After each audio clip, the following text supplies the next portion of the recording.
This is the Computer Museum in Boston. There's no other place quite like it in the world. It's to computer buffs what the Hall of Fame in Cooperstown is to baseball fans. The whole history of computers is inside here. But today the Computer Museum is doing something special. They're putting on the first ever Computer Bowl with a team of top computer celebrities from the Silicon Valley taking on a group of computer experts from the Route 128 area here in Boston to see who knows more about computers. Today, part one of the first ever Computer Bowl, the East against the West, on this special edition of the Computer Chronicles.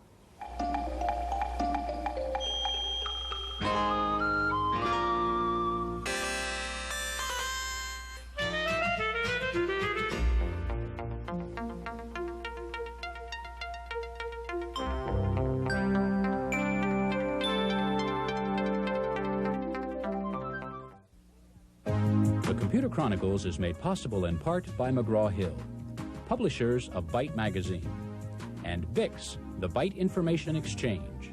In print and online, Byte and Bix serve computer professionals worldwide with detailed information on new hardware, software, and technologies.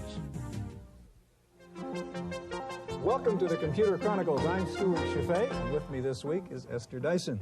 Esther, we're here in the auditorium of the Boston World Trade Center for the Computer Bowl to see how much you guys really do know about computers here as your East Coast team takes on David Bonnell's West Coast team. The point of the Computer Bowl is really to raise money here for a Junior Bowl series of programs to help teach high school kids about computers. October happens to be, appropriately enough, Computer Learning Month. I was wondering how you think we're doing in this country at the high school level to teach our students about computers. Well, I think this is a sign we still need to do more, but it's starting to happen. Computers are turning up in schools. Teachers are learning how to use them. Students are understanding they need them not just to study about computers, but to use computers. They're going to use them in college. They're going to use them in their jobs and maybe even at home. And things like this are helping, I think, to raise some of the enthusiasm that we need.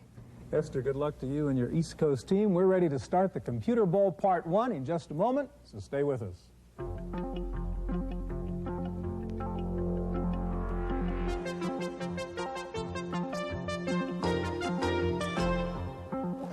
On behalf of the Computer Museum, welcome to the world's first Computer Bowl.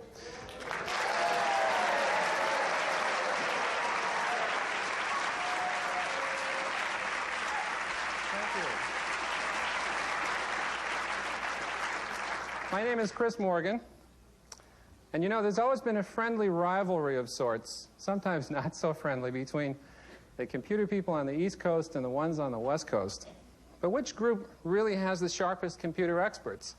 We'll try to answer that question today as we pit the East Coast against the West Coast in a high-tech showdown for the title of Computer Masters of the Universe.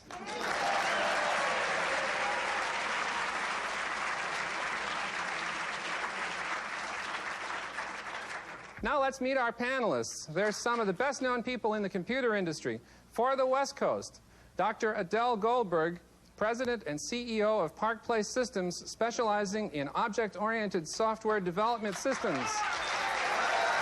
Next, we have Bill Joy, co-founder of Sun Microsystems, a Silicon Valley company making desktop workstations. Next, Casey Powell, President and CEO of Sequent Computers Incorporated, makers of multiprocessor mini-computers. Then we have Alan Michaels, Chairman and CEO of Ardent Computer Company, developers and manufacturers of graphics supercomputers. Our captain for the West Coast team is David Bonnell, Chairman and CEO, PCW Communications, publishers of PC World, Macworld, and other computer periodicals. And now the East Coast team, beginning with Esther Dyson, software expert and editor-publisher of the computer newsletter Release 1.0. Next, Mitchell Kapor, Chairman of On Technology and founder of Lotus Development Corporation. David Hathaway, partner of Venrock Associates, a venture capital firm best known for their investments in Apple Computer and Intel. Bill Poduska, Chairman and CEO of Stellar Computer, developers of graphics super workstations for engineers and scientists. And our team captain for the East Coast is Dick Schaefer, editor-publisher of the Technologic Computer Letter and former technology columnist for the Wall Street Journal.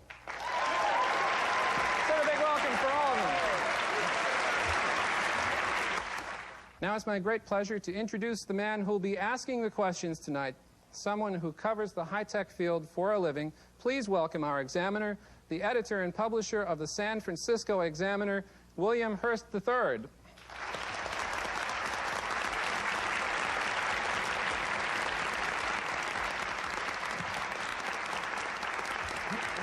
you ready, Chris? I'm ready, Will. Let's start right in. First, a little microcomputer history. Dick Heiser opened the world's first microcomputer store in West Los Angeles in 1975. For 10 points, was it called Computerland, the Itty Bitty Computer Company, or the Computer Store? West Coast, Bunnell. The Computer Store. Yes. All right. Okay, that's 10-0 for the West Side. 10-point question. Who wrote the first book about personal computers in 1974?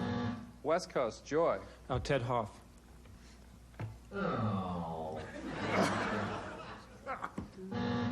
East Coast, Kapor. Yeah, Ted Nelson, Computer Lib and Dream Machines.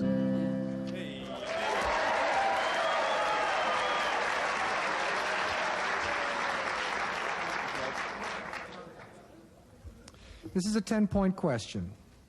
How long would it take to send the Encyclopedia Britannica over a 2-gigabit fiber optic cable? Would it be 2 seconds, 2 minutes, or 20 minutes? East Coast, Kapor. 2 seconds. All right, this is a toss-up question. For 10 points, the letters in most software languages form acronyms. Which of the following 2 language names is not an acronym? Fortran or Ada? West Coast, Joy. Ada.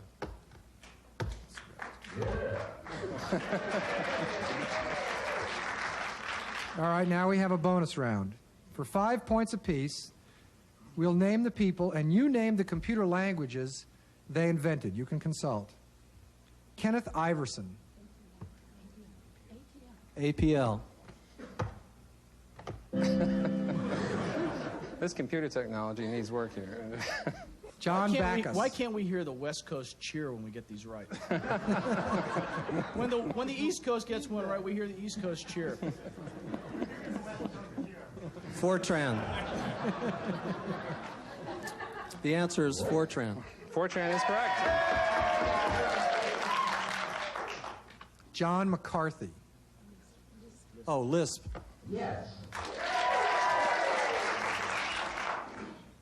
Nicholas Wirth. Pascal. All right, this is an individual question. Either side may answer. What high-tech company determined whether the 18.5-minute gap in the Nixon tape was deliberate? East Coast, Kapor. Bolt, Beranek, and Newman.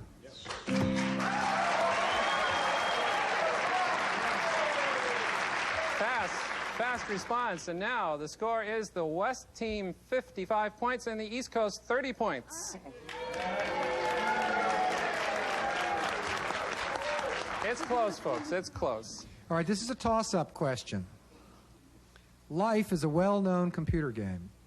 Of the following 3 people, who won Scientific American's Game of Life contest by creating the first glider gun? Was it Bill Gosper, Donald Knuth, or David All? East Coast, Kapor. Gosper.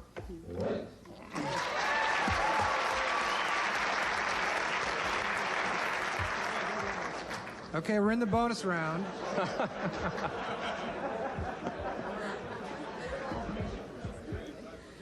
We're in the bonus round, and you can consult. At $1,000 a day. Right?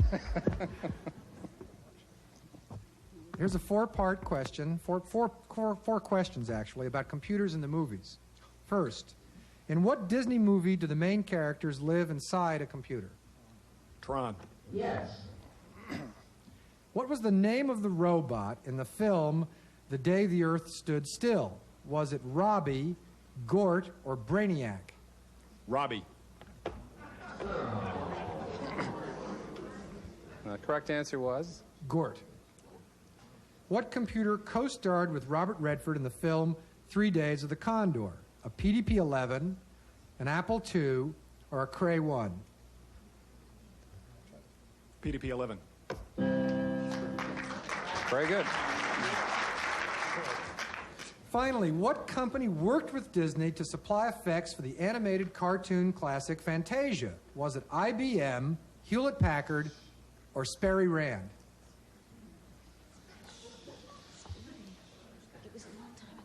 Sperry. Hewlett-Packard is the correct answer. All right. Okay, everybody. We're out of the bonus round. Back to a 10-point question. Either side may answer. What was the first name of the inventor of Boolean algebra? East Coast, Schaefer. George. George Boole is correct.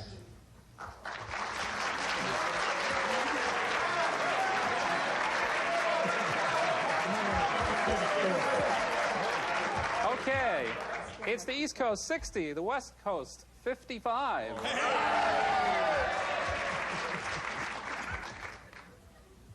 Dartmouth College is famous for many computer firsts.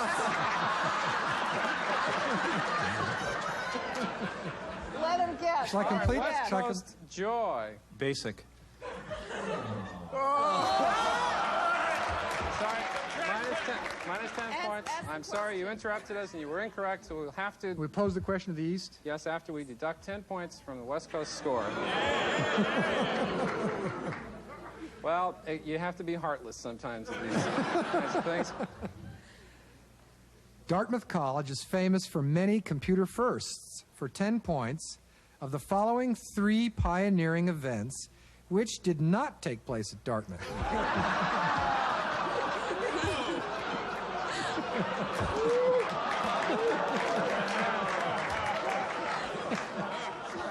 A classic East Coast question.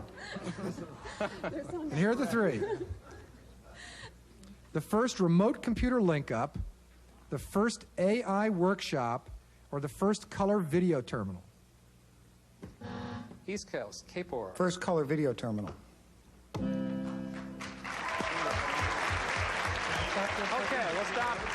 We'll stop just for a second now to tell you that the score is the East Coast 70, the West Coast 45.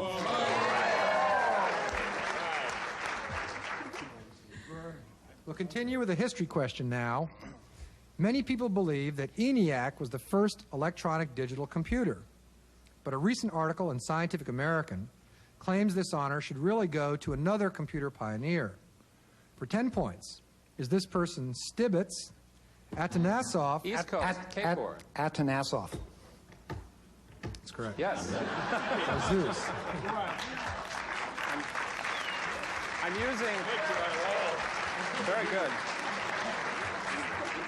We're using polling logic here to get the right answers. For 10 points. The word modem is formed from what 2 words? East Coast, Cape Ora. Modulator, demodulator.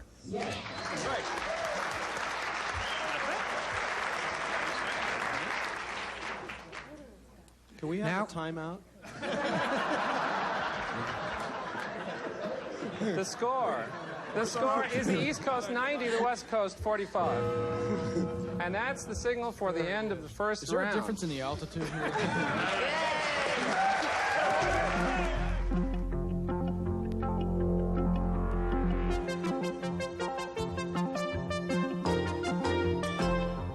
Here at the Computer Bowl, we're ready to start round 2 of this battle of computer wits, and right now the East Coast team is ahead. Let's go back to our examiner, Will Hurst, and our MC, Chris Morgan. All right, let's go on now to round 2. Will? All right, for 10 points, what was the first home computer to sell 1 million units? Was it the Apple II, the East Coast, Cape Ora. Apple II. I'm sorry, we'll have to deduct 10 points from the East Coast score and repeat the entire question for the West Coast. For 10 points, what was the first home computer to sell 1 million units? Was it the Apple II, the Commodore VIC-20, or the TRS-80? West Commodore Coast, VIC Benell. 20. Commodore VIC 20? That's correct.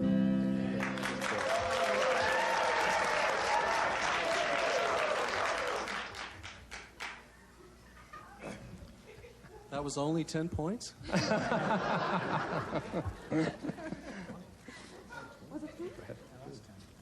The Pizza Time restaurant chain was started by Atari founder Nolan Bushnell.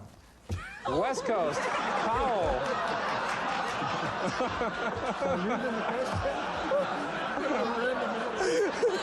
Your answer, please.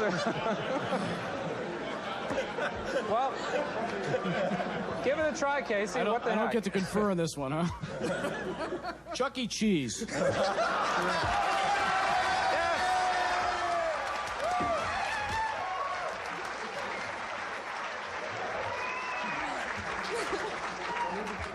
Good guess. Just so you'll know, Casey, the question was, Yeah. for 10 points, what was the name of Pizza Time's mouse robot? Thank you very much. My children will be pleased to hear I got that right. Now we have a regular 10-point question. Either side may answer. For 10 points, is Rocky's Boots a program to teach children logic, a walking robot, or a PC bootstrap program? East Coast, Dyson. Teach children logic. Yes, that's correct.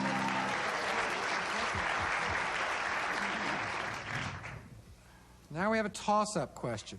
I have a portable gadget here to show you as part of this question. Portable.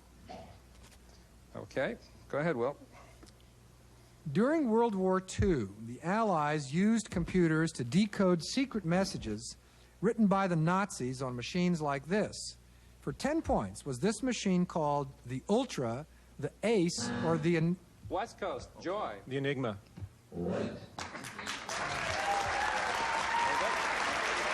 The Bomb and Colossus are names of two computing devices developed during World War II. For 10 points, were they used for designing the A-bomb, for cryptography, or for designing a radar? Talk it over. Cryptography.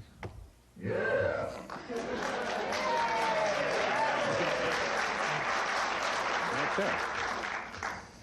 This is not portable. It weighs about 70 pounds. Let me just tuck it under here, and we'll continue. It's an individual question. Either side may answer. For 10 points, what was the first software company to go public on the New York Stock Exchange? East Coast, Schaefer. Cullinan.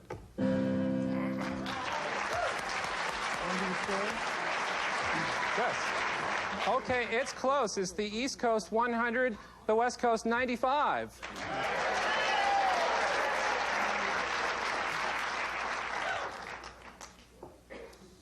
For 10 points, which of the following did Bill Gates not do? A, drop out of Harvard. B, program the PDP-10. Or C, have a 1,000-person 25th birthday party. East Coast, Kapor. Have a 1,000-person 25th birthday party? Correct.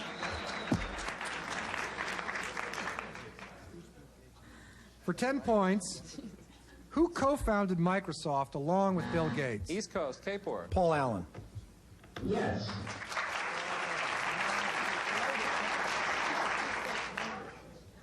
For 10 points, are computers mentioned anywhere in George Orwell's 1984? East Coast, Kapor. No.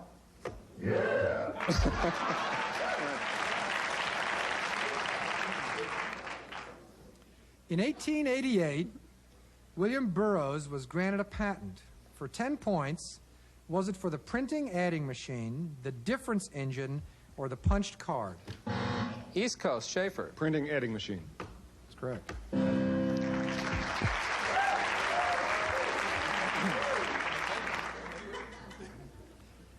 For 10 points, how far can electricity travel in a nanosecond? West Coast, Powell. 1 foot. We have a Theoretically, slightly or 3/4 different. of a foot through physical medium. We have a slightly different answer. Did you say 3/4 of a foot? 3/4 of a foot through physical media, 1 foot theoretical. All right. Averaging those two answers, we'll talk to the judges, and the judge says yes. We'll give it to you.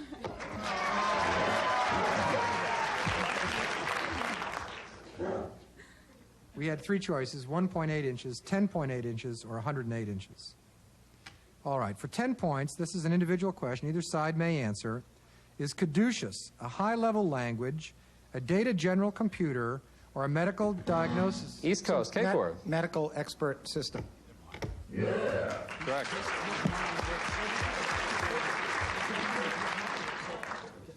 Now, there's a bonus round coming up about famous computer books.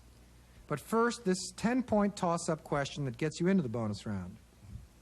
What book about computers won the Pulitzer Prize? East Coast, Hathaway. Soul of New Machine.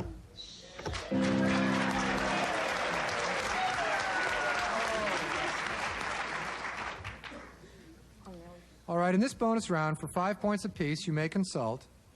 Tell us who wrote the following books. The Art of Computer Programming.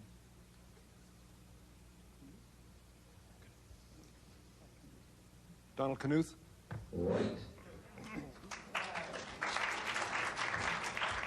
The Third Apple.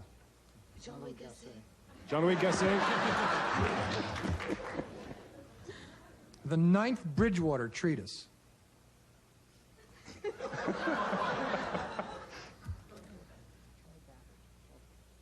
May we have your answer, please? Knight and Bridgewater. What was the answer? Knight and Bridgewater. The answer is Charles Babbage. Okay, the score.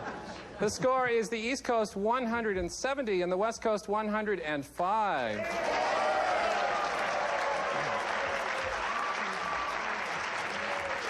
We're going to have to get on the stick, West Coast. That's okay. All right, let's move along. For 10 points, either side may answer. A rectifier changes AC current to DC. What does an inverter do? East Coast, Podesta. An inverter converts DC to AC. Hey.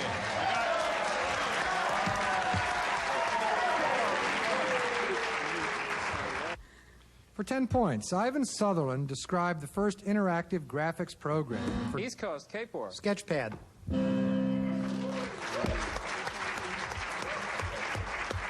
Telephone call in the lobby for Mitch Kapor.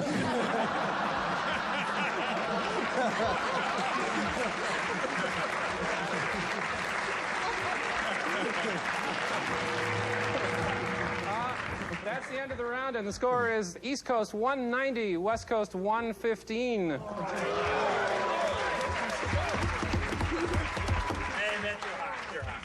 That's the first half of the Computer Bowl, and at halftime, the East Coast has the lead. We'll have the final rounds of the Computer Bowl. Be sure to join us right here next week on the Computer Chronicles.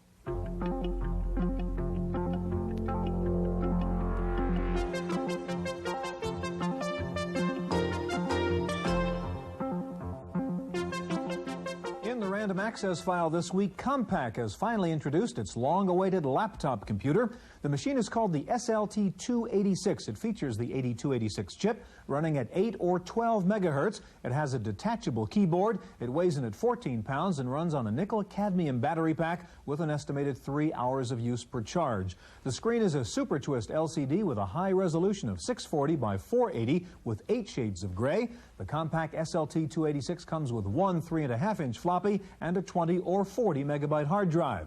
The price begins at $5,400. Compaq said it did not plan to bring out a 386 laptop until it could solve the problem of battery power. Existing 386 laptops only get about 1 hour of use per battery charge. Meanwhile, elsewhere on the laptop front, Grid unveiled its new 386 laptop. It comes with 2 IBM-type expansion slots, base price $7,500. Sharp introduced a 286 laptop with VGA emulation and 16 levels of gray, price $5,600. And in Tokyo, the Seiko Epson company said it'll be coming out next year with the first color laptop featuring a screen that can display 4,000 colors. Seiko said the price will be $7,800. It will use the 286 chip. The reviews are slowly coming in on Steve Jobs' next computer, and they are mixed. In general, praise for a nice packaging of existing hardware technology, an excellent user interface for Unix, but concerns about the small potential market and whether or not there will be enough software support. Another concern was the lack of a traditional disk drive, forcing developers to offer software on an expensive optical disk or via the Ethernet port. However, the next deal with IBM for use of the Next Step interface on IBM's Unix machines may motivate programmers to write for the next computer. The big question for most observers was, will the next be another Macintosh or another Lisa? Everex has introduced the most powerful PC ever using the new Intel 8386SX chip. It's called the Step 386IS, and it clocks in at 3.2 MIPS compared to 2.5 MIPS for the new compact Desk Pro 386. The Everex machine is priced at $3,300 compared to $3,800 for the compact. The Nixdorf Computer Company says it has developed a new computerized voting machine that represents the first new technology in voting machines since the machine was invented 100 years ago by Thomas Edison. The Nixdorf voting machine is a touch-screen terminal much like your bank's ATM machine. There are no punched cards, no printed ballots, and the voting machine can easily display information in any language. The Nixdorf voting machine also features pictures of the candidates on the CRT and the ability to easily enter write-in candidates. Finally, a team of computer researchers has set a record for factoring the largest number ever, a 100-digit number, and they did it without using a supercomputer. It took them a month, and they used some 400 regular computers to do the job. The 100-digit number was broken down into two prime factors, one 41 digits long and the other 60 digits long, and there actually may be some practical value in all this, since government cryptographers use supposedly unfactorable large prime numbers in developing code systems. That's it for this week's Chronicles. We'll see you next time. The Computer Chronicles is made possible in part by McGraw-Hill, publishers of Byte Magazine, and BIX, the Byte Information Exchange. In print and online, Byte and BIX serve computer professionals worldwide with detailed information on new hardware, software, and technologies. For a transcript of this week's Computer Chronicles, send $4 to PTV Publications, Post Office Box 701, Kent, Ohio 44240. Please indicate program date.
I'm not sure how much this thing is worth in money, but I can tell you it will be worth a lot to the team that wins it. It's the Silver Cup, the coveted prize to the winning team at this Computer Bowl. The bowl is a contest between the computer gurus of the West Coast and the high-tech experts of the East Coast to see whether the denizens of the Silicon Valley or the brains of Route 128 know more about computers.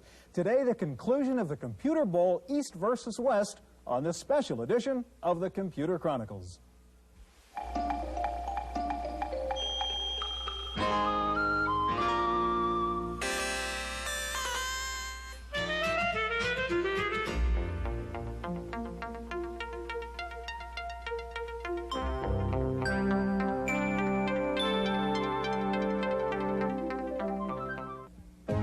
Computer Chronicles is made possible in part by McGraw-Hill, publishers of Byte Magazine, and BIX, the Byte Information Exchange.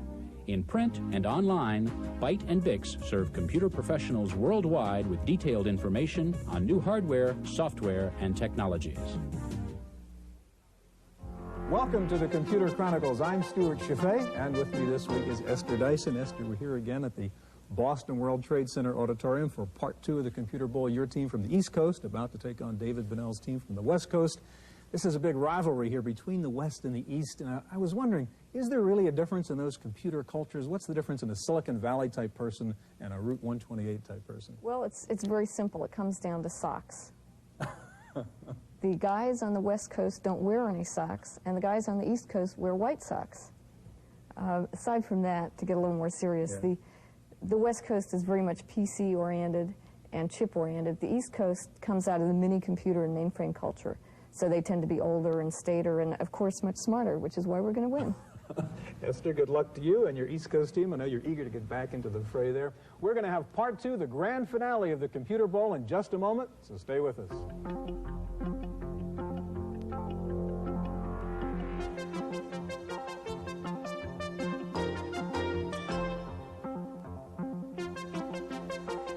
As we begin the second half of the Computer Bowl, the East Coast team is ahead 180 to 115. The members of the East Coast team are Esther Dyson, editor-publisher of Release 1.0, Mitch Caper, chairman of On Technology and founder of Lotus, David Hathaway, partner of the venture capital firm Venrock Associates, investors in Apple and Intel, Bill Poduska, chairman and CEO of Stellar Computer. The captain of the East Coast team is Dick Schaefer, editor-publisher of the Technologic Computer Letter. The members of the West Coast team are Adele Goldberg, president and CEO of Park Place Systems, Bill Joy, co-founder of Sun Microsystems, Casey Powell, president and CEO of Sequent Computers, Alan Michaels, chairman and CEO of Ardent Computer Company, and the captain of the West Coast team is David Bennell, chairman and CEO of PCW Communications. The MC for the Computer Bowl is Chris Morgan. The questioner is Will Hurst, publisher of the San Francisco Examiner. All right, round 3. Will? For 10 points, what is the most widely installed PC operating system? East Coast, Dyson. DOS. Correct.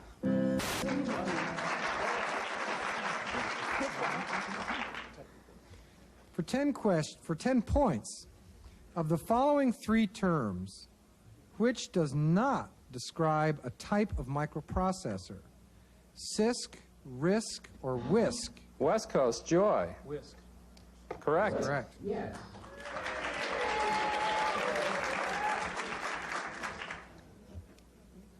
For 10 points, at what trade show was VisiCalc first introduced? East Coast, Schaefer. West Coast Computer Fair. Correct.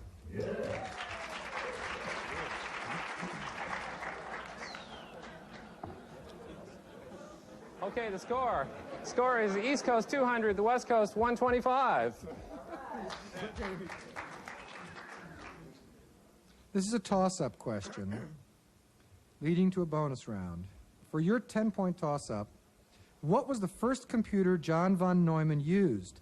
The Mark I or the Pilot Ace? East Coast, Kapor. Mark I. Correct.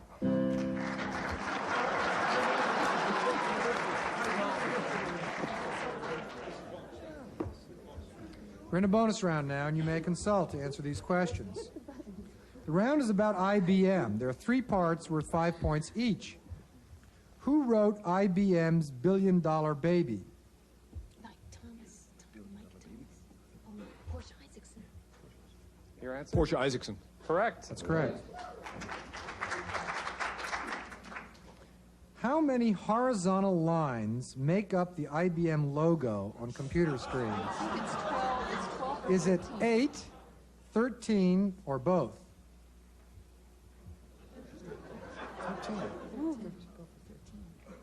13. Wrong. Both. There are 2 official versions.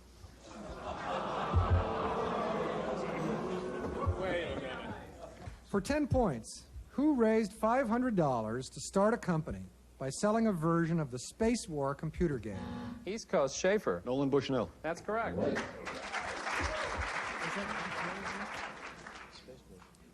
For 10 points, was the US Festival rock concert sponsored by Stuart Brand? West Coast, Joy. Steve Wozniak. Is correct.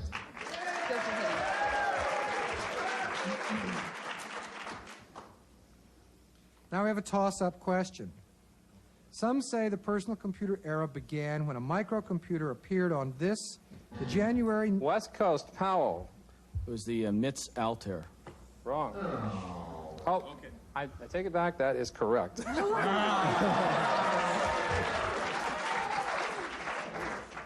The complete question is, was that computer the Inside, the Altair, the Skelby, or the Apple I? And the answer is the Altair. You're now in a bonus round. 3 parts. You may consult. The bonus round is about computer magazines. Fix. Gee. I don't know much about that. 6 months before the famous Popular Electronics cover, another computer appeared on a magazine cover. The computer was the Mark VIII. For 10 points, was the magazine Scientific American, EDN, or Radio Electronics? Radio electronics. That's correct. All right.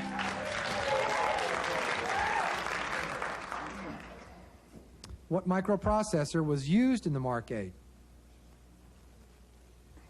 8008. Wrong. The correct answer is the Intel 4004. A rumble goes up in the audience. Finally, which was the first computer magazine? Was it Computers and Automation, Datamation, or Computer World?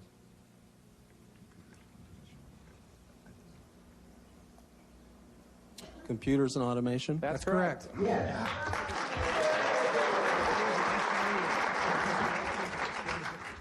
For 10 points, what is the term for software permanently stored in ROM? East Coast, Cape War.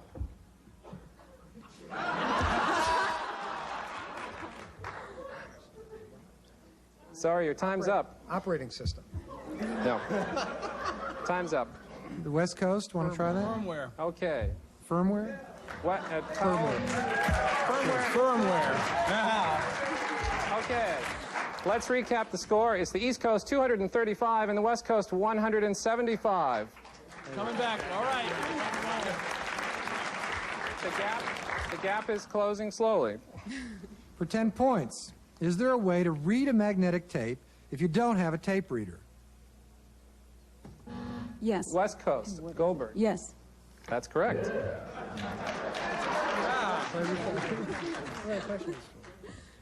Yes, by using a special magnetic powder or fluid. We have a toss-up question now. Are IBM's headquarters on Madison Avenue, in Poughkeepsie, or in Armonk? East Coast, Hathaway. Armonk. Armonk is correct. Here's the bonus question. You may consult. We know of at least 2 high-level computer languages whose names read the same way backwards as forwards. For 5 points apiece, what are they? Audience, please keep quiet. Your answer, please. Ada. Ada is correct. Yes. C. C is correct. Well done. Oh, these are my questions. A bit of a trick question.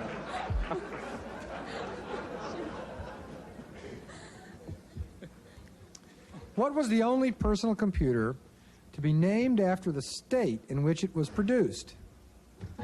East Coast, Schaefer. Ohio Scientific. That's correct.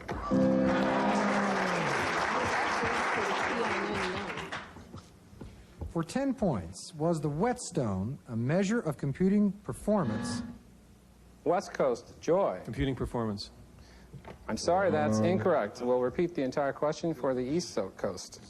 For 10 points, was the whetstone a measure of computing performance developed in the USA, the UK, or France? Deduct 10 points on that. East, Cape War. UK. That's correct. Yes. Now we have a toss-up question about computer pioneer Alan Turing. Turing contributed to the design of one computer that was built. Was it ENIAC or the Pilot Ace? West Coast, Goldberg. ENIAC. I'm sorry, that's incorrect. East Coast? Cape War.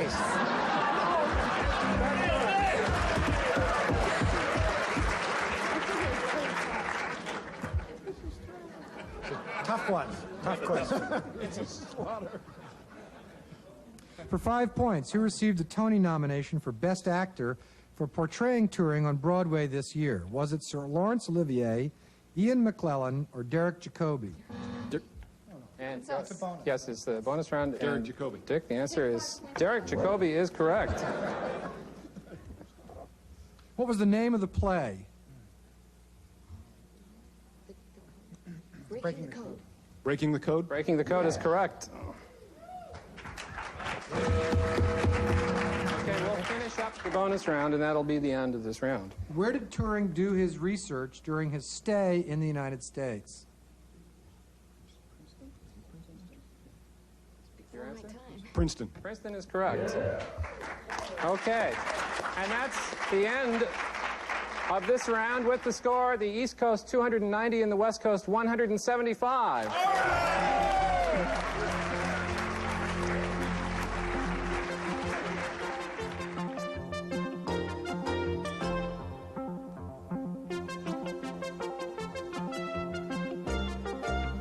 Here at the Computer Bowl, we're ready for the final round now to see who is the master of computer trivia, and right now the East Coast team is ahead. Let's go back to our examiner, Will Hurst, and our MC, Chris Morgan.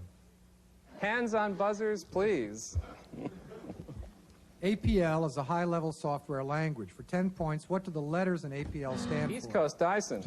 A programming language. That's correct. What arcade game started the computer arcade craze? West Coast Powell. Pong. Pong is correct.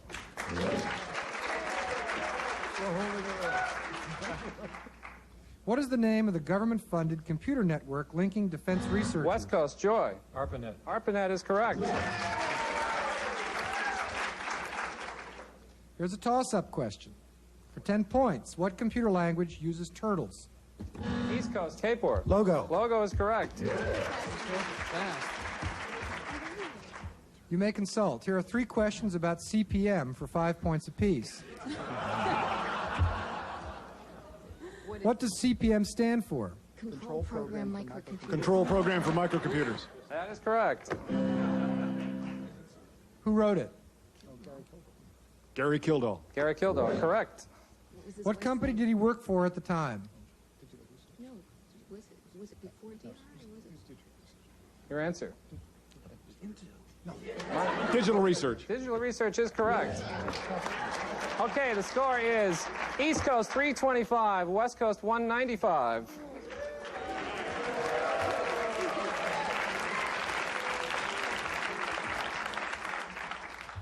For 10 points, what company did Kentucky Fried Computers eventually become? West Coast Benell. North Star. That's correct.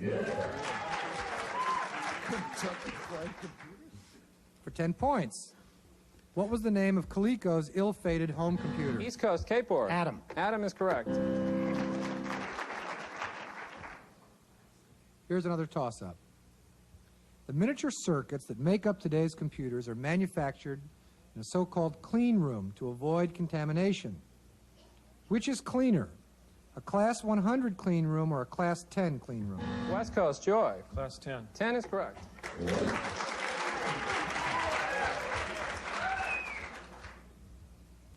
Now we have a bonus round with no redeeming social merit whatsoever.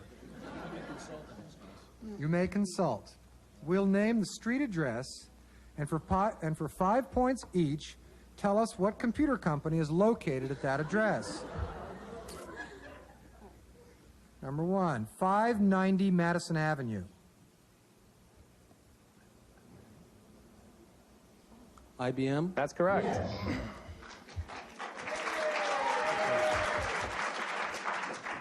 1700 Green Hills Road.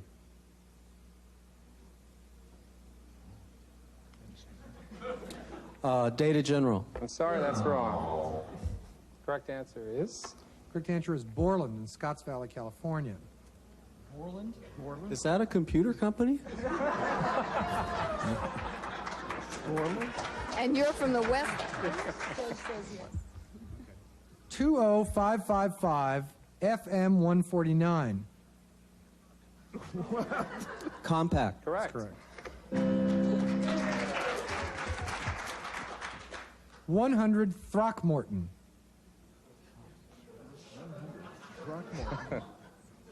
Kentucky Fried Computers. Sorry. Will, the answer is?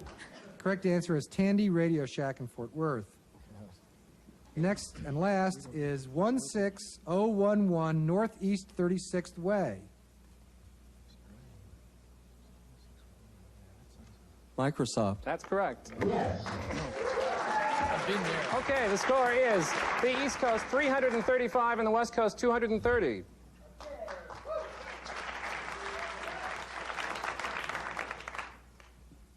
This is an individual question. Either side may answer. For 10 points, in 1921, Karl Kopek used the Czech word for worker in his play Ruhr. East Coast Dyson. Robot. Correct.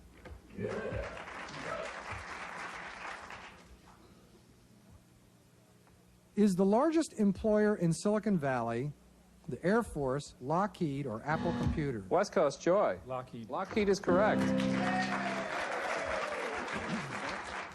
What about on Route 128? Here's a toss-up. Prior to their use in computers, punch cards were used in which of the following machines? Silk weaving machines, calculators. West Coast Michaels. Silk weaving. That's correct.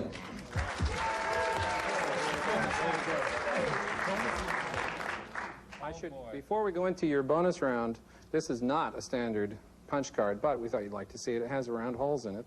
It's a UNIVAC card. Go ahead, Will. Thanks, Chris. This four-part bonus round is all about punched cards, like the one Chris is holding up. For 5 points, how many columns does an IBM standard computer punch card have? 80. 80 is correct. What shape are the holes in IBM computer-readable punch cards? Rectangular. That's correct. When punched cards first became popular in the 1890s, they had something in common with the dollar bill. What was it? Your answer, please. We must have your answer. They weren't worth very much. Sorry, that's incorrect. That's not correct.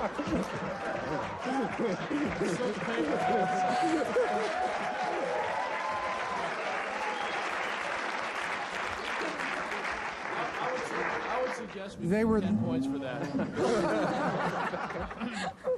They were the same size. The card was designed to use files built for storing dollars. The Last bonus question. What is the name used for the tiny round piece of paper created by punching paper tape? Is it pulp, Chad, or fluff? Audience, please keep. Chad. Chad is correct. Okay, the score is East Coast 345, West Coast 265. An individual question. Either side may answer. Dip switches are small switches found inside computers. For 10 points, does the P in dip stand for peripheral, package, or pixel? East Coast Kapor. Package. Package is correct. For 10 points, what is the S100? East Coast Kapor. It's a computer bus. Correct. Here's a technical toss-up question. For 10 points, is a picosecond shorter or longer than a nanosecond? West Coast Joy. Shorter. Shorter is correct. This is the bonus round, and you may consult. During the 1960s and 1970s, the 8 major computer companies were referred to jokingly as IBM and the 7 Dwarfs. For 5 points apiece, how many of the 7 Dwarfs can you name? You'll have a total of 7 guesses. NCR, GE, RCA, Control Data, Burroughs, Honeywell, and Sperry. That's absolutely right.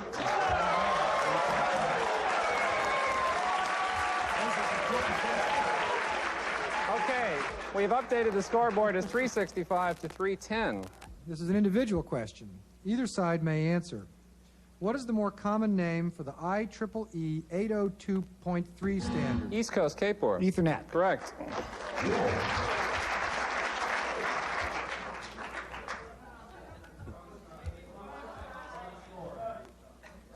All right, we're working on the scoreboard. All right. For 10 points. In 1971, when RCA got out of the computer business, who bought their computer division? West Coast, sorry, Michaels. thought you were going to ask the buildings. Your answer, please. Who bought the... Must have an answer. GE. GE is not correct. Sorry, incorrect. Okay, that's the end of the Computer Bowl. And the scores... however, yes. Now we have to give the East Coast a chance to answer that question. And could we hear the question, yes, would please? you repeat the question, please? For 10 points, in 1971, when RCA got out of the computer business, who bought their computer division? Was it... Okay, Bill Podesco, East. I'm sorry, that's incorrect. Not correct.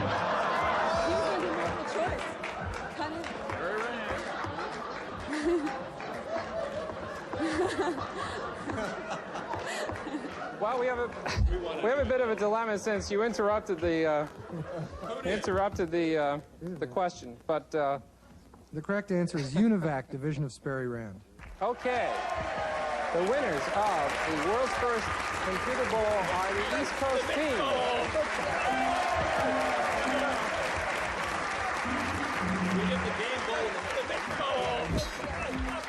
And I'd like to present the bowl now to the captain of the East Coast team, Dick Schaefer. Congratulations, Dick. Thank you very much. Thank you.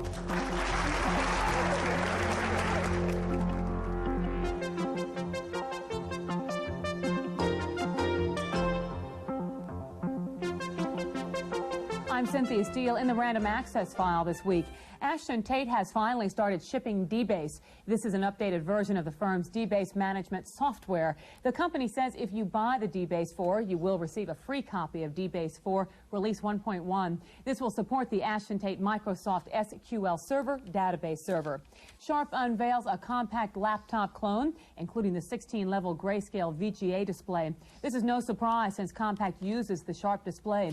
This new PC 5541 is battery-powered, based on the 80286 processor, which boasts a high-speed 40-megabyte hard disk and 3.5-inch 1.44 megabyte floppy. The suggested retail price is $5,595. If you're interested, look for the machine at Comdex.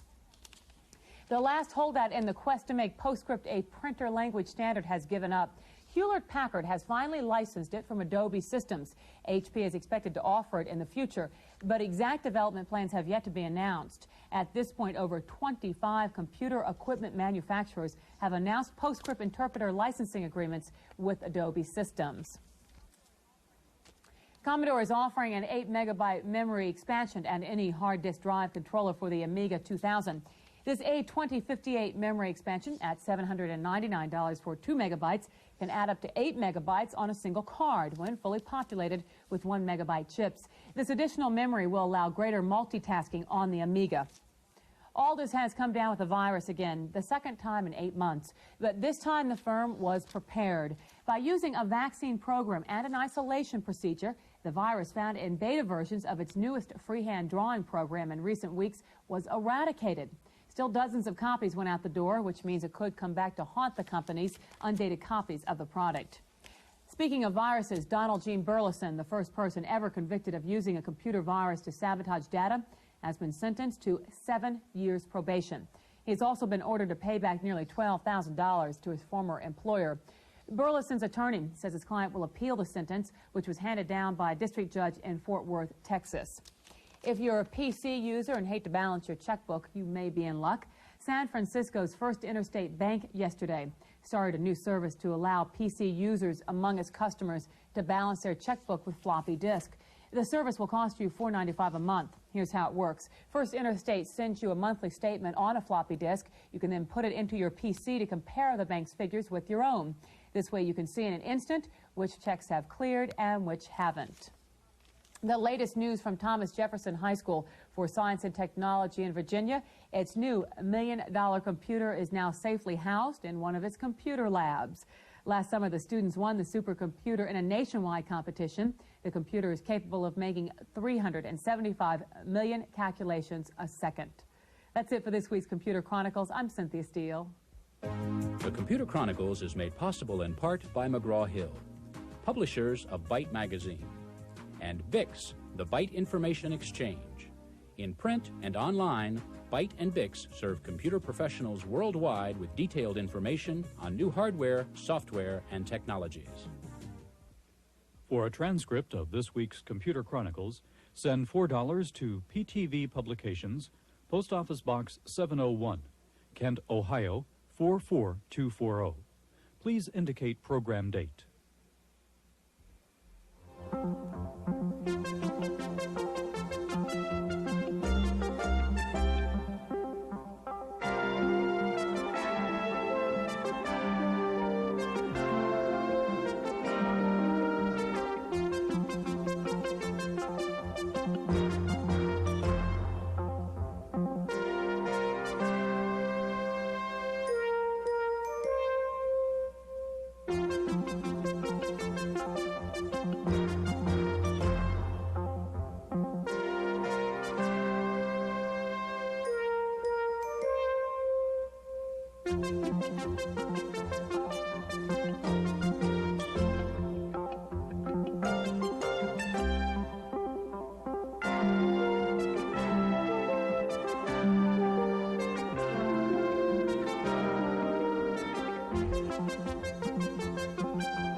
If you want to get from here to there, you have to decide what bus to get.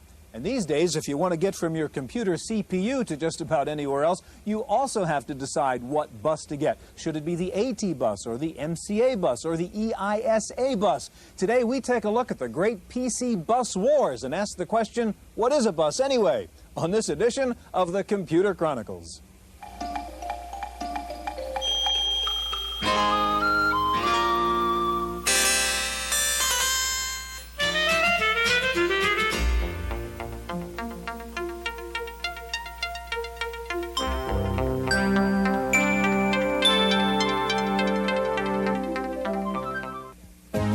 Computer Chronicles is made possible in part by McGraw-Hill, publishers of Byte Magazine, and BIX, the Byte Information Exchange.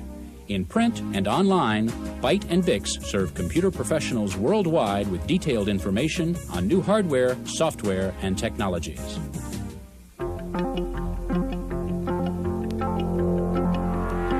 Welcome to the Computer Chronicles. I'm Stuart Chaffee, and this is Gary Kildall. Gary, what I have here is a motherboard from an AST286 computer, an add-on board. This uses the standard AT bus. This is a motherboard from an IBM PS2, an add-on board. This uses the microchannel architecture bus. They both look very much the same to me.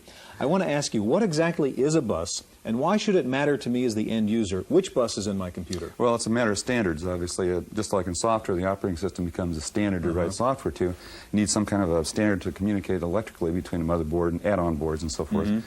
Physically, the bus is this definition of the pins that go, you see in the bottom, of course, of the board. Address lines, data lines, for example. This is a 16-bit bus.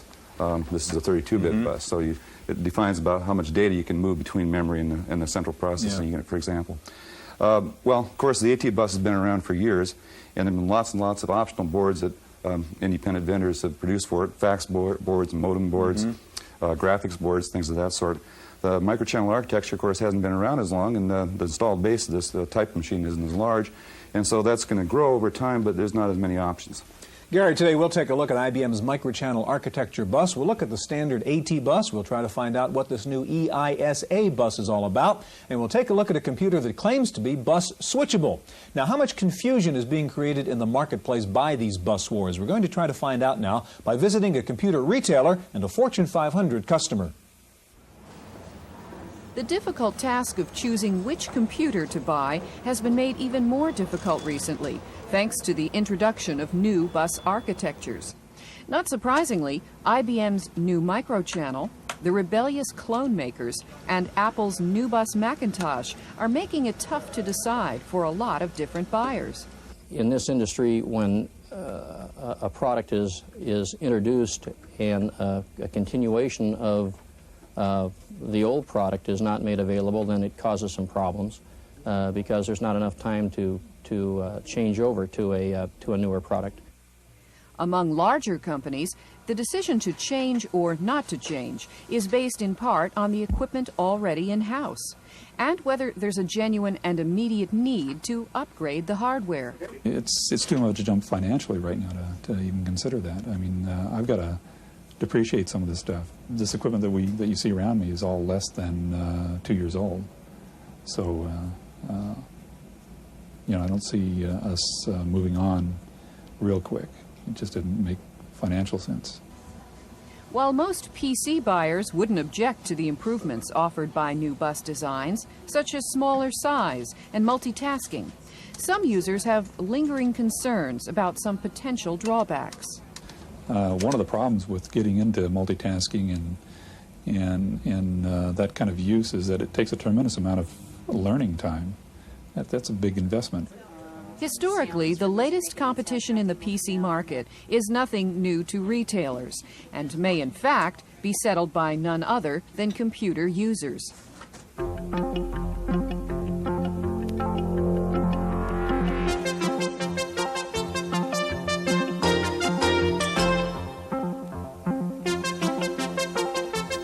Joining us in the studio now is Bob Kutnick, Director of Strategic Projects at AST Research, and next to Bob is Richard Archuleta, Research and Development Section Manager with Hewlett-Packard. Gary? Stuart, probably worthwhile getting a little background here before we get too far into this.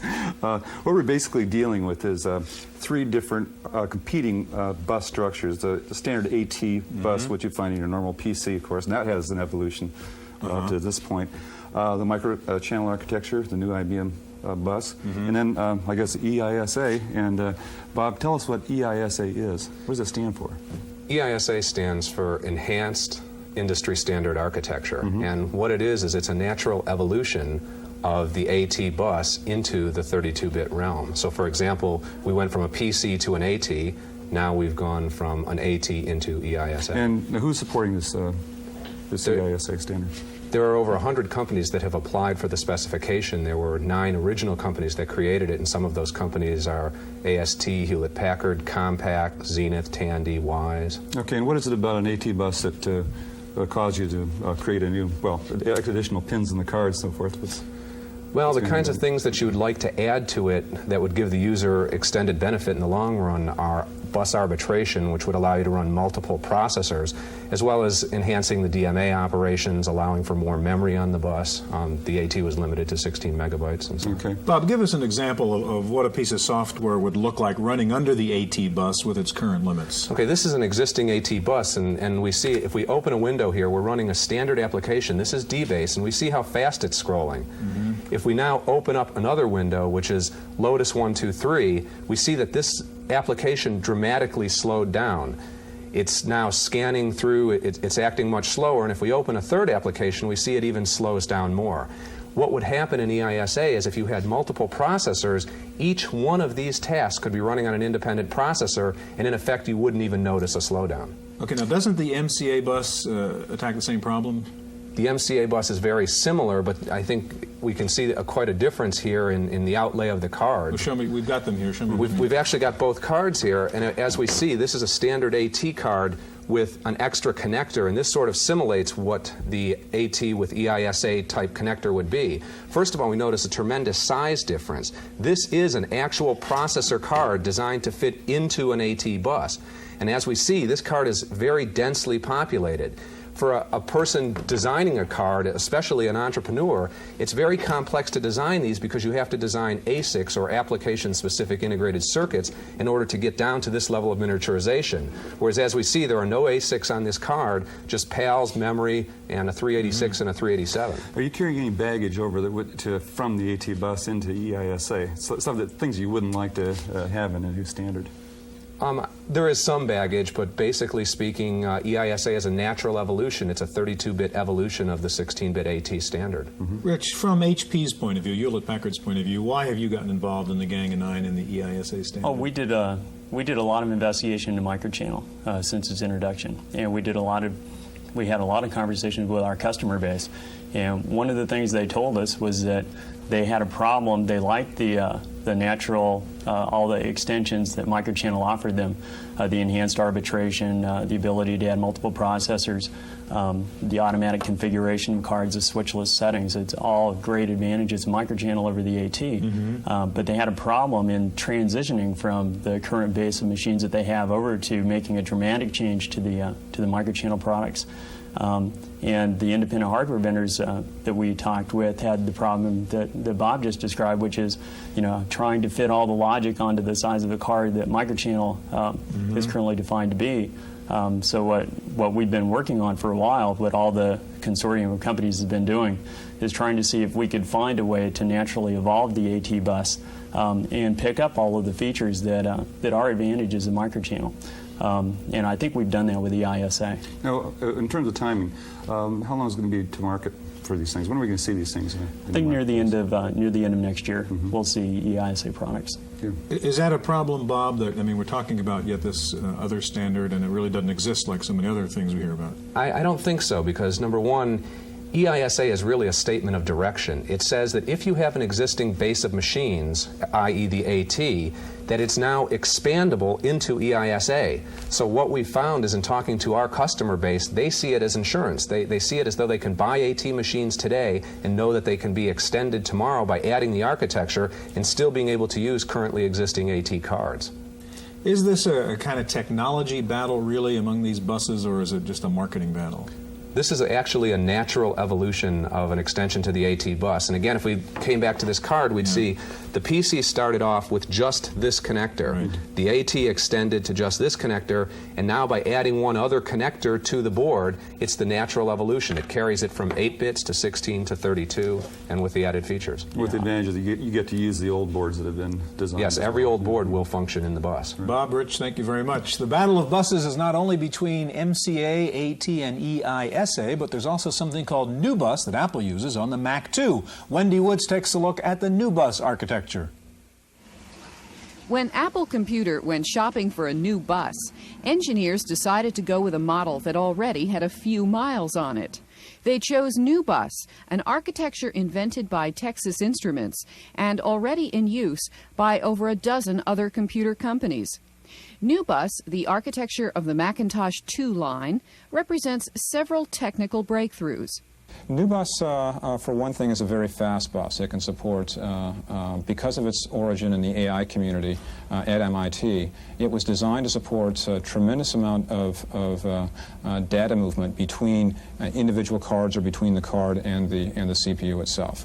The other factors that really came into play was that it was able to support a wide variety of card architectures. From the point of view of the developer, it's a large board area.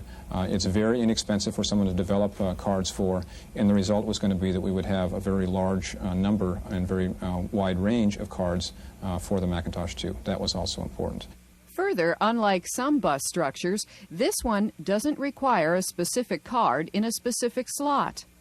All New Bus cards work with all other New Bus cards, and all are interchangeable in all of the slots.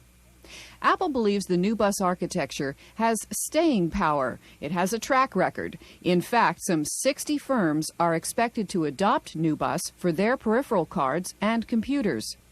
And developers are giving it rave reviews. For the Computer Chronicles, I'm Wendy Woods.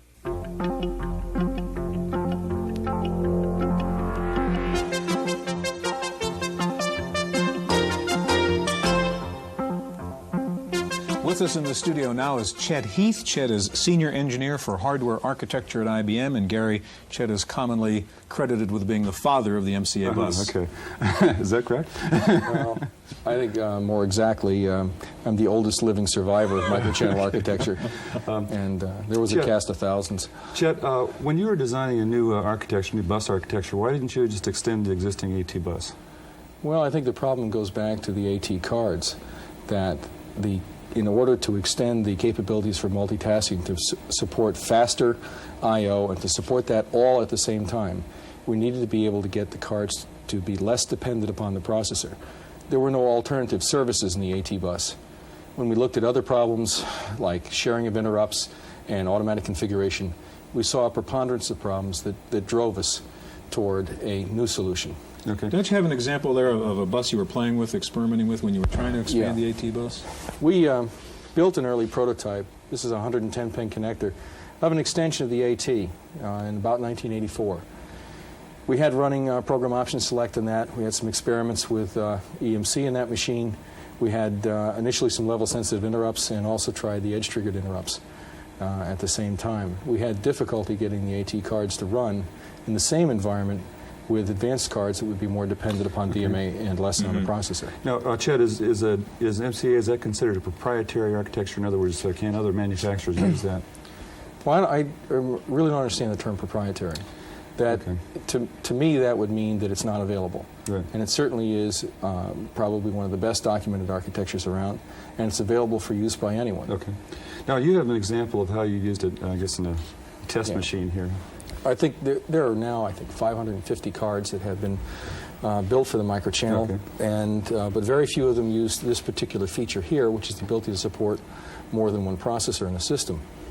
What's the open box here before you go on, Chet? This is a Model 60 with a test tool built by Ernie Mandisi of Boca Raton that was built in 1986 to demonstrate to our satisfaction that the microchannel could support a number of processors. On this card we have an 8 megahertz 2-weight state processor, hardly something that would be that we would bring out today with 2 weight states.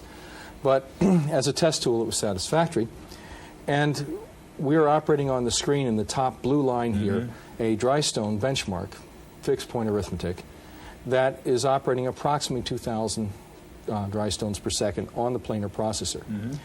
Now, to simulate what would happen in a multitasking scenario, we can take that Drystone and run 2 of them at the same time, and you get approximately 1/2, the blue and the green, speed his job down. 1/2 of the number of Drystones per task, but you now have 2 tasks running. So the total number of Drystones is the same.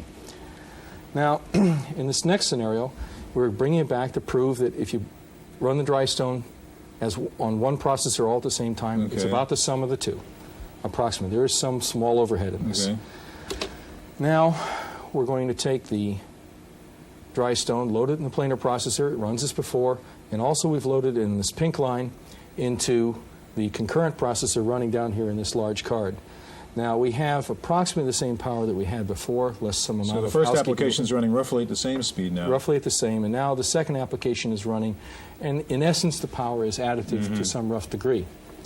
The ability to run, this is one of about 15 concurrent processors that could be run in the microchannel, although as you can see there's a severe packaging problem, particularly where this thing was 2 years ago.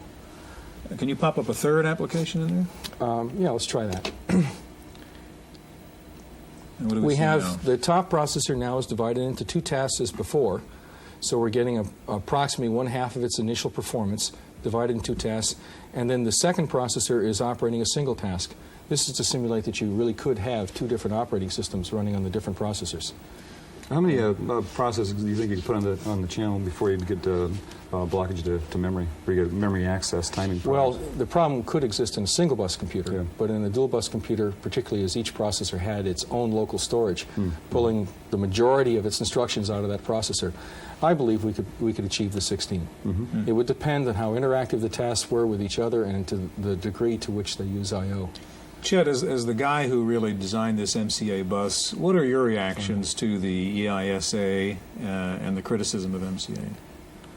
Well, I don't understand the criticism of MCA, but one thing I don't feel is really necessary there is to take and reproduce a concept that is fundamentally equivalent to the microchannel. If one understands that you really don't need the old cards, that they would hamper you in moving forward, that most of the functions have been reproduced on a planar of the PS2 systems, and there exist maybe 550 cards that reproduce all of the other card functions that are available, that if you can get away from that notion, then you have a base upon which people can work. Outside the people I've met in the last 2 years, there's a tremendous wealth of creativity and knowledge. And to see that reproducing a function that's basically already there, I believe is less productive than if we were to work together, building upon the base we have now. I believe some very exciting possibilities are out there that have not yet been tapped. How soon do you think we'll see that? That's one of the other wraps. Nobody really understands it can get the benefit of MCA right now. Well, the timing is such that many of these cards as concurrent processors are as complex as systems. By the last Convex, we saw some individuals who had taken the microchannel and had operating prototypes to show. I think by this Convex, you may see that they have reduced the form factor and power of those cards such that they fit within the microchannel format. I've already seen some evidence of this in the trade press with I/O processors and smart file systems, and also use of DMA. We have 5 times the DMA capability of the AT, and it's an inexpensive way of getting the power back to the processor. Chet, thanks for joining us. Okay, if you're not sure what bus you want to put into your computer, in just a minute we'll take a look at a computer that is bus switchable, so stay with us.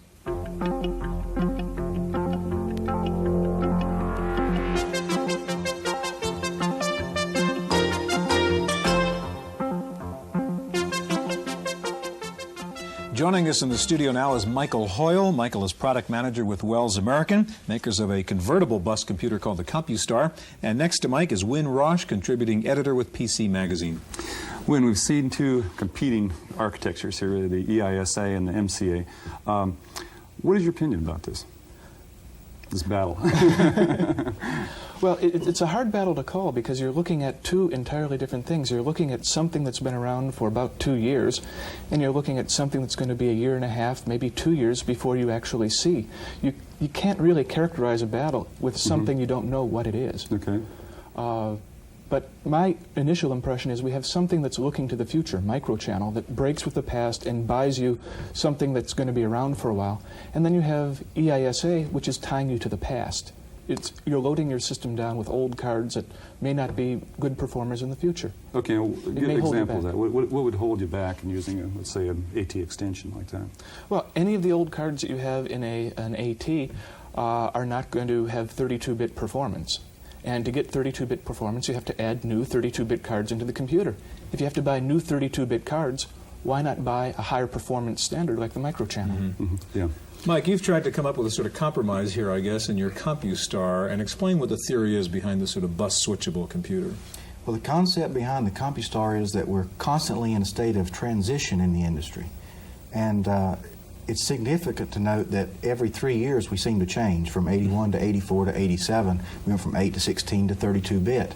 And we're now in a situation where we're 1.5 years past the 87 mark, and we should see an 84, 86, or equivalent from Intel next year, which means we may transition yet again in another year and a half.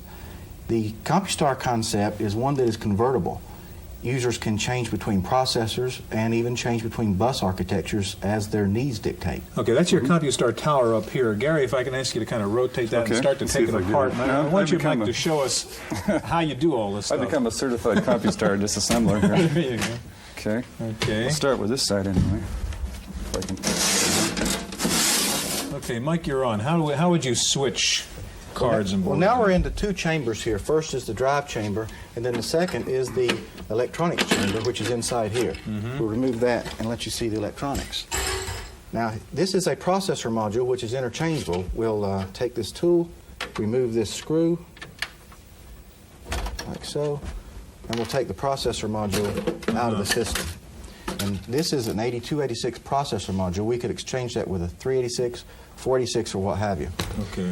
Here we have a bus module adapter. We'll use that to change between different bus architectures as they evolve. As new technologies evolve, we intend to research their effectiveness and if desired, implement them into the convertible process. This one happens to be a PS2 convertible bus. Here we have the actual backplane of the PS2. Notice that a bus structure includes mechanical and electrical connections. What we have done here is the back panel of the machine is actually interchangeable, so you can have different bus structures. This is the PS2.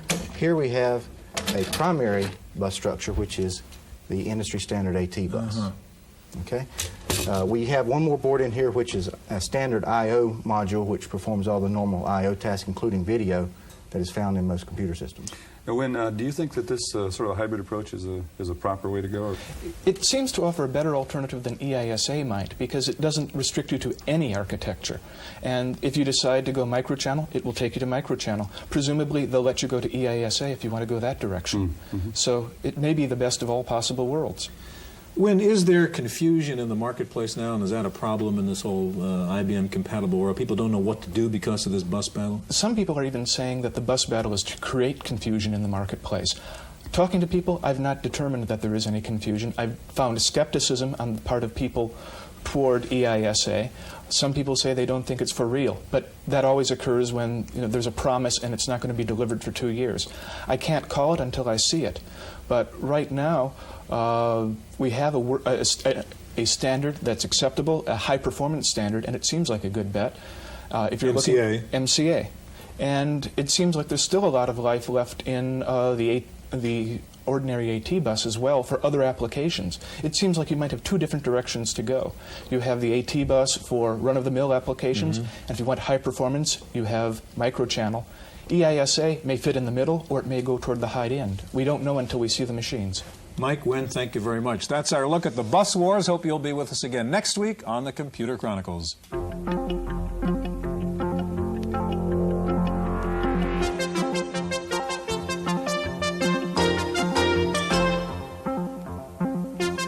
In the Random Access file this week, IBM and Microsoft have begun shipping OS2 version 1.1 with Presentation Manager, the new PS2 graphics interface. A Microsoft spokesman says despite some bad press, OS2 development is moving along faster than the support MS-DOS received when it first came out. IBM and Microsoft have also announced a new promotion in which IBM will be bundling Microsoft Works and Microsoft Windows with hard drive PS2 Model 25s sold at universities or colleges. If you're willing to split for the PS2 Model 50Z or 70, IBM will also throw in Microsoft Word and Excel. Meanwhile, the saga of Lotus 123 version 3.0 continues. This time it's a shareholders' lawsuit against Lotus, claiming that Lotus management disseminated false and misleading information about the delivery problems with version 3.0. The shareholders' suit charges Lotus with securities fraud. The newest version of 123 is about a year behind schedule, and the delay in shipment has hurt the value of Lotus stock. Software sales in general continue to grow at a phenomenal rate. According to the Software Publishers Association, software sales for the first 3 quarters of this year were up 48%. MS-DOS software accounted for 77% of all software sales. Macintosh software, which ranked second in sales with 11% of the market, got the honors for the fastest growing segment of the software market. Next in market share were the Apple II and the Commodore 64. Steve Jobs was courting the education market again last week as he showed off the next computer at an educational computing conference in Washington. It was the first chance many college types had to actually see the new computer. Reaction was mixed. Some thought it was too expensive, some bemoaned the lack of color, but most all the spectators said they'd love to have one. Some of the comments suggested it was too pricey to compete with PCs or Macs and too limited to replace Sun or Apollo workstations. Desktop publishing has migrated from the boardroom to the classroom. The Learning Company has come out with the Children's Writing and Publishing Center, described as a full-feature desktop publisher for children 9 years old and up. The program features a WYSIWYG display, multiple fonts, automatic picture wraparound, a library of graphics, and a color printer support. The online service The Source has announced a new feature called RateGram. It allows users to check out certificate of deposit rates and money market fund returns from over 15,000 U.S. financial institutions. RateGram lists interest rates, annual yields, compounding frequency, and minimum investments. With HyperCard just a year old now, the HyperCard add-on market is starting to grow. MacroPack International has just come out with 101 scripts and buttons for HyperCard. It features 5 new kinds of buttons, new HyperCard utilities, an animation recorder, and other new HyperCard tools. Finally, VaporSoft Inc. has reissued its Nerd Perfect Vaporware just in time for the Christmas gift season. Nerd Perfect from VaporSoft comes complete with a confusing manual and no software. The gag package sells for $9.95. That's it for this week's Chronicles. We'll see you next time. The Computer Chronicles is made possible in part by McGraw-Hill, publishers of Byte Magazine, and Bix, the Byte Information Exchange. In print and online, Byte and Bix serve computer professionals worldwide with detailed information on new hardware, software, and technologies. For a transcript of this week's Computer Chronicles, send $4 to PTV Publications, Post Office Box 701, Kent, Ohio 44240. Please indicate program date.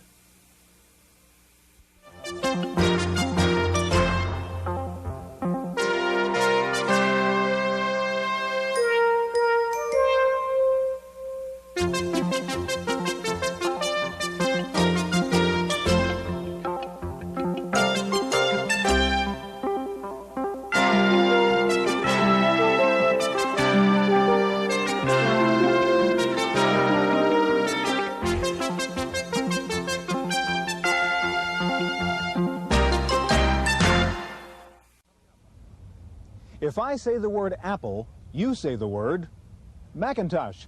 But if I had played the same game just a few years ago and said Apple, you would probably say 2 or 2E or 2 Plus, for it was the Apple II that started this company.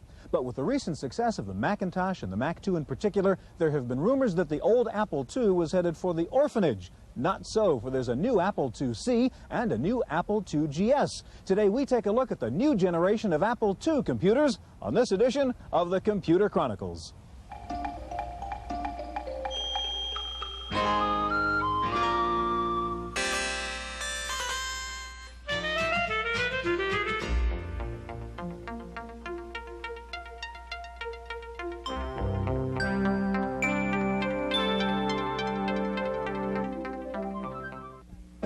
The Computer Chronicles is made possible in part by McGraw-Hill, publishers of Byte Magazine, and Bix, the Byte Information Exchange. In print and online, Byte and Bix serve computer professionals worldwide with detailed information on new hardware, software, and technologies.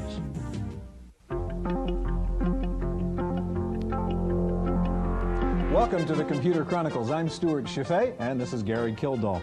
And Gary, what I've got over here in this little briefcase is an original Apple I computer. Before they thought about cases for computers, this guy put it into his briefcase. This is literally a museum piece, but it's only about 10 years old, and of course it represents state-of-the-art technology at the time for personal computers. Knowing what we know about technology and PCs today, what is the point in coming out with a new 8-bit computer like the IIc Plus? Well, Stuart, it's important to understand what the Apple really, where it came from. Steve Wozniak is the guy that engineered this thing, and he was a video person as well as a computer person. He realized you could put these two things together. Great for playing games, real low cost because you hook it to your TV set. As a result, they got a head start in a lot of the other PC computer manufacturers. A lot of software was produced, good customer base. This is a sufficient machine for a lot of people to use in education, in the home, and so forth. And Apple said, well, why not service that customer base and give them a new machine?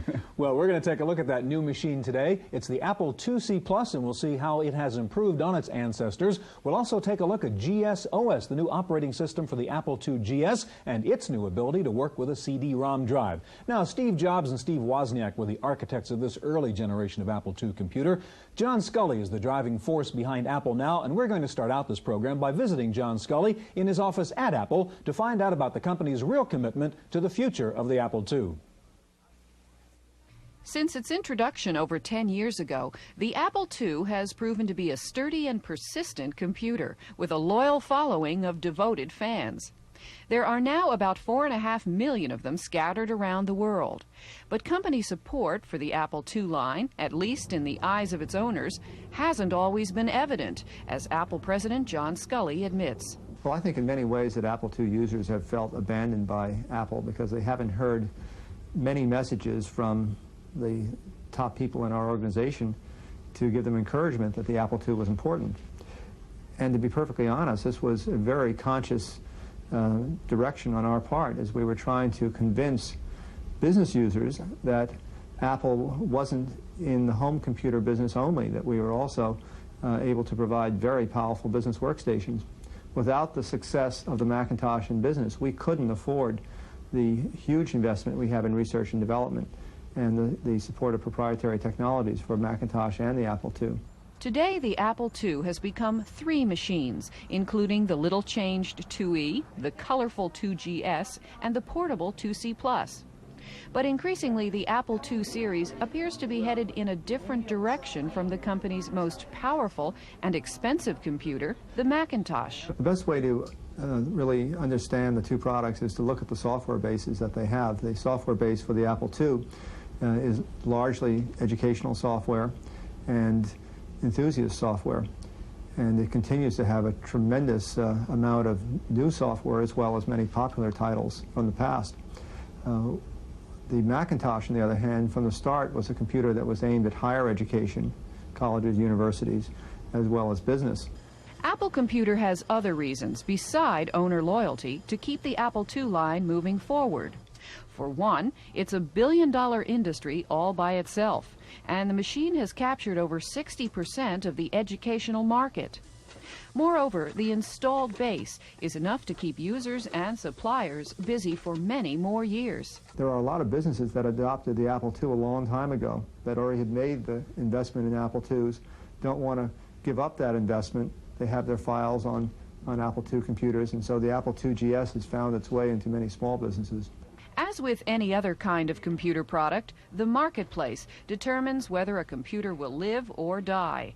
And John Scully believes that customers for the Apple II will be around for some time to come. We'll do everything we can to make the Macintosh as powerful as we can, but it doesn't mean that there aren't people out there who like a stick shift, who want to have the real feel of the chips, and that's the experience that you get with an Apple II. You're close to the technology.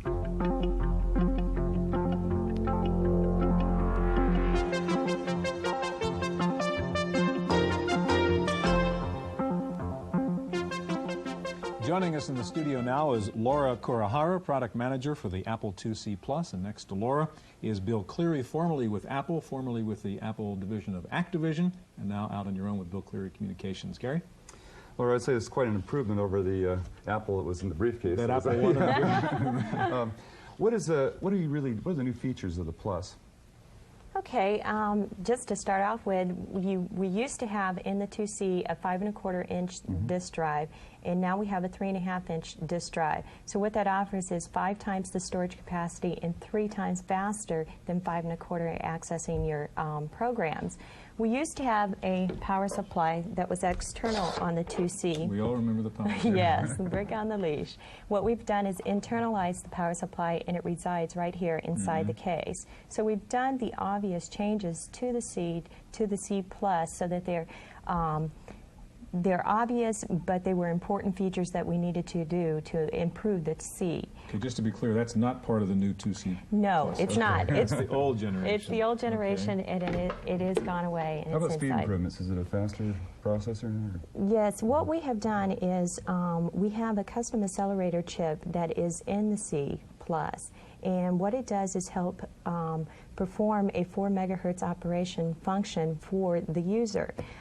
So instead of running at 1 megahertz where the 2C originally ran at, you are running at 4 megahertz operational mode. And this is optional to the user. So you cold boot the machine and you're coming up in 4 megahertz. And then you can do a keystroke selection and go into 1 megahertz so those operational. programs that are dependent upon timing could still run in the new. You've got a demo, Correct. I think, in which you can show us the difference in those two speeds, could you? Yes, what I've done is this is going to be operating in 1 megahertz, so you get an idea of where we were at and where we're coming to. So what I did is, this is Math Blaster Plus. It's a popular software application for education. It's a game learning your math. So we'll go into here, and we'll be able to see across here. If you take a look at this little guy running across here, and I turn the volume up, you're going to get an idea of what look and sound of 1 megahertz looks like. Now, if I go in and I reset the machine I'm going to reset the program into 4 megahertz. While we're waiting for it to reboot, then, you're mentioning the 3.5-inch floppies now. Are you concerned at all that, I mean, the whole issue with the Apple II, of course, is the gigantic amount of software out there, all of which is on 5 1/4. Aren't you concerned now that by switching disk formats, that sort of throws out that whole advantage to the user? Well, we were real concerned about that during our development process. So what we did is we seeded over 200 of our software and hardware developers, the majority of them being software developers. And what we wanted to assure is going from a transition of 5 1/4-inch media to 3.5. And what we did is, during this development process, encouraged developers to move to the 3.5 and make it available in their separate kit units on the dealer shelves. So on the day of introduction, we're real proud of the fact that we were able to announce over 500 software applications available on 3.5-inch media in that separate box, so the user could walk in and purchase that software application, walk home, and he'll have his 3.5 there without having to send a coupon in. Okay, can you show us 4 megahertz now? Yes. Now we rebooted, and we'll go back into the game portion selection. And we're going to see this little guy running around again. And yeah, you'll be able to hear watch it him run and at 4 see it. megahertz. Huh? You're right. Get back into here and choose level 1. And here it's obviously showing you a faster speed. That's 3 times the performance of the now, original. Bill, obviously, I'm not going to buy a new computer to have this little guy run faster.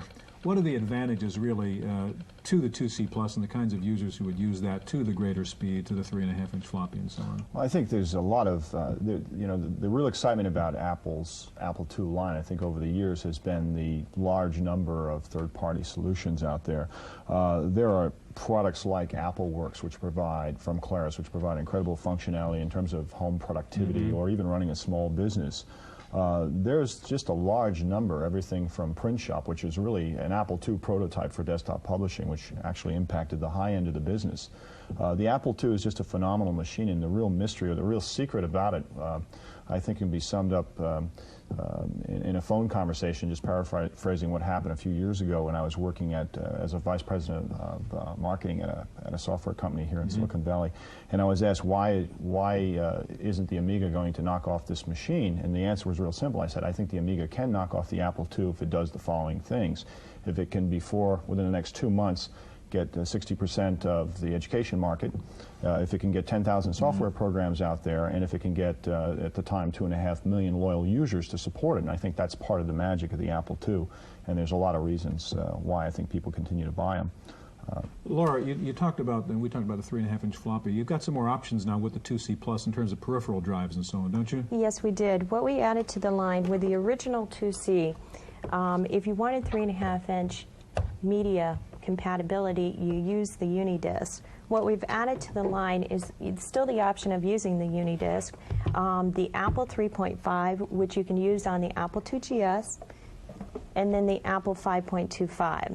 So now you have all 3 drives that are compatible for the product, for the Apple IIc product in our line. It's amazing how large that looks now. Yeah. As a new size disc. Bill, what do you think about the positioning of this particular machine, the 2C Plus? Is that going to be in the same traditional niche where the 2 has been? Well, you look at the evolution of the machines. You now have a GS, which provides improved sound and graphics, and the mouse interface that people are familiar with on the Macintosh computer. I think the difference, I think the 2C makes a lot of sense for people, and I don't know from a positioning standpoint what this means, but for people whose kids may be in K through 12 using an Apple IIe, which is the standard in schools, to go home and to buy for the home an Apple IIc, it makes a lot of sense. It's a logical choice at Christmas time. What's the ideal machine you'd like to see coming out from Apple? Personally, because I have a lot of Apple IIc software, I've been associated with the machine for 8 years now. The Apple II family of products, not just the 2C. I would say I'd like to see a machine where I could run all the high-end Macintosh stuff and also could run all the Apple II stuff. It's probably an unrealistic dream. You want the Apple Master Machine. The Master Machine was about the size of the 2C Plus there, with a flat panel screen that I could take on plane trips and whatnot. Or if I wanted to run some old 2 stuff, I could still do that. I think it'd be a fantastic product. I know Apple can't formally comment on this, but what would you think about that? I mean, is it a laptop Apple IIc, battery powered and flat screen and so on? Would that be a sensible product? I think from a cost standpoint, it would be very difficult for Apple to do a product like that. I see the GS as sort of an evolutionary step in terms of giving people the Macintosh interface, but I don't know whether or not, from a cost standpoint, you could do a machine that had a coprocessor that could accommodate both sides of the Apple family. But to me, it would be the ideal machine. Personally, I would love to buy one. Okay, Bill, Laura, thank you very much. Now, the Apple IIc Plus is not the only new 2 coming out of Apple these days. There's a new Macintosh 2, the Mac 2X, and Wendy Woods takes a look at that new machine.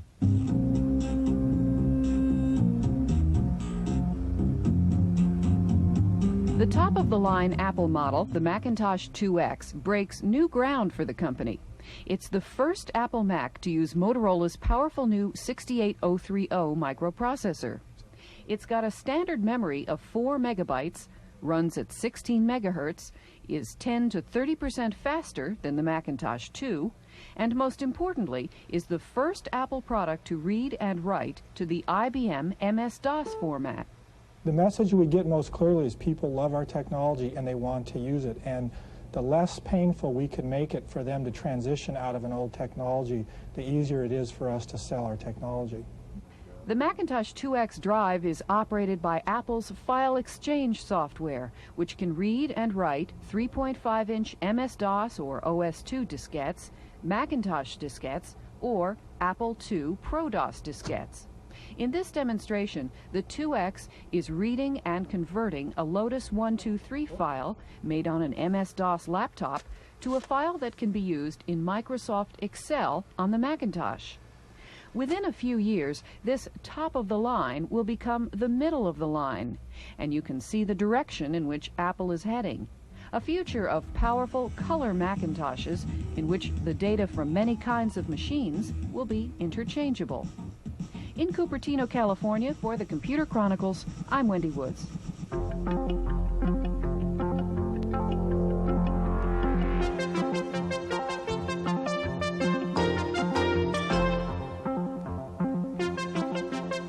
With us in the studio now is Ann Bachtold, product manager for the Apple II GS, and next to Ann is Stu Roberson, director for marketing with Activision. Yeah, and over the years we've seen various versions of the Apple II. We just saw the C Plus and so forth. How do you differentiate the GS from the rest of the Apple line? The GS is the top of the line for the Apple II product family, and it sells into both consumer as well as education markets, but it's really the most powerful platform we have. But it is still an Apple II Oh, it's compatible. definitely an Apple II, and it runs all the Apple II software that's available. Can you show us what it looks like, what you're working with? Sure. The key thing, Ann, is really the operating system. Right? Yes, It's not a definitely. new machine, it's a new operating system. The GS has been out for almost 2 years, and what I'm booting up right now is the new Apple II GS system software, version 4.0, which we recently introduced about a month ago at Apple Fest. Well, while it's booting up, have you identified the customer base now? Obviously you have over the past 2 years. Who buys the GS? People who are interested in doing home productivity, families, and we have a very large education base in both K through 12 areas as well as some college base, but it's primarily a K through 12 machine and home productivity machine for families. Okay. So what we're booting into right now is basically the heart of the new system software, which is GSOS, the new operating system. And some of the improvements that GSOS brings to the GS are, first of all, increased disk access, which, as you can see, definitely speeds the boot time of the system over our previous system software. And we've also introduced the concept of file system translation. And essentially what file system translation allows us to do is access data files from other operating systems. And what we've done is we've created new tools called FSTs, or file system translators, which allow us to do that. And one of the things I'd like to demonstrate today is the file system translator for the High Sierra file system. And as you can see, we've got a system right here that's configured with CD-ROM. And one of the things that we can do is, through using the High Sierra FST, we can actually access applications, CD-ROM applications such as Bookshelf, which is from Microsoft. And bring it right into Multiscribe. And bring it right into Multiscribe.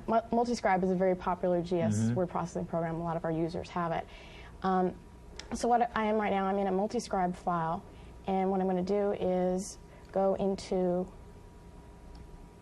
my disk area, and I'll go ahead and scan through some of my different volumes here until I bring up Bookshelf. And I'll go ahead and open a Bookshelf file. let's just say I want to access Bartlett's quotations, Okay. for instance. And I've actually imported a data file from Bookshelf into my multi-scribe package. And this really opens up the world of CD-ROM for our users, and especially our education customers are very interested in being able to access all the data that you can find on CD-ROM applications. What other kind of applications do you really see in the CD-ROM area? Well, CD-ROM is really a new industry for us, and it's really exploding, and we're supporting it now with the CD-ROM drive that we introduced in March. And this is the first time we've actually supported it on the Apple II line. Okay. So any large storage application, this one is a good example. I guess encyclopedia. Exactly. Okay. Exactly. Quickly, Ann, could you run us back to the operating system and show us some of the new tools that are in the OS? Yeah, in addition to the new operating system, we've created 2 new utilities that will really help our users better manage their hard files, as well as configure their systems. As you probably know better than I, computing is becoming much more complex. And so 2 of the new utilities that we have, what I'm launching right now, is the installer. And the installer is a great program because it allows the user to really easily configure their systems. If you start adding hard drives and CD-ROMs and various other things, it becomes somewhat complicated to make sure you have the right drivers. So on the right or left-hand side right here, I have some of the different drivers that you can add to your system, everything from MIDI to image writer support to CD-ROM support. Let's just click on CD-ROM and install this driver. That way I know I'll definitely be able to run this program. And what you can see right now is a little box that's giving you feedback on the process of adding the driver, as well as what files are being added. So you don't have to worry about the different system file management. It's taken care of it for you. Okay, you've got one other new utility in there, don't you? Sure. Let me get out of this, and we'll go into the advanced disk utility. Right. And that lets you do what? The advanced disk utility really helps you set up your hard drive and manage the information that's found there. And users, when they first start setting up their hard drive, they'll need to either initialize it or zero it out if it has other information. But another important element to this is partitioning, and that's something we haven't supported prior to today, or actually in the last month. And what I'm showing you right now is a new partitioning utility. And what I have on the right side here are 3 different partitions that we've set up on this particular hard drive, and I'll show you that we can change the partition size as well as... And why are you partitioning the disk? Sure. One of the reasons you might partition a disk is to have different file formats. Okay. Maybe you want to mix Pascal files with Protoss files, things like that. So I can add and delete partitions and change the partition sizes. So. Okay, Ann, can I ask you to load up Stu's program while I talk to Stu? How important is the 2GS as a product line to software developers like Activision? Well, Activision is really dedicated to the Apple IIgs and to that education and home marketplace that Ann had mentioned. To the large growing developer base, I think you're seeing a lot more activity in the GS, as some of the original Apple II developers have now started shifting their emphasis over to the new machine. Do you have any idea what the size of that market is now?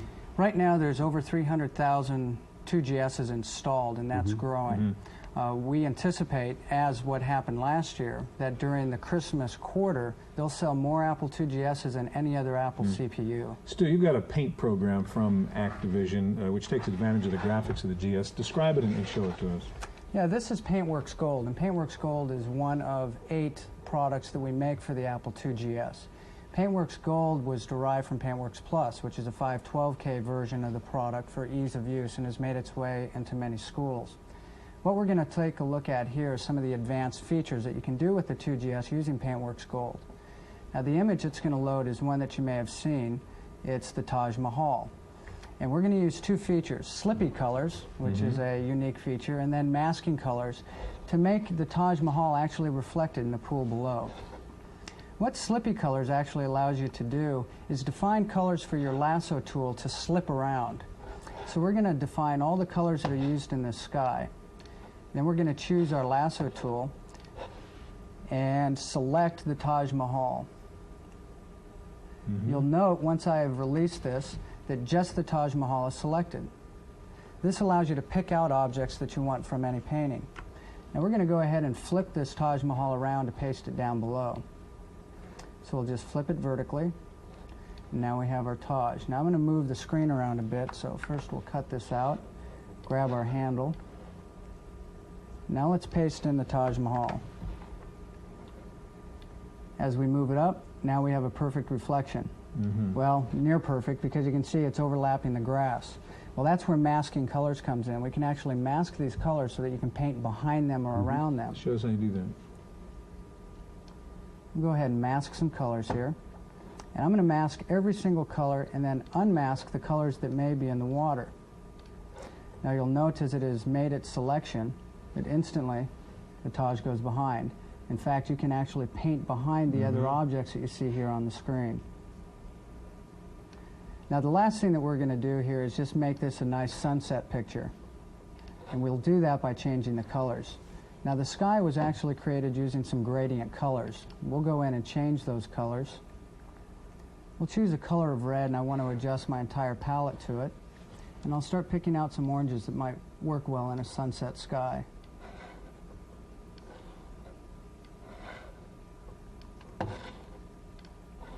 And there you have it. Very nice. Well, that's an impressive product. Stu, thank you very much. It's a nice-looking machine and operating system, and thank you. That's our look at the new Apple IIc Plus and the new Apple II GS. Hope we'll see you here again next week on the Computer Chronicles.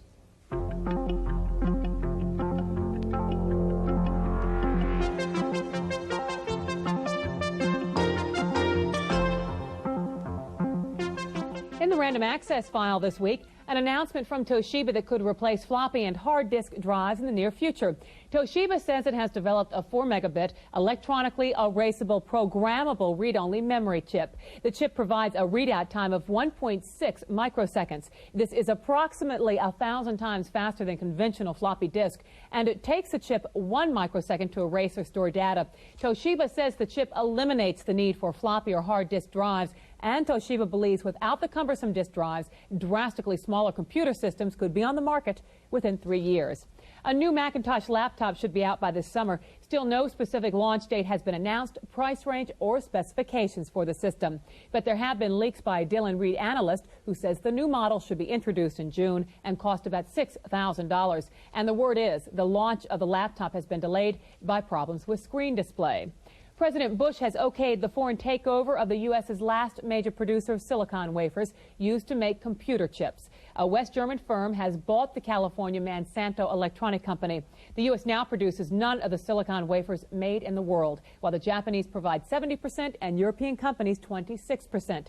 The sale of Monsanto, the world's 6th largest producer of the wafers, was announced last November. TV newsman in St. Petersburg, Florida, has been arrested for allegedly cracking his former employer's computer system. Michael Shapiro left his station for a competitor 4 months ago. In January, an investigation showed that files were missing from his former station's newsroom computer. A probe by the phone company led police to Shapiro. Shapiro is now on a leave of absence from his current job. He is facing 14 counts of computer-related crime. His bond is set at $14,000. Making long-distance phone calls and charging them to your home couldn't get much easier than this. U.S. Sprint is testing a telephone calling card that can only be used when the cardholder's voice print is verified. The voice card, as it's being called, is being tested by employees and selected customers. Here's how it works. Dial the 800 number, then dial in an easy-to-remember number like your birth date, then give a 2-second verbal password. Your voice is then compared to your voice print on Sprint's record. If it matches, the call goes through. If not, it's blocked. Here's something students may be interested in. Microsoft and Simon & Schuster's Prentice Hall College Book Division will publish a student version of Microsoft's Excel spreadsheet. The release date is scheduled for April. The student edition will include all the features of the retail edition. Candilia, a vast kingdom, a peaceful, futuristic world ruled by the Lockarm dynasty for ages. Its secrets are locked in the sword of power. Its creation is from the imagination of one 15-year-old Jeffrey Campbell of Colorado. Campbell just won first prize for his story. He was competing in a contest by Nintendo. The contest was to come up with the wildest plot for a new video game. Campbell did and won. Campbell's game idea was just one of over 10,000 entries by youngsters ages 8 to 15. That's it for this week's Computer Chronicles. I'm Cynthia Steele. The Computer Chronicles is made possible in part by McGraw-Hill, publishers of Byte Magazine, and Bix, the Byte Information Exchange. In print and online, Byte and Bix serve computer professionals worldwide with detailed information on new hardware, software, and technologies. For a transcript of this week's Computer Chronicles, send $4 to PTV Publications, Post Office Box 701, Kent, Ohio 44240. please indicate program date.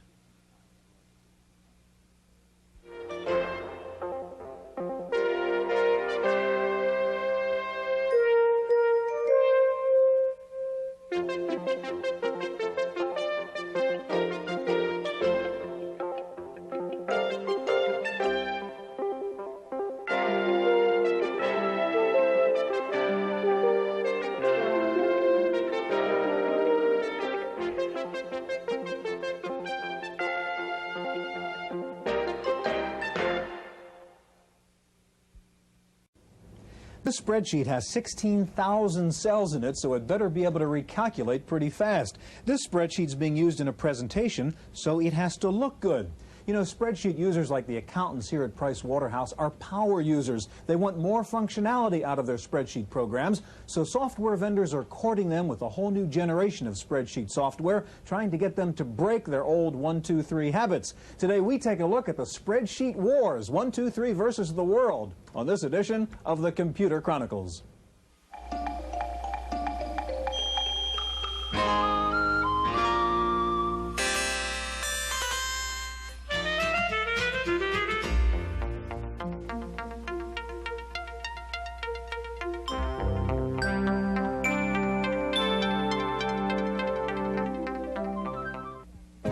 The Computer Chronicles is made possible in part by McGraw-Hill, publishers of Byte Magazine, and Bix, the Byte Information Exchange.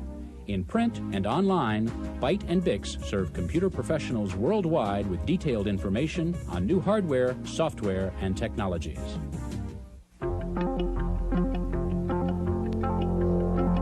Welcome to the Computer Chronicles. I'm Stuart Chaffee, and this is Gary Kildall.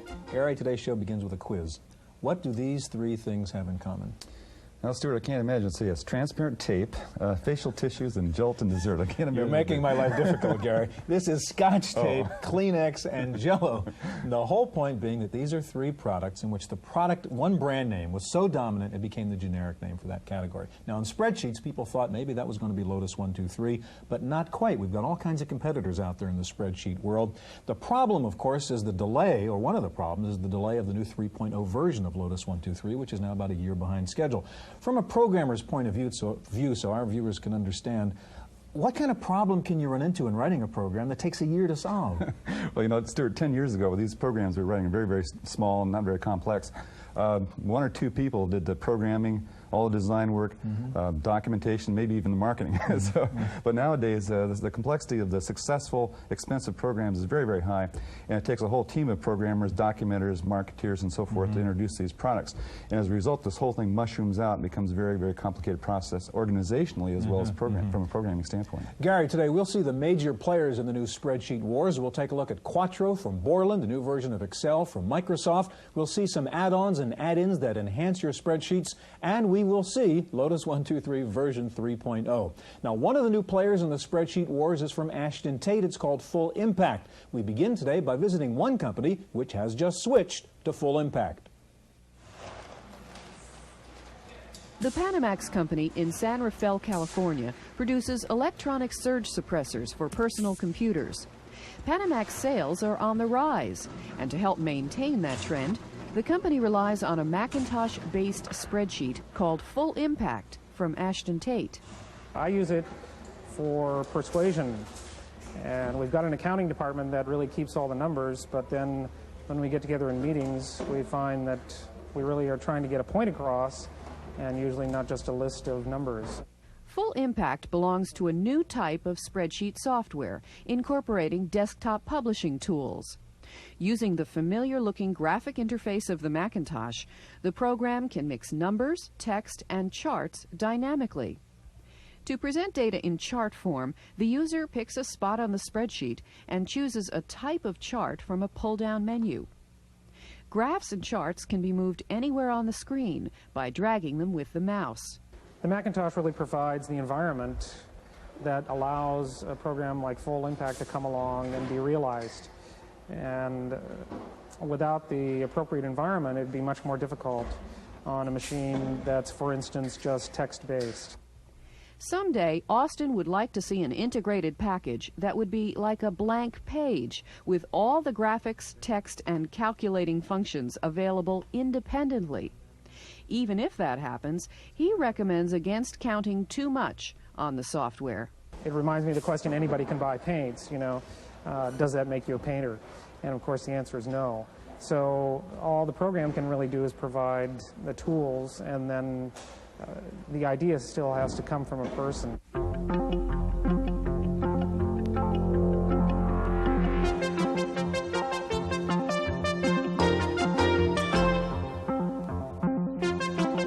Joining us in the studio now is Phil Welch, a spreadsheet product manager with Microsoft. Next to Phil, John Lewis, president of Lewis Research Corporation, and Jared Taylor, West Coast editor of PC Magazine. Gary? Jared, if we look at the history of spreadsheets, I guess it really started with VisiCalc in the old days. And Lotus came along with integration of spreadsheets and graphics and databases, and it really took that market away. Right. Now, is this same sort of thing going to happen again? We've got Excel out there, we've got Quattro coming along, and other products. Is history going to repeat itself? I would be the last to predict that that's what's going to happen. 1, 2, 3 is very, very well dug in. I think at this point there are few people who would try to argue that it's a better spreadsheet than Excel, for example, or that it's a better spreadsheet than Surpass. But the fact of the matter is it's there, it's out in force, people are loyal to it, it's just got a bunker built around it. But why is the market kind of breaking up to some extent then? The reason that there are serious competitors out there now is that 1, 2, 3 has sat still for too long. Mm-hmm. In the face of the possibilities for technological improvement, it didn't come out with a version that lets you link spreadsheet, better on-screen formatting, better graphics, printing graphs from the screen, macro libraries. There are all kinds of things 1, 2, 3 could have done but didn't. But that's promised in future releases? Yes. Release, when it shows up, Release 3 is liable to be an excellent program. Okay. But we'll Phil, see. You're representing Microsoft and Excel here. Can you show us a little bit about Excel? Sure. Excel is a very different sort of product than 1, 2, 3 or even 1, 2, 3 Release 3. It's designed to take advantage of the 286 and 386 processing power that most new computers have, and it uses those to display graphics or bits of information instead of characters. The way the product's organized is there are menus across the top, and you can get at those menus with a mouse, which many new users find easier, or you can use commands that are familiar to Lotus users, the / key, for example, to load files, and so forth. Now, adding works the same way that you might in a 1, 2, 3 sheet. You type a plus sign, then select a cell, and then type a minus sign, another cell, hit return, and you get your value. But what's significant about Excel is that you can use that same vocabulary across multiple sheets. Here I have several different files loaded, and as you can see, I can pick up and manipulate any of them. Now let's go to this annual sheet, size it up, and make a summary of these two other worksheets. I simply select a range of cells, type a plus sign. Let's go out to West. The first click activates the sheet. The second click creates the formula. I will type a plus sign, and we'll go back out to East. Now, you notice the way the formula works, it has the sheet name and the cell reference, sort of a 3D reference. So we'll finish up, take this sheet here, hit return, and it will link those sheets together. Now, another thing that's very easy to do in Excel is to make a very nice graph. I simply select a range, type a function key, and Excel will produce a graph. Now, if I arrange all these different files on the sheet, you'll see that they're still linked. That if I had, for example, a very good year in gear sales and change that value, it will show up first in net sales and then in the graph when I hit return. Now, the formatting capability in Excel is also very sophisticated. We think that it had to be a good analytic product to compete with 1, 2, 3, and we worked hard on that. But we also worked hard on the presentation capabilities. So, for example, I can take this chart and add a legend. Notice that Excel knows what that legend should say, and I can add an arrow and move it around. Maybe add some text, put that on the screen. Now, if this isn't the sort of chart that I want, we have a gallery of 44 different chart types that you can select from, and I can simply page through that gallery, pick a chart type that I'd like, and say, okay, I'd like it to be that sort of chart. So you can see it's pretty simple, but actually you can get very nice effects. What I'm going to do here is load up a chart that we prepared earlier. It's actually just a slightly more elaborate version of the chart that I was using. You notice it's linked to a worksheet. I'm not going to load that worksheet, but I could have. And anytime the values would change in that worksheet, they change in the chart. Now you can do that same sort of formatting on worksheets as well. I'm going to unhide a worksheet that I had stored in the background here. And you notice that I have fonts of different sizes and color. Now this is actually a live worksheet, unlike some other products, so that I can go in and adjust these numbers. And you'll notice that the value for income changed from positive to negative. It's actually a worksheet, and it's context sensitive. Phil, I have to ask you to kind of dump out of Excel there, because we want to take a look at Quattro, and if you get the keyboard over to Jan. While you're doing that, if you can sort of talk at the same time, the concern of most Lotus users, of course, is the retraining and the relearning of another spreadsheet. How difficult is it for someone who's used to 123 to get into Excel? We think that it's actually quite simple. We have a lot of 123 compatibility features built in, including things like 123 help, so that if you type the 123 command, you'll get the appropriate Excel command. I think it's probably worthwhile also mentioning that the hardware requirements are heavier in Excel because of the graphics that you got to drive and so forth. Sure. So it does require a 286 or 386, but that interface that Excel uses is going to be the standard interface for OS2 presentation manager. So the investment that a user makes learning Excel will pay off over time in lots of different applications. Jan, I want to ask you to show us Quattro, and I want to explain to our viewers that we had invited Borland to be here to represent Quattro, but they declined, so Jan very courteously agreed to come in and show us Quattro. So go ahead. But I think that actually turns out to be a plus, because one of the things I want to show here is the chameleon interface, the fact that you can make the interface to Quattro look like whatever you're used to. In this case, we shaped it so that it would look like Lotus 123. And again, I've been using this now for a good 5-10 minutes or so, and because we could shape the interface to look like what we wanted, I can use it very easily. So let's say I want to retrieve a file here. Again, I use exactly the same commands as you do in Lotus, although the look and feel on the screen was a little bit different. One of the things you'll notice in terms of some of the things in Quattro is the graphs. Right off, without even looking at all the features of Quattro, right off, a Lotus user will be able to see the graphs are much more graphically pleasing. Let's just say that we want to take this one and we want to change it rather than a stacked bar chart. Let's say we want to make it into a pie chart. Just do that, we view it, and there it is, very simply. Okay, Jared, what do you think of Quattro as a competitive product in the Excel 123 marketplace? Well, I think Quattro's got some limitations in that it's not perfectly 123 compatible. And if your business requires that you use a 123 template, I'd be a little bit leery about using it. Its great advantage is it's much cheaper than either Excel or 123. Also, it has a fantastic macro debugger. It's got a way to rebuild your spreadsheet if it breaks down. It's got some good advantages. As far as its comparison with Excel is concerned, you shouldn't overlook the fact that although they're both spreadsheets, they're very different products. Excel is expensive, it requires top quality hardware, but it's the way spreadsheets are going to go, and it's very powerful. Quattro, on the other hand, will run on smaller, less powerful machines. And it is something that hews to the current 123 tradition, and if you're used to 123, Quattro will be very good for you. Gentlemen, Jan, thank you very much. Now, you can get some extra functionality out of your spreadsheet, not by buying another program necessarily, but by buying an add-on or an add-in. Wendy Woods has a report on some spreadsheet enhancers. You don't get to be the largest general contractor in the country unless you can do an outstanding job estimating your costs and your profits. Turner Construction has become the largest with the help of Lotus 123. While Lotus is standard equipment, however, add-ins are not, and each estimator chooses his own. Willie Mautner likes Spell-In, an add-in which checks the spelling of documents made with Lotus 123. It allows the ability for us to present a cleaner product to the owner that gives it more validity because there isn't the spelling and the typographical errors. Another important add-in is See More, a program which allows you to see more columns than Lotus would normally allow. The more columns, the smaller the on-screen print. Now Lotus still has the ability to create windows and titles so that you can play some games with it, but See More I use almost on a daily basis just because I like to see more. I'm able to see more of the sheet and I'm able to manipulate the data more. Also very popular is an add-in called Squeeze Plus, which allows more Lotus files to be stored on a disk. The sky seems to be the limit for makers of Lotus 123 add-ins, many of whose products have been very successful.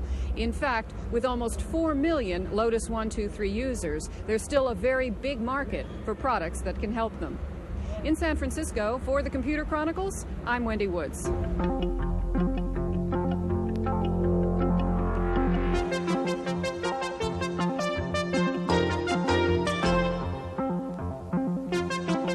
With us in the studio now is Jim Kinlan, Director of New Product Marketing with Funk Software. Next to Jim, Chris Randalls, Director of Marketing with Lotus. Gary?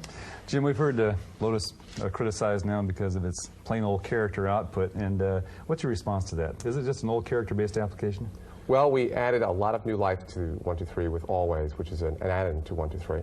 And it creates great printouts for 123. It's a very easy product to describe. And I brought along a couple of printouts. This is a printout that was designed and formatted with 123. This is the exact same worksheet that was formatted with Always. Okay, now, is this just at the laser printer level, or do you actually see this on the screen in this format? You actually see it on the screen. It's WYSIWYG. Okay. What you see on screen is what you will get on the printer. And it works with both laser printers. Great. Okay. Here is that file, and let's pop into Always. Now, I have previously formatted this worksheet, but I've left a couple of rows available for formatting. For example, here, I want to make this title row a larger font. So I simply say Format, Font, and I can select from one of 8 fonts that I can apply to the worksheet. In this case, I want to select Times Italic. And I simply paint the range that I want to apply this font to. So you can see the change automatically on screen. I might also want to make a visual impact on my bottom line. So here I might want to put a double underline. So I simply say / format, underline, double, and paint the range for the double underline. Simple. All right, now suppose you go back to the spreadsheet and change a number, one of the cells. Is that reflected directly into this graph? Yes, if you change a number in 123, the font will remain the same. Okay, and how about if you change the actual configuration of the spreadsheet, rows and columns and so forth? How does that format? Do you have to rebuild the It depends. If you've changed a row that is amid a box of rows that have already all been formatted in the same way, it will retain that new format. If it's outside of the range, you just have to simply go in and change those particular rows and columns that you might have inserted. Jim, can you work on the spreadsheet when you're in Always? I mean, can you change the values? No, you have to go back to the spreadsheet. That's correct. And then into Always. What about graphs? How does Always handle graphs? Well, let me pull up another worksheet and show you how I can merge text and graphics. In this particular case, I'm popping back into Always again. I've already put one graph into the worksheet. All right. In fact, Always allows you to put several graphs in the worksheet. In this case, I'm going to put another graph, my income file, next to my sales file, and just simply paint the range for the graph to be inserted. Always automatically sizes the graph and puts it side by side. Now I can print this out. Okay, you have some hard copy here. Yes, I think it shows a graph integrated in there. I think it's the exact same file. Where, and again, Always and 123 provide an unbeatable combination of the IBM PC. It's the only spreadsheet that allows you to merge text and graphics. Okay, Jim, I want to ask you to slide the keyboard over to Chris so we can take a look at Lotus 123 in just a second. While you're setting up Lotus over there, Chris, how much does Always cost? It's $149.95. Okay, and it's Always because, of course, you're the guys who did Sideways. That's right. And this is the next generation. How would you say the kind of output you can get out of Lotus 123 compares to the stuff we saw in Excel before? Well, in fact, our advertising says that our output actually exceeds Excel. All right, we have more levels of shade. You can put more fonts on the worksheet. You can merge text and graphics. And actually, you can run it on an 8088 machine, good old XT, or the blazing fast 386. Okay, and I might point out we are running this on a 386 machine right here. That's correct. Okay, Chris, everybody wants to know what is going on with Lotus 123 Release 3.0. That's what you're going to show us. And what are the differences now? What are the big new features in 3.0? Well, we've taken, with Release 3, we've really gone back to basics with the spreadsheet, but maintained full compatibility with 123 Release 2. And we've introduced some very key new technologies for our future spreadsheets, our future generation of spreadsheets. Could you just show us some of these features? Yes, I certainly can. I'll just introduce the screen because I think it's very important. When a 123 user is upgraded overnight, let's say, to Release 3 when it's available, they will see that screen come up, and if they press the / key, they'll see a familiar worksheet, range, copy, move menu system. We've added functionality at the end of the menu tree to maintain full macro compatibility. I'll just pull up a file here. One of the differences that you'll notice, apart from the cursor marker we've introduced to make navigation easier, in the top left is the A character, which tells us we're on sheet 1 of a 3D worksheet. And 3D is a key technology we've put into Release 3. What it really is think of the way you work. Think of a Rolodex on your desk. Think of the card file. We've enabled users, instead of having one 2D sheet on their desk, to put several 2D sheets in one 3-dimensional worksheet. And that can be several sheets in a file or several files in memory simultaneously, each made up of several sheets. So if by learning one simple command, which in this case is control page up, I can step through this 3D worksheet, which is in fact a set of regional sales reports building up to a consolidation at the front of my worksheet. Now, we've made it easier to visualize these with a perspective command. And here you'll see 3 worksheets at a time displayed. And as I step through them, we're looking at 3 of those sheets. In fact, there are 7 altogether in this model. Now, to build up a consolidation through this worksheet file is as simple as using the familiar @sum command. Instead of going along the columns or the rows, stepping back to the next sheet, anchoring the cursor, end, and then control page up moves us right through the set of worksheets to the end. Think of it like punching hole through paper, drilling through a set of pieces of wood. Close the parenthesis, and at the front you'll see a consolidation of all the quarterly sales for the product line bicycles in our sports company. Copy that across, all the way across. I've got a complete consolidation, a normal addition at the bottom. Will add up all of quarter 1. I can copy that across, and no 123 user will be surprised by that. But if you look at this, I can actually step all the way through the spreadsheet. So I can add up all the quarters for all the divisions right the way through. Now, in a matter of seconds, what I've done is build up about 150 complex relationships to form a financial model for my company. That would have taken a long time before. How about the graph with this? Do you have the ability then to do a 3D graph? Yes, indeed. If you want to do a graph in the Z dimension through the worksheet, you can indeed do that. Although we've introduced a lot of presentation quality features in the graphing end of the spreadsheet. Show us what you can do with the I'll show you a couple of things like that. One of the complaints. Well, I'll open another file. This was one file, I was working on it. If I open another file in front of this worksheet, in this case a sample income statement, one of the things I'll do to complete the model is link this file to the 3D consolidation. And that's as simple as the familiar plus key, moving to the sheet we were on, and you can see in the top left-hand corner the reference to that file, and bring it into the sheet. Copying across will replicate that formula all the way across. And what I've done is set up here a nice-looking graph which is inside the spreadsheet, and that's a new feature. You can look at a graph as it's seen on the spreadsheet, and if I change data in the spreadsheet, it'll be reflected automatically in the graph. Or if I zoom at full size. And 123 users will be familiar with the graphing today, and they'll see some dramatic changes there. More fonts, more annotations, more colors, cross-hatchings, and options. Now, both of these graphs that we've seen, or the two different, through Always and through version 3, seem to be on character boundaries. Is that true, or are you using a pixel boundary? That's true. Well, that graph you're seeing there is running in a graphics mode, but that's like 123 today. But we've maintained the familiar character-based interface for 123. After all, 123 is not just a phenomenon of one product 5 years ago. It's been the choice for 8 out of 10 spreadsheet users for 6 years in a row. And this interface is the most commonly used interface on PCs throughout the world today. Chris, we have about 30 seconds left. Everybody wants to know, what has been the problem with 3.0? Why is it so behind schedule, and when will it come out? Well, I'm glad you asked it, because I know that a lot of people are interested to know what's going on. Quite simply, we deliver quality products. I think our users expect that, and we're not just in the business of delivering a few quick improvements and features in a few months. And we chose not to ship Release 3 this year because it's got quite a few bugs and things we wanted to iron out. And what we're confident of is we can ship in the second quarter of next year with a fully functioning, fully featured product which is bug-free, and I think that's what they expect of us. I'm glad to say our users are very loyal, and this is more an issue for the press and the analysts than it is for us and our users. So April 89 or so for 3.0. Well, in Q2 next year. Okay. Gentlemen, thank you very much. That's our look at the spreadsheet wars. Hope we'll see you here next week on the Computer Chronicles.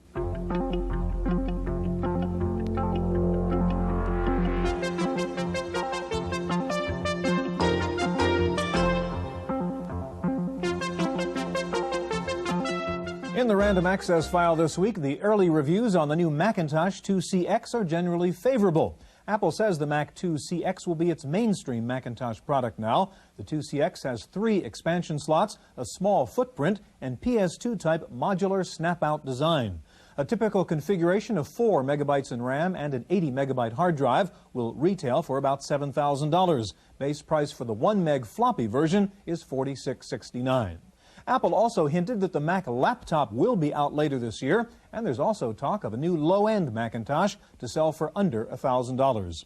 Apple has unveiled 2 new large full-page monitors. The 15-inch monitor offers 4 shades of gray and 640 by 870 resolution. The 21-inch monitor displays 2 pages side by side. It can show up to 16 shades of gray. Resolution is 1152 by 870.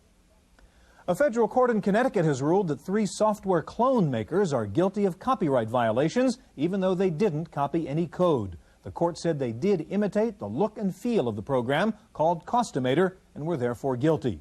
Remember the good old Hercules graphics card? Well, Hercules is back with a new VGA card that's half the price of the IBM card and fully IBM compatible. At a list price of $299, the board is about 25% less than most competitive products. Sun Microsystems has announced the development of a new font technology called Open Fonts, which will be challenging Adobe's PostScript as a font scaling standard. Sun says Open Fonts is an automatic system which works independently of the imaging model. And Raster Image Processing Systems says it has broken the PostScript encryption scheme and will be making available off-the-shelf Adobe fonts for use with clone printers. Commodore has introduced a host of new Amiga products, including a new Unix version of the 2500, a new Amiga 500 desktop video system, and a new high-res color graphics card for the 2000. Online information services continued to grow last year, though the growth was slower than in the previous 2 years. Online subscriptions were up 14%. CompuServe is still the biggest online service with nearly 500,000 subscribers. Apple Plus Magazine will be no more. Ziv Davis has sold the Apple II Mag to IDG, which will merge it with its own Insider publication.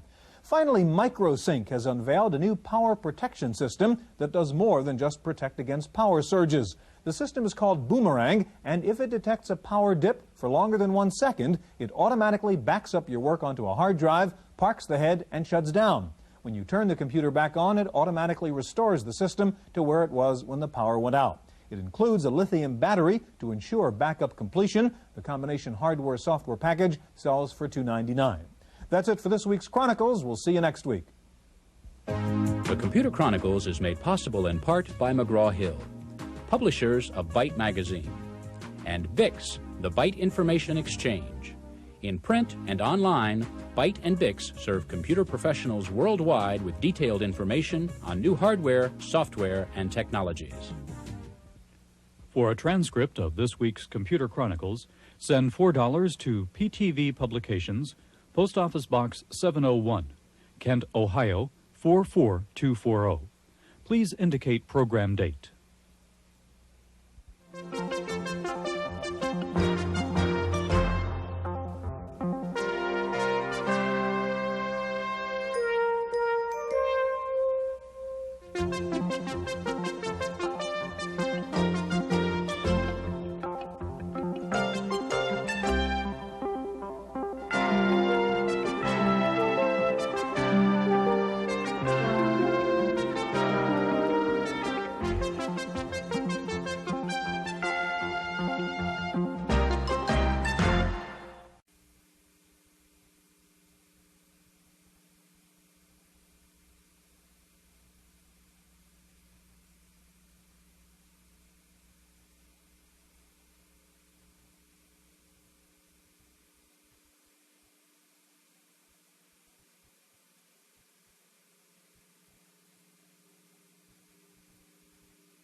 For some people, Christmas is a year-round business, but for most of us, it means thinking, oh my goodness, what am I going to get him or her as a Christmas present?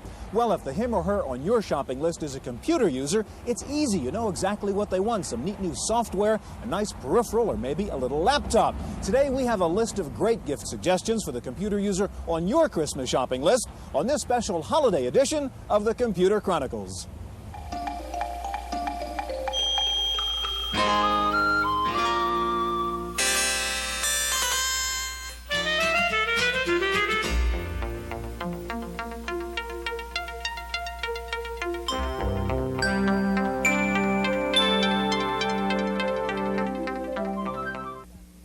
The Computer Chronicles is made possible in part by McGraw-Hill, publishers of Byte Magazine, and Bix, the Byte Information Exchange.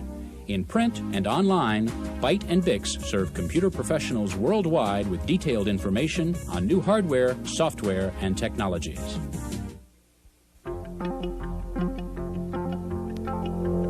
Welcome to the Computer Chronicles. I'm Stuart Chaffee, and this is Santa Claus. I know you, Gary Kildall. Gary, I know you're a high-tech junkie. You've got all the toys you can think of, from a Lamborghini to a computerized video editing system. I've got something you would like for Christmas. This is the new compact 286 SLT laptop. Runs on batteries, 3 hours worth, beautiful VGA screen. Very small, 14 pounds, can fit in your lap on an airplane, even in coach. Removable keyboard, removable battery pack, so you can even get more than the 3 hours. It's just a nice little machine. The only catch is you really have to be Santa Claus to afford this one. It's about $6,000. Gary, ideally, if you could have anything you wanted from the computer industry for Christmas, what would it be? Well, Stuart, I've been waiting around for the Dynabook. This is a concept that was introduced at Xerox PARC early 70s. 8.5 by 11, maybe a 3-hole punch computer. Right. Fits in your briefcase or notebook. And the idea, as the name implies, it's a book. It's an electronic book. You can learn everything from calculus to whatever your high school courses happen to be, along with recipes and cookbooks, whatever. Real compact form. The nice thing about it is all the technologies are coming together now, so we can actually have one of these things maybe by next Christmas. Small disk drives, hard disk drives, small floppy disk drives, little itty-bitty CD-ROMs, things like that, and they're all coming together, very, very low power. So we could have one. So Karen, if you're watching, next Christmas Santa wants a Dynabook. Okay, the super portable. Today we're going to be joined by Jan Lewis, Paul Schindler, Wendy Woods, and a sack full of great presents for the computer user on your holiday shopping list. We start out by visiting a computer retailer to find out what products are hot this Christmas shopping season. Once a year, computer hardware and software vendors become just like other retailers, who count on Christmas shoppers to round out the year's sales. New technology displaces the old, while old favorites like flight simulators and adventure games are solidly popular. While it's been over 10 years since the first Apple IIs hit the market, retailers haven't seen a slowdown in consumer buying. Well, I'm always scared to death of the market being saturated, but no, it doesn't look like it is at all. People are still buying the basic PCs, which a lot of the manufacturers have abandoned, yet people really do still want them. And then there are the other group of people who have the PCs and are upgrading particularly to something like a 386 computer, which is much faster and is capable of doing things PCs can't do. Among new items this year is a database of city street maps called Streets. For those who travel by car, the program will plot the most efficient route from point A to point B in major American cities, although it won't predict accidents, traffic jams, or breakdowns. Also new this year is a game for almost grown-ups called Looking for Love, about a clumsy but determined young rogue named Larry. Players can choose different levels of play, from pure innocence to lurid excess. For the information-hungry, there's Microsoft Bookshelf, a CD-ROM-based collection of reference works. Starting from a single word, Bookshelf will search through its encyclopedia, almanac, and dictionary until it hits upon the exact link. Of course, you need a CD-ROM player to use it. This year, more than ever, it seems like everyone is selling software, from toy stores to department stores. But that doesn't seem to worry the corner computer store. Thank you, sir.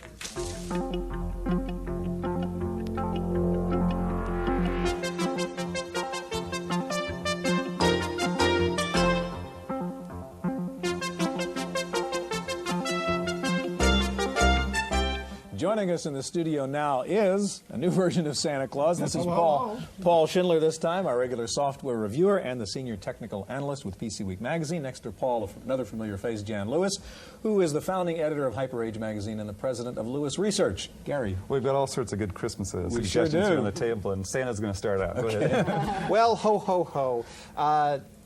Richard Dalton of Keep Trek Corporation, as usual, helped me pick the stuff that I wanted to mention for the Christmas show. For a mere $40, you can get Ken Skier's No Squint, one of the hot laptop utilities, turns your little line into a square so you can see your cursor, and it only takes up 1,000 bytes of memory, which in a laptop is a critical circumstance. Now, you've got a desk full of floppies, I've got a desk full of floppies, everybody's got a desk full of floppies. If they are 3.5-inch floppies, Macintosh and the new IBM format, for a mere $40 from Vertical Solutions in Olympia, Washington, you can get this dandy little vertical disk storage box. Holds 240 disks, and you can find what you need for a change. Okay. Tony Pompili works with me at PC Week. He and several others have written Ventura Publishing. It's a mere $40 in bookstores everywhere, and the reason you're paying $40 is you got a floppy inside of it with a bunch of formats that you can use to become an instant publisher. I know you did a show earlier this season on disk utilities. Optune is going to give Peter Norton a run for his money in making your disk work faster. Groupware, the hot buzzword of 1988, and before it peters out in 89, Robert Johansson, Get the book now. of the Institute for the Future, for a mere $30, has written the authoritative description of Groupware, which really is going to be important in the future. And, of course, Peter Norton's very latest, version 4.5, with his Disk Doctor, 31 ways to tell how sick your disk is. But more importantly, this is artificial intelligence-assisted disk repair. And for those of us who lack the real thing, artificial intelligence can be really important. And that is $110. Finally, $500, but a truly remarkable breakthrough from Quadram. This is the first, essentially it's a portable fax card. Instead of having to open up the case and slip a card in and disrupt your buses and the whole line of problems, you put this attaches to the COM port on your PC, and if you're in an office, you just move it from PC to PC. Whoever needs the fax card, they get the fax card. I think it's a fantastic innovation, a clever idea, and it works just as well. It receives faxes just as well as the regular fax cord, which may or may not be something proper to say about it. Okay, Gary, what do you have for us? I'm on. Okay. Well, if you're tired of playing flight simulator games, you can try Formula One. Our 12-year-old Forrest will tell you that this is a really good game because it's real hard to get them away from it. Race car drivers. Race car drivers. Okay. And you can go into the Monaco courses, Germany, Brazil, Japan, so forth, and race all the great drivers. I think this is probably around $30, if I remember correctly. Another one that's kind of neat here is Home Video Producer. And this is about $30, $35, whatever. And it lets you make up the titles for your own home recording. Desktop video. Desktop video, exactly. Now, what I'm going to do is I'm going to show this, basically. And I've got the whole system up here and running. I've kind of preloaded it with some things. The first panel down here shows an effect. Well, each one of these in the slideshow is an effect of some sort. This is a border effect. This will be a fill of a picture. And this is some text effects. Now, below those, you'll see things like a wipe from the right, the time it takes to make the wipe and so forth. And I'll go ahead and just run this so you can take a look at it. This is going to be a title for a little movie that Christy did yesterday for the show. Okay. So you created the title in the software. That's correct. Now all we need to do is then cable this off to our home video recorder. It comes with a cable that attaches to the card. You use a regular connector like this. Okay. So let's go ahead and run this so I can find the right panel. There it is. You see, I do titles, but I have to go to a local studio and I have to pay them $30 an hour to do the titles. You pay $30 once, you've got this, and that's right. They're out of business. Well, the resolution may not be quite as good as what's the this, Gary? commercial. Okay, now this is going to be the preface of our little movie here. So here's the wipe from the right for the first panel. Here's the picture. Nice. Wipe from the left, and the text coming out. Pokey meets Godzilla. Okay, now here's the great peripheral for your home video or your desktop video. 8mm integrated recorder playback TV set. VCR and TV VCR and TV set, right. About $1,300, I believe. Now here's our little movie. We'll put this in here. Now normally what you do is you'd cable these two up and then you just go ahead and hit the record button when you have the title up and there. record the effects onto the tape. Okay, so we'll go ahead and play this. This is the movie you did the title for. This is our there it is. This is Christie's, yeah. Okay, here we go. A high level of work you're into, Gary. Pokey meets Godzilla. Whoops, there it is. Don't try this at home, kids, right? This was not done on a home unit. That's right. Wasn't it, right? No, That's it wasn't. right. It's still beautiful. Gary, you actually got the titles with the video coming out of the computer without genlock or any of the fancy stuff. So it's right off a CGA card. That is a restriction, by the way, as far as I can tell, is the CGA. Yeah. Jan, what do you have for us? We have a few real good things, and real useful things. One of the focuses here is going to be the laptops, and they've really picked up, as you know, for the past couple of years. There are some problems, and these products here are going to solve them.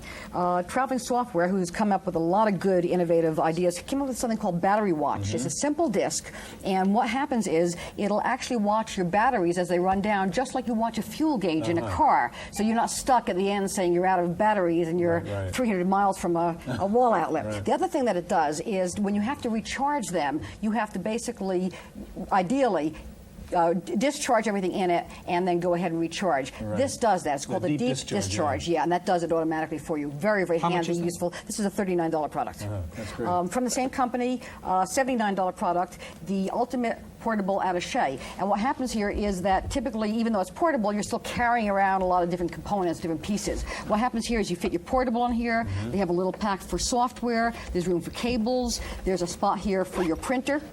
And then there's a whole lot of extra little pouches and things in here. So it makes it real, real handy. Very good for a laptop user. Yeah, it's wonderful for a laptop user. Okay.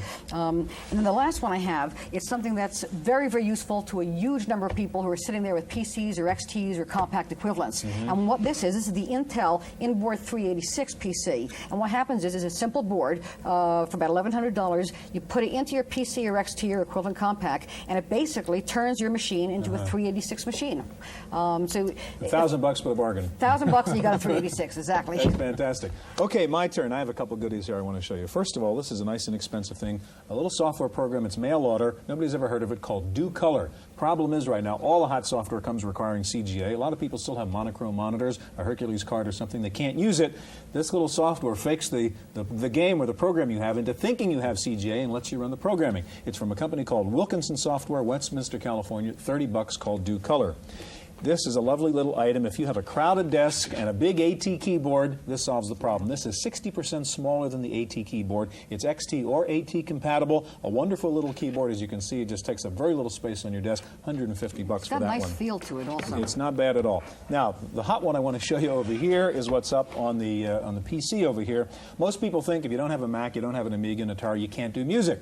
Well, this is called AdLib. It's a card and software, $245, which lets you do very powerful music composition on an IBM PC. This is in the jukebox mode right now, and just to show you what the thing sounds like, we have Jingle Bells loaded in here right now. And you see a little record turning at the top, and you can just call up any of those songs. Not too bad, but it's not just a jukebox program. Let me show you what else we can do to get out of this thing and actually get into the composition program. I guess I have to hit F2 to stop and get out of this particular program and go into Composer. And it's a pretty powerful little program which lets you do full music visual composition, lots of different voices. You can see everything that's going on. I'll show you in a minute a particular song which I tried to create, which is loaded in here and which isn't too good, but it's all right. It shows you it is human and it makes the same mistakes you do. And there's a little piece of music which we put in there. And you can see the visual composer on the screen. Don't laugh at my music here.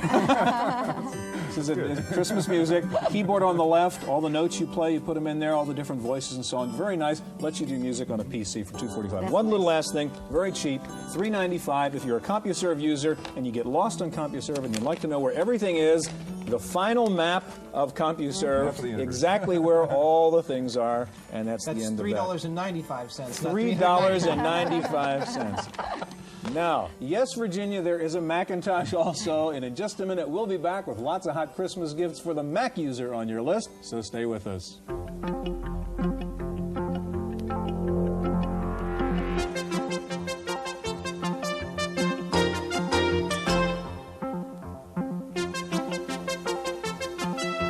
Joining us in the studio now is our reporter Wendy Woods, and Wendy also, of course, editor-in-chief of News Bites. Back again, Jan Lewis, Paul Schindler, Gary. Let's go to Jan. Let's go to Jan directly. Great. We've got some real exciting Macintosh products for Christmas. First one I want to show you is called Mac Recorder. It's a real simple device. It plugs right into the Macintosh, and what it does is it allows you to record. It's got a built-in mic, it's got a space for a mic or a space for a line. You can go directly from your stereo, let's say. You record whatever you want, you then bring it into the computer, you can play it back, or you can apply a variety of different special effects to it and play it back. So it's tremendously fun. I've done a lot of things just recording off of TV, let's say. An audio recorder. It's audio that recording, interfaces with the it Mac. digitizes it, Okay. and gets it into the Macintosh. It's a lot of fun. But it's Mac Recorder. It's from Farallon Software. How much, do you know? And it's $199. Okay. Real fun product. Another one we want to talk about is called Hyper Animator, and this thing will blow you away. What this does basically is, let's say it'll take pictures of your face, let's say 30 different frames of your face, put it in there, and then apply speech to it, and using the frames from your space will actually make it look like you're doing the talking. It's great. We did this at Macworld, by the way. Did you? Yeah. So it was wonderful. This is a wonderful product. Your own Max Headroom, as it were. That's right. Then we've got a HyperCard program here called a series called Amanda Stories. This series is features a couple of main characters, one of them being a camel called Your Faithful Camel. And this one I thought was particularly appropriate for the Christmas show. What you have here is your camel on a flying carpet, which comes from another one of the series, doing various things at the North Pole. And we're going to see, let's say he's going to open a suitcase. What's in here? Well, there seems to be some sort of garment in here, and sure enough, it's a parka. Is this sort of a kid's adventure game under HyperCard? This is, yes. It's designed for anybody from 3 and up, and theoretically it's for kids, but I know an awful lot of adults who enjoy playing it, including myself, as a matter of fact. And you actually go through a series of adventures. There are multiple paths here. Let's take a look. This one is beckoning us. Aha, we have got polar bear here, and look at the little baby polar bear waves. And let's see what we've got down here. It's eating you, I guess. Given the alternatives, yes, I'd like to be waved at. Let's see what we've got in here. They have a little game here. So the camels and the polar bear are playing a game together. And what happens here is you actually go through different adventures. Here they're on an iceberg. Let's see what else they can get to do here. Aha, they see something. Let's see what it is. You click right on it. Uh-oh, it looks like a shark.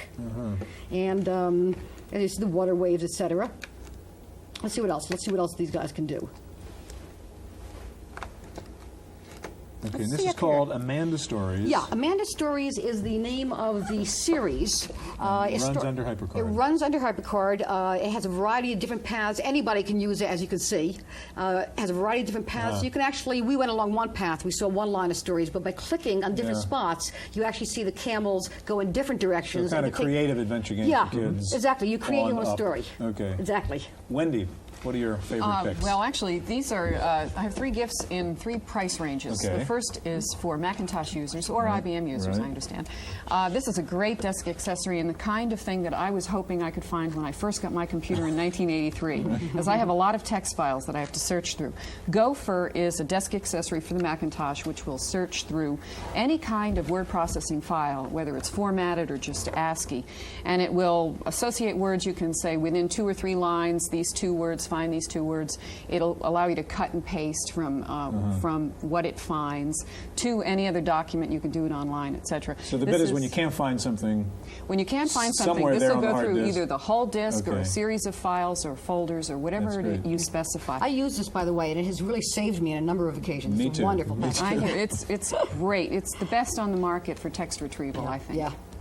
And then there's the medium price. This was $80, by the way. This is the medium price gift for the Macintosh user called the Macintosh Bible, which is definitely, I keep it by my computer because it's got all the tips, tricks, and shortcuts that you need to navigate a Macintosh, which you'd have to search through manuals ad infinitum to find. This is $28, published by Goldstein and Blair. It's now in its 2nd edition printing. Ultimate Mac Manual. The ultimate. You can either get it from them, they're in Berkeley, or you can get it in many of the local bookstores. And finally, if you're on a budget, but you're not on a diet, this is the Chocolate Bite. It's 2 3.5-inch diskettes, which are made of 100% milk chocolate. And it's easy to install, just open mouth. I wish everything was that easy to install. $13.95 each from the Warehouse chain or some other local stores. And you know, it shows the way the world is going. Last year it was a 5 1/4 inch chocolate, right? And now it's a 3 1/2 inch chocolate. Paul, what do you have for us? But denser. Well, I've got Crystal Quest, which I am telling you is, now I know you might dispute me on this, one of the most addictive and interesting games now available on the Mac. My 7-year-old daughter, Marlo, is absolutely mad about Crystal Quest, and she really likes it. So very humorous instructions, which we haven't got the time to go through here. I've been playing it all week, trying to get good enough at it to actually show you how things work on it. It's the mouse control is very curious. I just blew myself up there.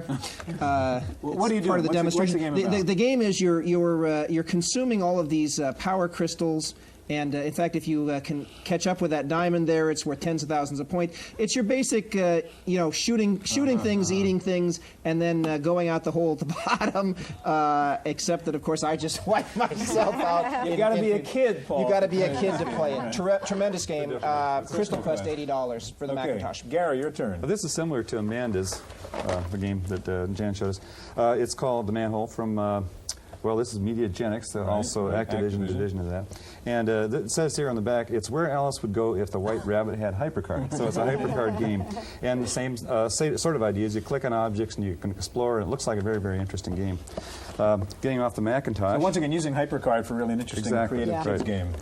Okay, what is this? This is for all the people that like kids, like you, the kids and the grown-up kids that like to tell the truth. Play, this is yours, Gary. Okay, not your son's. Flight simulation games, and it substitutes to the joystick or the keyboard, and it gives you throttle control. Back and forth, so forth, and you can shoot them up buttons and so forth. And this is called the Max. So a nice little accessory for the flight simulator people in the world. Okay, my turn. Well, I've got 3 little goodies here I want to show you. First of all, this is brand new and a lovely little machine. If you really like little laptops, 4 pounds, the NEC Ultralight, a gorgeous little machine. About one, it's about, we talked about Dynabook at one point in another show. This is something like that. About 8.5 by 11, very small computer. No disk drive, but it comes with 2 megabytes you can get in here of a static RAM. So you can load everything in here and never really worry about the disk drive. And of course, it reduces your battery drain and so on. Rechargeable batteries. Very nice little machine. 4-pound laptop. It does everything. Now, if you're more into games and toys, this is kind of neat. You may have seen this advertised somewhere. This is called Talking Baseball. Very clever little computer and speech synthesizer in here. An announcer does play-by-play of the whole game, and of course it varies depending on the 2 players. So we just turn this little thing on. The cheering crowd. Brothers baseball. It's the national team and the Mel Allen of this. Anyhow, you go on and this guy's the pitcher and this guy's the batter. You can bunt, you can steal, you can squeeze. Put in yes or no. Yes, there will be 2 players. The Hall of Fame team is the away team and will bat first. So you see this guy's pretty smart here. Anyhow, it's amazing. I mean, it gives you play-by-play. It never sounds the same. The guy describes the game, which is different and unique every single time. What is it so far? $79. It's called Talking Baseball, and it comes with these little cartridges. This happens to be an All-Star American League team versus an All-Star National League team and so on. Last but not least, if I can grab the mouse, this is a marvelous game. This is called Shuffle Puck from Broderbund. This game simulates the actual physical experience of playing air hockey. I mean, it's the same thing because the movements of the mouse are the same thing. We're in Shuffle Puck Cafe, and I pick a partner to play here. I'll pick that robot to play. So I just sort of punch on him, and here we are playing Shuffle Puck. Now, this is great. How good is the robot, Stu? The robot, fortunately, is not too good. That's why I picked him. Okay. But he's good enough to score. He just beat me. He's really the dummy. Actually, you can program the robot to play any kind of game. You see the little hand comes in and that's my serve. But it's just a marvelous game, and you can program the robot to play any way you want. So if you want a particular practice partner, you say, here's the way I want you to play. And just like me on Crystal Quest. Anyhow, no, it's not color, but you can pick any of those various characters inside the cafe, and each have different characteristics. It's just an absolutely marvelous game. You talk about addictive. It's been addictive to me. Anyhow, that's all the time we have. A lot of great toys. If we only had the money to buy all these wonderful toys, we wish you a very happy holiday. Hope we'll see you here again next week on the Computer Chronicles.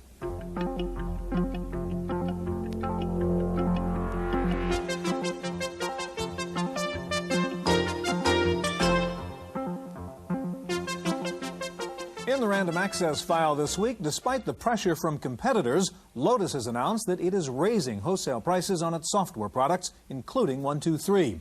The price hikes go into effect in January. It's expected that the price of 123 will go up about $20. Lotus says the price increase will help pay for new marketing incentives to encourage dealers to provide better support. IBM has introduced Linkway, a product described as HyperCard for the PC. It features point-and-click operations to create customized information management applications. Linkway will sell for $110. And IBM is apparently thinking about selling low-end PS2s through department stores. Big Blue is now experimenting with sales of Model 25 and Model 30 PS2s in several South Florida department stores. Infocorp has just released sales figures for the month of July 1988, and they show that the Macintosh SE was the top-selling microcomputer that month with 7% of sales. Second was AST's Premium 286, and third was the Epson Equity 1. In dollar volume, the Compact Desk Pro 386 led the list. In total company sales, Apple was first, IBM second, and Compaq third. Commodore has announced new distribution deals with 7 major retail chains. Amigas will now be found in Software Etc., Electronic Boutique, Walden Software, and PC Warehouse, among others. And Commodore announced an upgraded operating system for the Amiga called version 1.3. It features an expanded library of printer drivers plus 15 new utilities. AOX Incorporated has announced a new add-on board that will let you turn your existing 286 PC into a 386 machine. The card will feature the Intel 386SX processor and a small cache to increase speed. It's priced at under $500 and is set to ship in the second quarter of next year. Briar Technology has announced a new 3.5-inch floppy disk system that can store over 40 megabytes on a disk. The drive is intended for backup applications replacing tape drives. Earlier this month, Zydex announced a 20-megabyte floppy disk drive.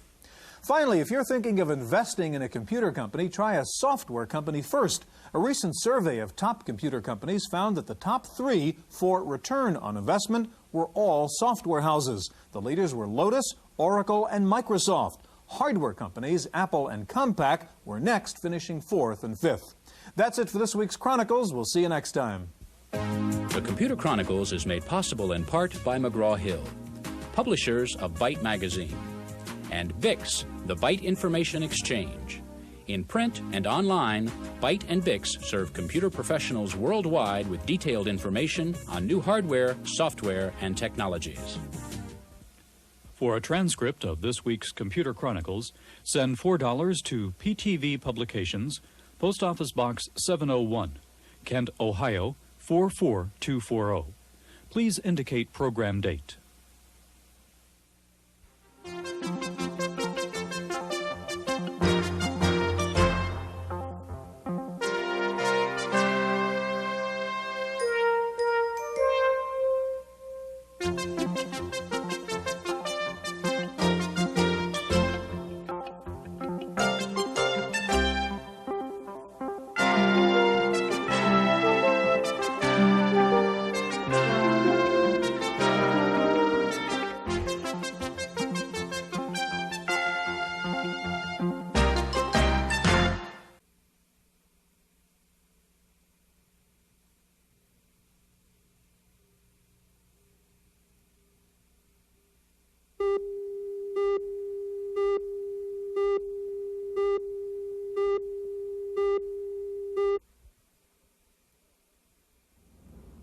More than 100,000 people are attending this event, but it's not a football game, though some people are calling it the Super Bowl of computer shows. It's Comdex, the world's largest computer show, with more than 1,700 vendors showing off new hardware and software products. Today we'll show you what's hot and what's not at this 1988 Fall Comdex on this special edition of the Computer Chronicles.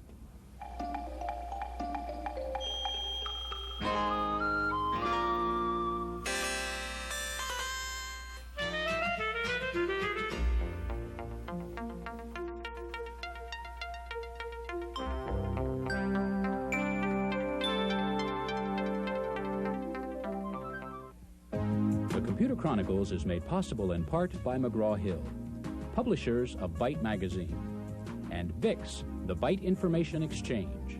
In print and online, Byte and Bix serve computer professionals worldwide with detailed information on new hardware, software, and technologies.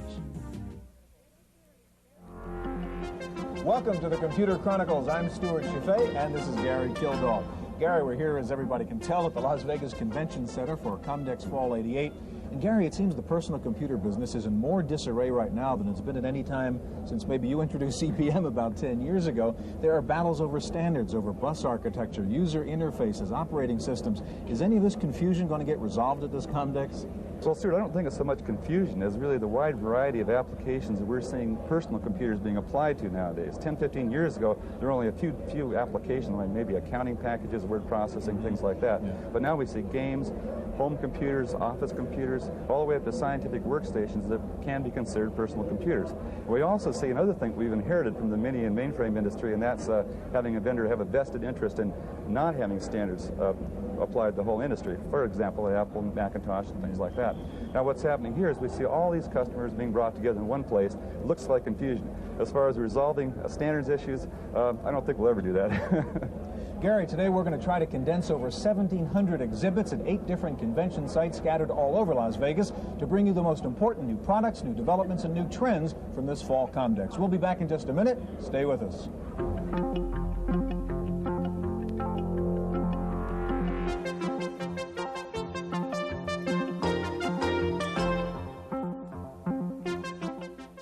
This year's Fall Comdex spread over 8 sites in Las Vegas, from the cavernous convention hall to the high-rise hotels and casinos of the Strip, all of them hoping to attract their share of over 100,000 Comdex visitors. The massive size of recent Comdex shows makes it difficult for even the experienced visitor to unearth every new product or trend. Even if you manage to plot your path through the maze of exhibitors, there were conferences, workshops, and speeches in progress almost non-stop. November 1988 was Comdex's 10th anniversary, and if there was a standard topic of discussion after a decade, it was the lack of standards in the computer industry. The alphabet battle of EISA versus MCA and OS2 versus Unix was the subject of discussion on and off the exhibit floor as AT&T, IBM, and the rebellious Gang of 9 competed for attention. Byte magazine even took a poll to find out which operating system voters expected to dominate the 1990s. The results were hardly scientific, but 33% chose extended DOS, while standard DOS got 22% of the vote. Third place was picked up by OS2 at 18%, while graphic interface Unix got 15% of the votes. Less popular were standard Unix at 9% and the Macintosh operating system, which received only 3% of the vote. On the hardware front, the struggle was for microchannel compatible machines, or just finding one. And if you looked hard enough, you might have seen a few. MyTac of Taiwan demonstrated a genuine IBM licensed microchannel PC, complete with a 386 processor, a faster hard drive, and 2 kinds of floppy drives. MyTac is betting heavily on the ultimate success of the microchannel design. Microchannel has very high performance in data transfer. Aside this, it already has the 32-bit bus definition. I think it's very important for the forthcoming high-performance computing requirement, such as the workstation, multi-user systems, or LAN environment. So I think a microchannel is the right machine for the office environment. Smaller clone makers were also touting microchannel, at least in prototype form. Korea Computer Incorporated, or KCI, showed a very familiar-looking PC, at least to anyone owning a PS2. KCI's microchannel entry is called the SL250. The machine features a 286 microprocessor running at 16 megahertz. It also comes with a 30-megabyte hard drive, 2 3.5-inch floppies, and VGA graphics. Since IBM announced PS2 with microchannel, we think that it's time to get into PC market. And we reviewed 80 and PS2. And when we made a decision about 6 months ago, still there was lots of rumor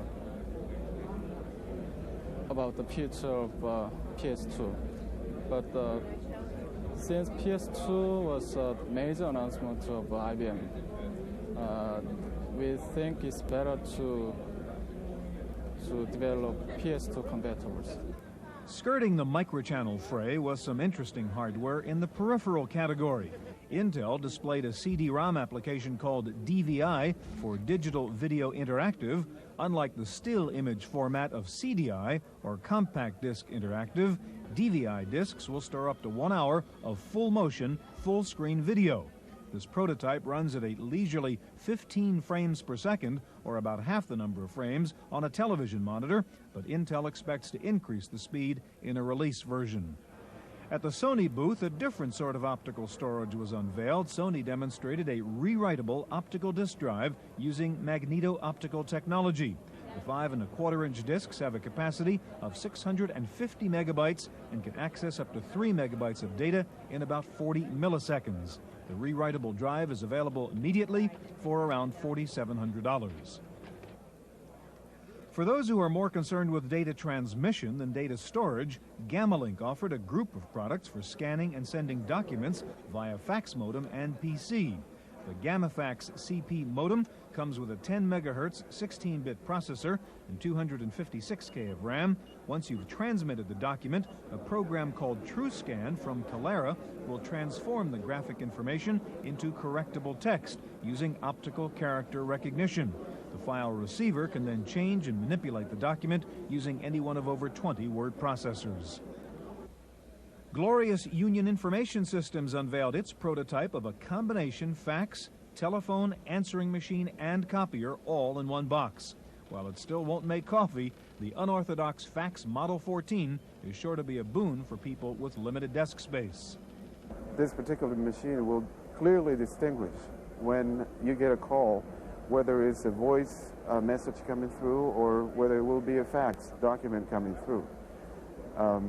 It also has a capability to store up to 42 numbers. 21 would be fax numbers that you would want to store, frequently called numbers, and 21s would be voice numbers. Laptop computers are still popular items at Comdex, and every year they seem to get a little closer to desktop machines. Dolphin Technology unveiled one of the first laptops using the new 386SX chip called the LapPro 386. LapPro runs at 16 megahertz, comes with 1 megabyte of RAM and a 40 megabyte hard drive. The 16-pound machine supports VGA graphics, and you can add up to 100 megabytes of hard disk storage. The LapPro will be available in March 1989 for around $5,000. Scattered around the various hotel exhibit halls were some clever software packages for word-conscious computer users. The WYSIWYG Corporation presented a multilingual word processor called the Universal Word. The PC-based program offers a multi-window environment, true WYSIWYG, multiple font sizes, and proportional spacing. GlobalLink Language Services took the wraps off its computer-assisted machine translation software called TWP. The program can do a rough draft translation in either direction from French, German, Spanish, and soon Russian. Essentially, it's a productivity tool. In that sense, it will not give you a perfect translation. It's not intended to. What it does is quickly give you a draft translation. You can use that for informational purposes, or if you do want to produce a final edited translation, then you just give it to a translator for post-editing. Normally, we expect a productivity gain of about at least 3 or 4 times. The average translator manually can do about 3,000 words per day. Using our software to create a draft translation using a computer, they can do well over 10 to 12,000 words per day. For business users concerned with work groups, Information Research introduced Syzygy, a workgroup management program that operates over a network. Syzygy organizes objectives, projects, and tasks. The program allocates staff and distributes assignments based on your budget and deadlines, and will delegate tasks via electronic mail. Syzygy will ship around Christmas for $595. Not surprisingly, the popularity of color monitors has led to a healthy increase in the number of color printers and scanners, and Fall Comdex had a good selection of both. Sharp Electronics brought out a handheld color scanner capable of scanning a 4x6-inch area at 200 dpi. The JX100 offers 24 bits per pixel and operates through a standard serial interface. Expected to ship in early 1989, the portable scanner will retail for under $1,000. Sharp also introduced the JX730 color inkjet printer, a wide carriage machine designed to print on plain paper. The JX730 sprays ink through 48 nozzles to produce 180 dpi resolution. According to the company, the color printer is capable of producing one B-sized page per minute. At the Tektronix booth, visitors could see the Phaser CP color inkjet printer, which the company claims is the first color printer compatible with both the PostScript and HPGL printer languages. The Phaser CP produces 8.5 by 11-inch transparencies and paper with a virtually unlimited range of colors and shades. The printer comes with 35 standard typefaces, 8 megabytes of RAM, and sells for around $13,000. TrueVision filled a colorful booth with some color graphics cards and color paint programs. Linker Systems demonstrated a release version of Photon Paint for the Mac, the first color paint program to run on a 32-bit bus. With 32 bits, the memory-intensive paint programs not only produce cleaner images, but they even run at a reasonable speed. Photon Paint retails at $299. For color graphics on AT-class machines, TrueVision proposed the AT Vista board and TIPS imaging software. The graphics card comes with up to 4 megabytes of video memory and retails for $2,500. There was more color at the Bilink computer booth, where visitors could get a look at the first transportable unit with EGA color graphics. The Transdata 286A comes as a kit, configured almost any way imaginable. A typically configured machine will cost you about $2,200.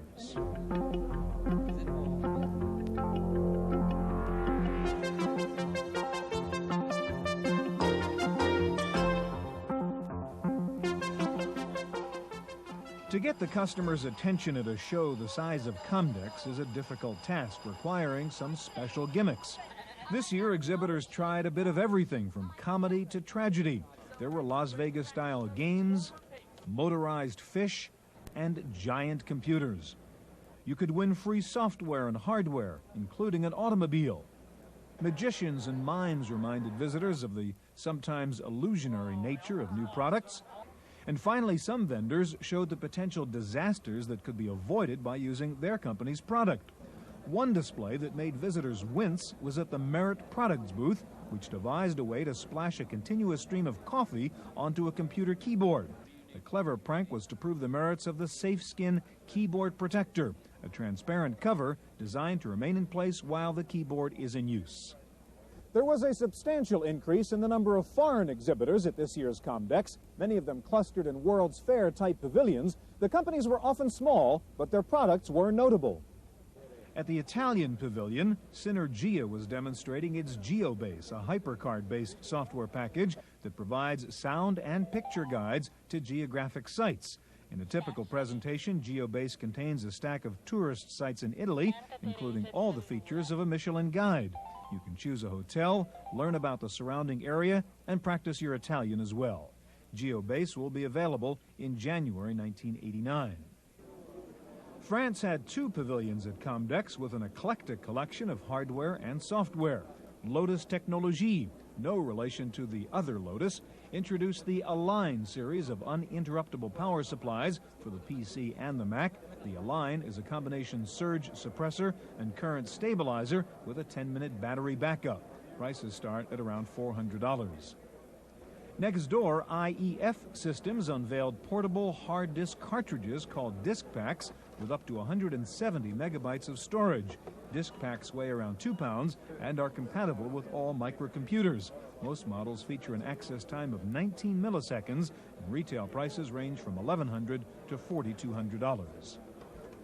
The Serbi Corporation presented its entry to the CAD market called Conception 3D, an EGA-based package to create and manipulate three-dimensional objects. The user can generate a 3D object after entering different elevations and specifying the 3D view corresponding to the drawing. Conception 3D is available in both MS-DOS and Unix versions. A French company called 3X introduced several new communications products. Mail Server is a communications package for portable users that creates a three-way link between traveling employees, a branch office, and the home office.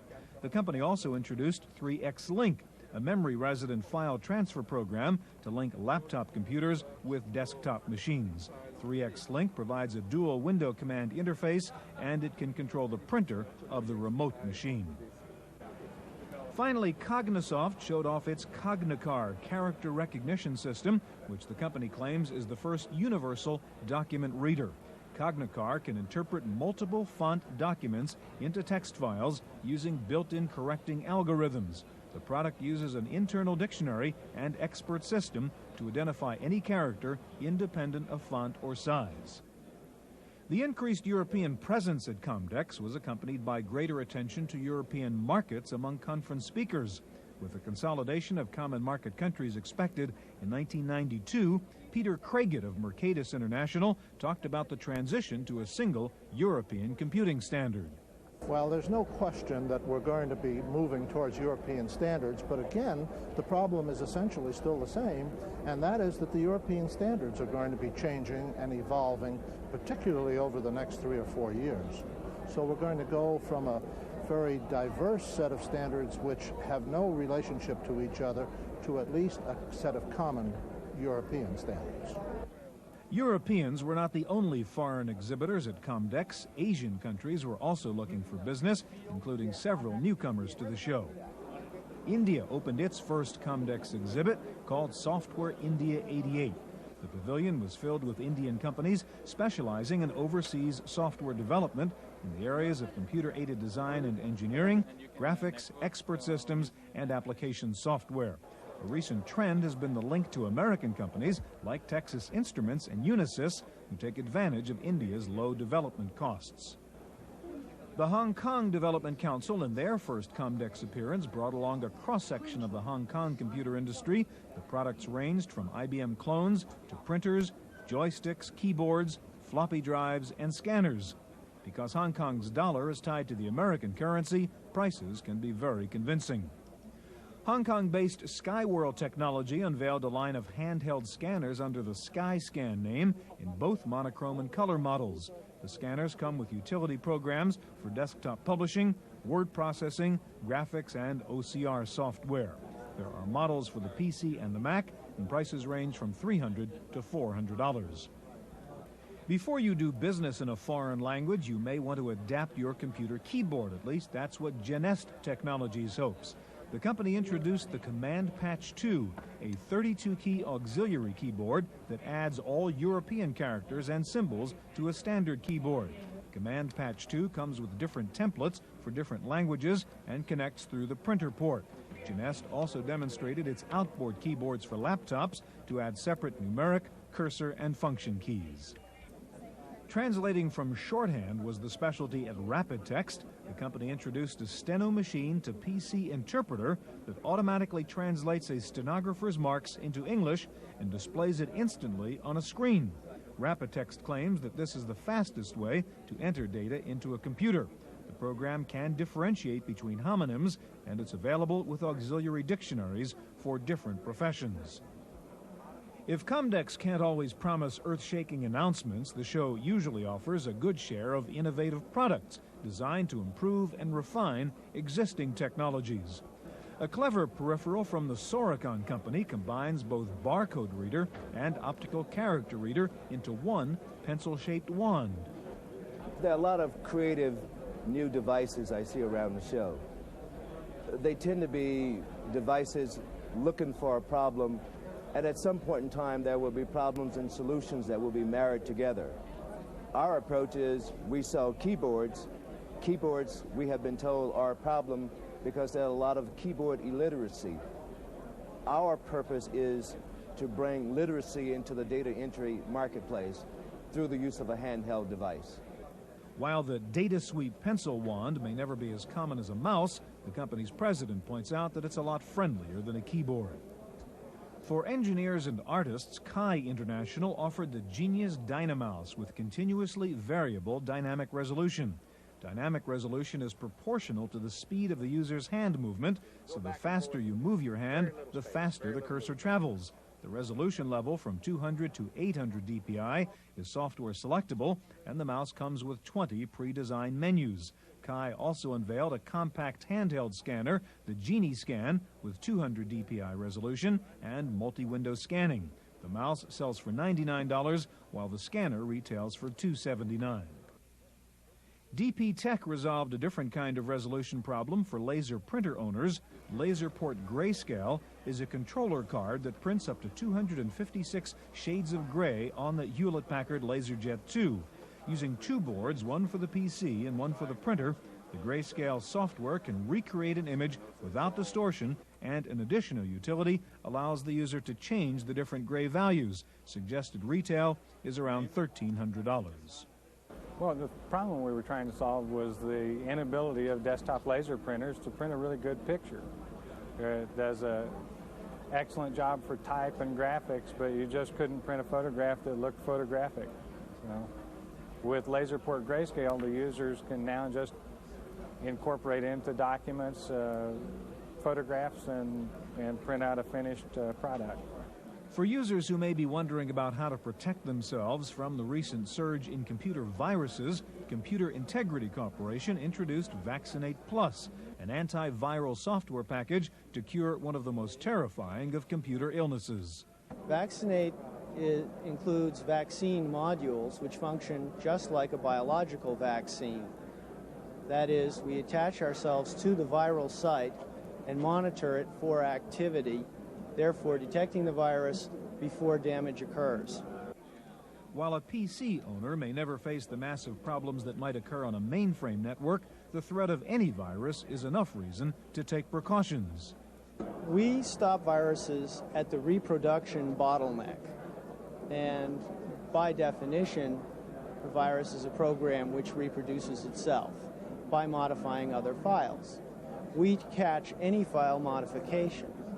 We also have, as a side effect of the vaccine, detection of program corruption from any other source, hard disk errors, operator errors, deliberate tampering, etc.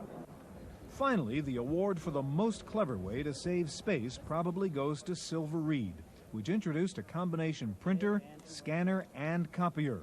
The SP30 will scan at about 200 dpi, while the thermal printer and copier is capable of about 1,600 dots per line resolution.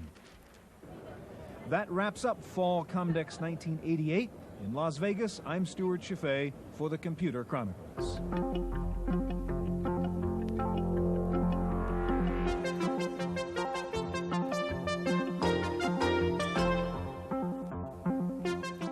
In the Random Access file this week, IBM says it will not introduce a new laptop computer this year as earlier promised. Big Blue announced a delay until February or March of next year.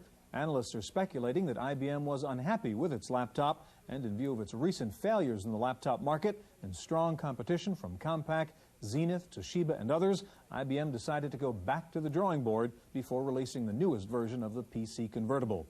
Lots of other news on the laptop front this week. Apple is also reportedly running behind in its development of a Macintosh SE laptop. There had been speculation that the Mac laptop would be introduced at Macworld Expo in January, but sources now say the laptop won't make its debut until next summer. Atari hasn't yet officially announced its ST laptop called the Stacy, but there are already reports of a Stacy 2, which is much more compact than the original laptop, reported to basically be an ST with batteries and an LCD screen. No word on a release date or price for the Atari laptop. And Hitachi says it is getting into the laptop business with a new color LCD portable. Hitachi says it will introduce the machine called the HL400 in the second quarter of next year in Europe and Australia. No word yet on when the Hitachi laptop will be introduced into the American market. Hitachi says its laptop is a 16-bit machine and that the screen is CGA compatible with 8 colors and a resolution of 640 by 200. Wang is entering the microcomputer market with a bang. It has announced a 45% discount program on its new IBM compatibles, good only until the end of this year. Some Wang peripherals will also be included in the sale, including its laser printer, which is an HP LaserJet 2.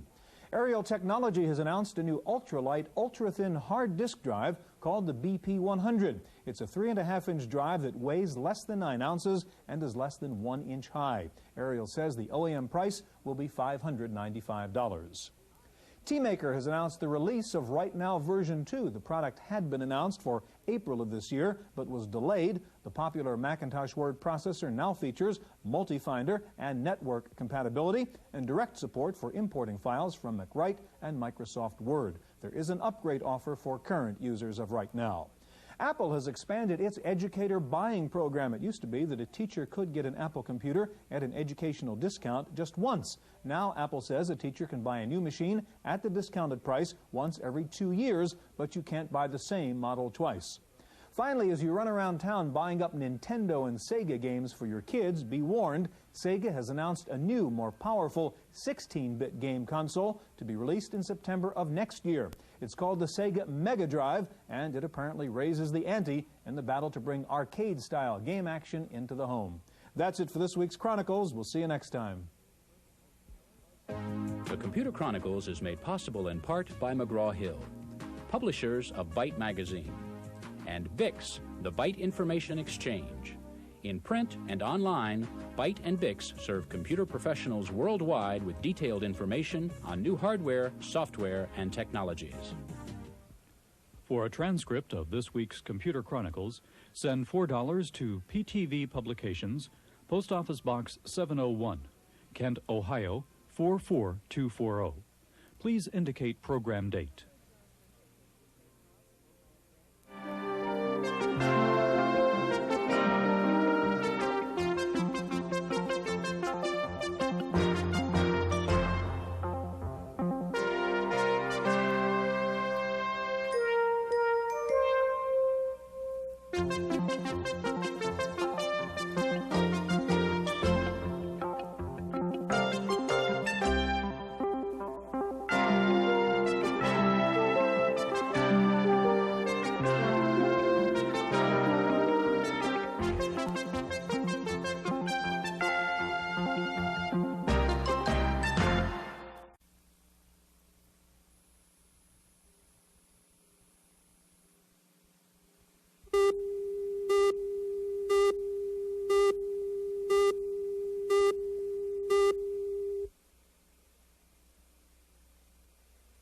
Let's see, I know that part is here somewhere. If you've got shelves full of boxes with different items in each box, you'd better have a system for finding the item you're looking for.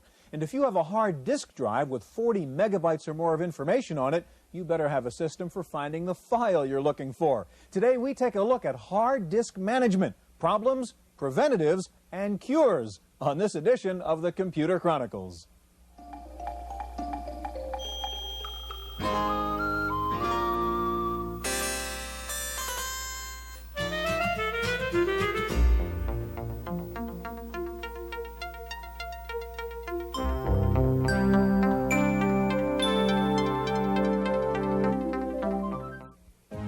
Computer Chronicles is made possible in part by McGraw-Hill, publishers of Byte Magazine, and BIX, the Byte Information Exchange. In print and online, Byte and BIX serve computer professionals worldwide with detailed information on new hardware, software, and technologies.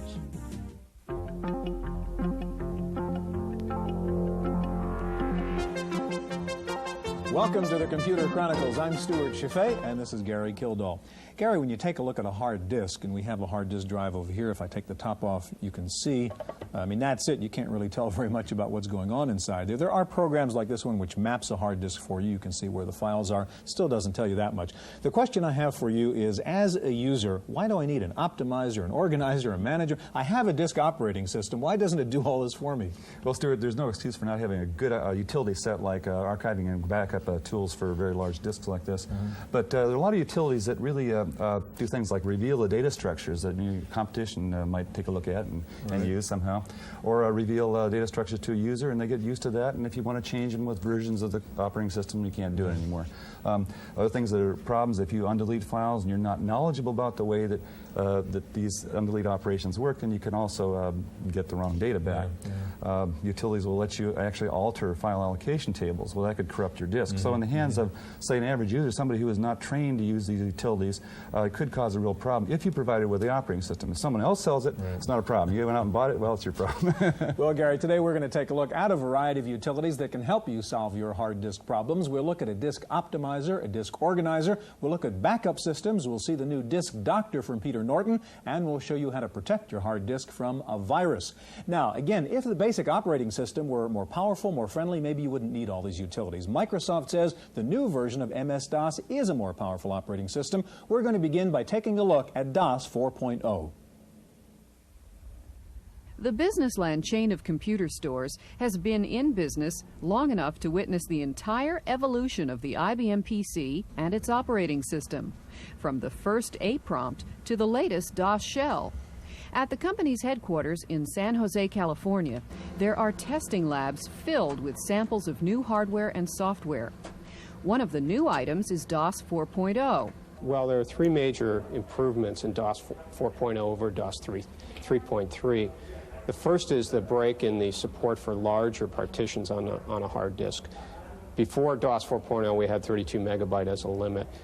Now it's essentially unlimited. Also, there's EMS support built into DOS 4.0. Probably the most apparent thing in DOS 4.0 is the addition of a shell, the DOS shell, which is a friendly interface wrapped around DOS to make it a lot easier to use. And this is getting important because people are starting to have more and more files on their hard drives. The new DOS shell, with its menu bars and windows, seems tailor-made for a mouse, but it is meant to work with a keyboard as well. The colorful screen and extensive menus may also remind users of some other graphic interfaces. But DOS 4.0 is not an applications environment, even if it looks like one. The DOS shell is really just the beginning to enhance the DOS environment. I think long term, though, the strategy for most companies and for people like Microsoft and IBM will be to gravitate those people into higher functionality, OS/2 Presentation Manager. DOS 4.0 has yet to prove itself as an acceptable standard among competing hard disk managers. But on the other hand, the dramatic change from a blank screen to one filled with information about files, directories, and the arcane DOS commands should make life easier for the everyday PC user.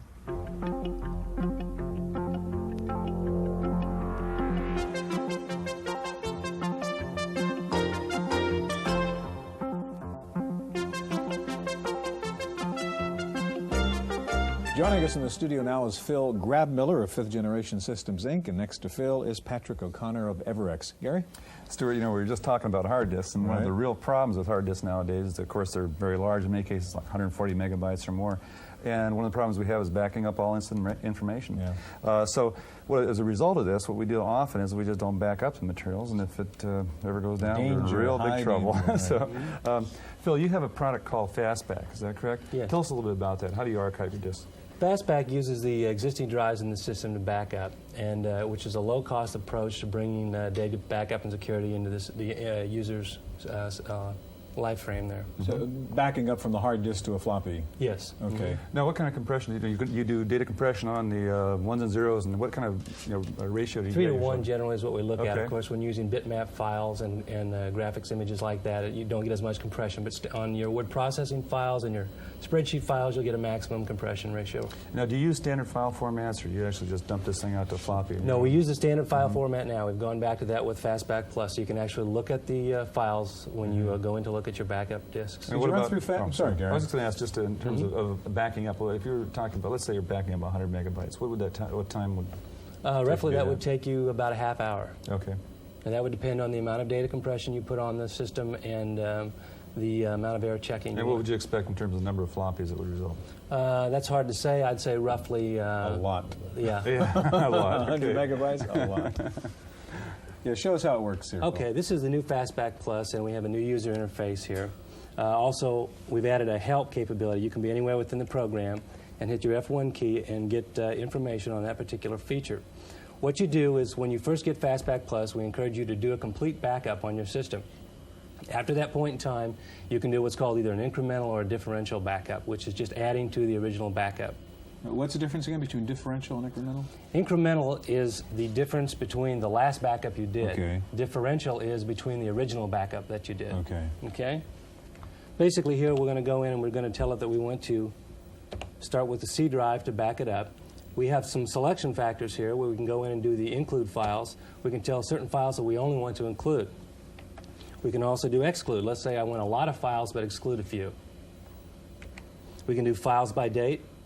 We simply tell it where we want it to go, in this case out to the floppy drive, and we can tell it what type of backup we want. Here we have a full backup, an incremental, a differential, separate, a full copy backup. These are primarily for doing quick dumps of data without resetting the archive for backup in DOS. We can even estimate how long the backup is going to take once we're into the system. In this case, we have a hard drive here of about 80 megs, but there's not much information out here. We'll ask it to do an estimate here. In this case, it's going to take 1 minute and 8 seconds to back up the data that's out there on the drive. So we know how long we're going to be sitting there. We also know how many disks it's going to take up front. And we also have a timing factor here which runs as you're doing your backup.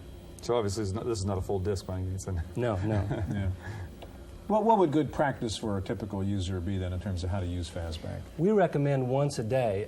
If you're a casual user, word processing, spreadsheet files, you can get by with once a week. But if you're in a business environment or you're doing any type of accounting firm type of thing, we think once a day is more than appropriate. Phil, I want to ask you to slide the keyboard over to Patrick, Sure. if you will. And Patrick, if you want to get ready to show us your Everex system. What would be the cost of Fastback, Phil? $189. And getting back to Gary's question, maybe not the 100 megabyte hard drive situation, but how many disks would you be involved with in a typical? You buy the product and you want to do your first backup. For a 20 meg, you can, if you're using the new 1.2 megabyte floppies, one box of disks will get you by for 20 meg.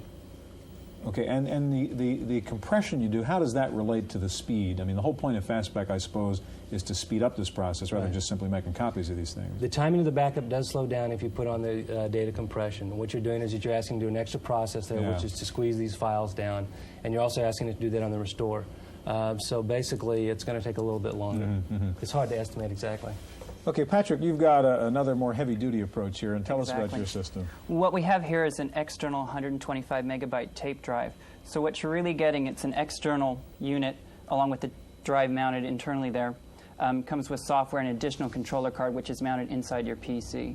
And about what cost is that? Just to get this retail would be $1,800. And who's the kind of user now that wants to use your tape streamer system as opposed to Fastback? You'd see it more in a corporation or a university environment, real heavy power users. People who do, massive amounts of disk utilization as well as, need large backups. Could you show us how you would do this? Sure. What I can do, let me show you a real quick file-by-file backup. What you can do is simply tab around off the main menu.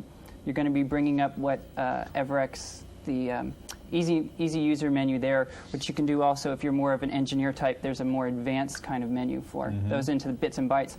Back to the original, what you can do, basically that would be entering all the different file names. The next question would be, would you like to include subdirectories or append or overwrite? I'm going to overwrite. F8's your execute. What you also see on the side where under the line tape, it's highlighting exactly the process that it's going through right now. Right now it's rewinding it, preparing the drive, and then what you'll see is, again, you're going to see a bar chart at the bottom basically telling you how fast your unit's running and exactly where you stand in the backup process. Let's ask some similar questions. Let's say 100 megabytes. What would that take in terms of time? It's 5 megabytes per minute backup, so that'd be about 20 minutes. Okay. And in that case, 100 megabytes would fit completely on that one cartridge. And I guess. Oh, yeah, I was going to say you also have the same sort of feature, so you can archive only those files that have changed and. Right. You can select any which way you want, whether it's certain files, the whole disk, what's been modified, you name it. How does this compare to other backup systems? I mean, we know the Bernoulli boxes and so on. Right. Well, what you're really going to find the key is going to be the software that's out there. Bernoulli is a removable media, which is more of a disk-based. This is a real cartridge-based system, so it operates actually a little bit differently. Bernoulli is used a lot in, say, the banking industry, where they want to actually take that and archive it. This is different. It's really meant for, say, a lot of networking environments where you want to just take your cartridge and then put it right back in. What about standards? Are there any standards that have been set up for these for the format for the tape? Yeah, exactly. There's actually a couple industry standards, mainly relating to the controller card as well as then how the information's put down. Quick 24, Quick 36, Quick 02. So those, a lot of them, basically all the 10 manufacturers of tapes follow all of those. Are optical storage devices going to sort of make tape streamers old-fashioned? I don't think so, to be quite honest. I think what you'll see is the technology will move down. A streamer will then become used in a home, and I think an optical is still going to be high-end in a couple years out. Okay, gentlemen, thank you very much. Now, backing up your hard disk and worrying about disk crashes is one concern you might have for your hard drive. Another concern these days is a virus getting into your hard drive. Wendy Woods has a report on how to avoid these invading viruses. This is a Macintosh owner's worst fear. A hard disk crash. The operating system is gone, and a virus is the culprit. Symantec designed a virus for us to show how quickly it can work. Within seconds, this Trojan horse has wiped out the disk's data directory. Fortunately, Symantec makes a product which can warn a computer owner that a viral attack is imminent. Part of the Symantec utilities, Guardian, when installed before a virus strikes, will stop the bug in its tracks. Guardian itself will basically prompt the user if the virus starts writing the disk directory information. Guardian will prompt the user that there is an illegal operation attempted, and at that point the user is aware that there is a virus in his system, and then he should attempt to get rid of it at that point. The utilities also present a good chance to restore a hard disk following a crash, even if they hadn't previously been installed in the system. There are two kinds of Macintosh users: people who have already crashed their hard disk and people who are going to crash their hard disk. So with Guardian, basically, you'll solve that problem. With viruses very much in the news these days, it's no surprise that these utilities are selling well. In fact, Symantec says it's the most popular program of its kind, with some 10,000 units being shipped each month. In Cupertino, California, for the Computer Chronicles, I'm Wendy Woods.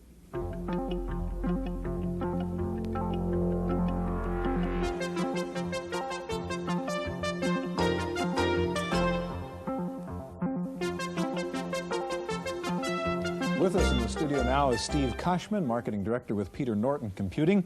Next to Steve is Ted Knox, Technical Marketing Manager with Golden Bow Systems. And next to Ted, Frank Tantalo, President of Westlake Data Corporation. Gary? Well, we have a leftover here from the last segment. Yeah, right. I wanted to see that. This is the actual cartridge that was used in that streaming tape drive. 125 megabytes, yeah. $40. Not a bad little piece of equipment. A lot of data in there. Frank, you've got a product called Pathfinder. We have 3 demos here to do, and can you show us a little bit about Pathfinder? Tell us a little about, show us a demo. Sure, Gary. To manage all this data on these large hard disks, which are becoming very prolific in the computer world, one needs a shell to take advantage of the DOS tree structure that Microsoft and IBM have provided us. Pathfinder, as you can see, has got many functional areas. It's a file manager, directory manager, built-in editor. It has many other options. Applications manager. One of the easiest things to do is create a directory. Let's just make a directory. We're going to call it test 2 to differentiate from test 1. And as we can see, test 2 is now created. Let's copy a file, this particular file. File, copy, subdirectory. We'll mark it. Confirm it. It's copied. Go down to test 2, and there it is. We can now also move this file very easily using the same marking procedure. File, move, which one? This one. Where do we want to move it? Let's move it up to DOS.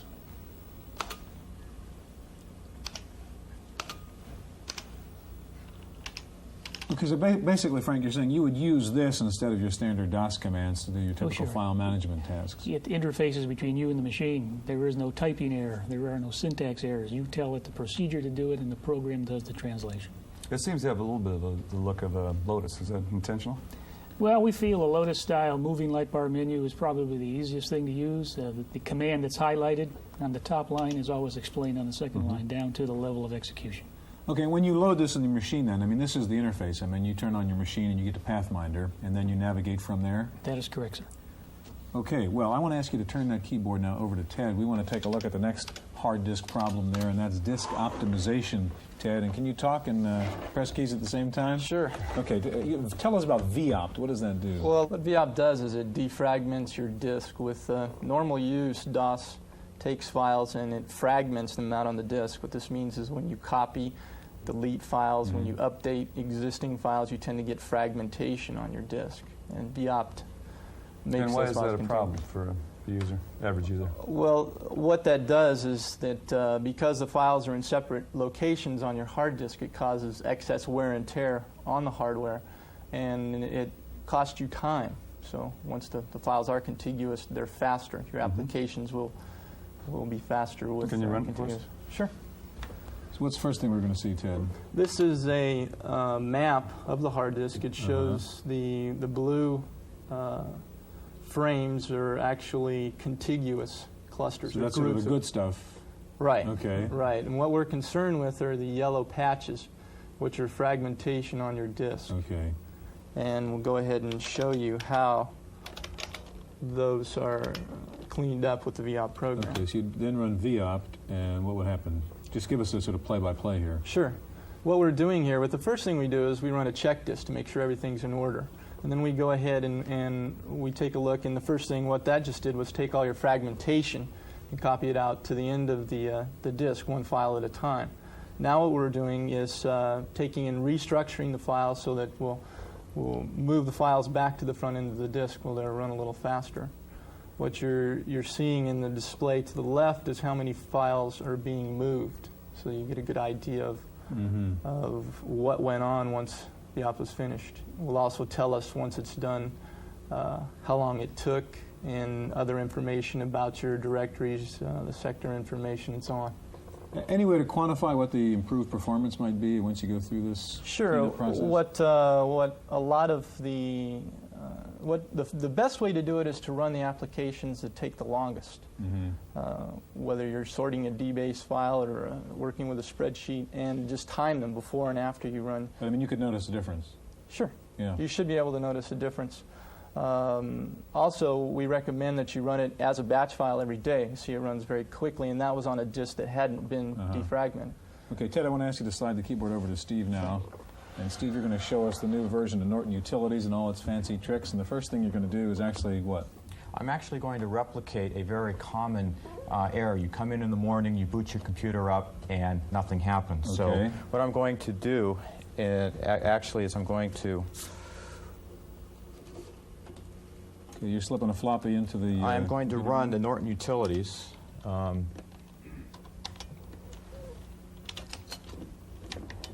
Actually... Just sort of give us a little description of what you're doing there. As you do it, Steve.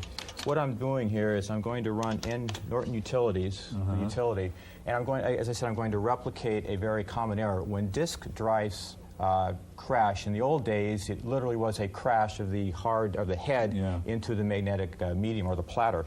That no longer usually is true anymore. So what happens is normally when I'm going to explore the disk here, I'm going to choose an item, and I'm going to go into the absolute sector. One of the things, I'll edit this information, and this is what's called the master boot record. And what I'll do here is I'll go to the hex table, and I'll literally replicate what happened if, for example, you were working on saving a file to disk or whatever, and you had a power surge or whatever, you would get a hiccup, and these bytes would actually be overwritten by zeros. Okay. All right? I'm going to enter that. I'm going to write to the disk. Yes, I'm going to make major changes. I'm going to crash this thing very hard, and I just did. Okay. Okay? Now, if I'm going to exit out of this program, and what I will do then is I'm going to turn the machine off, and just like you come in the morning. Okay, so now get the switch down here. There you go. Okay. Right. Now, we come in the morning, right. You turn the computer on, and you wait for it to boot up. Okay, and what should we be seeing then? Well, it's checking for the RAM, amount of RAM right now, and this machine has about 1.6 megs. Okay. It's got extended memory in there. And this is very typical, looks very normal. It looks good so far. Looks good so far. Now it's checking the RAM, verifying that. And now it's starting to read for the command com from DOS. And it went to the A drive. There's nothing there. Now it's going to the C drive. And nothing is there. You're back into straight basic. Okay? Now, being relatively sophisticated PC user, you know there's more than one way to boot a computer. So you go get your MS-DOS disk and put it in. And you try to do that. And you know, you hope you can get an A prompt. So let me do the Alt-Control-Delete. And we'll reboot the system. And what do we expect to happen now? Well, what we expect to happen now is we'll get our standard DOS prompt, the date, the time, and hopefully the A colon. Because now, once we're into DOS, we can see what's wrong with this C drive, if anything is there. And yes, the disk light's still on, so it's reading it. And so here we go. yes, we are. We are in DOS, and I'm just going to say Enter. Okay, there's your now, prompt. So now, half the battle's done. Let's go find the data on the C drive, and let's see what it looks like. The PC user's worst nightmare. Invalid drive. It is gone. And if you're like most people, you try it again, you know, I mean. And think about when was the last backup, right? When was the last backup? That's exactly right. And this is the problem. And this is what the Norton Advanced Utilities now will correct. Not only let's see it fixed. Yeah. Let's see it fixed. Okay. What I need to do now is get the disk 1 from the Advanced Utilities, which has what's called the Norton Disk Doctor on it, and install it. And we'll run it now from a bootable drive, which is A. And I will type NDD for Norton Disk Doctor. And what it will automatically start to do now, diagnose and tell us what's wrong with the hard drive. Before this, it was the only thing you could do was take it to a tech repair shop and very, very sophisticated assembler and hex programming to try to reconstruct. So what's it telling us? First of all, right off, there's no partition table, which means there's no master boot record. That's why we have the invalid drive specification. So how do you continue with that one then? All we do is say yes. This is what the disk doctor does. Now, this is a 90 meg hard drive, so we'll see if we have more DOS partitions. Yep, it found another one. What it is now doing, we're reviving the various partitions. Oh, there's another one. Okay, and we're searching. We found them all. Okay. All right, finish searching. We say okay. Now, in order for this to happen, we need to change to take effect. We need to reboot, and I will say yes, reboot. We're taking the floppy out now, and we should go right to our C drive, and let's see if the data is restored. So you didn't only recover a lost file; you recovered the entire lost disk, basically. Right, and there it is. So from no C prompt, invalid drive specification, you do get the C prompt. And let's see if the data is there. And sure enough, and there it is. And in fact, Norton Disk Doctor diagnoses many common problems in addition to the partition table or the master boot record being frunked or damaged. Many file allocation table errors like lost clusters, as reported by check disk or cross-link files. The Disk Doctor, again, automatically diagnoses those, reports them on screen, and asks you if you want to fix them, yes or no. Say yes, it will automatically fix them and generate a report at the end for you. Great, gentlemen, thank you very much. That's our look at hard disk problems and hard disk management. We'll see you here next week again on the Computer Chronicles.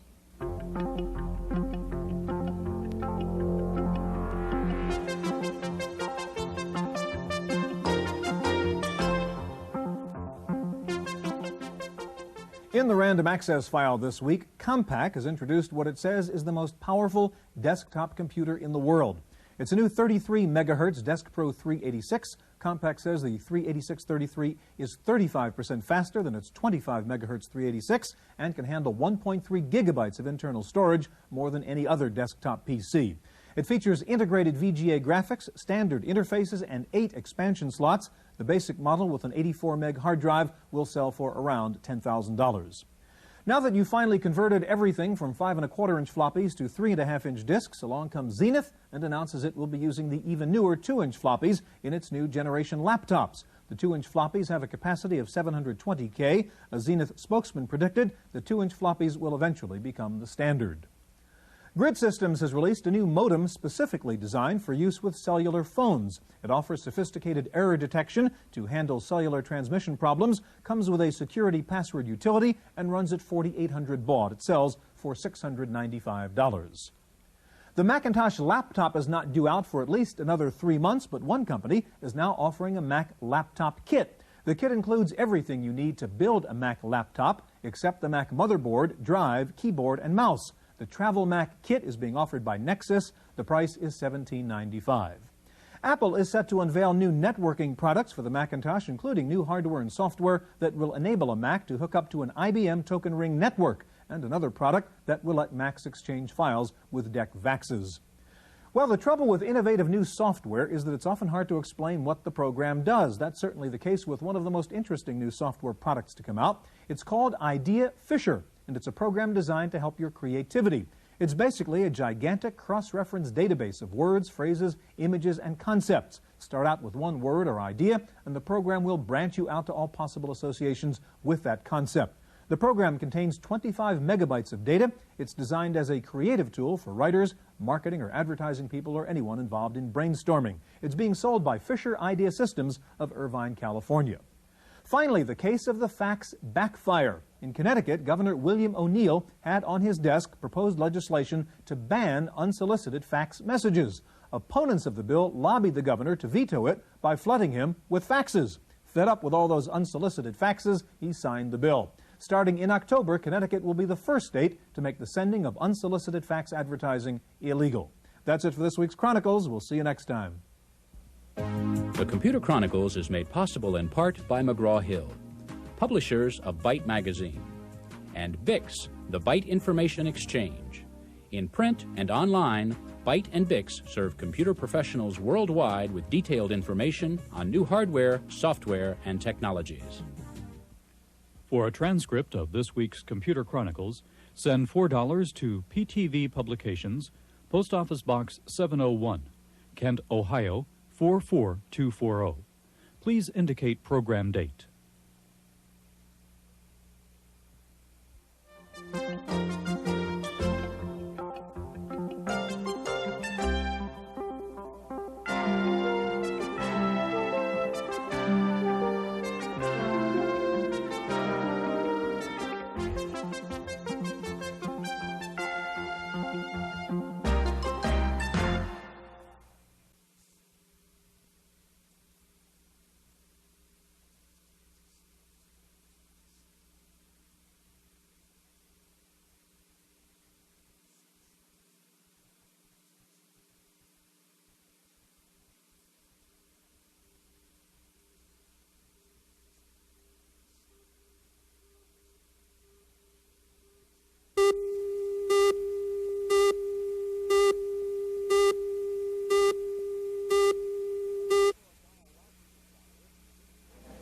When you're looking for a biological virus, you use a microscope or some other laboratory device to try and identify the virus.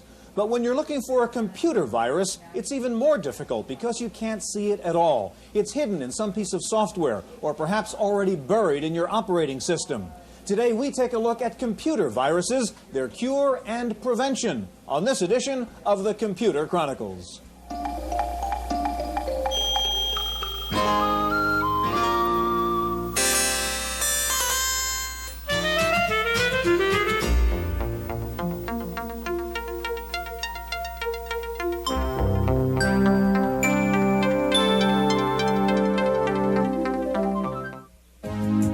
Chronicles is made possible in part by McGraw-Hill, publishers of Byte Magazine, and Bix, the Byte Information Exchange. In print and online, Byte and Bix serve computer professionals worldwide with detailed information on new hardware, software, and technologies. Welcome to the Computer Chronicles. I'm Stuart Chaffee, and this is Gary Kildall. Gary, you know, in the old days when some disease went through the country, the medicine man went from town to town selling his snake oil. Now that computer viruses are spreading throughout the country, the software houses are coming up with their snake oil. Dozens of antivirus programs like Vaccine, Immunize, Disk Watcher, Data Physician, Mace, and on and on and on. Gary, there's a kind of folklore developing around the guys who create these computer viruses. Do you have to be a programming genius to create one? Well, Stuart, not really. There's really two issues: the creation of the virus program itself and getting it installed. The simplest case, a virus program would just find the beginning point of a program and jump to a little piece of code that's been patched in, and if it's the right day, then it zeroes your disk out, and otherwise it just passes the control back to the program. Breaking into a bulletin board isn't very difficult because most of those bulletin boards are based on PCs, and they weren't built to have the protection in the first place. Breaking into a mini computer mainframe is more difficult, obviously. But it would be nice to see some of these efforts going into virus programs, put into programs that are really useful for the industry instead. You know? Gary, today we're going to take a look at computer viruses. We'll find out how they infect your system. We'll give you advice on how to prevent them, and if it's too late, how to locate and destroy viruses. We're going to begin today by visiting NASA's Ames Research Center at Moffett Field, California, to find out how they dealt with that massive computer virus that attacked over 6,000 systems on the ARPANET network last November. NASA's Ames Research Center in Mountain View, California, is best known for its contributions to planetary exploration and advanced aircraft designs. But recently, Ames became the latest victim of a computer virus, a damaging piece of code released into its computer network through a gateway, in this case, electronic mail. The viral intruder was discovered and removed by the Ames Computer Network architect in collaboration with the University of California. The virus is not hard to find if you know where to look. If you look here, this arch attempt, that is attempting to open up a connection and break in to a remote machine. In this case, the machine's name is Wilbur. Here, the virus is also, another copy of the virus is attacking a machine on the East Coast at Langley Research Center. And here is actually the virus going through this user UCB netstat. He's looking through the routing table to attack other machines that are that forward messages from this machine to other machines on the network. Although no data files were lost nor system files damaged, Ames spent about $70,000 to find and destroy the self-replicating virus.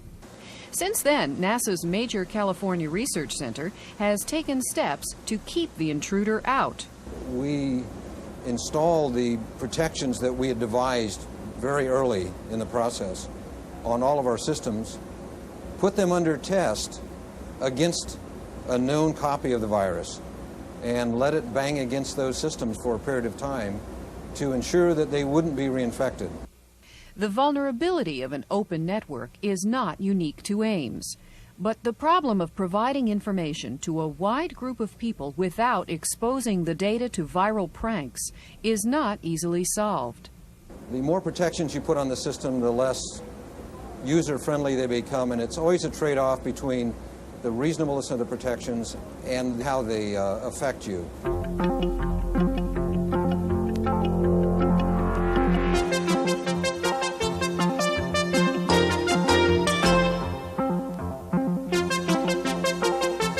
Joining us in the studio now is John Dickinson. John is director of PC Labs, a division of PC Magazine, and next to John, Andrew Siebold, a member of the board of the National Land Labs and publisher of Outlook on Professional Computing. Gary? Andy, how do viruses manifest themselves, and what do they do? Well, first of all, they attack your computer programs, and they corrupt them, and they can corrupt them in a lot of varying ways. There are some viruses that are quote-unquote benign, and they get in and they just flash up on the screen, gotcha, hello. But more importantly, the viruses that everybody's concerned about today are the ones that get in and they manipulate your data, they corrupt your programs, and they make changes that you're not aware of and that you don't know and you don't have any control over. They can go so far as to actually change data in an accounting file, they can change a word processing file, and they can multiply themselves from one application to another application, pretty soon taking over your entire hard disk, so none of your programs will run or operate properly. Before you even get to know that. That's right, before you even know they're there. What's the motivation behind people that do these things? You got any idea, John? It baffles me. I mean, there is potential for criminal intent, of course, there always has been, but it seems to me that the viruses that have been coming on so far have been nothing much more than malicious mischief. Okay. Now, there's also, we heard about worms and viruses and Trojan horse and so forth. What are the differences between these kinds of programs? Well, let's see. A virus will actually corrupt programs to the extent that they can in turn corrupt other programs. So they will work on executable files, they will install themselves inside the executable file, much as a real human virus installs itself inside of you, and then you can in turn infect me. A worm is usually a program that just duplicates itself and makes copies of itself all over the place. And a Trojan horse is one that has a program that's damaging inside an otherwise innocent-looking program.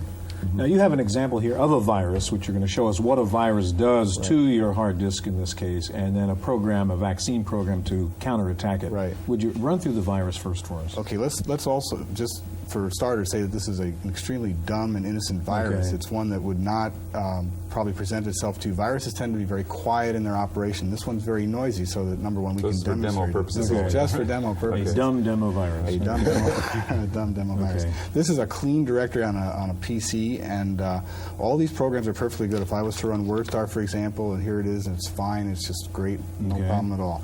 So I'll leave WordStar, and then I'll run this virus program. So you're going to load the virus. I'm going to call virus up and say, hello, be virus. And he says, all COM files on this disk will be infected, which no self-respecting virus would do, and you are warned, haha, and so on. So we know we now have an infected situation. We know it, and in fact, if I was careful and I was looking at my disk in this case, I would find out that these programs are infected. But again, a self-respecting virus wouldn't even go and change the directory. You would not even know it was there. So, for example, you see different dates, and if you're really careful, different file sizes in some of those files. Exactly. Now, different file sizes would be hard to do without, but it's also something the user doesn't check very often. So now if I run WordStar, we're going to find out that our virus is, in fact, there. And he came by and ran his thing. The message there told us that it was installed. Yeah, it was there. And if I come back and execute, if I leave the system, it will be there. If I go to another directory and run WordStar, where it's been copied to in its damaged condition, it announces that it's there. And when I leave here, it's gone in and changed all these files. Okay. And it's done. So in other words, the copy of WordStar now carries the infection with it to potentially the next user who might have taken that copy. So if I take this copy of WordStar and I give it to you, Stuart, and you take it home and put it on your PC, it's going to start infecting files in any directory that you operated on in your PC or any disk. Okay, now you have a FluShot Plus program now that's supposed to detect some of these things? Right. The FluShot Plus will detect programs that are working at the software level on your programs, and we'll be able to detect this virus if I run it. Okay, let's put it back. And now if I run WordStar in this directory, where again the corrupt version of WordStar has been installed, here it is, we'll run it, and FluShot comes up and says, here's this program, it's trying to mess with your files. Now what does mess with your files mean is it's working on the written copies of your files. It's modifying the files on your disk. So the first thing FluShot did was find that there was a virus in your system by warning you. Okay, what happens next? Now it says to you it's trying to modify all of these files, and FluShot gives you the ability to go ahead and let the program modify files. And the reason that it has to do that is that any self-respecting ordinary application program, in order to do its work, will be out working on your data files all the time. Otherwise, it's not doing very much for you at all. So in this case, to let the program go, I'll just let it go and ruin all my files. And when I leave WordStar, it will be all the files. That's detecting the virus through preventing a write operation on the disk. Now, there are other ways in which the virus can operate, though, right? That is correct. We could get around that. That is correct. You can write a program that goes in at the hardware level and controls your hardware and doesn't let the operating system know what's actually going on. FluShot and programs like it depend on viruses being, let's say, well-behaved. They actually go in through software facilities that are available on the PC and modify your files. So just because you have a vaccine-type program like a FluShot Plus doesn't mean you're protected from viruses. Right. It means you're protected from what I would call relatively minor viruses. And in fact, tell us about the original FluShot. Well, the original FluShot was, in fact, corrupted by a virus. And that's why there's a FluShot Plus. That's correct. Okay. Andy, real quickly, what is it? Where would you be in danger of getting a virus into your system? You know, if you have a standalone system and you're buying all off-the-shelf software from known vendors, and you don't exchange disks with people, and you don't talk on bulletin board systems through modems and things like that, chances are you're pretty safe, right? But if somebody brings a disk over and you exchange it, if you call a bulletin board and you download some programs that are available, or if somebody says, hey, take my WordStar file even, right, and bring it up on your system and work on it, viruses can be transmitted that way. You just can't tell. So you have to be real careful. If you're attached to a network, it complicates the problem dramatically because you don't know where on the network a virus can get interjected and what it will do on a network. Okay, John, Andy, we're going to ask both of you to come back a little bit later in the program, and we want to talk about safe computing practices. Also, in just a minute, we'll take a look at some vaccine programs for the Macintosh. First of all, a visit to a small business that was infected by a computer virus to find out what they did about it. Wendy Woods reports from Santa Clara, California.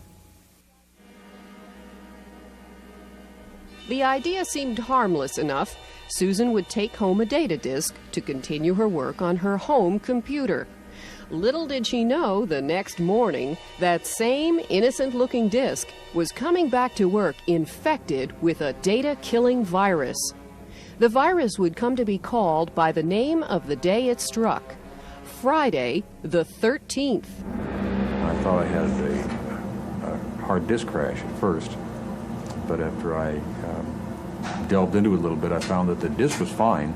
Mechanically it was fine, but there was no software in there. The boot tracks were gone, the system tracks were gone, the file allocation table was gone. It was just scrambled. It was still there, and the root directory was just absolutely trashed. The virus, which came from a game on Susan's home computer, ultimately forced Jim to wipe his hard disk clean. And while he hasn't gotten rid of it completely, he has the virus under control, thanks to a program called Tracer, which blocks the virus from doing damage. Jim was lucky, though. All the hard disk data, records he keeps for his precious metals lab, had been backed up. I consider myself very, very fortunate that I forced myself, even when I just didn't want to back everything up. Because the virus in here is so insidious, hard disk backup is no longer optional for this small business. In fact, as Jim Mount said, if he hadn't backed up his files, that virus might have put him out of business. In Santa Clara, California, for the Computer Chronicles, I'm Wendy Woods.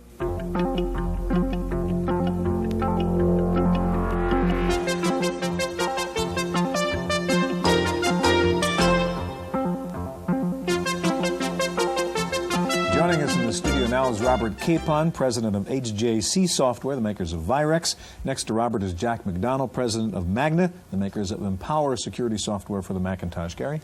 Jack, one of the things that's happened in our personal computer industry in general is there really hasn't been any access control. You know, you start your computer system up and put disks in it, and the second issue that we're talking about, the creation of the virus is the first one, and access to the computer system is the second one.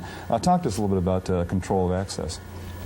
Well, you know, as you stated, there really hasn't ever been any security on Macintoshes especially. It's just there's no security to breach, so therefore it's really easy to get in. Therefore, a virus-type program can go in and attack any program on any hard disk, any floppy. And with an access control program such as Empower, you can limit who can make changes to your programs and therefore prohibit viruses from attaching themselves to any program. All right, you've got another approach, Robert, which is Virex. And let me ask you, it's not quite a vaccine program, is it? How would you describe Virex? Well, it's a very complementary approach to the security awareness product that Magna markets. It's a Class 3 product, and that means what it does is detect known computer viruses, and if a virus is present, it gives you the ability to eliminate the virus by wiping out the virus and restoring infected files to their pre-infected state. Well, the key word there is they're known viruses, right? You That's have to correct. go in there and look for patterns and so forth that those particular viruses would create. That's right. We're looking for known viruses, and if and when new viruses occur, we plan to update the product with the ability to detect and combat those viruses. What does that mean, a known virus? One that has been diagnosed as being a virus with known characteristics, and one that we are aware of. In this industry, there's a lot of hysteria about viruses, and there are reports every day about possible new viruses, and most of those are typically not computer viruses. They're just other phenomena, other problems that arise. Could you give us a demonstration of Virex and show us how it would work on the Mac? Certainly. And just give us kind of play-by-play as you go here, Robert. Basically, we remind users, we give them an important word about computer viruses, and we remind them that we combat only known computer viruses. We also emphasize the importance of backing up software, because we think that in addition to using a product like this, it's very important to have good backup procedures to use reliable and reputable software. Okay, so you have Virex up now on the Mac. That's right. And when it comes up, it has a help screen that provides online help to the user and providing very useful operating instructions. And basically, in this part of the screen, we have 3 action items, icons, that enable you to diagnose, repair, and to get online help. So where's the virus right now in this system? You going to put one in there? Well, in this case, Virex shows you the diskettes that are that it can see that are loaded into the system, and we toggle icons on and off to activate them. This diskette here has programs on it that are infected with the Scores virus. And we can diagnose that diskette by clicking on one icon. Again, this is designed not to be an extremely easy program to use, point-and-click type of interface. Okay, so we now What's it telling us that we have the Scores virus in the That's second right. drive. It tells you infections were detected, consult the above listing. And what it does is it tells you the diskette, the file, and the actual program that's infected. Okay, Rob, you can now repair that disk? That's right. Okay. Let me demonstrate that. We repair the disk by clicking on one icon. And what is it doing then when it's repairing the disk? Right now, what it's doing is it's re-examining the disk for infections, and then it gives you the option file by file to repair them and to restore them to the original state. Now, we're able to do that because we know the exact characteristics of these viruses. We know exactly how they alter programs, and as a result, we know exactly how to repair the files and to undo the damage that was done by the viral infection. And so it's completed now, and you have removed the virus from that one floppy disk. That's right. And if we were to re-examine that, for example, we'll see that... So you can do that diagnose again to see if it's clean? Right, and if you did that, you'd find that the diskette was clean. Okay.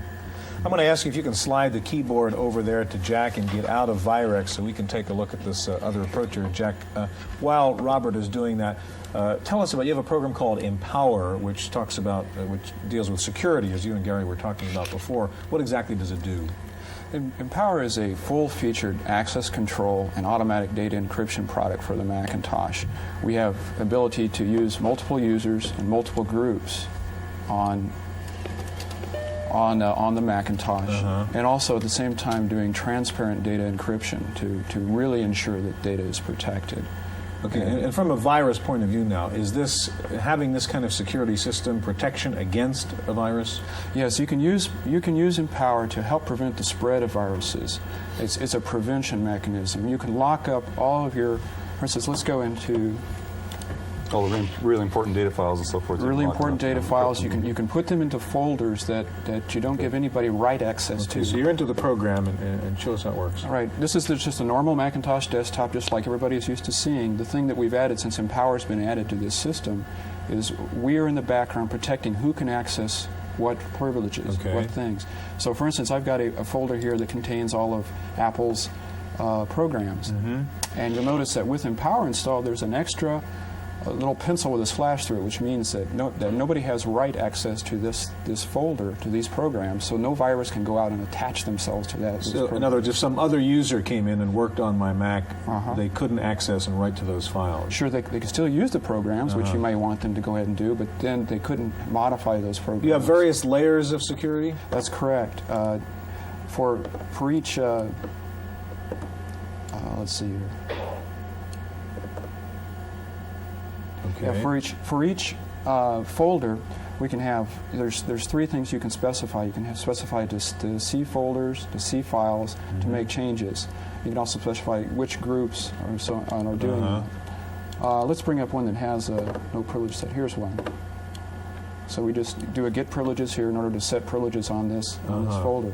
And you see that it's not signed to anybody currently, and that everybody has complete access rights to everything in that folder. So you could have different privileges attached to different folders inside the system. Each folder would have their own privileges specified. Now, Jack, does this prevent the hardware level corruption of the disk? No, this is a purely software technique that we're using. So it's assuming that the virus is going through the operating system to make the various calls and things of that sort. Another real nice feature we have for viruses is the ability to disable the floppy drives, where you can specify that the floppy drive should never be used. So you boot up your machine with your hard disk, and nobody can insert a floppy disk that may be contaminated.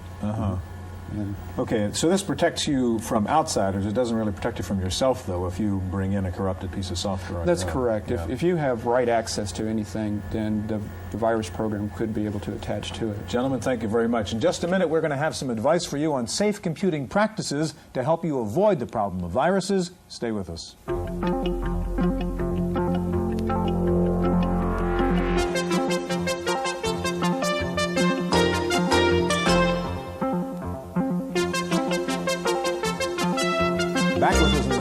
John Dickinson of PC Labs and Andy Siebold of Outlook. Gary? Andy, you work with Land Labs. You come up with a set of rules or guidelines to abide by for safe computing practices. So can you tell us a little bit about that? Okay, well, the National Land Lab is a nonprofit organization, first of all, and there are a number of vendors in the community who are involved in supporting the operation. And the set of guidelines that they came up with for quote-unquote safe computing are things that make sense. You know, you don't put a piece of software on your machine if you don't know the origin of it. You don't swap software with people. You don't. If you call a bulletin board, you have to be very careful. You have to know the bulletin board. You have to know who runs it. You have to be very careful of the types of programs that you download.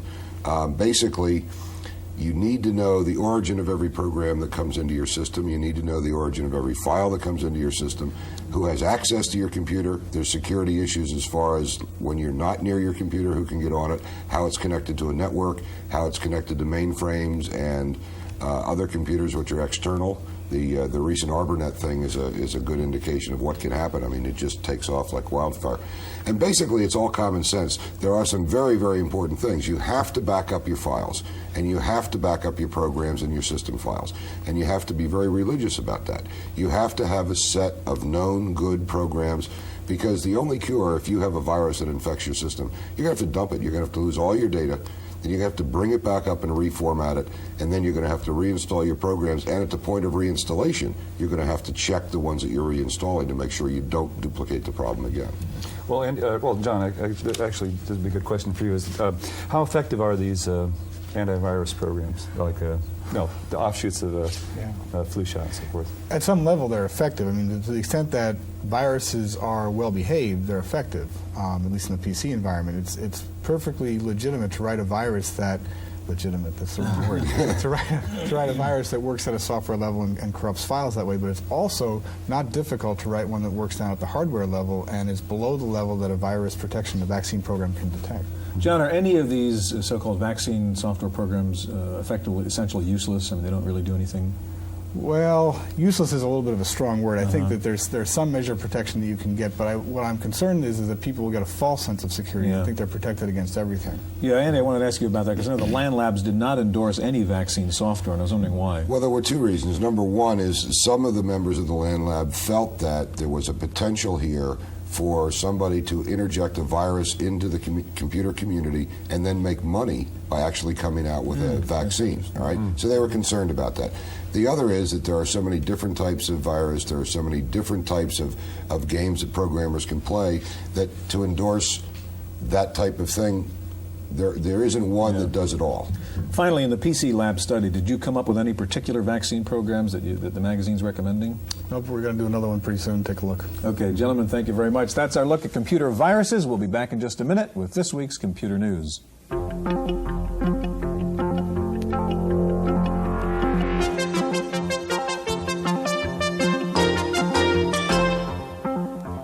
In the Random Access file this week, DigiPro has announced a new form of non-volatile storage, which it calls the flash disk. It essentially uses EEPROM technology to electronically erase and reprogram the memory on a chip. DigiPro says that the flash disk chips can be reprogrammed within the system by an end user. And flash disk comes on an add-in board and is based on Intel CMOS flash memory technology. DigiPro says the flash disk supports MS-DOS and the VAX environment, and both 16 and 32-bit architectures. DigiPro sees the initial market as laptop computers and CAD systems. A 5-megabyte version is due out in the first quarter of the year, with a 300-megabyte flash disk promised later in the year. Microsoft has announced another delay in the release of Word 4.0 for the Macintosh. The company says the delay is due to continuing efforts at optimizing the speed and memory requirements of the program. Microsoft says Word 4.0 should be out by the end of February. Meanwhile, Forbes magazine says Microsoft is among the 10 most profitable companies in the country. It came in 6th and was the only computer company in the top 10. The only other computer company in the top 25 was Sun Microsystems. The Software Publishers Association has gotten into the Atari-Nintendo battle. The SPA has publicly criticized Nintendo for attempting to control the game cartridge market for Nintendo game consoles. Nintendo machines will only read a cartridge that includes a proprietary Nintendo Nintendo chip.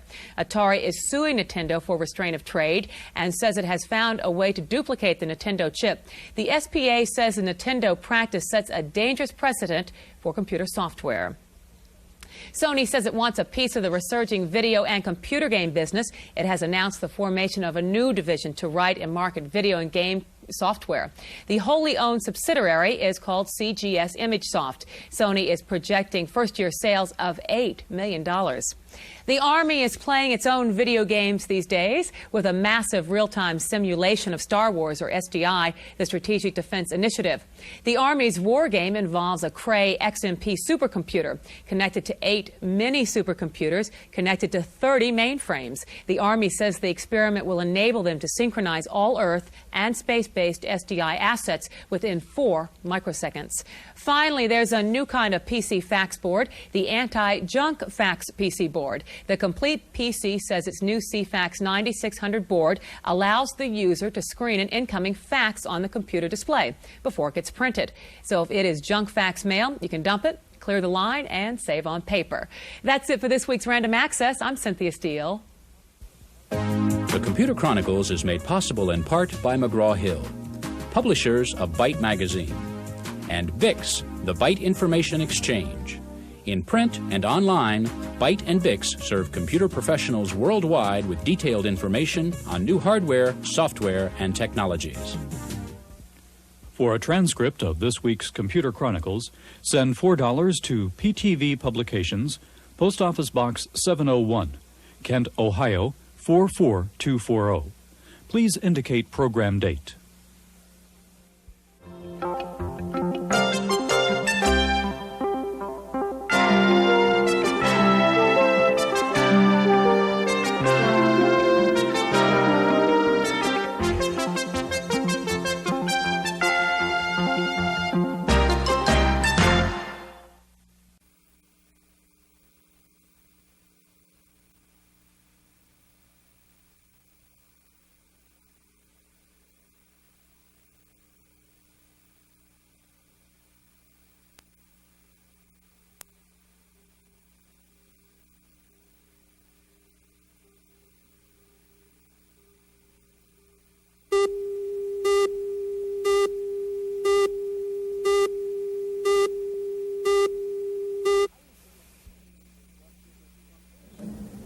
I used to think Pims was just a drink from England, but that word has taken on a whole new meaning in the computer field. Pims with one M, P-I-M-S, is an acronym for Personal Information Management Software. It's a whole new category of software that's generating lots of excitement. Things like Agenda from Lotus and Grandview from Symantec.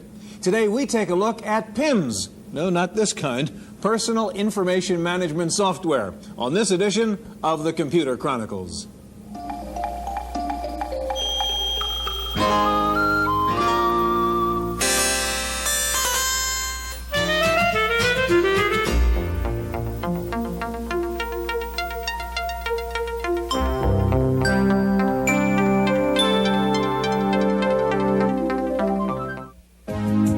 Chronicles is made possible in part by McGraw-Hill, publishers of Byte Magazine, and BIX, the Byte Information Exchange.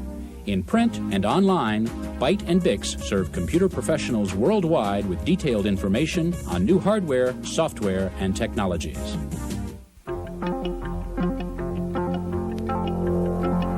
Welcome to the Computer Chronicles. I'm Stuart Chaffee, and this is Gary Kilbell. Gary, it seems the computer industry has all of a sudden recognized we have problems managing our information. Programs all over the place. Focal Point running under HyperCard on the Mac. A new program guide from Al for 286 and 386 machines. Memory Mate from Broderbund runs on a simple PC. On the hardware side, 32K of memory, 1,500 things you can store inside this Casio digital diary with very sophisticated management capability. The Scion Organizer, you can download Focal Point files into this thing. And finally, the Wrist Mac. You can download HyperCard stacks through the cable onto that little wristwatch. Why this sudden recognition that we have the need to manage our information?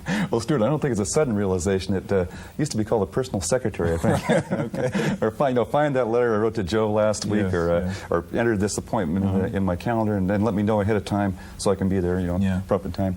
And another thing I think that's a factor is that a lot of the information we have now is stored on the disk. It's in digital form. It's not a piece of paper laying in a drawer somewhere. So we can cross-reference it, we can find things with using a hypertext system, whatever it happens to be. So I think what we're doing is we're automating a lot of the secretarial functions that we've seen before.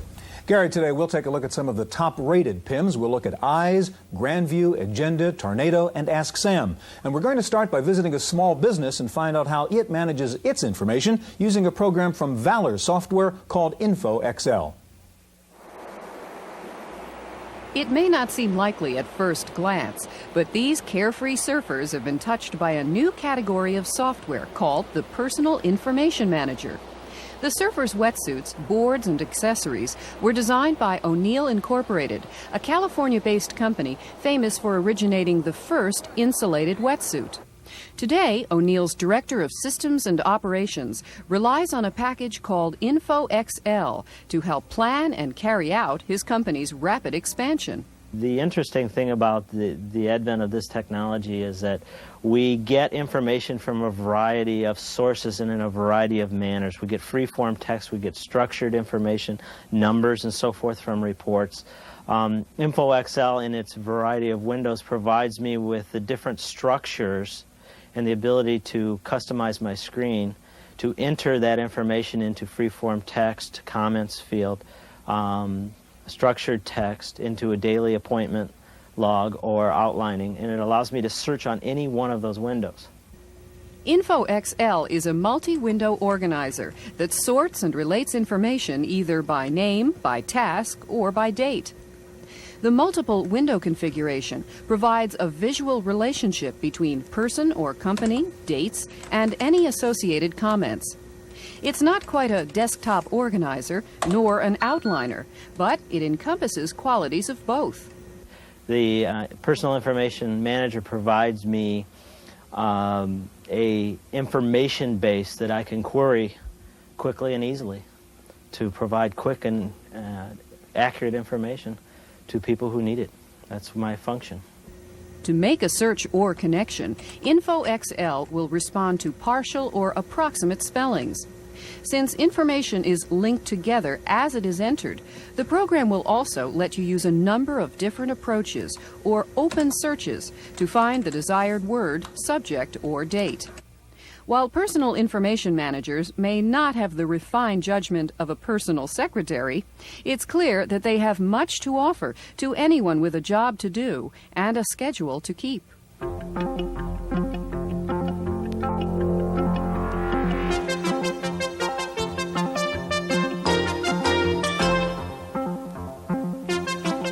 Joining us in the studio now is Denise Creasy. She's Vice President of Micrologic Corporation, makers of Tornado. And next to Denise, Mac McKinney, President of Ask Sam Systems. Gary? Mac, it looks like we have a new term now. It's called Personal Information Management Software. It seems to cover a whole variety of packages. What kind of things do we expect to find in the category of PIMs? Well, the ability to store random information, free-form textual information, to retrieve it based upon ad hoc queries, to be able to produce reports from that information with or without fields being included originally. So it's like traditional database management, except it's free field, whatever. It may be entirely free form, or it may have certain fields defined. Now, does it go beyond that, or is that pretty much what you consider PIMs? I'm sorry? Or is there anything else beyond that? Yeah. Well, in ours, for example, we have just recently incorporated hypertext that augments what we already had for our retrieval. We'll see that. Yes. Yeah, Denise, you have a package that's called Tornado. Can you talk about that a little bit? Tell us what it's about. Sure. Tornado is a memory resident program, and it's used to keep track of the kind of information that you're most likely to lose track of during the day, the kinds of things you'd put on notes and papers, and you're in the middle of something and you get a phone call and you want to remember the number or the name, and you jot it down somewhere and you put it aside for safekeeping, and then when you need it you can't find it. So the analogy is all those pieces of paper that are normally scattered on your desk in a real world work environment. Right. Okay, you've got WordPerfect up here on the computer, and yes, as you said, Tornado is memory resident here. Show us how you'd actually use it. Okay, if I was editing this document, I remembered I had to call Harry later on. I would access Tornado by the use of 2 keystrokes. And this is what a typical Tornado screen looks like. Each window on the screen simulates a piece of paper or a note that you would have. And if you wanted to look through them, you would use your cursor keys, and you can go down It gives you, various screens. So the active screen is the one that has the yellow bar around it. Right, right. The current window is the darker blue. And when you first call up Tornado, I mean, what particular pieces of paper are on the screen? How's that determined? Okay, that's just information that you've entered previously. So the most recent pieces of paper essentially would come up on the screen? Right, unless you've decided to rearrange the order, because you can move your notes around. So if I want... So each window is a separate little note you've made at some time? Right, okay. Right. And now I want to enter a new one about Harry. It's as easy as pressing N for a new note, and I can remind myself to call Harry about a meeting. Okay, pressing Escape twice will close up the new window. Now, when I speak to Harry, if I want to talk to him about some price quotes that I've already entered in Tornado, I can get that window of information by simply pressing G for Get, and I'm shown an overview of all of the windows that of information that I've entered so so far. all those little white boxes represent windows that are in its memory. Right. Okay, and then on the bottom left corner of the screen, it asks for a key. Now with Tornado, you don't have to define keywords. Each word in every window acts as a keyword. So I'll search for quotes. So Q. You notice that the boxes that don't match the search begin to disappear. So the windows left are only ones that have a word with Q in it, for example? Okay. U, O, and before I can finish typing the word, it's found and displayed on the screen. Now if I want to print this out, I would simply type P for print and then 1, because in this case I want to print out one window. It can be any number of windows. Now if I want to call Harry now, I have all my information together for the phone call. I would type G for Get and begin typing Harry, H-A-R, and that takes me right down to just 3 windows. So pressing Enter will show me the 3 windows on Harry. The one in the middle has his phone number. So once I've called him and spoken with him, I don't need to remind myself any longer that I need to call him. So I can throw this window away in the upper left corner by typing T for throw, and on the bottom right I'm shown a trash can. Or T for trash can? All right. Okay, so you dump that one piece of paper. And it does have a safeguard. It asks you if you're sure, so if you've changed your mind, you can bring it back. But since we are sure, we'll type yes and it'll be gone. Okay, quickly, Denise, I believe there's a function which you can get from program to program through Tornado? Yes, that's correct. Tornado can serve as a bridge between programs. So if I'm working in a spreadsheet, for example, I can grab that information into Tornado. Okay, I can edit the information down so that it doesn't look quite like a spreadsheet, and then I can include it in a report on my word processor. I can just... So that page becomes a Tornado piece of paper, which you then paste into some other into another program, right. It also works with other personal information managers as a bridge, and there the information is. Good. Denise, I'm going to ask you to slide the keyboard over to Mac so we can take a look at Ask Sam. Oh, yes, let's... If you can sort of dump out of there. And as you said, Denise, Tornado is memory resident. Yes, it is. Okay, Ask Sam. How would Ask Sam be different, Mac, from what we just saw? Well, Ask Sam that you explicitly loaded. We don't have a pop-up on it yet. And now let me just show you here. Sure. Oops, I think I have to do CD again. Whoops, yeah. Got to get to the right directory there, I suppose. My typing leaves Denise, something. while he's loading that, what's the price on something like Tornado? Tornado is currently retailing at $99.95. Okay. By the way, that first screen that came up there, it automatically popped up into the hypertext mode, and I just escaped back to the main menu so we can start from some ground zero. So just run us through Ask Sam, Mac. Okay. Well, you can create files and delete them and swap from one to the other. You can, in this case here, my demo that I have, it's all under the hypertext mode, so let's go to it. And this one, every line here in effect is behaving like a menu item, and with this then I can go over to another record in this so it's going to search on the highlighted string and find exactly that and it looks in the current file in this case for every occurrence that matches. And this is just some notes here to describe sort of a metaphor we've come up with on what Ask Sam is like. And our vision of an information manager, it's sort of like a file barrel where you can throw stuff in the file barrel. You can put it in any order you wish and retrieve it based upon anything in it. You can update stuff in it. You can, if you have any natural order whatsoever in it or any explicit order like field names. Well, can you show us an example? Surely, I'd be happy to. Here's some natural order right here.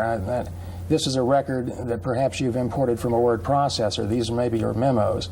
And so the natural order in this case is a date field. The words date, the words to, the word from. In Ask Sam, any word can be used as a field name.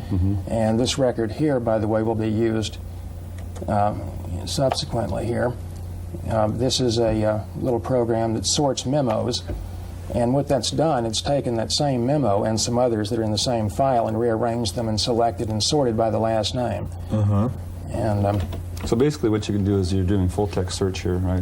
Matching words and then so I guess what they call sideways browse sometimes when you can go from field to field like that. Right. Everything in every record is fair game for linking with every other record in Ask Sam. It's natural, sort of intrinsic links exist. Here, for example, is a program that has a dialogue. This one, perhaps, if I'm in the word Mike, it'll bring me up the record that contains Mike, or every record in the file that contains that. You can also produce business reports with it, numerical business reports with control breaks and the like, page headings, and all. And anything you can output to the screen, you can output to disk or printer as well, of course.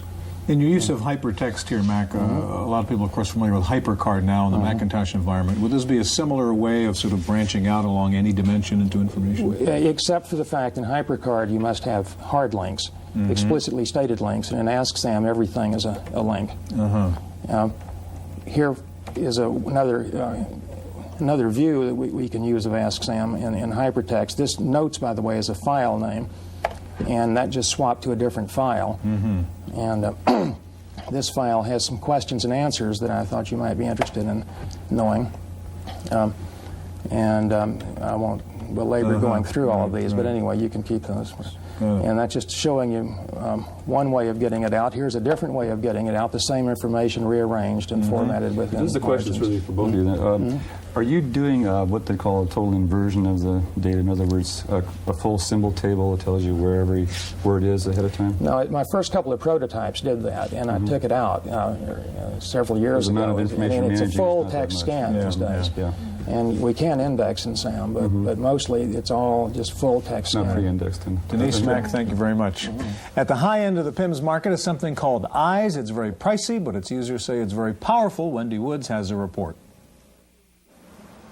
For 20 years, UC Berkeley's Institute for the Study of Social Change has been doing important social research. Unfortunately, most of the 20 years of research on subjects from longshoremen to crime are stored on index cards and audio tape, materials from which it is nearly impossible to retrieve information quickly and efficiently. That's why computers have become indispensable. Field notes, interviews, and reports are now written and stored on computer. And researchers are looking for tools that will help them analyze it all. The hardest part with text data is that it's incredibly tedious. It's almost, you just have to reread and reread. EYES, spelled I-Z-E, is one of several packages under study. EYES will make outlines of diverse documents put into its database, showing the frequency with which keywords appear. But it won't go beyond ideas the person has already decided are significant. A big drawback for those who want one package to do it all. The problem is that we can say, well, here, this is a product which will do so much. And they say, oh, that's interesting. But then they say, well, what happens if I want to do this? They say, well, here's another product. And a lot of people don't want to learn 10 or 15 different packages. Which is why this part of UC Berkeley is still going through all these personal information managers, looking for the right tool for the job. In Berkeley, California, for the Computer Chronicles, I'm Wendy Woods.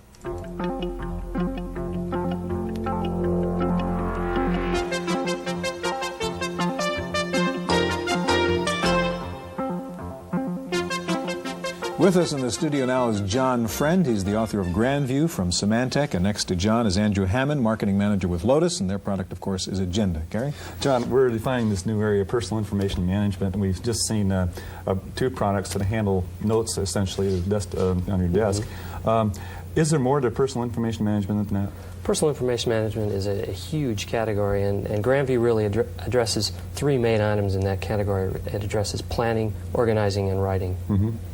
Now, Andrew, how about, can you add more to that story about what is PIM?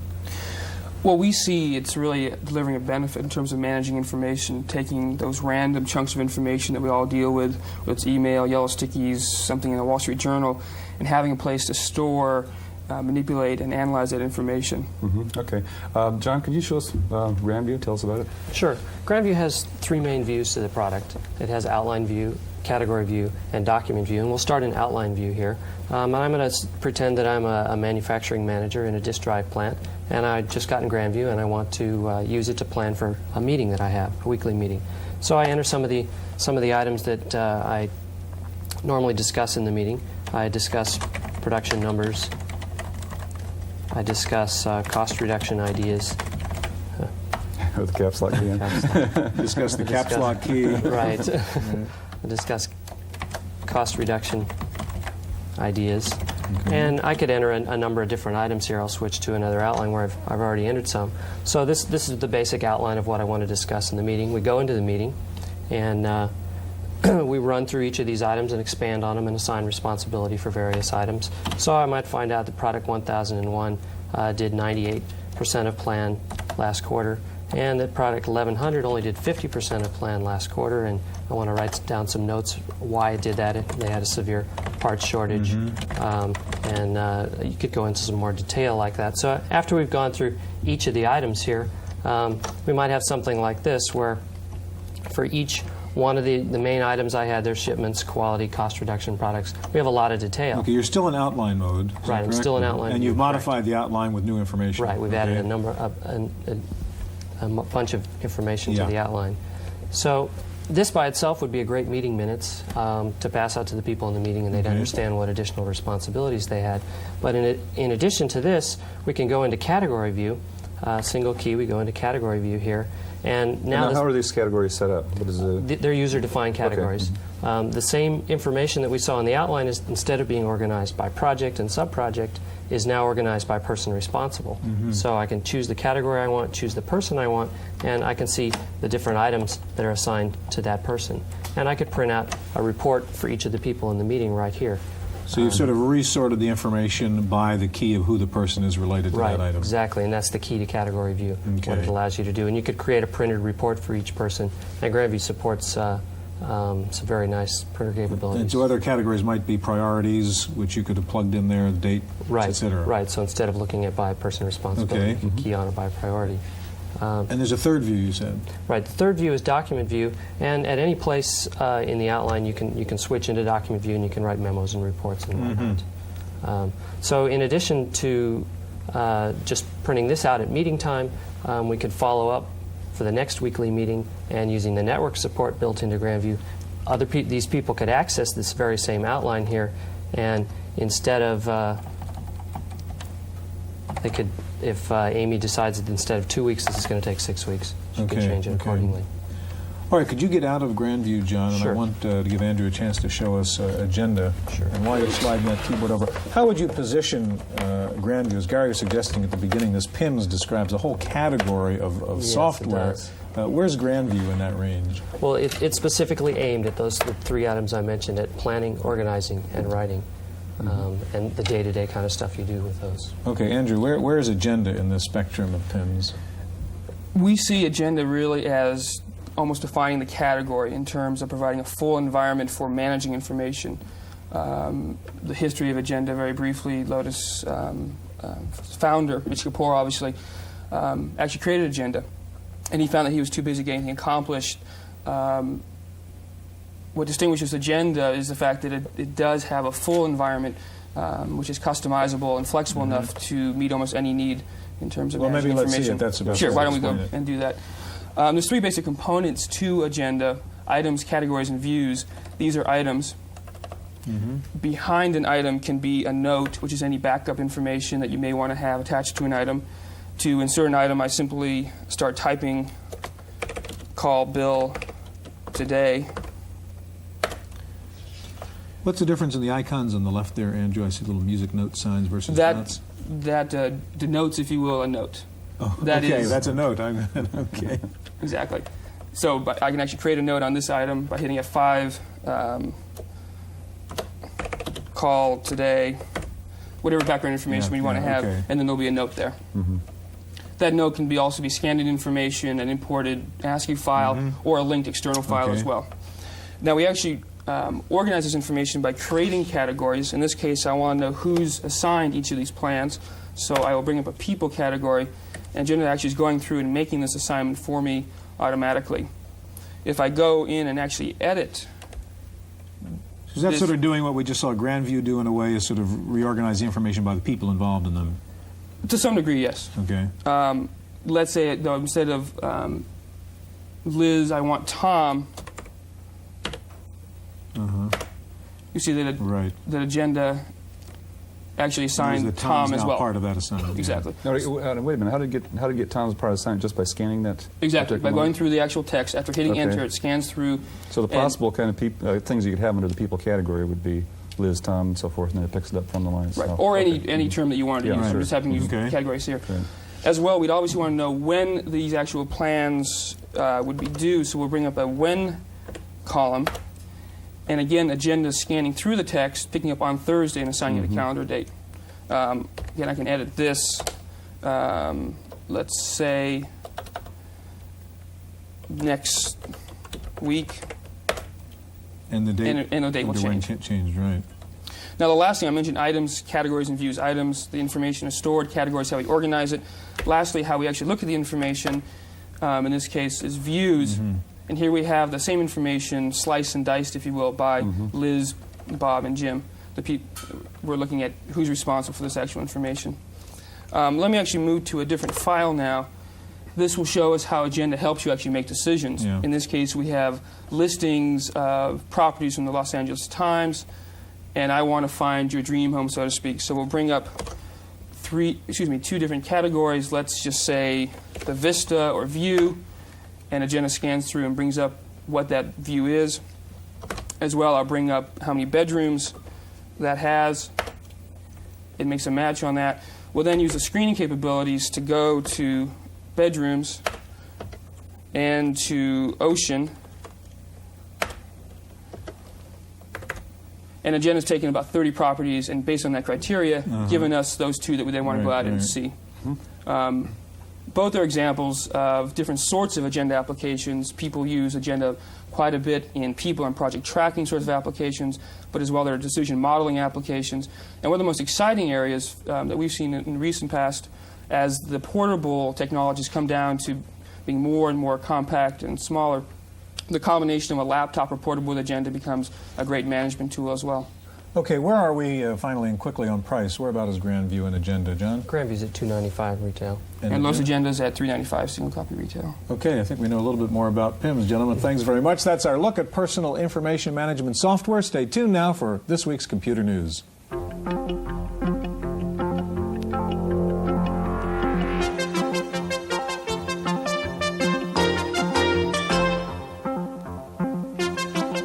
In the Random Access file this week, it was Macworld Expo time in San Francisco last week as the latest Macintosh products were unveiled. Among them, a new laser printer from NEC that features the 68020-based Atlas controller from Adobe. That triples the throughput speed. The printer can also emulate an HP LaserJet 2. It comes with 4 megabytes of RAM. Digital Vision announced Computer Eyes, a grayscale digitizer for the Mac, which provides 256 levels of gray at a cost of only $250. Competitive products have been priced at over $1,000. Knowledge Set announced a new Macintosh version of its knowledge retrieval system, or KRS, for use in retrieving data from a CD-ROM. The product lets you transparently share CD-ROM data among Macintosh, MS-DOS, and Unix systems. Knowledge Set also released Hyper KRS, which lets you search and retrieve HyperCard stacks from a CD-ROM. And Banyan Systems announced a new Mac PC electronic mail system that lets Macs and MS-DOS machines trade email over the Vine's multi-user operating system. We'll have a special show devoted to the Macworld Expo coming up in just a few weeks. Digital Equipment Corporation has unveiled a new line of desktop computers, including 3 MS-DOS PCs using the 286 and 386 Intel chips. Digital also announced a new VAX workstation and 2 new RISC-based workstations designed to compete head-on with RISC workstations from Sun Microsystems. The DEC machines are reportedly faster and cheaper than the competing Sun products. Sun was also attacked from another side as Soulborn Computers announced a new clone of the Sun 4 workstation based on the Spark CPU. The Open Software Foundation has unveiled its new graphic user interface for Unix. It's called Motif, and it provides a standard MS-DOS type interface for systems running OSS version of Unix. Hewlett-Packard is phasing out its old Vectra laptop and slashing the price by about a third as it introduces its new LS12 laptop, which is reported to be the same as the Zenith Supersport 286. HP also introduced two new 386 desktops. Finally, if you've seen those new handheld computerized dictionaries and spell checkers, don't buy one. There's a new version coming out that talks. The Franklin Language Master 4000 has a vocabulary of 83,000 words. Type in a word and it not only checks the spelling, but it pronounces the word for you. It's the first low-cost consumer use of Berkeley Speech Technology's text-to-speech conversion system. The Franklin Language Master will sell for under $300. That's it for this week's Random Access. I'm Cynthia Steele. The Computer Chronicles is made possible in part by McGraw-Hill, publishers of Byte Magazine, and VIX, the Byte Information Exchange. In print and online, Byte and VIX serve computer professionals worldwide with detailed information on new hardware, software, and technologies.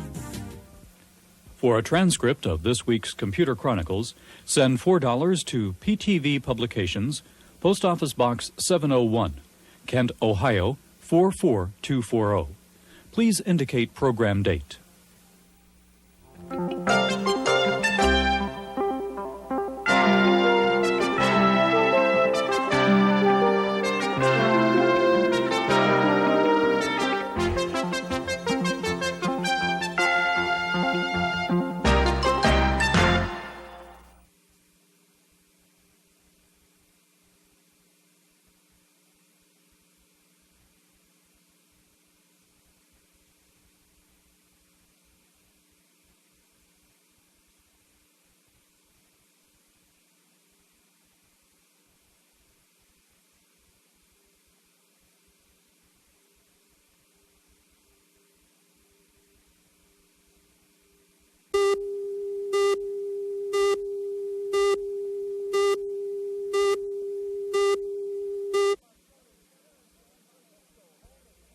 This is Moscone Center in San Francisco, home of political conventions, auto shows, and trade fairs. But for a few days this week, it's the center of the Macintosh world.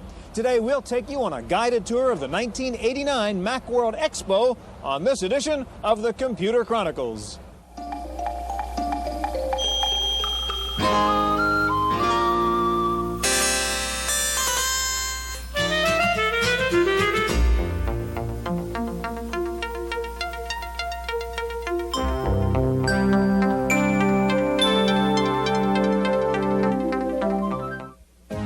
Computer Chronicles is made possible in part by McGraw-Hill, publishers of Byte Magazine, and VIX, the Byte Information Exchange. In print and online, Byte and VIX serve computer professionals worldwide with detailed information on new hardware, software, and technologies.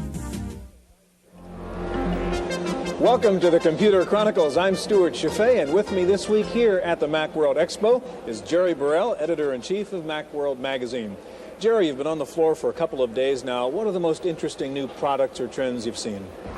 Apple's announcement of its 030 had to be the most important thing here at the show. That allows us to make the marketplace grow and allows everybody else to develop new products. The four categories of things that I'd pick out of the entire show floor would be the communications devices that we see, a lot of growth there, color hard copy output. That's very exciting. It's been holding up the whole marketplace. Color and video devices allow us to go out into the broadcast market from the Macintosh. And believe it or not, accelerator cards for the Macintosh. If you had to name, say, two hardware products that really caught your attention here, what would they be? Apple's SE030. That sets the tone for the market. It gives market opportunities for third-party developers, both hardware and software. And the Ricoh erasable optical drives that are in a couple of booths downstairs, that's a technology we saw on the next machine. It's here, it's shipping now. It's around $4,000 with a SCSI interface for Macintosh CPUs. Jerry, today we're going to take a look at that new Mac SE30. We'll see a new generation of desktop publishing and presentation software, including lots of products using color and sound. We'll see a new version of HyperCard called SuperCard, and we'll take a look at a new interactive CD-ROM game for the Macintosh. So stay with us. As they have grown, Macworld Expos have become flashier and glitzier, and San Francisco's Macworld Expo 89 continued the trend. This year's expo had all the elements of a major trade show, including music, magic, and massive crowds. The show was a launching pad for Apple's newest Macintosh, called the SE30. The new machine uses the full 32-bit Motorola 68030 processor, running at twice the clock speed of the first SE model. Apple claims the new Mac can run at up to 4 times the speed of the original SE. The SE30 comes with a 68882 Math coprocessor, and it can be configured with up to 8 megabytes of RAM. In a clear concession to the real-world mix of computer hardware, the SE30's drives can read and write to both Macintosh and IBM standards. Incremental improvements were also seen in some traditional word processor packages.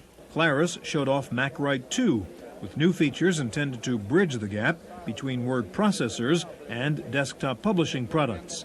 MacWrite 2 features multiple columns, multiple documents, and page preview. The program will import files directly from Microsoft Word processors, and it offers direct insertion and editing of MacPaint and picked graphics. MacWrite 2 is available now and costs $249. Silicon Beach introduced its new version of HyperCard called SuperCard, a second-generation program that is HyperCard compatible. SuperCard features color drawing, painting, and auto trace, and a function called Super Editor allows users to reveal all the cards, menus, windows, and resources of the application. It is very similar to HyperCard in that it uses the same metaphor of stacks and buttons and cards, okay? But it is a second-generation product, essentially. We've gone a lot further. Full screen, cards of any size, color, scrolling windows, all the things that people want in that kind of product now. So we're going to give them a lot more capabilities, menus, and it creates standalone applications. What that means is you can make a program look just like a Macintosh program created with this authoring system. So another way of describing it is an authoring system. For non-HyperCard programmers, Texas Instruments demonstrated Action, a graphic interactive software system to simplify developing Mac-based user interfaces. Action comes with a user interaction manager, a menu management system, and an interactive graphic editor. The program will be available in the first quarter of this year for around $2,000. While the big hardware news here is the introduction of the SE30, there's also a lot of attention being paid to peripherals, things like erasable optical drives, color printers, and accelerator boards. Although the original Macintosh was and continues to be a black and white machine, that hasn't stopped printer manufacturers from taking the next big step to color. Schlumberger Graphics unveiled a color PostScript printer aimed at computer-aided design, engineering, and manufacturing markets. The 5232 color PostScript printer takes true color Adobe PostScript images and prints at 300 dpi using color thermal transfer technology. The machine can be configured for A-size or B-sized pages and connects to standard AppleTalk, Centronics, and serial interfaces. Prices start at around $17,000. Tektronix unveiled 2 color printers, including a low-end machine for budget-sensitive buyers called the ColorQuick inkjet printer. The ColorQuick is no speed demon, making you wait 2 minutes for a single page, but on the other hand, it will retail for under $2,500, a fraction of the cost of thermal transfer machines. Tektronix also introduced the color PostScript-compatible Phaser CPS for network users. The Phaser CPS has an AppleTalk network interface, a 40-megabyte hard disk, and it mimics an ordinary laser writer to other devices on the AppleTalk network, so pre-existing software need not be altered. The Phaser CPS sells for $16,000 and will be available in the first quarter of this year. Eastman Kodak had a printer of a different color, a color video printer that provides continuous tone color prints from video and digital signals. The printer has a built-in frame store and generates a copy from memory in about 90 seconds. The unit will print up to 256 density levels for each of 3 colors at a resolution of 450 lines. To help bring artwork into the Macintosh, Thunderware took the wraps off a handheld scanner called Lightning Scan. The portable scanner will scan images up to 4 inches wide at variable resolutions of 100 to 400 dpi. Software comes with the scanner for image editing, contrast and brightness controls, and real-time display and rotation. Lightning Scan is available now and retails for $549. The original SE got a boost from accelerator card vendors who eagerly joined the race for faster and faster Macs. Dove Computer showed its latest in 68030 boards called the Marathon 030 SE. The board operates at 32 megahertz, and the company claims a performance increase of up to double that of a standard Mac SE. Dove also unveiled an 030 processor for the Macintosh 2 line called the Marathon 030X, offering twice the clock speed and an average performance improvement of 25%. The 030 SE sells for about $2,000, while the 030X lists for $1,600. Cards were also on hand at the TPS Electronics booth. TPS brought out its Smart Card ADB, a solid-state memory card the size of a conventional credit card. The Smart Card encodes and reads up to 512 alphanumeric characters and can be re-encoded up to 10,000 times. The company sees applications in the areas of medical records and patient ID, employee badges, and debit card systems. The Smart Card system sells for $525. We'll have more from Macworld Expo 89 in just a moment.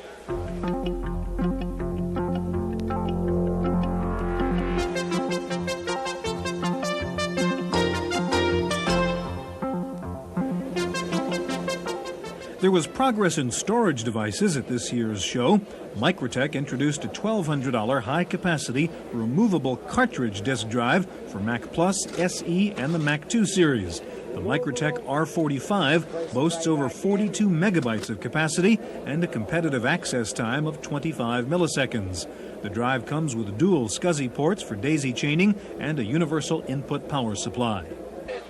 For users with really big storage needs, Ricoh introduced a 600 megabyte erasable optical drive. The $3,800 drive has a 50 millisecond average access time, and discs cost $250 apiece. The drive will be available in late March.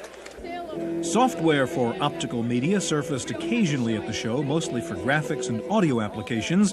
Activision introduced the Manhole Adventure game on CD-ROM, an interactive game developed from an original HyperCard version. The new CD-ROM game has 3D graphics, digitized voices, and an original music soundtrack. The Manhole is a point-and-click game. Clicking on an object takes players deeper into the game, revealing greater and greater detail. The $50 game has over 600 graphic screens and uses 55 megabytes of storage. The meager display of the original Macintosh has led to a big market for add-on CRT screens, but the Nexus company took the next step, introducing a series of gas plasma displays. The Tarmac screens range in size from 15 to 30 inches in diameter and feature an integral touch panel in the front glass. The amber displays are designed for CAD/CAM and industrial applications and are priced from $6,000 to $30,000. Greenspring Computers demonstrated its confidence in the Mac's industrial appeal by introducing a rack-mounted Macintosh 2 for real-time industrial control. The Rack Mac is packaged with a specialized I/O controller board to provide for real-time I/O multitasking and pipelined multiprocessing. According to the company, Rack Mac is adaptable to a wide spectrum of industrial uses, from controlling robots to operating commuter trains. It consists of 5. Berkeley Systems caught the ear of passing showgoers with the first Macintosh speech access package for the blind and visually impaired. Outspoken is a mostly software package that transforms the Mac's visual user interface into an audible one, accessible through the keyboard. The program reads the screen of text-based displays and vocalizes by line, word, or letter. Keyboard combinations take the place of mouse operations, and the program includes shortcuts for manipulating standard user interface features. Outspoken sells for $395 and comes with a Braille quick reference card and embossed representations of the Mac screen.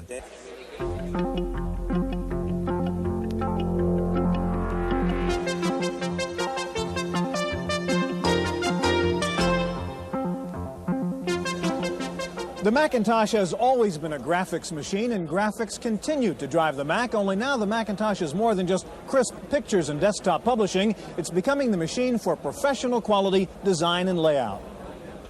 The Mac's artistic potential has attracted the eye of the advertising industry, both for design and publishing. Multi-Ad Services introduced Multi-Ad Creator, a professional ad layout program that brings together drawing and printing functions.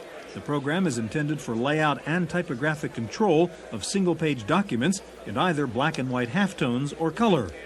You can rotate text, you can rotate graphics, you can fit text within an object, you can wrap it around an object. There is a matrix command that allows you to create a particular coupon, for instance, and you can determine the area that you want to fill, and it will automatically fill that entire area from the cursor with those particular coupons, and will retain the attributes of the text that you have placed in them. Desktop advertising publishers hope to repeat the success of traditional desktop publishing by making ad agencies think twice before sending their copy out to the printer. Well, I feel there's a whole industry that really has been compromised. There's 25,000 ad agencies in the country, and there are over 10,000 newspapers, and there are about 100,000 retailers that put together ads locally every single day. And they're using products right now that they really have had to compromise to do what they specifically wanted to do. In the battle to win over graphic designers, Cricut software added color to its Cricut Paint program. Cricut Color Paint incorporates many of the same tools as its monochrome cousin. A feature called Fresh Paint allows the user to create a shape and manipulate it as an object or edit the shape as a bitmap.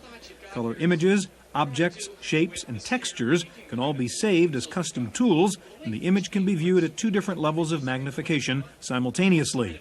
Cricut Color Paint is due to ship in the first quarter of this year and will sell for around $300.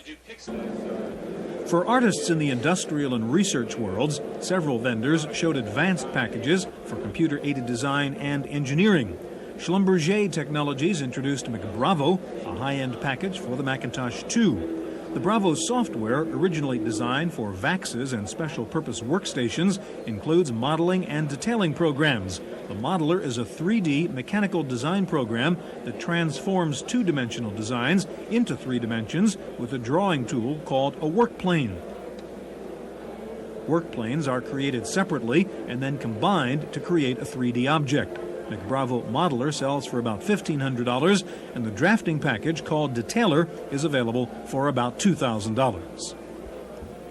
A company called 2AI claimed to have the first image processing software for the Mac II, called Bigmage. Originally designed for scientists and physicians, Bigmage has extensive geometric, logical, and histogram functions. The program also features animation and magnified views and morphological operations such as reconstructed images and skeleton views. Bigmage sells for $990. Making the leap from machine parts to designer labels, ModaCAD of Los Angeles introduced a CAD package for fashion designers. ModaCAD runs on the Mac II and includes modules for textile and fashion design, grading, and for pattern making.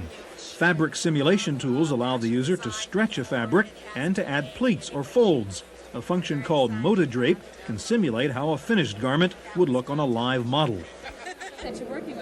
Crossfield of England filled its booth with some sophisticated publishing and page layout software, bringing the Macintosh one step closer to the professional printer. Crossfield demonstrated the Lightspeed color layout system for graphic design on the Macintosh 2. Lightspeed can incorporate photography, line art, illustrations, headline type, logo types, and text. The program can crop, move, and resize scanned elements as they are integrated into a layout. Pages can be any size up to 444 inches square. All elements, including type, can be rotated, skewed, stretched, condensed, mirrored, and flipped.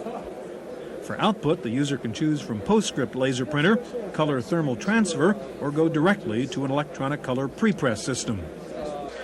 One of the earliest names in desktop publishing history, Adobe Systems, made its regular appearance at a booth manned by Adobe president and PostScript inventor John Warnock, who reflected on the sudden growth and maturity of microcomputer publishing.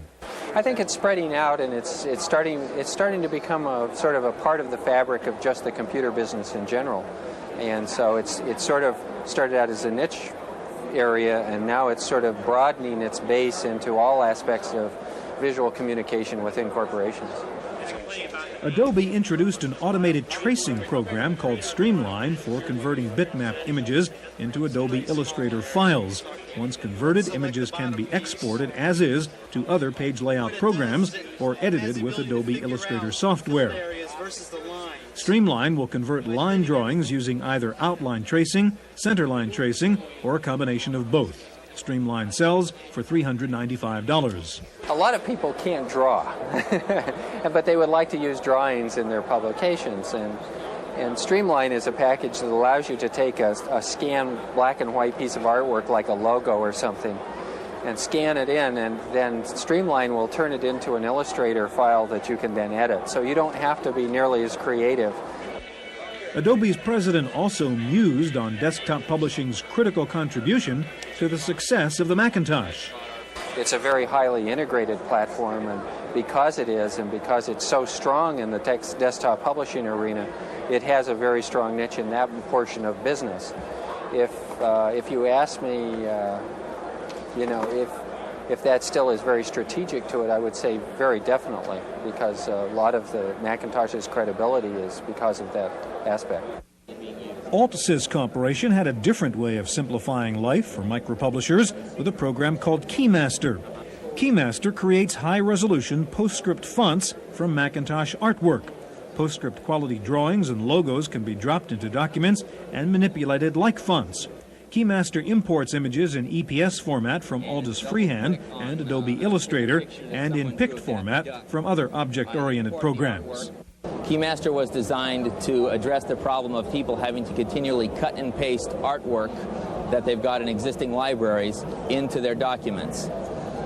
Now, instead of having to cut and paste, you can import your artwork, which you generated in, say, Freehand's or Illustrator and saved in the encapsulated PostScript format, or from any program that will generate a PICT file format. I can now import your complex piece of artwork as a single character in a new font.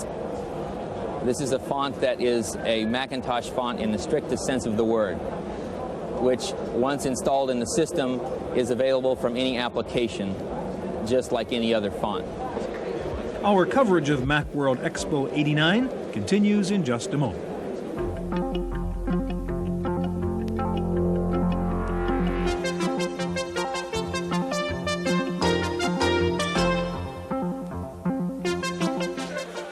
Mass Microsystems presented its own picture show within a show at Macworld with a full-color special effects video processor board. The ColorSpace FX card provides the Macintosh 2 with real-time video and image manipulation.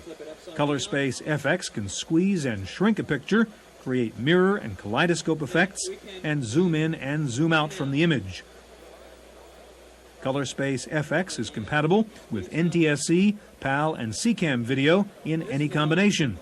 The board converts the interlaced video signal into a non-interlaced RGB video compatible with a Macintosh monitor. ColorSpace FX is priced at under $3,000 and is due to ship in the second quarter of the year. Moving directly into the professional world of television production, Julian Systems demonstrated EditWorks, a sophisticated videotape editing and production system. EditWorks is based around a rack-mounted Macintosh 2 that controls everything from timecode calculation to edit list management and budgeting. The mouse-based system takes the job of selecting video pictures on a video screen and drops it into the picture-based interface of a Macintosh screen. For Mac users more concerned with computer networks than television networks, Dana Communications introduced an entry-level local area network marrying Macs with IBM's. The DanaNet consists of a server-based network operating system and interface card for the server, working over local talk or Ethernet cabling. DanaNet is a special version of Novell NetWare customized for the Macintosh. DanaNet can connect up to 100 Macs and or IBM PCs and comes bundled with DanaMail, a Mac to MS-DOS electronic mail package. DanaNet will be available in April and prices start around $1,200. Finally, for users more interested in transporting data than sending it, Ex Machina of New York unveiled its WristMac personal information system. The WristMac is a digital watch that can download files from your Macintosh through a HyperCard-based software package. Each file can contain up to 79 entries, consisting each of two 12-character lines, for a total of 80 entries in the watch. Typical files contain messages which can be timed to alarms, schedules, or phone numbers. The watch connects to the computer through a cable that attaches to either of the Mac's serial ports. To load information, a HyperCard stack is included that simulates the watch's face on the Mac monitor. WristMac retails for $225. And that is Macworld Expo 89. I'm Stuart Chaffee for the Computer Chronicles.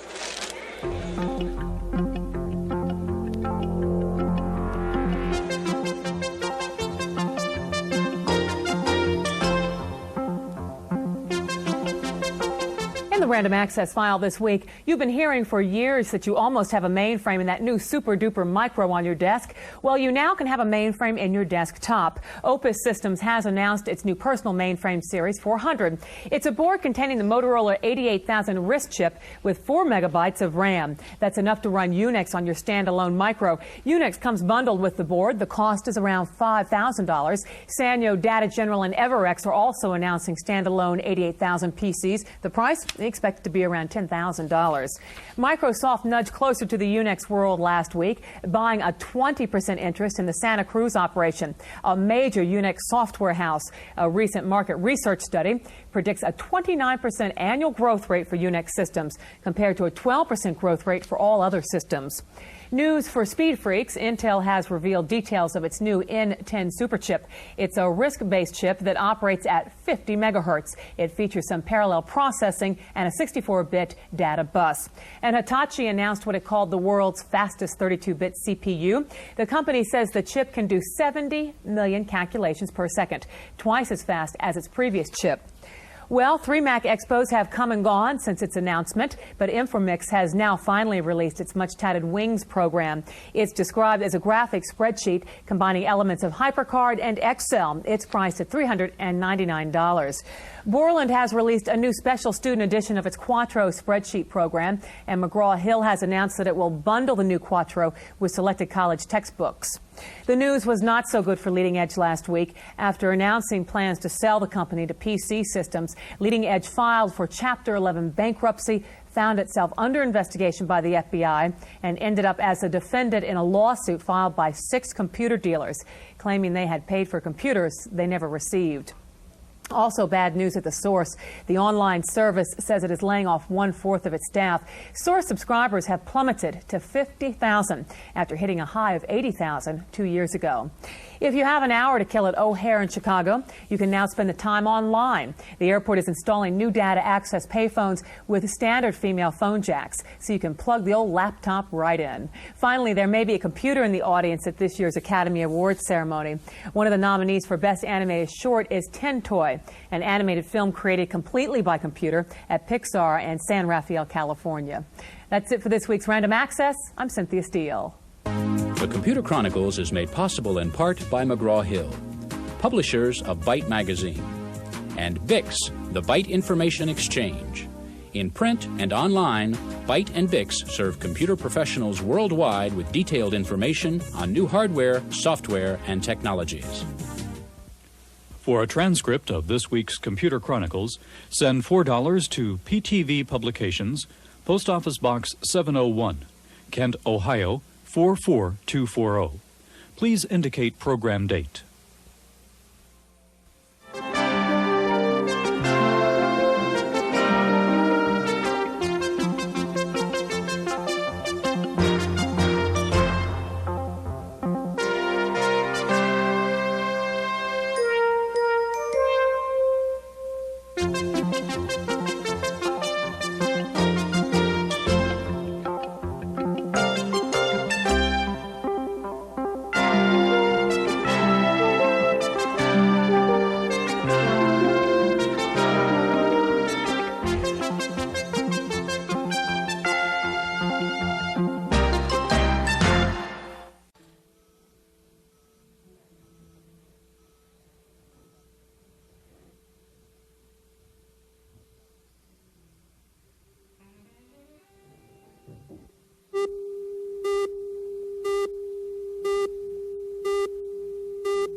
This is a U.S. Army helicopter flight simulator at NASA's Ames Research Center in California. When the scientists here needed a computer that could handle the fast graphics and multitasking required by a simulator, they didn't go out and buy an expensive mini computer system. They bought a Commodore Amiga, in fact 15 of them. Today we take a look at the underrated and too often ignored Amiga on this edition of the Computer Chronicles.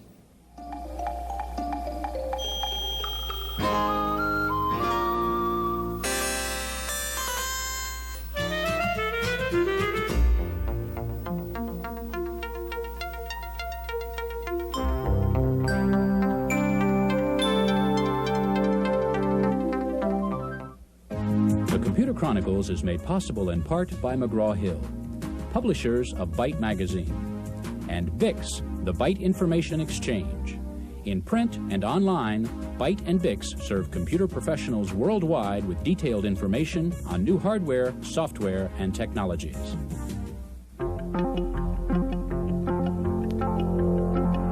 Welcome to the Computer Chronicles. I'm Stuart Chaffee, and this is Gary Kildall. Gary, this is an optical worm drive, and with something called a handler, you can get a gigabyte of storage in your computer. These are 3D glasses used with a very high-powered CAD program. What's interesting about both these peripherals, they're not for a Mac 2 or a 386 PC, they're for the Commodore Amiga. Okay. Gary, I get a lot of letters from viewers complaining about the fact that the computer press seems to ignore the Amiga. Why is that? Well, Stuart, I guess part of it's got to be the genealogy of these machines. Both Atari and Commodore, with the Amiga, of course, are thought of as game machines. And over the years, the power of these machines has increased tremendously. And of course, they still maintained a fairly low price. And that low price has been sort of a negative in a sense. People are wary. Yeah, right. They're really getting all the computing power they really need. But there have been some especially good niche markets that these machines are applicable to. For example, video.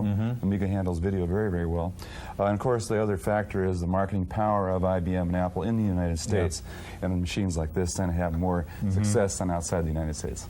Gary, we're going to take a look at the latest Amiga hardware, the 2000 HD and the 2500. We'll see new Amiga applications from games to multitasking, and of course we'll take a look at graphics, music, and video on the Amiga. Many people buy an Amiga because of its graphics or video capability, but they soon discover the rest of its power. That was the case with some scientists at Stanford's Linear Accelerator. We have a report from Palo Alto, California. About 30 miles south of San Francisco is the Stanford Linear Accelerator, a 2-mile-long shaft buried deep underground, where high-energy particles are propelled at almost the speed of light.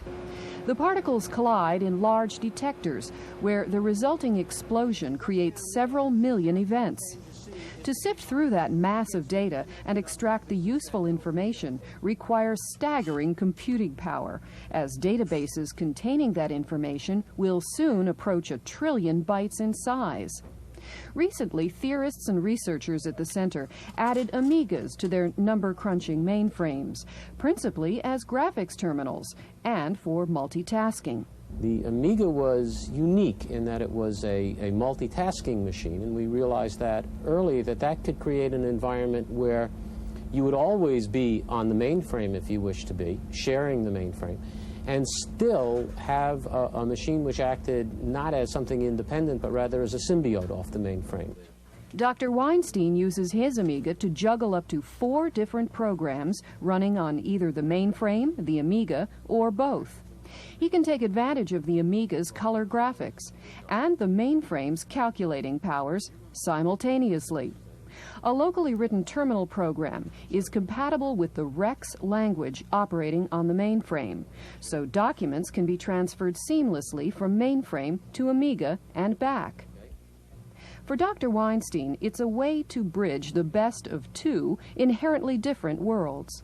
One is always going to be living with a mainframe. So what I want is something that will symbiote off that mainframe, will make my life as pleasant as it is to work on a microcomputer, but allow me to use that when I'm on the mainframe too.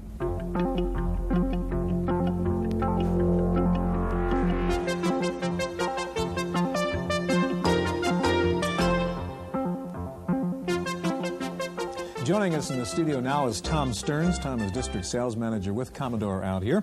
And next to Tom is Lou Wallace, Contributing Editor of Amiga World Magazine. Gary? Lou, you're a fan of the Amiga system. Why do you like the Amiga better than, say, an IBM PC or a Mac or something like that? Well, I guess I could just say it's more fun, but it is that. But it's also more productive. It enables me to do things that I simply can't do with other computers. Whether that's like what? Whether it's running more than one application at a time, or whether it's playing a game, or whether it's doing both of those at the same time, or video applications. There simply isn't another computer available on the market that can do the range of tasks and functions the Amiga is capable of. Lou, what do we have here? What kind of configuration is this? Just give us an idea what's inside the box. Well, this is the Amiga 2000 HD. This particular model is a 3 megabyte machine. It has a 40 megabyte hard drive auto boot system. It has graphic resolutions of 320, 200 to 640, 400, 4,000 colors, speech, multitasking. And processor is what? That's Motorola 68,000, running at approximately 8 megahertz. Right. Good. Tom, now you've got a game that demonstrates the graphics, right? In the yeah, I have a couple of games today. Okay. Both games are very different and show off the machine to its best degree. And the first game is called Menace, and it's a true arcade quality style game. It's well, let's go and take a look at it. Yeah, Tom, I understand Lou's a pretty hot Menace player. Okay. Well, I'm going to ask you to describe it, but to turn the mouse and the pad over to Lou. Okay. Now I'm on the spot. You're on the spot now. Here you go. Okay. Okay, and if you can get it going, and maybe give us play-by-play, Tom, as Lou starts to play, and tell us what's going on here. Okay, the object of this game is to capture the planet Draconia. Okay. And as you can see, it's done in full overscan, which means that the entire screen is being utilized for this particular game. Okay, are you playing, Lou, or what? I'm waiting to attack. Oh, here we go. Okay, so where are we? So you try to stay alive through the entire game. Okay. It's got great sound. Okay, is this underwater, Lou? Is that what's going on? Yes, this is the undersea attack. So just this portion of the game is underwater. Others take you elsewhere on the planet? There are 6 different levels, each one, I think, better and better graphics and more interesting creatures. Lou, Tom, you were about to talk about why this is a good example of great graphics. What's going on here? You mentioned the full scan, the overscan. Right. It's got full overscan. It's got great scrolling technique, terrific colors, great animation. It's really multi-layer scrolling going Absolutely. on there. Yes. How do these Amiga games compare with the arcade games? Most of the Amiga games have been ported over from the arcade community. Lou, actually, you were mentioning you think some of the Amiga games are actually better than the arcade games. I think some of the later ones really surpass even the most contemporary of coin-op games. Well, these graphics are pretty hot, that's for sure. You lot. Watch out. What's this? I mean, the enemy multiplies there. Lou, you're hot. You should see me with a rapid-fire joystick. I know you could play this game for a long time, Lou. How far have you gotten in this thing? I've actually made it to the last level, attacking the last master alien. I've never gotten the last creature yet, so but maybe tonight. It's a good thing your name isn't Dennis, I'll tell you that. Yeah. Tom, I'm going to ask you to dump out a Menace and get Battle Chess up, okay? Great. And while you're doing that, tell us about Battle Chess, Lou. What kind of game is that? Well, Battle Chess is your typical chess game. I mean, it's you play chess against a computer or against another opponent. The difference with Battle Chess from more conventional computer chess games is that the game is in 3 dimensions, 3-dimensional board with animated chessmen, and they walk. They have sound effects. Each one attacks, it captures the other piece in a very characteristic and humorous manner. All right, Tom, we have Battle Chess up on the Amiga now. Show us how this works. Okay, we're going to have this knight overtake the blue knight. Okay, so the red knight's going to take the blue knight. Correct. But this would be a normal chess move, right? It's a knight move capturing a knight. Yes, it is. Great graphics. Okay. Great sound. Okay, but in this game, they actually beat each other up, huh? The final outcome is preordained, just like in normal chess, but you get to watch a little humor. Some of them are very creative. This is right out of Monty Python. Chops his arms off and his legs off. Ouch. Lou, does this have value, you think, to encourage kids to play chess because of the graphics? It certainly does. I mean, I've caught my children with books on the rules of chess, learning how to play, just so they can play battle chess. All right, what happens next, Tom? We have to wait until they finish their... Okay, so you're waiting for the knight to die? One more leg. Yes. There it went. Okay, blue knight is gone. Okay, what then he disappears. Okay, so the knight's gone. Now you're going to do a blue move? Right. Okay. So you actually hear the pawn walk into the next square. And then we're going to take the rook over to the queen.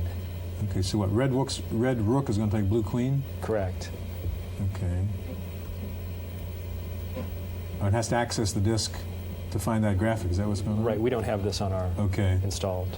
Lou, you were mentioning this is something like it was in the original Star Wars movie, right? That's right. Remember the Wookiee and the droid were playing, and the creatures would actually fight on the chessboard. Okay. King Kong. This is the best part.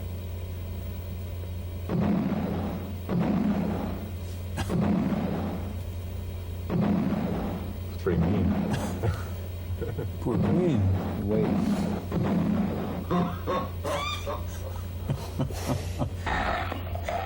Oh, gosh. A nice twist to the game. Nice twist to the game. I mean, chess used to be a nice intellectual game, guys. What have you done? A new level of class, you know. All right, thanks for showing this. Lou, I want to ask you about the graphics on the game. These are just games and they're not important, but what does it show us about what the Amiga can do? Well, games have always taken more computer power than just about any other application. And the same power that's channeled for games and graphics can be used in more productive applications such as business, productivity software, and multitasking, which all Amigas can do. Right, and they've done that for quite a number of years. From day one. Exactly. In fact, they're the only computer that has multitasking built in in the operating system from the base up. Now, you have some examples that show off the multitasking. Yes, I do. I'm going to show a quick little scenario here of what I consider a real-world application. Traditionally, I always start up a virus program to check to watch for viruses and Trojan horses because you never know when you're going to pick up one. Then I'm going to load up a partially completed document into just a standard word processor. But what I want to do is take some data from a spreadsheet, which I did not previously prepare, and incorporate that into the word processor. So I've got my document, I'll just push it to the background, and you can see that the word processor's still there and waiting to do whatever I want. And I'll load up the spreadsheet. So the point is you're really going to run both programs at the same time. They're both running. I could be spell checking or printing, or I could have a terminal program running. Now you're in the spreadsheet. Absolutely. These are both active applications right now. Got it. I'm loading up a prepared template, which is a sales history of the Acme Fruit Company. And using the Amiga clipboard device, I'm going to transport data directly from the spreadsheet into the word processor. By highlighting the area that I want, then I'll just pop back into the word processor, position my cursor, and paste it in. There you see the data is now part of the document. But to go a little further, I'm going to incorporate some graphics as well and go to yet another program. So you're up to the fourth thing you're running at the same time? There's actually more tasks than that running because there's DOS and the workbench itself. So here I'm generating a three-dimensional pie graph of that same data. Push that to the background, bring up the window, and now this is a little program I wrote that just grabs all the screens in memory and saves them off to a RAM disk. Now, I've already done that. Now it's done. It's saved the screen. I don't really need the spreadsheet any longer. I'll load up a little paint program, which is Deluxe Paint 2, the standard that most paint programs are compared against on the Amiga. And I'm going to load up that program, or the pie chart that I just generated. And there it is. Now, all I'm going to do is just clean it up a little bit before I put it in my document.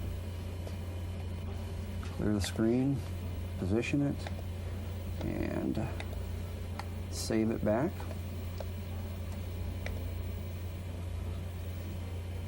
All right, through with that program. Let's go back to our word processor.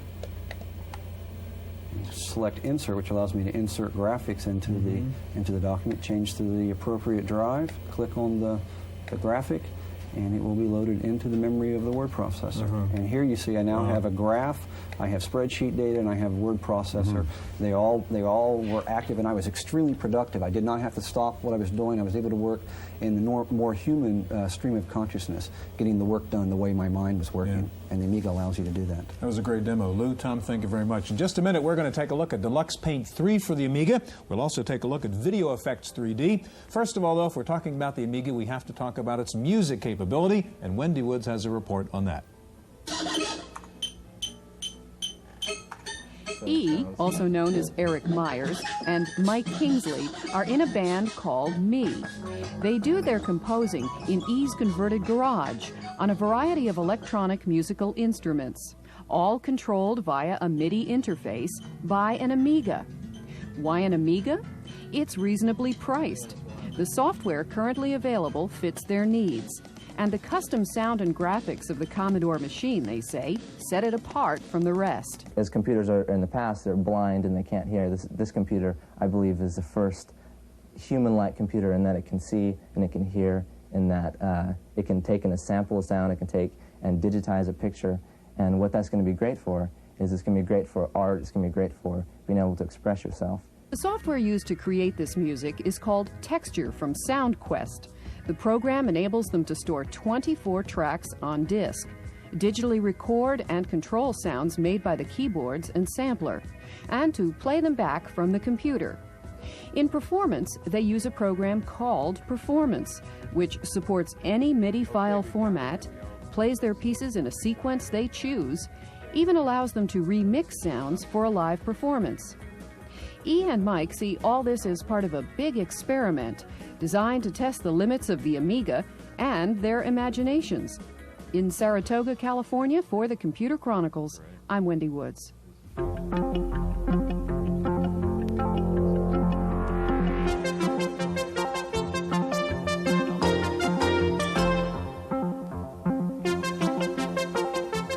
With us in the studio now is Dan Silva. Dan is the author of Deluxe Paint 3, and next to Dan is Jim Schneider, president of Innovision Technology. Jim, on the last segment, there was a machine here that said Amiga 2000, and this one says Amiga 2500. What's the difference between those two? Right, this has just been updated. This is a brand new version of the Amiga 2000 series. It's called the Amiga 2500. Okay. And this has a 14 megahertz processor, 68,000 processor, and it also contains a 40 megabyte internal hard drive. The machine's advantages over the predecessors are that it runs at a 3 to 4 times faster clock rate, so you get performance in your packages magnified by that amount.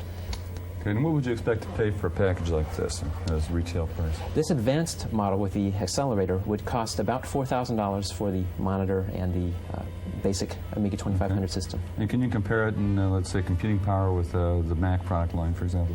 Yes, with the Macintosh 2 specifically, this would gain a slight performance advantage in general processing. In addition, the graphics coprocessor built into all Amigas would give it the advantage in graphics. All right, Dan, speaking of graphics, you're the author of Deluxe Paint. You've got Deluxe Paint 3 coming out in just a couple of weeks, I guess. What are the new improvements in Deluxe Paint 3? Well, almost every aspect of the program has been enhanced. We've got the ability to paint and overscan, which gets rid of the black border around the picture. You use extra half-bright mode as the Amiga mode that gives you 32 additional darker colors. And there's a new font requester, which lets you load color fonts and reassign the font directory. There's new fill-in paint modes, but the most important feature, and I think the one I'm going to demonstrate today, is the animation capability. This, I'm going to play an animation that was created entirely in Deluxe Paint. As you can see, I can create three-dimensional transformations, moving any bitmap object through 3 dimensions. And I'm going to show you interactively how you can actually create animations a little bit. This is still a paint program, and I can paint in every frame, jump to the next frame, and paint in that. By doing this, I can create an animation. Play that back, you'll see I've actually created a moving object there. In addition, all the normal painting tools can be used to create animations. If I click this tool, instead of just painting on one screen, I can hold down a key on the keyboard and paint on separate screens, creating an animation. I can then reduce the size of the brush interactively and have it fade off in the distance. And just by hand, I've created an animation. What does each picture take in terms of storage? I'm not storing the entire picture. I'm only storing the differences between the pictures, so you can get much more use out of your memory. And do you have the ability to change light sources and so forth? No, this is just a painting program. There's no three-dimensional modeling. I'm moving bitmaps around. I also have the ability to create anim brushes. Here's what I call an anim brush that was painted in this program and then picked up off the screen, cutting through all the pictures. I can now paint it down on one frame, or if I hold down the animation key, I can fly it through separate frames. flying off the screen here. Now, if we play that animation, we've got a bird flying. I can also do a three-dimensional move of that to demonstrate the three-dimensional capability. I'm going to tell this to start 600 frames away. I can do a preview of this, see the rectangle coming up. And I can tell it to render it. Now I have a bird flying out of the distance, getting closer. I can now tell him to keep flying. Fly on past me there. And now we've got a bird doing a flyby. Here he comes and zooms by. You know, these anim brushes can be used to do anything that a normal brush can be used for. You're doing this in real time now, This right? is all real time. Just as I can use a normal brush to paint with,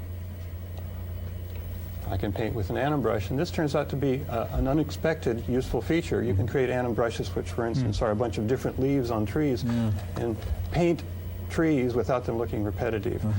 So what we've got is a program that's both a full-featured paint program and an animation program rolled into one. Dan, that's great. I want to ask you to slide the keyboard over to Jim there so we can get Video Effects 3D up. Let me ask you while he's getting ready, Dan, at what level is this kind of paint program being used? I mean, is this professional level graphics being created? It's being used both by professionals and by 5-year-olds. It's probably the most popular paint program on the Amiga, and I found everyone uses it. All right, Jim, what do you have? I have a product called Video Effects 3D for the Amiga. This is designed primarily for the video graphics industry. This is a professional level product that allows the creation of animation sequences for titles and logos. A lot of times you see these kind of animations on TV. I have a demo here of several sequences that were created with Deluxe Paint, as a matter of fact. These titles were loaded in, and these three-dimensional special effects were created. We have the ability to do multiple object motion. You're seeing playback at real-time speeds from computer memory. Here you're going to see a page shatter, very easy to do. This is an effect that normally $100,000 machines can do. Right here, the Amiga word, notice it's flat. We're going to turn that into a 3D extruded logo right here just by pressing one button. That extrudes it into a light-shaded three-dimensional object. Jim, is this used for broadcast work? Yes, it has been used in a number of programs, national campaigns, and even TV commercials. All right, what's next? Okay, basically the logos here, or the menus here, are actually explained here on the screen. One unique feature of the user interface is that if you have a question about a particular function, you just place your cursor over the button, it gives you an explanation. It's very easy to start up with. The next product I'd like to show is Broadcast Titler. Yes, you have got to load that up now. And what does Broadcast Titler do while you're loading their... Right. Broadcast Titler is a professional-level character generation program. The titles that you normally see on television are generated by expensive equipment that bring on titles with different effects in high resolution. This package here does the same thing on a very affordable Amiga system. We have the ability to display multiple colors, up to 320 colors on a page, with extraordinary high resolution graphic characters. We have the ability to do transitions with each page of text. We have up to 1,000 pages of storage. I'll show you an example here. Here's an example title page that was created with the package. These are all standard fonts available on the Amiga system. I can play some of the effects that the program can do. Slides from different directions, 9 speeds for all the effects. The graphics you're seeing here would normally be overlaid over video using a Genlock device, and this is as well a very high resolution package. All right, Jim, that's very impressive. Now, you said this is being used at the professional level. Is this being used by TV networks now, for example? Yes, it is. The actual Video Effects 3D and Broadcast Title have been used for professional commercials, national campaigns. It was even used in the Super Bowl for the Jumbotron scoreboard. And what's the cost of your package? Our Video Effects 3D is $199.95, and the Broadcast Titler is $299.95. This is going to revolutionize the TV production business, I guess. Jim, Dan, thank you very much. That's our look at the new Amigas. We'll be back with this week's computer news in just a moment.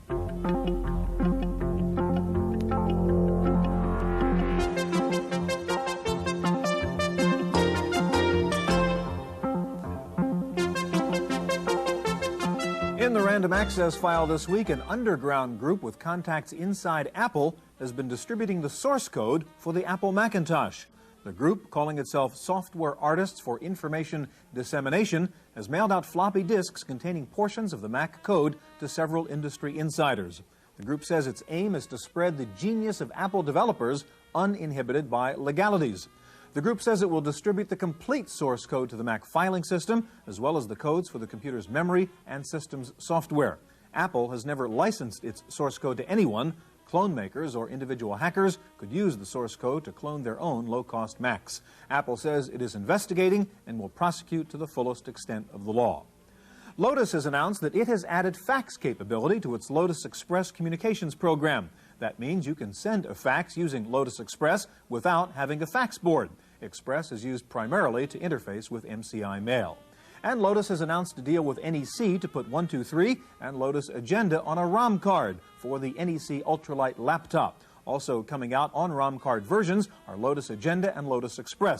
Finally, Lotus has announced a rebate program for purchasers of 123, version 2.2 and 3.0, offering a $100 rebate for buyers who also purchase freelance or manuscript. IBM has announced a new high-end desktop publishing program called Interleaf Publisher. It can import files from graphics, CAD, and spreadsheet programs, and IBM says it will actively market Interleaf Publisher to clone users, breaking the old Big Blue tradition of selling only into the IBM user community. How do you find out what kind of software is out there these days? Well, there is now the computer software version of books in print. It's called the Bowker Software Encyclopedia. It lists over 20,000 personal computer software titles. The volume has more than 2,100 pages, and it retails for $180.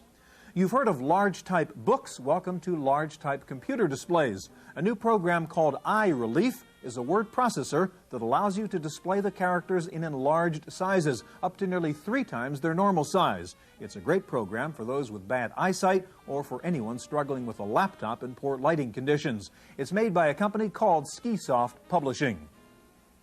Nintendo says it has a new game up its sleeve. It is looking into turning those millions of Nintendo game machines into home terminals for use in a new online service. Nintendo already uses its machines in Japan as data terminals. 21% of U.S. homes now have Nintendo units.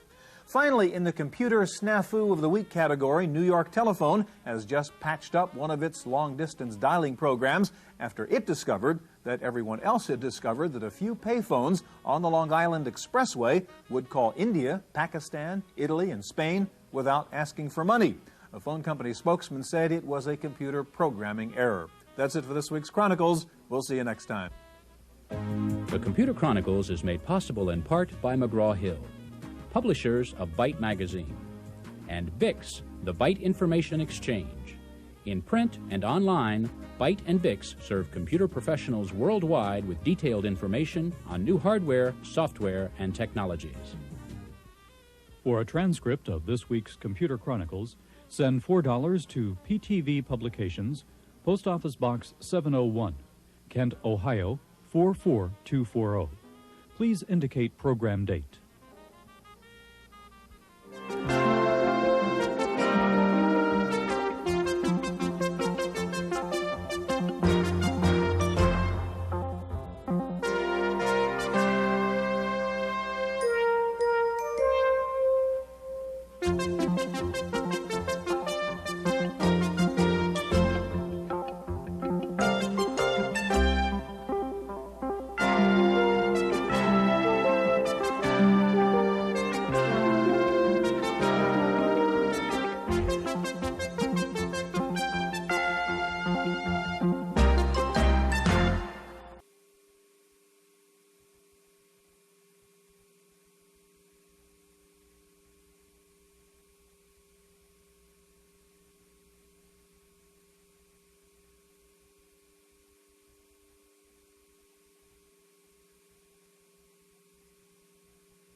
You're a businessman on the road and you've got to get a contract back to your office right away. What do?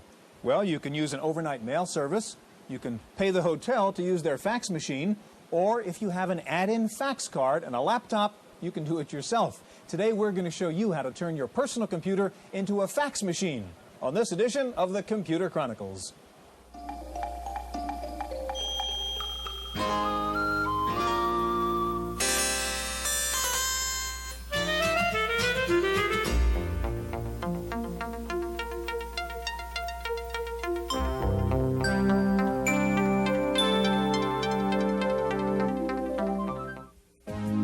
Computer Chronicles is made possible in part by McGraw-Hill, publishers of Byte Magazine, and VIX, the Byte Information Exchange. In print and online, Byte and VIX serve computer professionals worldwide with detailed information on new hardware, software, and technologies.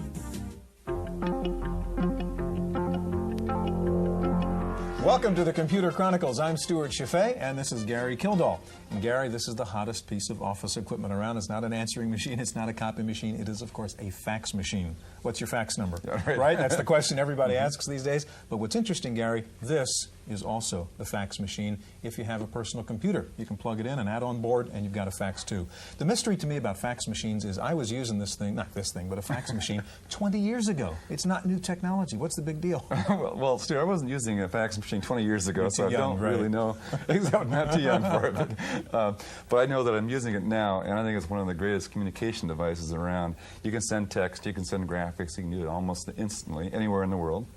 In my own personal use of it, what I do is I just pick up my messages at the end of the day and go through them, rip it off, and one by one, and then respond to them. And so you get a really nice communication center. And of course, the price is really right.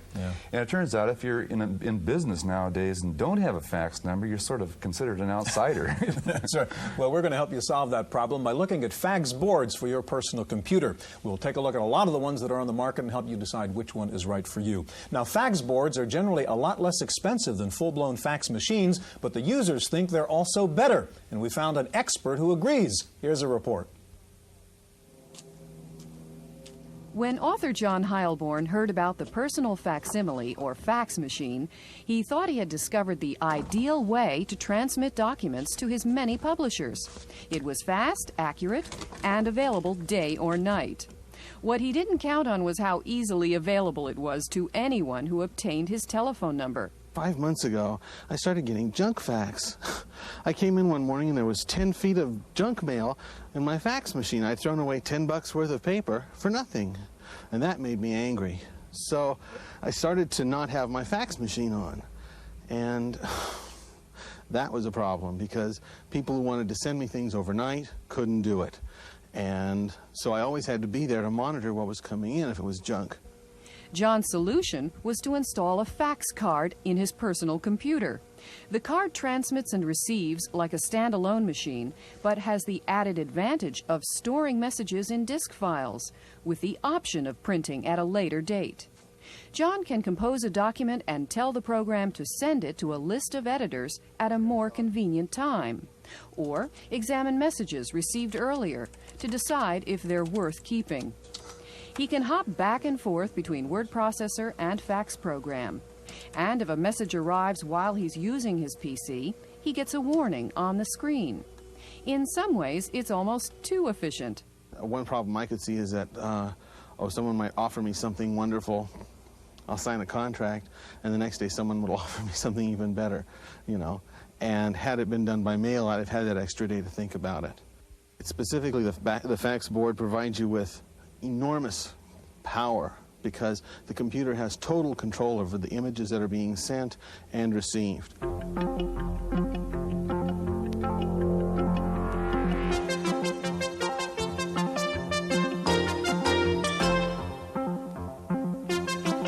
Joining us in the studio now is Joyce Lemons. She's product manager with Quadrum, and they make the JT Fax. Next to Joyce is Joel Borden, product manager with the Complete PC, makers of the Complete Fax. And Gary over there is a real fax machine, and we'll talk to it in just a moment. Over here we have no real fax machines. Well, we'll see. Okay.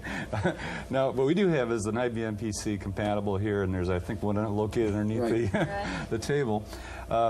Joel, you have a board here that takes some of the fax functions and puts them into the IBM PC environment called the Complete PC, I believe. And would you tell us a little bit about what you've factored out and put on the board so far? Absolutely. This board is known as the Complete Fax. The single most important component which we've put on is the facsimile modem. Okay. This allows it to talk to any Group 3 fax machine anywhere else. The telephone interface, of course, is how it gets to talk to those fax machines. That's important. An onboard microprocessor, which lets it run in background so that it can continue to do its work while you do your work. And finally, the PC bus interface, so that we can control it through software and use the PC's power supply. Okay, so the important point is that this board can be installed in the machine and running in the background while you're doing the rest of your work. Exactly. Problem. Of course, and then you factored out also the scanner and then the printer is a part of that, right? Right. All right, Joel, on the PC, how do you know you've received a fax if you're using your board? Okay, if I were here taping the show or I were at lunch and I came back and saw a little red fax indicator flashing in the lower right-hand corner of my screen, that tells me that I've received a new fax. I simply call up our software menu, go to Receive Faxes, and here I have a list of faxes that have come in. So I've highlighted the one that I want. I hit a function key to display it. And as long as I have any graphic screen, I can look at it without printing it out. And approximately how much space does it take on the disk for each fax image? Depending on what's on the page, a good rule of thumb is 10 to 20K per page, and a real torture test page might be 100K. Now, that's a little bit hard to read. That's sort of an overview of the page. I can zoom in a level to see the full width on it, and here I can see it's about the fax board marketplace, which tells me that it's important, so I'd probably print this out instead of just throwing it away. Okay. And the complete fax comes with this software? Absolutely. Now, what about creating faxes? Okay, that of course is the other half of what people want to do, sending and receiving. And the way in which people want to send is from other applications, word processors or spreadsheets. So I'm going to call up Microsoft Word, and let's see if I can type. No, you can't. No, I can't type. Oh, try it again. I was trying to save myself the embarrassment of typing on the air. So let's load in a file that I created, and here's a letter to the Computer Chronicles. And all I have to do to send this is with a hotkey, pop up a window that looks like a fax cover sheet, which is something that fax users are used to. Here I can fill in to whom it goes, enter the phone number, nice generic phone number, and away I go.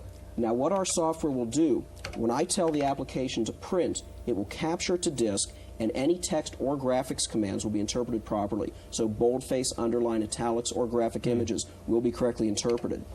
When I eventually leave and go back to DOS, it will convert it and send it while I go on to use other applications. Okay, and then you must provide various interfaces for various kinds of word processors then. Actually, our hotkey works with just about any application you can use under MS-DOS. So the software's sitting there RAM resident the whole time? Exactly. Pop it up out of an application? Right, using the hotkey. Okay, Joyce, now we took a look at a standard kind of card that we're used to putting inside a PC. The JT Fax is a little bit different. Tell us about it. Right. Our JT Fax Portable is a small portable unit. It connects to the serial port of your PC, so that this unit can run on any PC that has a serial port and runs MS-DOS. Or a laptop that doesn't have a slot. Correct. In fact, it's ideal for that. And many of our customers use the ease of use as far as connecting and disconnecting this for their trips and their office work also. Can we get a demo of this? Sure. The JT Fax? Of course. What I'll do is I'll show how a file can be sent from an application. In this case, it'll be WordPerfect.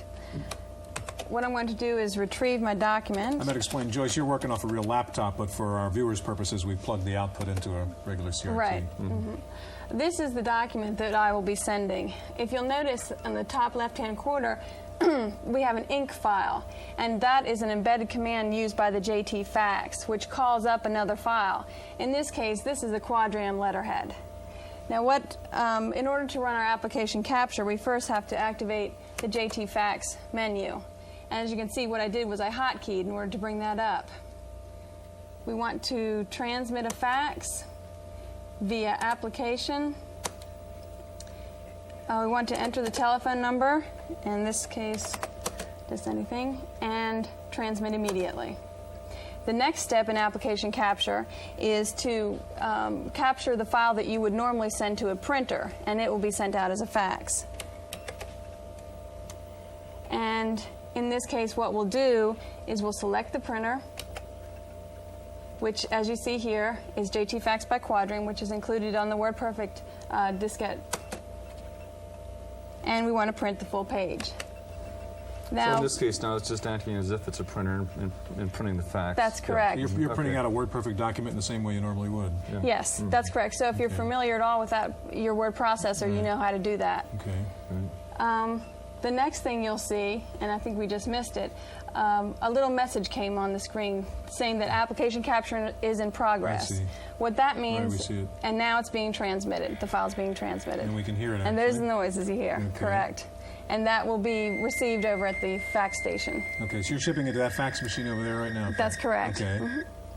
Now, can JT Fax also work as a background program? Our JT while you're running? Our JT Fax Portable works in the foreground, as you see. However, our high-end products do operate in the background.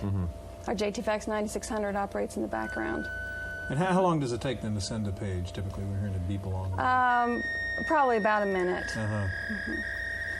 And that will be printed out as it's received. While we're waiting for that, what about the logo business? You mentioned letterhead and so on. How do you handle that if you don't have a scanner? Well, that's handled through the JT Fax software. We have the ability to display a received fax and take a portion of that received fax out and rename it as far as a new file name. That way, if someone sends me a copy of my letterhead, I can display it on my JT Fax, cut out the letterhead, and then that will be a permanent file that I can use later. You can do this for the signature portion as well, That's correct. In fact, anything that you receive on the JT Fax, you can cut out portions of text or graphics. Now, what about conversions into programs that like to use the graphics? Let's say you're working in a word processor and you receive the fax, do you like to cut out pictures and things of that sort? What sort of operations is your... Well, that's fairly limited. As far as taking a received fax and putting it into your word processor, that's pretty much covered by OCR, optical character recognition. I'm thinking just of the graphic portion. Just the graphic portion? That's entirely possible, yes. Is that also true for complete fax? Absolutely. We support PC Paintbrush, Dr. Halo, Microsoft Windows Paint, and TIFF files. So virtually any desktop publishing or graphics program could use a received fax as an image. Joel, what kind of price range are we talking now for your board? Okay, the board that I held up earlier, the Complete Fax, which is a 4800 bit per second board, runs in full background, is $399 retail. We also have a higher performance board, the Complete Fax 9600, runs in background for $699 retail. And finally, our top of the line is known as the Complete Communicator. It combines fax, voicemail, and a modem on one board for $899. And Joyce, what about JT Fax? Well, on our low end, we have our half card, called our JT Fax 4800 internal. That retails for $295. So really, at a street price of probably under $200, someone can have fax capabilities. The JT Fax Portable that you see here retails for $495. We also have a card for PS2 machines, as well as our JT Fax 9600, and that retails for $795, and it includes a 1200 baud Hayes modem. Joyce, Joel, thank you very much. Now, if you have a laptop and if you have a JT Fax, you can send a fax from anywhere, but suppose you don't have those with you, there's still a way you can send faxes these days. It's called a pay fax phone, and Wendy Woods has the report. There you are in a hotel. You've got a document that absolutely positively has to be there. Not overnight, but now. What you need is a fax machine. But where do you find one? Increasingly, they're being found in the hotel. This is called a pay fax terminal.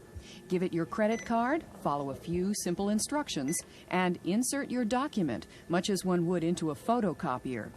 Within a few seconds, the document has been scanned and stored in memory. Then it's time to punch in the phone number to which the fax should be sent. Faxes can also be received this way. And the PayFax terminal includes a phone with which you can make voice calls.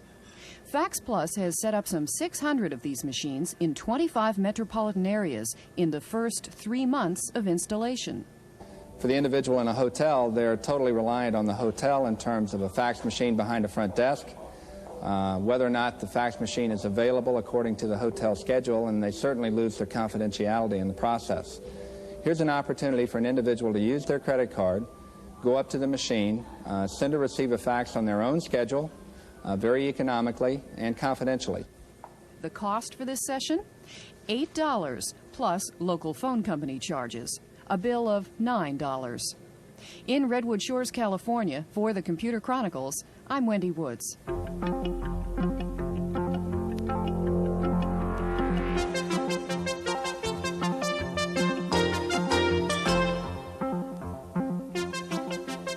Joining us in the studio now is Steve Sykota. Steve is product manager with Xerox Imaging Systems, and they make the data copy microfax. Next to Steve is Nick Baran, senior technical editor with Byte Magazine. Gary?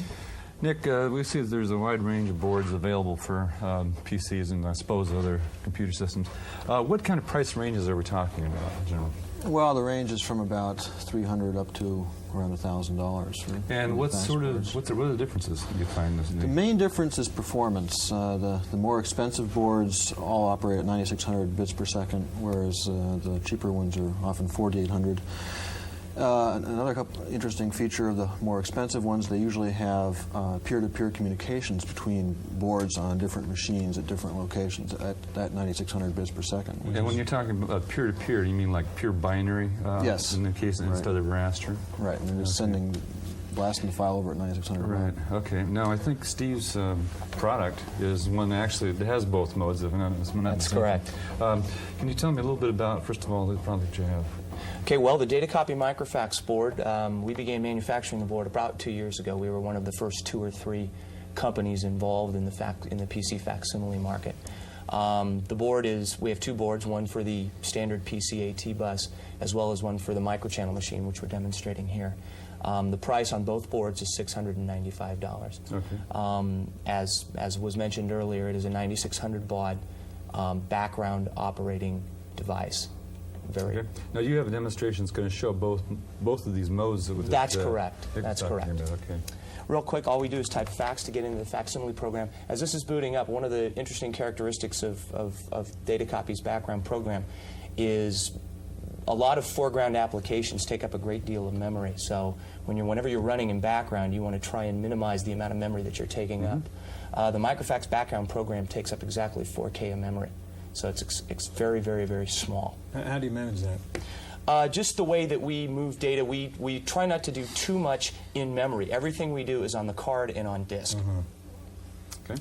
So what we'll do is we work basically on a pull-down menu system. Just simply go to the call menu, go into your telephone book, point at those that you want to call. Now what I'm going to do is I'm going to place 2 calls. I'm going to place one to the fax machine here in the studio, and then one to a microfax card that's sitting in my machine at data copy. And what I'll do is I will take a text file, which is nothing more than a small cover sheet that I have here, and I will select it to be transmitted. What the machine will do is it will take the file for the fax machine, convert that to raster facsimile format, send it to the fax machine, retain the binary nature of the file for the one going to the microfax in Mountain View. Okay. Scheduling capability, which is pretty common amongst fax boards. Now what it will do is it will go in and will convert the file for the fax machine. That conversion process for a full page generally takes between 10 and 20 seconds, dependent upon the amount of information on the page. As this is being done here, are there any emerging standards as far as the mode of binary transfer? Yeah. Earlier it was mentioned that it's a peer-to-peer or a card microfax to microfax in this case. One of the things that's currently ongoing is that all of the fax board manufacturers are getting together in an effort to standardize the protocol that's used, such that when we emerge with this standard, ultimately all fax boards will be able to communicate in a binary fashion with all other fax boards. Which you can't do right now. Which means, in essence, what we'll be able to do now is perform high-speed modem functions between PC fax boards. Right. So what's happening right now? Okay, right now we're transmitting off to the fax machine behind us. And we see it coming out of the fax machine. And you can see it coming out. We are in background, which means I could escape here. Up in the upper right-hand corner, you notice that we give you a status indicator of what's going on. Once this call is completed, it will turn around, make the second call to the microfax in Mountain View, and send the binary file to the microfax there. What about graphics in the binary mode?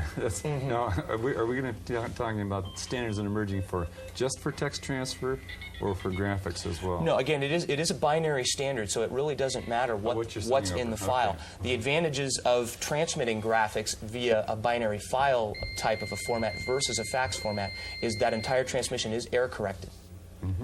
Okay, Steve, I interrupt you. We're out of time here. Nick, you're going to be back with us in just a second. And in just a moment, we'll take a look at Intel's connection coprocessor. So stay with us.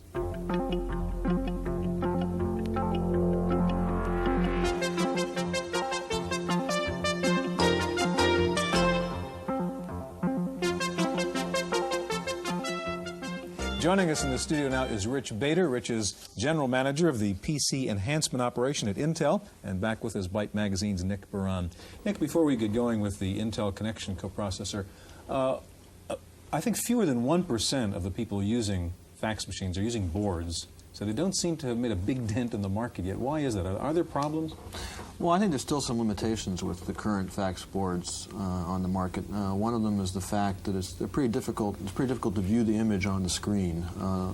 Oftentimes the graphics image is too large to fit on the screen at one time, and if you do, it shrinks too much, hard to see. And so you're forced to print it every time, and unless you have a really good quality printer, they're also pretty hard to read. On a You really need a laser printer to I think you do, use a yeah. fax board? On a dot matrix printer, they're very hard to read. I mean, you can read it, but not really that acceptable. I think they're actually very good for people who are self-employed or in a remote site, so they really have access to hard copy from offices and other locations.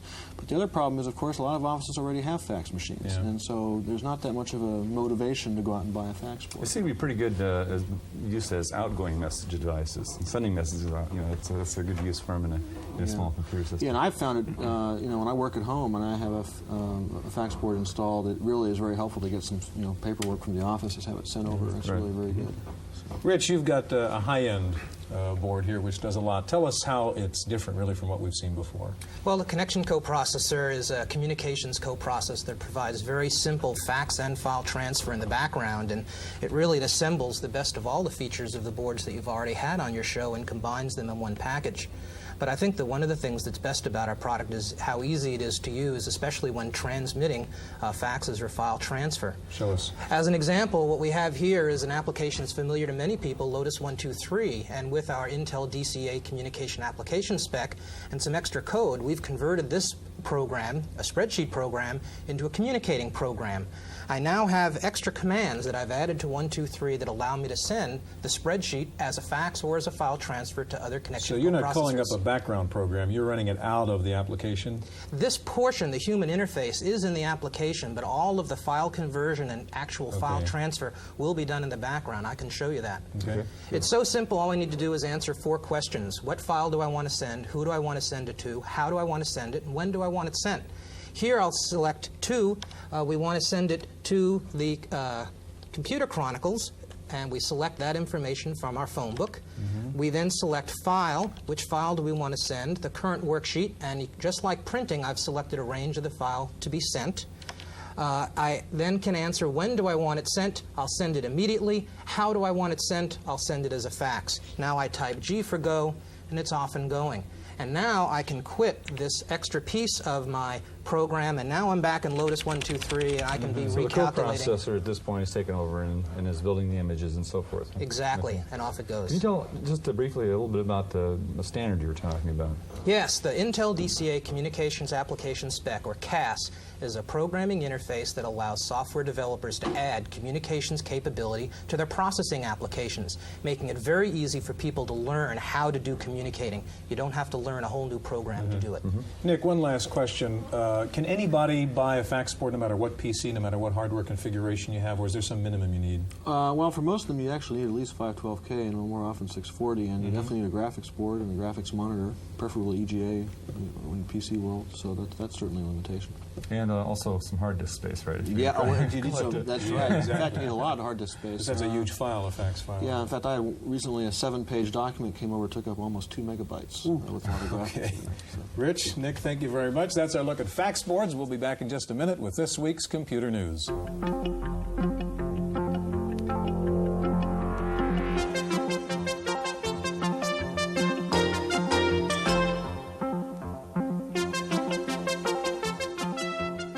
In the random access file this week, Intel says the new 8486 chip will be unveiled within 2 months. It reportedly contains 1 million transistors, uses RISC architecture, and is object code compatible with the 386 chip. MIT's X-Window windowing system seems to be the new standard for Unix developers. Virtually every Unix company, except for Next, has now endorsed X-Window.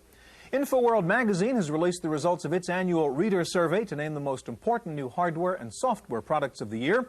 The winners were the IBM PS2 Model 70 and the Compaq 38625 for hardware. The best 2 software packages were WordPerfect 5.0 for the PC and Microsoft's Excel 1.5 for the Macintosh.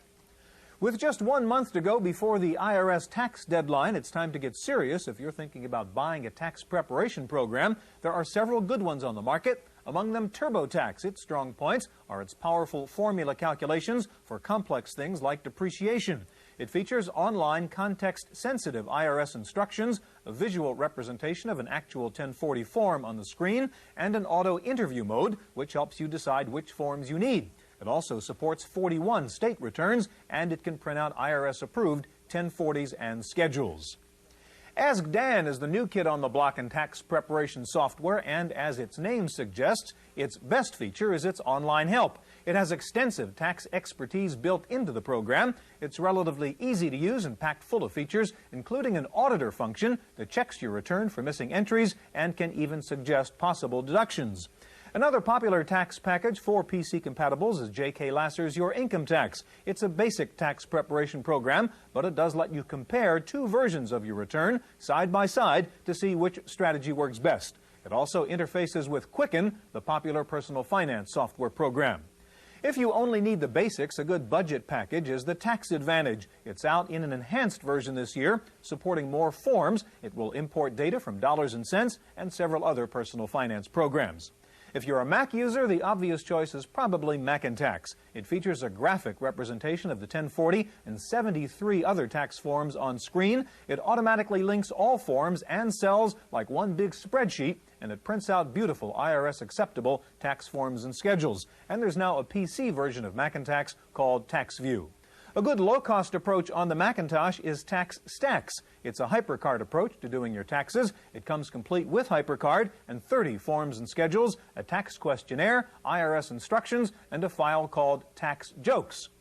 Finally, there was the expected snafu at the IRS last week as 450,000 refund checks were delayed after a sorting error necessitated the recalculation of 1.7 million returns. But says the IRS it was not a computer problem, just good old-fashioned human error. That's it for this week's Random Access. We'll see you next time. The Computer Chronicles is made possible in part by McGraw-Hill, publishers of Byte Magazine, and BIX, the Byte Information Exchange.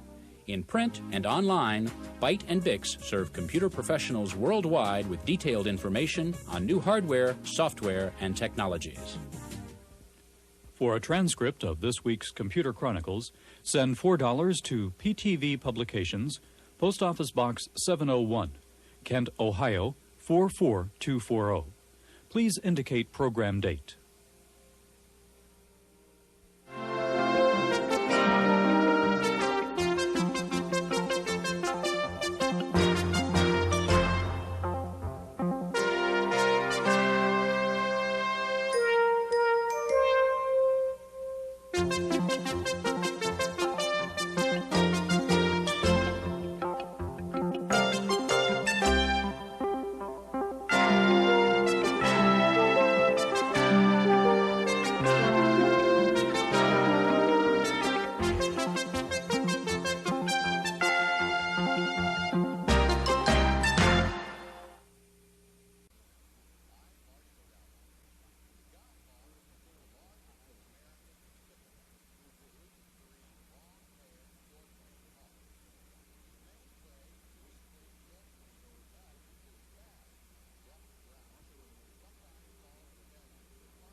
Wouldn't it be nice if you could have Mrs. Fox, the English teacher, with you all the time so that when you're at your desk writing a memo or letter or presentation, she could tell you if it was correct? Or is it if it were correct? A word processor can help you type better, but to write better, you need a different kind of software. Today, we take a look at writing style software on this edition of the Computer Chronicles.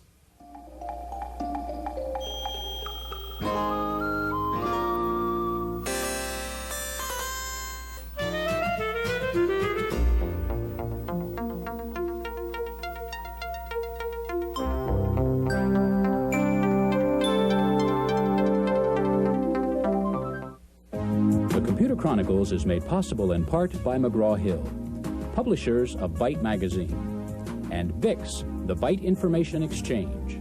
In print and online, Byte and BIX serve computer professionals worldwide with detailed information on new hardware, software, and technologies.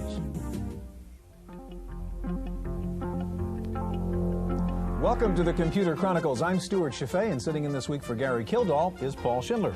Paul, you're a writer. Absolutely. And in addition to your word processor, I mean, you need reference books when you write. You want a dictionary or a thesaurus or a style book or a Bartlett's or something like that. But it seems to me, as a writer, wouldn't it be more convenient, instead of having all these books on some bookcase behind you, to have it all inside your computer? Absolutely, Stuart. You know, there's a natural human tendency towards inertia. You're sitting there at your keyboard, you're working on an article or an essay or a speech, and you say to yourself, this isn't quite the right word, or I think I know the quotation, and I've got it close. So you write it down, you say, well, I'll come back to it later and fix it up, but you know, you never do. And if you had it online, you'd do it right then, you wouldn't interrupt your flow of thought, and I think you would produce better writing.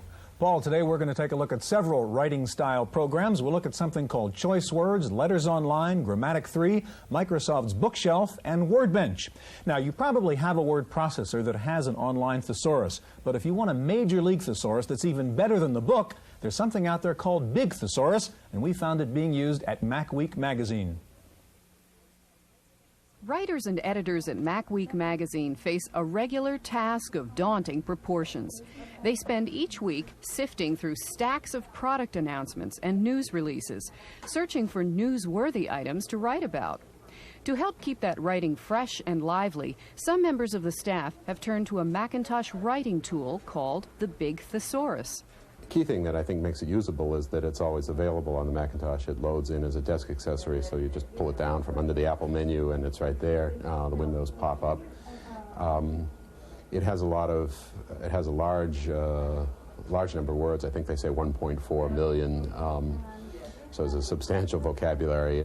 The Big Thesaurus doesn't offer writing style or grammar hints, but it is more than just a huge list of words. MacWeek's writers can move through a series of windows showing several layers of synonyms and different nuances of meaning to find the most accurate word. Each window is arranged in an outline fashion, first by part of speech, then by definition and synonym, and finally by related words and antonyms. The lengthy definitions can be viewed in different fonts and point sizes, and windows can stay open while a document is being edited. MacWeek's news editor says that for some people, an online thesaurus can help to stimulate creativity. But he also feels it should be used sparingly. Some people, I think, overuse thesauruses and abuse them, and that's why I'm a little wary, but like everything else about writing, it's really in the hands of the writer to use the tools well.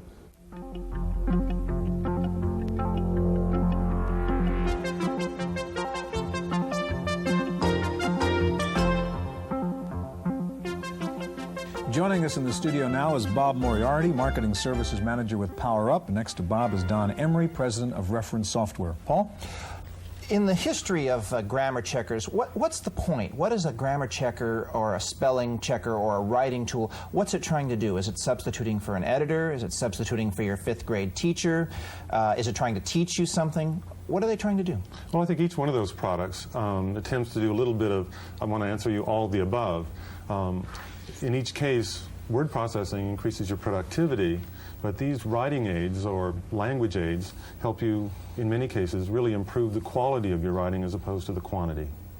Bob, you have a kind of interesting approach with something called Letters Online, which is unique. It's not really a checker of any sort. Instead of telling you how to write, it kind of writes it for you. Is that right? Exactly. Just tell us about Letters Online. Sure. Letters Online is a product that contains over 800 commonly used business and also personal letters, ranging from everything from accounting and collection to schools, organizations, and charities to legal. And so we run the gamut, even some real interesting personal letters in there as well. Show us how it take a look works. at it? Yeah. Sure. Here's our main menu here, and basically we can browse the categories of 800 letters in the program.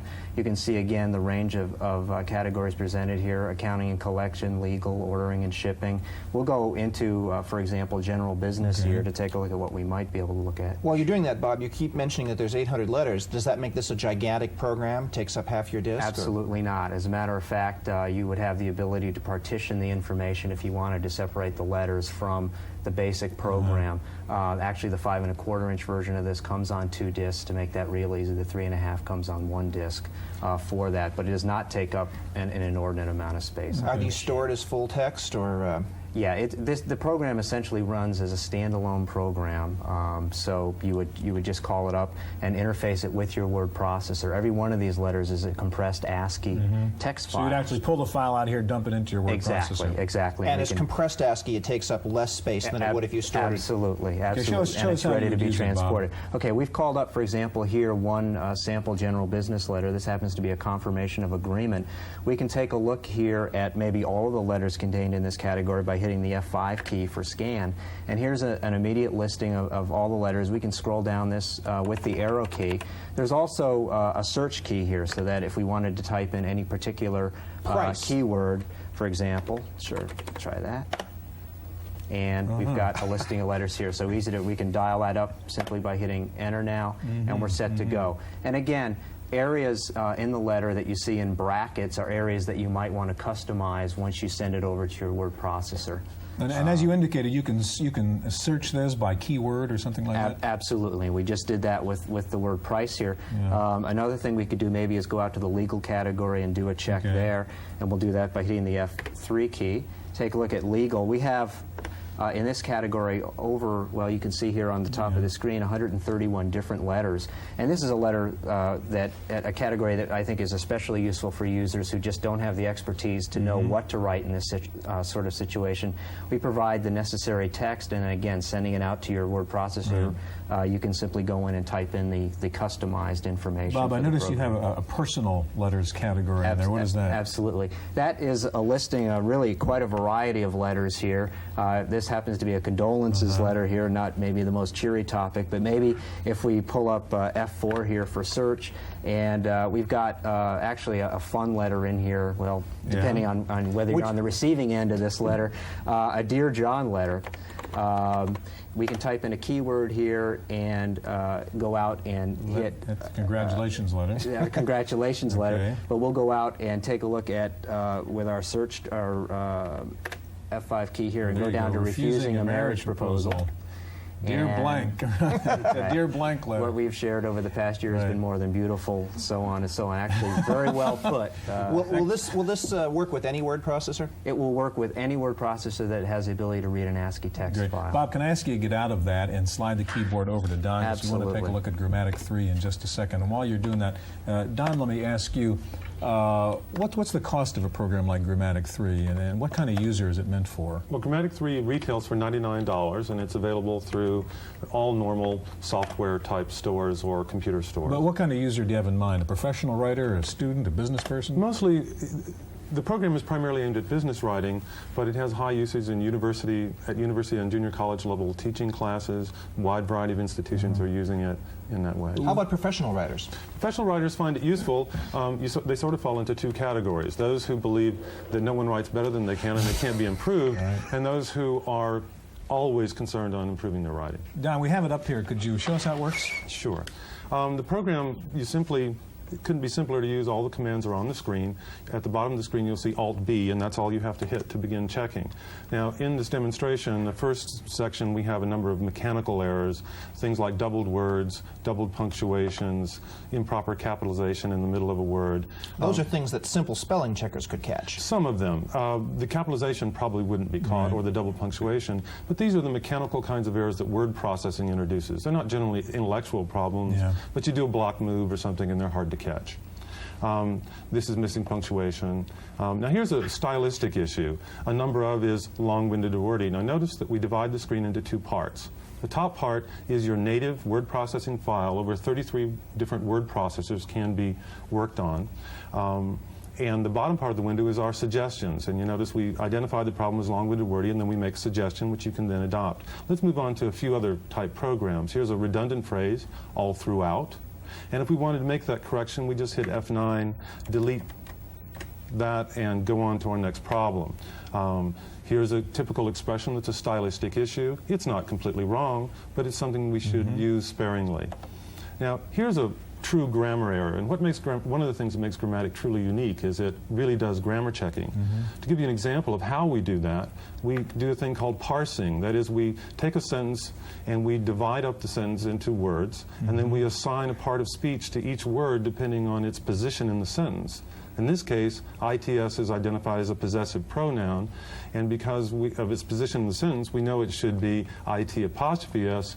It is. That's easy to fix. We don't have to go back to our word processor. We just simply go over to it, add the apostrophe, and go on to the next problem. And that, of course, would be impossible for a spelling checker to find, because ITS is correctly spelled. Absolutely. Same thing with the word form. We can tell form from because of the part of speech it has in the sentence. Another feature of Grammatic, not a lot of grammar checkers are interactive. You're going through and looking at the errors in context, is that right? That's correct. You have two options, and we try to give everyone complete options for using the program. If you want the program to mark everything, you just simply tell it to do that.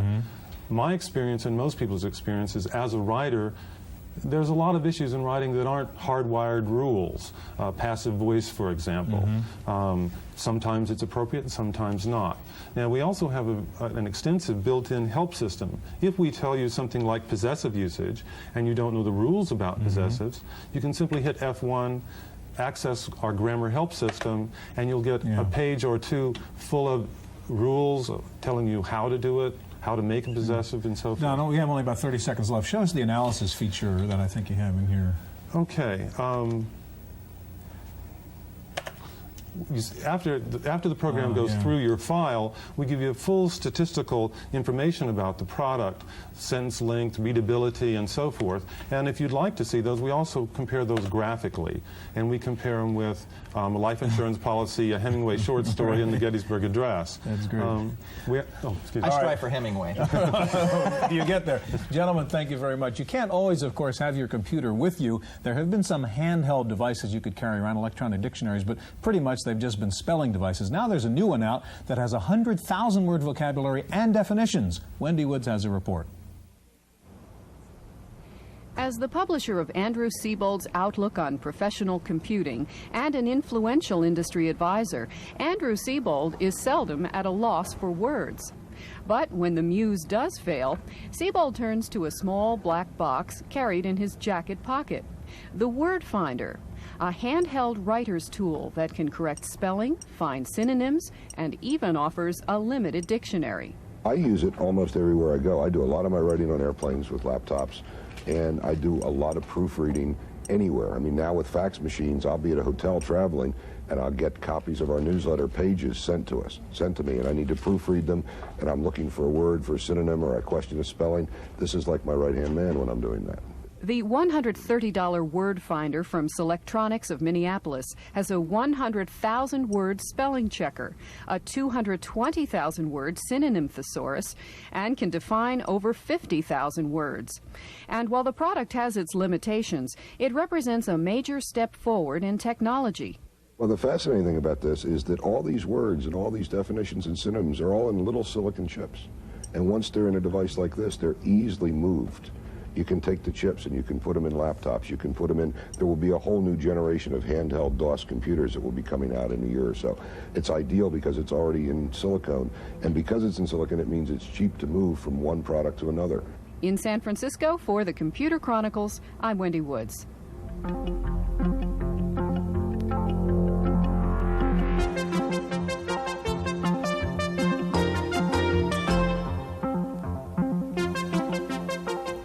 Joining us in the studio now is Linda Mitchell. She's product manager with Microsoft. And next to Linda is Jane Tamlin, executive editor with the Addison Wesley Publishing Company. Paul?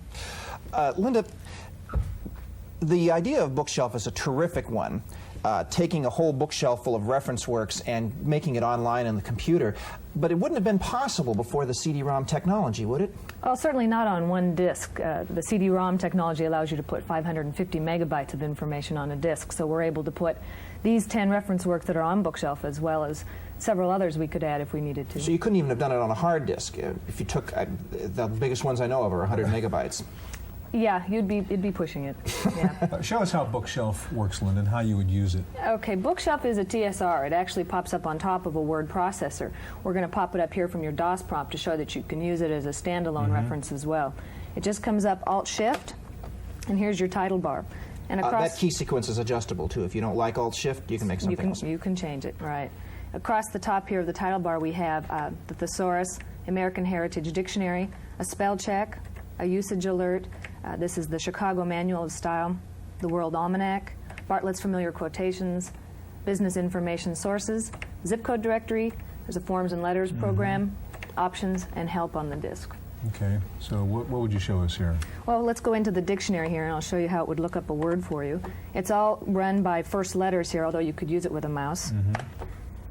Okay, now you would enter a word, and let's say, for instance, we wanted to enter the word grammar, and I'll spell it incorrectly just to show you that it will give us a couple of different choices. Okay, so we wanted to look up grammar, hit return, and now we're into the American Heritage Dictionary. So this is a real definition dictionary. This is it. This is full text. And if you had brought it up over a word processor, you could simply cut this and paste it into your word processor. Right. 2 keystrokes, copy, paste. Okay. Right. Then escape takes you back out. Okay, what other elements could we look at? Okay, let's say you wanted to look up if you wanted some information out of the Chicago Manual of Style.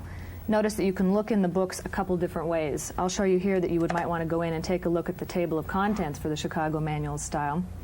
Give you some ideas. And then you would just scroll through like so. You wanted information on names and terms, you just hit return. And now we're in the Chicago Manual of Style. These little delta signs here at the end of each chapter heading are actually cross-references. And you can go in and take a look at your cross-references. Within that book? Right, this is all in the Chicago Manual of Style. What about you have a Bartlett's in there? Bartlett's Familiar Quotations is here. Let's try looking up the famous John Kennedy quotation, ask not what you can do for your country, ask not what your country, whatever it is. Whatever it is. So that's exactly what happens when you're writing. So you put in a couple of keywords. We happen to know that there are 3 together. That'll make our search a little more specific. Okay. And it'll do a search, and it'll bring me up the first line of every quote within Bartlett's that contains those 3 words together. It's important to point out, in fact, this is better than using the book, right? I mean, you couldn't do this kind of search if you just had the book. No. Okay, and here we have that first line. And there it is at the bottom. And so, my fellow Americans, sounds like a speech. Hit return, and again, this is Bartlett's ask full not text. what your country can do for you. Now, ask what's what the you can do. asterisk tell us there at the end of that? That means that there's more information available. If I put my cursor here under that and hit return, we'll get we found out that Kennedy took that line from Oliver Wendell Holmes Jr., which I didn't know before I got my online Bartlett. So the bookshelf just gave us a bit of information we didn't have. That's interesting. Right. And again, you can copy and paste that right into your document. Now, there was one other book. You have a zip code directory, which I find an extremely handy part of the product. Right. Let's enter an address here. Actually, if you were using this over a word processor, it would automatically configure this address for you. This address is Microsoft's address. Oops, it wants me to fill out all of it. Add Washington. Right, it'll prompt you for that. And it'll do a search for the zip code for me. So it's just running through that entire fat zip code book. Right, and there it is. Here it is here. Now, in a word processor, I would simply hit return, and I'll do it here and show you that it enters it there at your... Linda, I want to ask you now to slide the keyboard over to Certainly. Jane, if you could, if you want to take a look at Wordbench. Let me ask you, while she's getting Wordbench up, on Microsoft Bookshelf, are there new versions of that coming out? Are they going to be updated in some way? We are going to update the product. The exact date of that update hasn't been announced. Can you tell us what would be in the update? How would it be better? Well, it'll be more current. Certainly the World Almanac and some of those reference works will be more current. Will be updated. We'll be adding some additional reference works. And how much is it? It'll stay at $295. Okay, now Jane, what is Wordbench? How does it differ from the other things we've seen in the program so far? Well, Wordbench is a writing environment. It is designed to have all of the tools a writer needs for writing and editing in one place, to make them fully integrated and make them equally accessible. In terms of writing style software, Wordbench doesn't impose a style on the writer. It simply lets the user use the computer in ways that support his or her own writing style. Show us some of the elements of Wordbench. Well, this is the program menu, and this shows the primary applications in Wordbench: the outliner, note taker, writer, print manager, folder manager, and the add-in manager for program extensions. And I'm going to show you the outliner very quickly here. Wordbench's outliner lets you create an outline up to 4 levels deep and up to 256 levels long. If you want to see the big picture, you can collapse the outline 1 level at a time, or collapse it all the way, and conversely, you can expand it a level at a time and expand it all the way. These little plus signs that we saw flashing by on the side, then those indicate that you haven't expanded it all the way up. Exactly, and it means that there are levels buried underneath. When it's set like this, this is the maximum number of levels I can add. We and also this feeds have into the next application then, in the master menu? Yes, it does. If we go into the note taker, we can see a list of notes that we've already created. And if I go in and browse these notes, I can link my note to a heading in my outline. I can also link my note to a reference that I collected with the reference tool, which I can show you in a second. These links are dynamic, so if I make any changes in either the outline or the reference, those things remain consistent. How much is WordBench? WordBench is $189 for the MS-DOS version. And then I can have the body of the note, which I can go on for a couple of pages. You can see here at the bottom is the full complement of WordBench desktop tools, which are available throughout the program. The reference tool, which you saw a little bit about before, allows me to go in and develop my bibliographic information or my source information. It also includes a special tool within a tool called the Reference Assistant, which gives me an online reference to the Modern Language Association Style Guide. And which is one of the most popular style guides for academic and professional writing. This doesn't impose the MLA style on me, it simply allows me to use it as a model. We're looking at the MS-DOS version. There is also an Apple version? Apple II version runs on all the Apple II computers, functionally identical, yes. And what's the next tool in the menu? Well, once I have my note taker, my notes selected, I can go into the writer and start a document. And WordBench provides the great word processor to go with the great writing environment.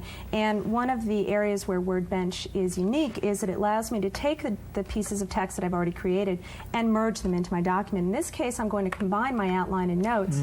All of my outline headings are automatically converted to document Almost headings. writes it for you. No, exactly, the instant rough draft. Gene, I know there's a lot of power in this, but we don't have a lot of time. There's one feature that's fascinating called brainstorming in WordBench. Would you show us that? Sure. The Brainstormer is brought into WordBench through the add-in manager, which will allow us to bring other add-ins into WordBench as time goes on. These 4 techniques in the Brainstormer help you get over writer's block. Free writing gives you a timer and forces you to just keep writing and won't let you back up or edit. Invisible writing is similar, except that you can't see what you're typing on the screen. And theoretically, this has been proven to help you write. It has. All of these techniques have been tested with writers and students. Okay. What were the other 2 features there? Nutshelling forces you to stay within a small text area so that you have to be concise with your writing. If you tend to go on forever. It won't scroll. That's it. You fill this box, you're done. Exactly. You can edit in this mode, however. And goal setting allows you to go in and develop these 4 specific goals for a piece of writing. Jane, Linda, thank you very much. They're both fascinating tools. That's our look at writing style software. We'll be back in just a minute with this week's Computer News.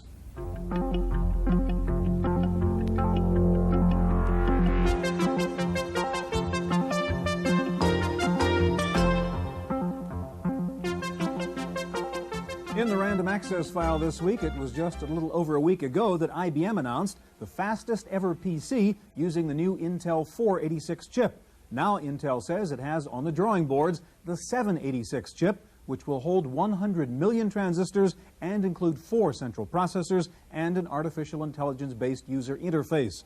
Intel said the chip would be powerful enough to handle direct voice input from the user. An Intel spokesman predicted the chip could be available by the year 2000.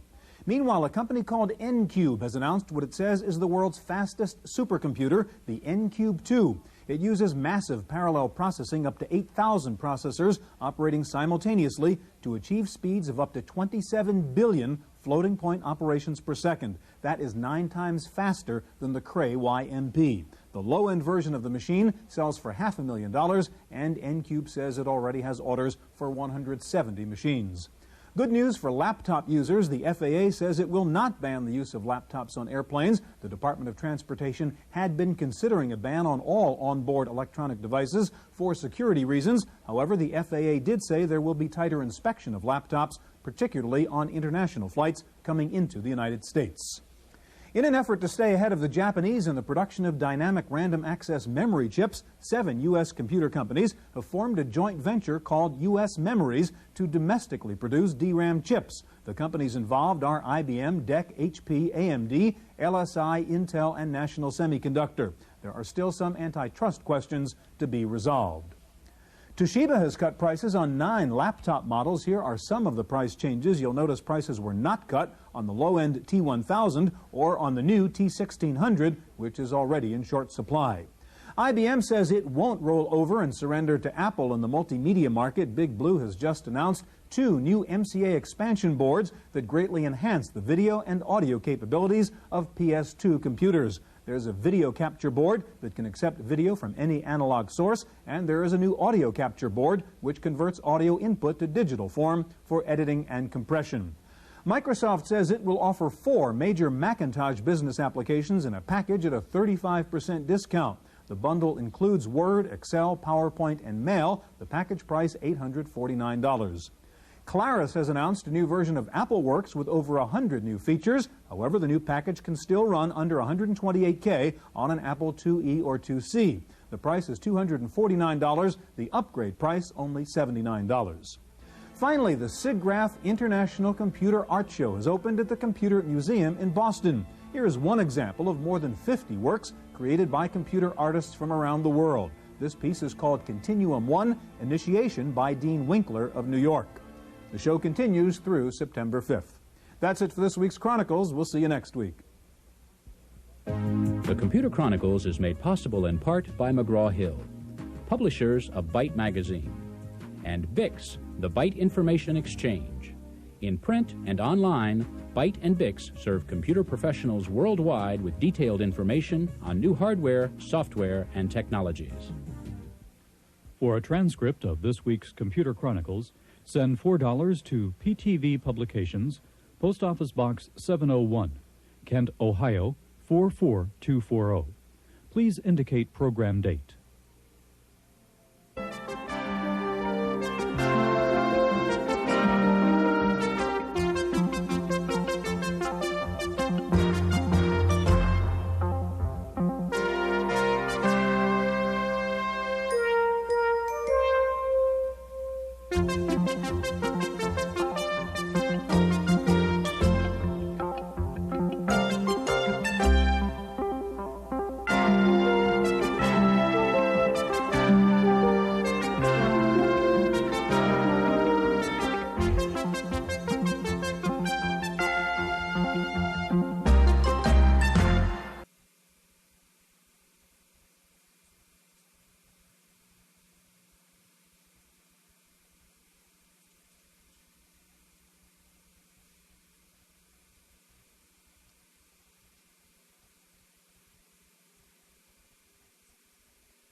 You probably own a word processor, so you think you have everything it takes to turn out a top-notch document.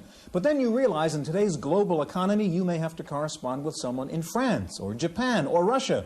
And it dawns on you, how would I turn out a document in a foreign language? Here at the San Francisco-Moscow teleport, for example, they have to communicate on a regular basis in English and Russian. And it takes more than just a word processor to do that. Today we take a look at foreign language software on this edition of the Computer Chronicles.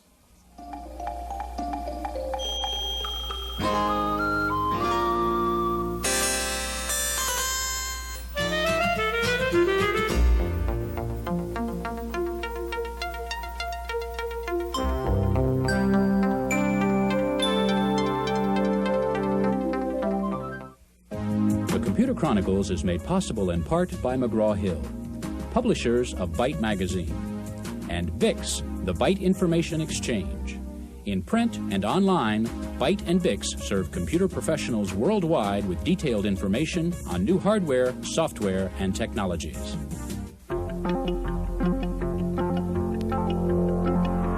Welcome to the Computer Chronicles. I'm Stuart Chaffee, and this is Gary Kildall. Gary, I hesitate to show you this toy because I know you're going to want it. This is the Wizard computer. You may have seen this thing made by Sharp. It's kind of pocket computer. This is a ROM card, an 8-language foreign dictionary. So I slip this little card into the computer, turn the thing on. Okay, 8-language translator. I get to pick what my home languages. Say English we start with. I want to translate into my choice of 8 languages. I say Japanese. I go into this general conversation. I say, well, let's find a little sentence I want to translate here. Say the sentence would be, what is this? I say, how do you say that in Japanese? It shows it to me in Japanese. If we can't read the kanji characters, I say, okay, how do I say that in English? Kari wa nan desu ka. Very good. Pretty neat. And I can do this in 8 different languages. This is a relatively simple application. What I'd like to see is a PC program in which I could write a letter in English, press a button and say I want to see it in French. But I don't have such a program. Why is it so hard to write something like that? Well, as you're aware, that's a classic computing problem. It was one that was worked on in the 50s for military purposes, I believe. And the problem, of course, is the context of the sentence is very, very important. What is the classic... well, there's the great line in which the sentence in English was, the spirit is willing, but the flesh is weak. And the computer translated that, the vodka is good, but the meat is rotten. Right, that's a very good example of it. When you and I are talking, for example, we're probably talking about the Computer Chronicles, so every sentence is in that context. The parsing of a sentence, taking it apart, putting things back together, that's not very difficult. It's just trying to find that context. What does it mean? Well, Gary, today we're actually going to see a PC program that does translate from English into German. We'll see an online translation service, and we'll see 2 HyperCard applications that teach you a foreign language. Now, there is a very big mainframe computer translation system, probably the best in the world, called the Logos machine, and we found one working at the Cullinet Corporation here in San Francisco. The 20th century may justly be remembered as the era of speed of travel and speed of communication. But even today, the opening up of geographic borders has not been followed by a breaching of linguistic borders. If you can't speak the language, you won't be understood. Fortunately, there are signs that the computer might soon be able to help. The Logos Corporation has developed a fully automatic translation system for English, French, and German. The software, running on a mainframe or mini-computer, translates documents 1 sentence at a time, analyzing the semantic and syntactic relationship of the words. If you look at a word, this word is ambiguous as long as it's not defined by a context. So if you have a word like, say, green, that can be the color green, it can be the golf pudding green, it can be a green engineer, somebody who's inexperienced. We have to figure out in the translation process what the word is all about. The Logos translator is currently in use by Cullinet Software to translate English manuals into German and French.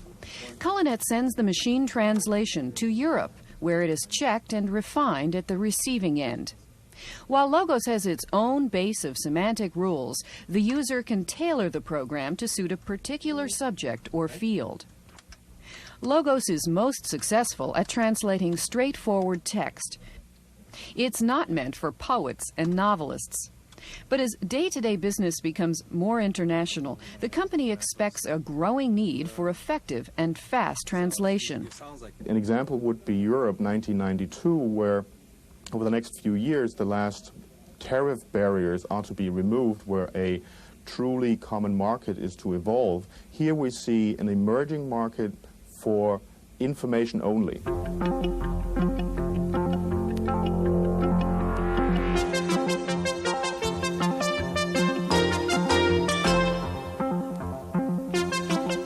Joining us in the studio now is Axel Bayreuther, President of International Computer Products, and next to Axel is Dr. Marty Goodman, Database Manager with Delphi. Gary. Axel, you have a program that translates English to German, is that correct? Right. Okay, now, yes. What is the purpose of it? Is it for learning or to write letters to your friends in Germany? It does actually both. It is meant to be a program to teach a language, and we also have it in Spanish. But it does it by means of translation. In other words, you study the syntax of the sentence which was translated from English. Any sentence that you input will be translated to a certain degree if the word is known to the vocabulary of the computer, of course. Okay. Want to show now, this? I'll give you an example. Okay, we are now in the menu, so we hit the T key twice and we enter, let's say, I want to learn the German language. Correct me if I misspelled it. No.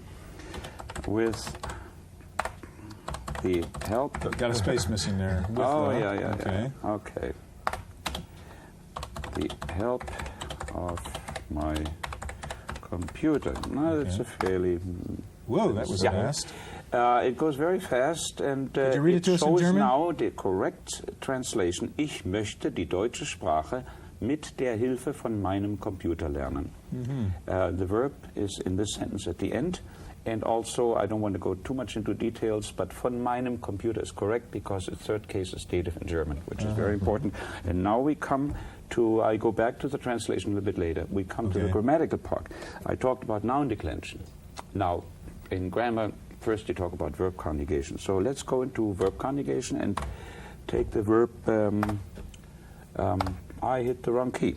Do it again. Verb conjugation. To go. It shows you the present, the past, present perfect, and future tense in singular and plural, which is very important, especially for irregular verbs like this one, to go. Right. Noun declension, the same. You have the dog. In English, we only have possessive and objective case, and here we have 4 cases: nominative, genitive, dative, and accusative. Another part of the program, of course, is a dictionary. You can use it as a dictionary. Let's select J. It gives you IJ sections combined, the I's, the idea. And numbers is very interesting because numbers are compound numbers in German. Let's take a number like 777,777. It's always fascinates you. That's one is German the number word. in German. 777,777. So let's go back to the main program and play a little bit more around with the translation. Now, let's assume I want to write a letter, as you mentioned. Gary mentioned it. Dear Gary. Now, any proper noun or word like lieber Gary, of course, Gary will not be translated. I show that again in the next example. We can save this in a special text file, which will later can be edited with a word processor. Okay, let's go back to translation. The weather in San Francisco is beautiful. It was today, I must say. As you see, it goes very fast. Das Wetter in San Francisco ist schön. We save it again, and we start composing our letter. So you're building up all these pieces of the letter, Yes. and then you can bring them together. At the end, when you come, I'll show you in a second when we come to the end. Now let's show one more feature. In German, it is very important that an example like the word you in English can be polite form, or friendly form, or plural form. Let me show you, for example, she loves your cat. Sie liebt deine Katze, I would say to a friend of mine, but to you as a stranger, I mean we're now friends, but as a stranger at the beginning I have to say, sie liebt ihre Katze. While if I address myself to you three as the owner of the cat, I have to say, sie liebt eure Katze. And when you come to the end, now we save that again. When we come to the end, it asks you. Save translated text, it shows you here. If you want to save it, you can dump it in an ASCII file and edit it with the word processor, so you can write a letter with it. We don't want to save it, so I just put quit. Terrific. If you can slide the keyboard, Axel, over to Marty for a second, because he's going to sign on to tell us a little bit about the technology behind this. What is the process that you're going through? Well, it is it employs artificial intelligence, of course, because the computer first looks in the vocabulary, in the resident vocabulary. At the moment, we have about 10,000 words in there. Puts together the sentence, then it parses over the sentence several times to find the correct main verb in its clause and so on. So it puts together the sentence correctly in the other language. I see. And as you can see, it goes. Now, does it make fast. mistakes? Does it make what? Mistakes? Does it make mistakes? Of course it makes mistakes. I didn't have the time to show you. For example, if you put in a word like, my uncle is a boo-boo, which I usually do at shows. Of course, the computer doesn't know how to translate boo-boo. So what the computer does, my program does, it puts the word boo-boo within brackets, but it translates the rest of the sentence. I couldn't figure this one out. Yes. So you can, at the end, when you use your word processor, you can always look it up in the dictionary, find out what boo-boo is, and then you say, mein Onkel ist ein, whatever boo-boo is. You know. Okay, Marty, you're online with Delphi now, Just and about. explain what you're going to show us here. WordNet is a translation service on Delphi run by Lee Chadane, through which he can coordinate over 400 human translators. So this is a translation service using the computer to access real human being translators. The computer and the telecommunications are merely the glue between people. Show us how you would use it. Well, I'm about ready to send a Spanish letter, and I've requested that WordNet translate it into English and deliver it through Delphi in this case. Okay, so say I just received the letter in Spanish in my business, I can't understand it, I want Delphi to translate it for me. And deliver it. And deliver it. Okay, so you're uploading that letter, which we see right now. Okay, and tell us what the next step is once this is uploaded to Delphi. Well, this letter will be sent by the WordNet service to an appropriate translator. And the translation will be performed, and then it will be, once again, electronically sent via Delphi to the person you wish to receive it. Could you show us then how you would now retrieve the translated version of that letter? And sort of tell us what you're doing as you do it there, if you can, Marty. Well, first I'm going to leave the WordNet service. Am I in your way? No, that's fine. And then I will be going to the mail service on Delphi. So you where really the use WordNet right now, and you're going to go into your mailbox to see if the translated letter has come back to you? That is correct. Okay. Axel, while he's working on that, let's talk about your program. How much does it cost to buy that Learn German? Under $100. Learn Spanish or Learn German. We have those two programs. And it runs on the PC? Runs on the PC, yes.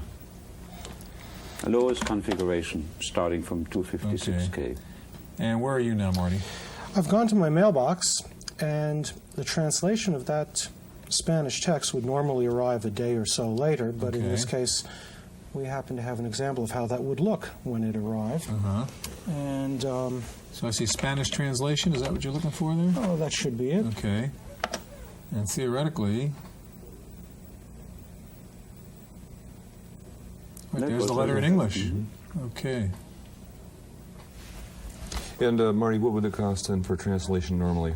Say a letter like this sort of translation would run $17 for 100 words. If it were a highly technical translation, the fee might be higher. And normally, how long would it take? We've obviously collapsed this and done this ahead of time for our demonstration purposes, but normally if I sent up a letter today, when would I get that translation back?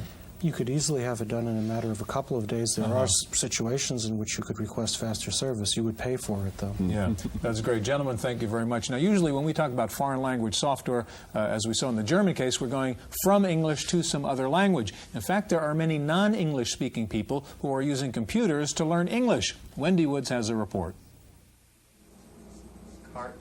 Larry Staton, through a company called Linguatech, teaches accent improvement skills to those who are foreign-born. While much of the work takes place in the classroom, the rest is on a computer.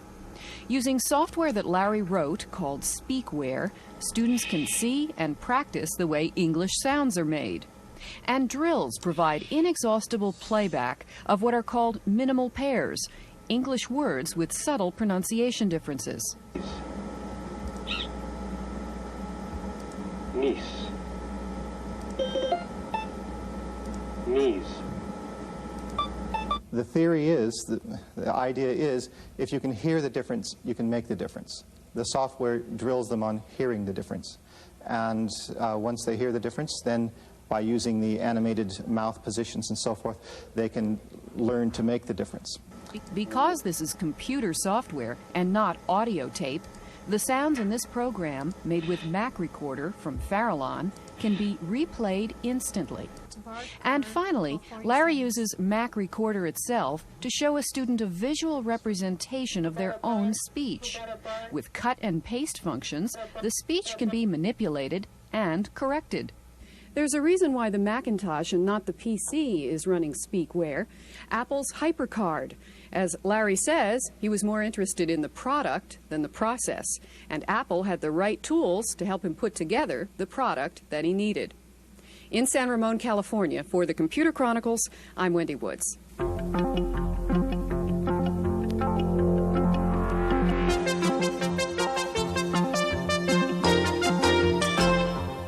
With us in the studio now is Bob Sullivan. Bob is president of Annals Software, and next to Bob is Dr. Martin Rice, president of Hyperglot. Martin, you both you and Bob have computer programs that teach foreign languages. What makes the computer system better than, say, traditional techniques like books and tapes and so forth? Well, there are a lot of reasons. Certainly, as far as tapes go, and we're talking about sound, tapes are difficult. You have to go back and forth, and to hear the same sound over, it takes a lot of time. With the computer, you can just keep clicking on it over and over, hear it as many times as you want. In addition to that, the graphics that we have available to us on the computer make it a lot more exciting for the students. And just the idea that it's a computer rather than a traditional method seems to have a lot of appeal for the students. This brings the interest level up and things like that. Bob, what's the target audience for this? Who uses it? Well, for my particular application, it varies from high school through college through adult education. The stack is set up so that both beginning and advanced students would benefit from using it. Okay, now both of your programs are going to be on HyperCard, right? That's right. Okay.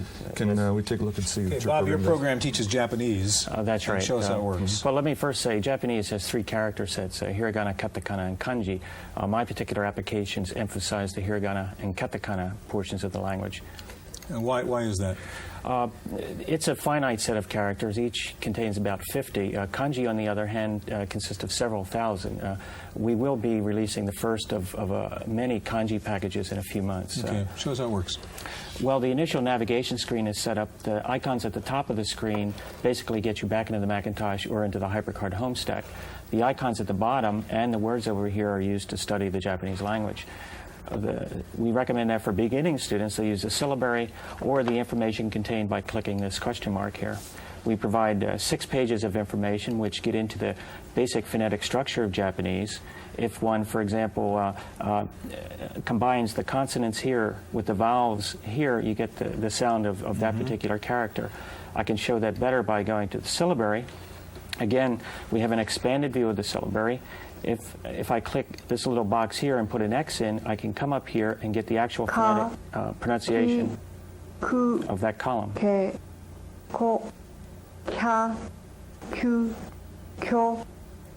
I can also practice that myself by taking the X out, coming up and clicking it again, and then going through a ka, ki, ku, ke, ko exercise. More information can be obtained for a particular character by clicking it. One can actually show the stroke order by clicking this button here. And in Japanese, stroke order is important. You can also click this icon here and hear the particular sound.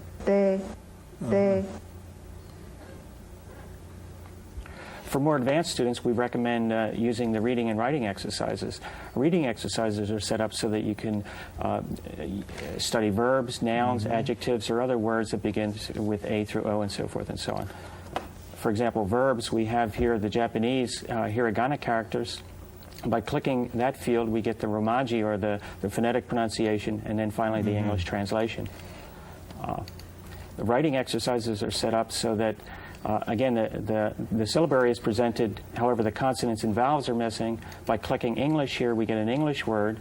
We can come in here now and click each character and create what would appear to be the Japanese word. We can check it by clicking hiragana, and this will give us the correct pronunciation. That's great. Bob, can I ask you to slide the keyboard over to Martin so we can get his Russian program up? And while you're doing that, Bob, is this designed to be used just by a student alone with a computer, or to be supplemented by a human teacher? Actually, it should be used alone. I mean, I would recommend that students also get formal instruction, but the program is structured that anyone basically could just bring it up and start. So I could buy this myself, go home, and really study the Japanese with this.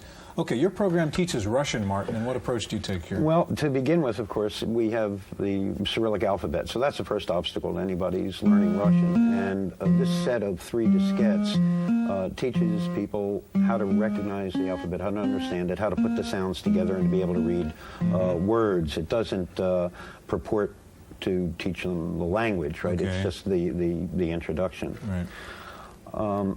So we would start, of course, with the alphabet. And then when they get to this screen, they can, for example, click right here and hear a native speaker say all of the sounds of the alphabet like this. Do that. A, B, V, G, D, Y, Yo. And then they can practice themselves. This is what I was saying before about not having to rewind that sound B till they can just click it and hear it, and click it and hear it until they don't need it anymore. They can cover the English, then look at these strange symbols and decide whether they know them. Ж, and if they know it, fine. After they've learned these raw sounds, then they can go into more depth. So, for example, we have a phenomenon that requires you to palatalize certain sounds in Russian. So that's done. One of the ways that's done is by writing the soft sign. If you have a soft sign, the consonant that comes before it is palatalized. But you have to hear the difference. So that's a palatalized T. And that's a non-palatalized T, for example. And they can go over that and over that. It's a subtle sound difference until they learn it. There's a lot more about palatalization than you can just see on the screen here. And when you're ready for it, you can go down and you can look at the notes, where you can get into a much more in-depth discussion of palatalization when you're ready for it. And that's one of the nice things about it. You don't have to deal with it until you're ready for it. And then finally, of course, they can start practicing their reading. We begin with cognates. These Russian words are really identical to the English. And if you know that, they're sort of like hints to figure out what they are. So, for example, Atom, mama, act, doctor. They're almost the same, and that's where we begin, and there are a lot of words like that. When they've finished with this, of course, they can then go on to the next step in another stack, and that'll go into more depth, start teaching grammar, a little bit of grammar, just to give them an introduction and a feel for what Russian grammar is like. How deep do these programs go? You said it doesn't really teach you the Russian language, but how much can you learn using this HyperCard stuff? Well, you have to use this in conjunction with other things. This will, we use this, for example, where I teach during the first 2 weeks of the first semester of Russian. But then we have noun drills, verb drills, vocabulary drills. So if you use all of them, you can go pretty deeply into the study of Russian. Martin, just give me a little bit of background in terms of the HyperCard. Has that been a real benefit to you in developing this? Oh, tremendous benefit in development time. I did a Russian verb exercise in Pascal. It took me a couple of months. I did the same thing in HyperCard. It took me 2 weeks. Oh, is that right? Okay. Bob, what about you? Oh, yeah. What HyperCard has done, it's really facilitated access to the Macintosh for non-programmers to do a lot of creative things. These products on the market now, actually? Yes, my Japanese stack, the 2 programs, Hiragana and Katakana, retail for $45. And how about the Russian program, Martin? We have 4 Russian products that range from $19.95 to $49.95. Well, that's great. Yeah, that's good. Impressive and at a good price. That's our look at foreign language software. We'll be back in just a minute with this week's Computer News.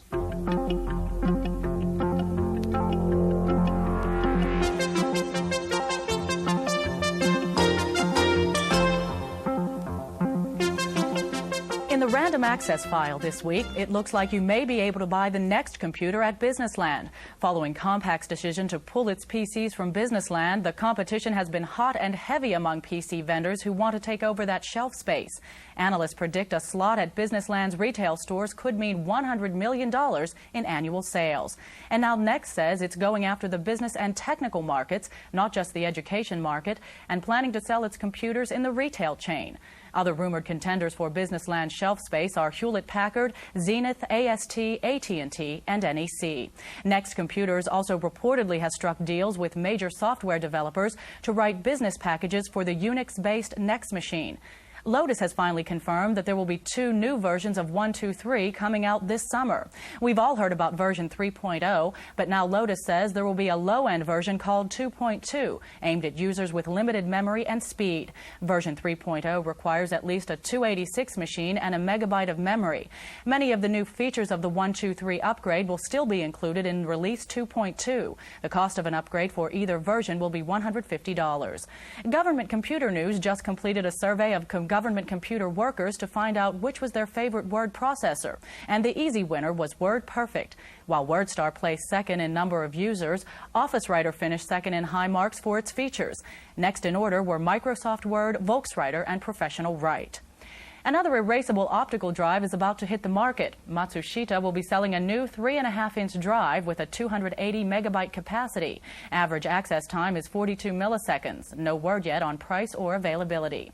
If you're wondering where is the new IBM version of a laptop, it looks like Big Blue is waiting to come out with the world's first color laptop. IBM says it partners with Toshiba in developing a new color flat screen display that can handle 16 colors. The screen's 400,000 elements are rewritten 60 times a second for smooth motion. No word yet on when the laptop might hit the market. The hot high-tech toy of last year, as if you didn't know, was the fax machine. Sales soared 194%. If you're interested in a fax board for your PC, Quadrum now says it's offering a 30-day free trial for its JT fax card. The rumors are out again about the demise of the good old Apple II. Apple is coming out with a new upgrade of the 2GS, but insiders say that will be the end of the line. There is very little new software being rewritten for the Apple II, and while sales of the II earned $130 million for Apple last year, that was peanuts compared to the $800 million in sales 4 years ago. Apple denies the rumors. Finally, Air Canada is experimenting with a nice in-flight feature, complimentary laptop computers. The Canadian airline has put 2 Toshiba 1200s on board for use by passengers. The laptops come complete with WordPerfect and Lotus 123 and a complimentary disk for taking home your work. For the Computer Chronicles, I'm Maria Gabriel. The Computer Chronicles is made possible in part by McGraw-Hill, publishers of Byte Magazine, and Bix, the Byte Information Exchange. In print and online, Byte and Bix serve computer professionals worldwide with detailed information on new hardware, software, and technologies. For a transcript of this week's Computer Chronicles, send $4 to PTV Publications, Post Office Box 701, Kent, Ohio 44240. Please indicate program date.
This is the Jama Masjid in New Delhi.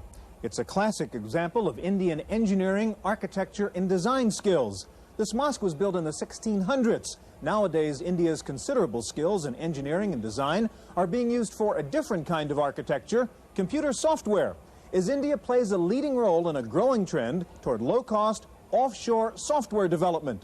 Today, we take a look at software from India on this edition of the Computer Chronicles.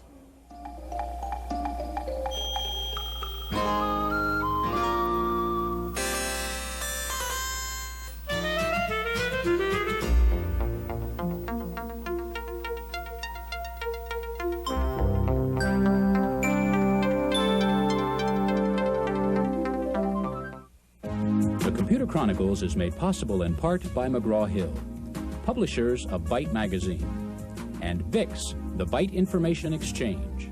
In print and online, Byte and Bix serve computer professionals worldwide with detailed information on new hardware, software, and technologies. Welcome to the Computer Chronicles. I'm Stuart Chaffee, and this is Gary Kildall. Gary, this is Instaplan, a project management software package. Very highly rated, considered very powerful, and very inexpensive. You can buy the basic package for $99. What's interesting about Instaplan, and you wouldn't find it out by reading the documentation or the package, is that it wasn't produced in this country. It was produced in the third world in India. What seems to be happening is not only are the hardware guys going abroad to make their PC clones in Asia, but now the software guys are going abroad to develop software. Why? Well, obviously, every good engineering department wants a software guru, right? And they found the gurus in India. Okay. What's the real answer? Okay. Well, it's obviously based in economics. Good, experienced software engineers are very scarce and very expensive here in the United States.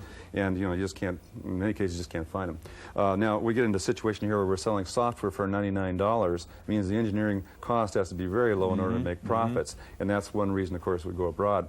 Now, another is that the whole process of engineering software has become much better understood than it was, say, 10 years ago. So we can, in a sense, export that technology and get groups of people together to produce things like Instaplan. Yeah. Gary, we're going to focus on the international export software business, particularly in India. India seems to be leading the pack among the third world countries doing this kind of thing. One of the reasons may be the already existing network of many Indian nationals ensconced in the American computer business. We begin with a report on that from Wendy Woods.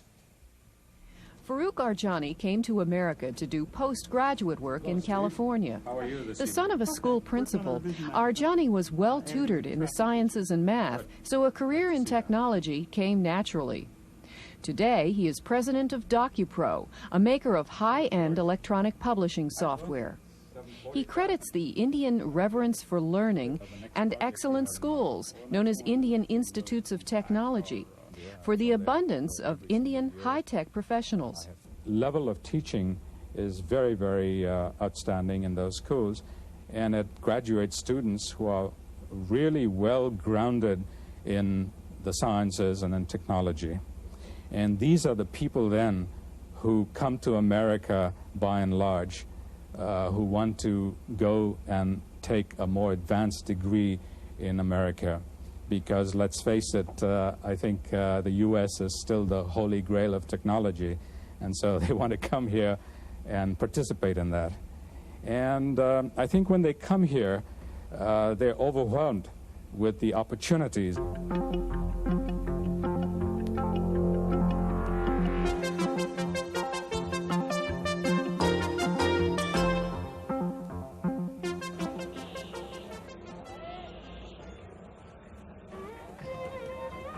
Modern India often seems to be bursting at the seams with impatience, impatient to move forward and desperate to move up.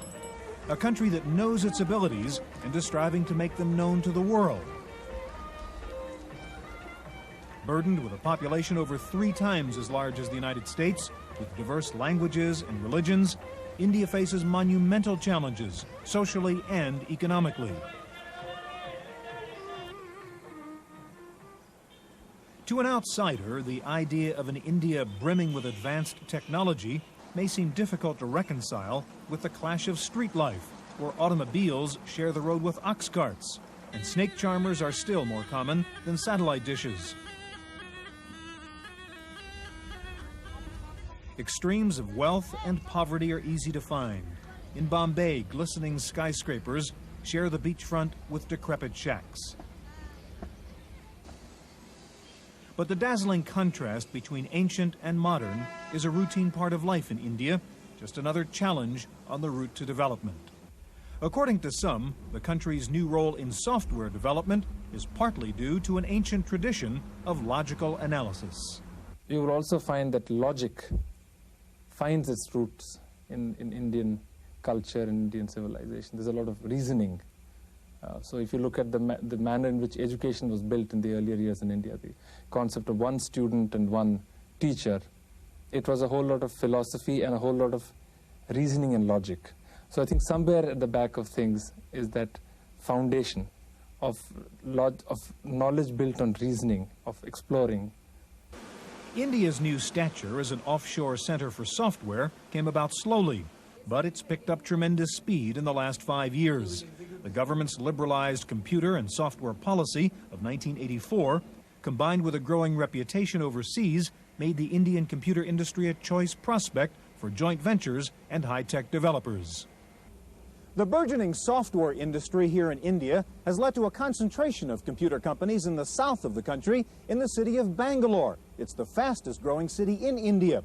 The Indians like to think of this as their own sort of Silicon Valley, though it might just as well be called Joint Venture Valley, since software development deals are under discussion with a host of major American computer companies, such as Prime, Sun, and Apollo, Hewlett-Packard, Texas Instruments, Unisys, Digital Equipment, Ashton Tate, and Microsoft. Not unlike California's own Silicon Valley, Bangalore's high-tech firms seem to breed more of the same. India's Space Center is located here, along with a sizable portion of the aerospace industry. In the center of town is the lush campus of the Indian Institute of Sciences, where research in parallel processing and superconductivity goes on inside, while a more basic kind of labor continues outside. Texas Instruments was the first American company to establish a fully owned software subsidiary here in a modern office building, complete with its own satellite dish. But other American firms were quick to follow.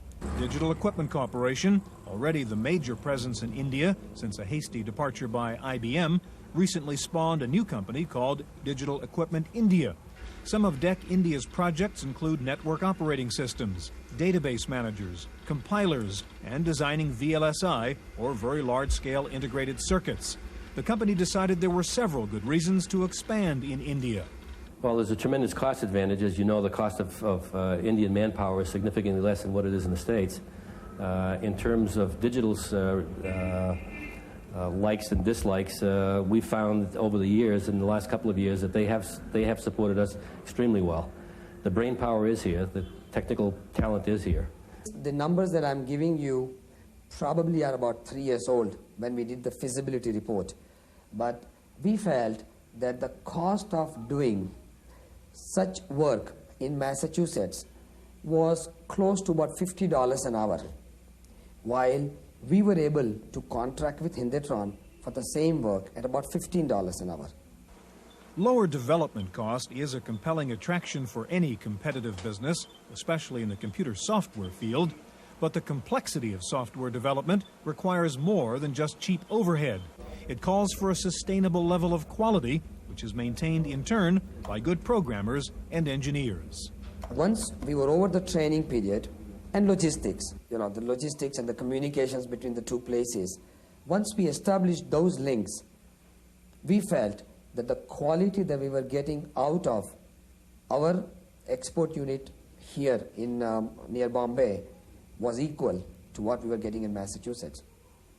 In fact, I would even comment the documentation was in some way was better because it was a lot more detailed.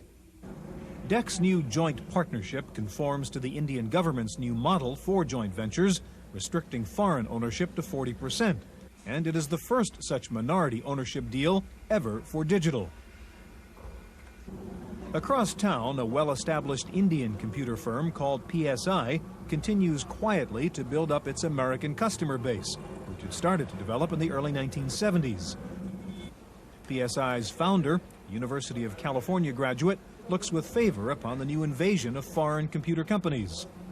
I think it's a great thing for us because it's going to drive technology. It's going to make our people, it's going to hone their skills, further. It's going to keep us in touch with the state of the art. And I really welcome this kind of influence. PSI's big partner is Bull Computer of France, recently merged with Honeywell. But their software projects span the globe. PSI has developed software for Western Union, Harris, and Whirlpool in the United States. A Japanese company hired them to write a bilingual Japanese and English word processor. And in another project for Japan, they created a Unix lookalike called Unix. PSI's founder recognizes that while the Indian software industry has made great strides, it takes more than technology to gain a foothold in the Western markets. Our weakness is that we do not have a marketing reach within the U.S. We have to necessarily, today at least, depend on being able to convince a set of customers that we may meet, a set of potential customers that we may meet somewhere or the other, or if they hear from some of our other customers. Hopefully that will also change in the future so that we can make our abilities, our credibility known to many more companies. Bangalore is also home to Wipro Systems and Wipro Information Technology. Wipro, which stands for Western Indian Products, got its start selling vegetable oils. Today, Wipro Information Technology is India's second largest computer company, specializing in board design. The company raised eyebrows at the recent Fall Comdex show, where it was one of only 3 companies in the world to unveil a high-speed 386 motherboard. Wipro surprised many industry people also with one of the first 386 multi-bus machines. We were, and in fact Intel were the people to tell us this. They said we were the first in the world to do this outside of the US, and the 5th company in the world to be able to do this altogether. On the multi-bus too, I'd say they're saying that we are amongst the earliest in the world to be doing it. Now, I wouldn't know whether we are the first in the world, or certainly I think what we're going to be able to do, we've already delivered systems. Most of Wipro's software has focused on the PC, but the company is expanding now to other platforms like the Macintosh and the workstations of American-based Sun Microsystems. We have a capability which is very unique and very valuable in the States, and we are defining that as the product development capability. So we are forming alliances on a product-by-product basis with various US firms that have the clout and the capability and the access to these distribution channels, and acting as an extension of their R&D capability. An example of that is our product Instaplan, where a company called Instaplan USA, which is a US corporation, markets our product in the US. And in fact, a month or so ago, PC Week rated it as the 2nd best project management software package in the world. Wipro's newest projects include SoftLAN, a software-based local area network, and Multi-DOS to make the PC-AT into a multi-user system. As with other Indian vendors, Wipro had doubts about advertising the Made in India part of their product. Very candidly, to some extent, there was some hesitation early on in saying that this product was developed in India, because we were worried that there would be a built-in resistance to buying something from a less developed country, okay, which does not really have a great name in computers. But now that is becoming less of an issue because that product is now firmly established in the US marketplace. In fact, just as an aside, my alma mater, Harvard Business School, is now using it in their MBA program. So our initial approach was indeed, very honestly, to downplay the Indian content. But now we are becoming pretty aggressive and vocal. The recent surge in India's computer exports is at least partly due to the Indian government's concerted effort to ease foreign trade laws and to attract foreign investment. In the nation's capital, New Delhi, government agencies are using some traditional and some not-so-traditional means to hasten the arrival of high technology. We are quite convinced that electronics and other high technology areas are going to provide us a vehicle to speed up the development process and then catch up with the world, if I may use that word. I don't see any way to do it by conventional, traditional way we were developing our economy. And we really would not like to left behind. And more important than that, amongst India's recognized strengths are the accessibility to talented people.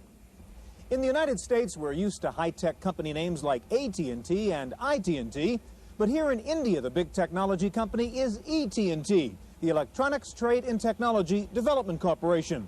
It's a government agency designed to act as a catalyst to help bring India's high-tech products to market, both domestically and for export.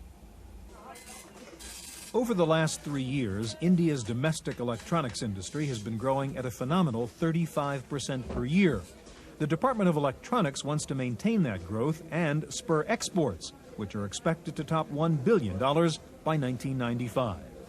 You see, we have realized and growingly realized that for development of electronics in the country, we would essentially need to import. And we must continue to import. And it is simply not possible for any country in the world today to be self-reliant in that sense.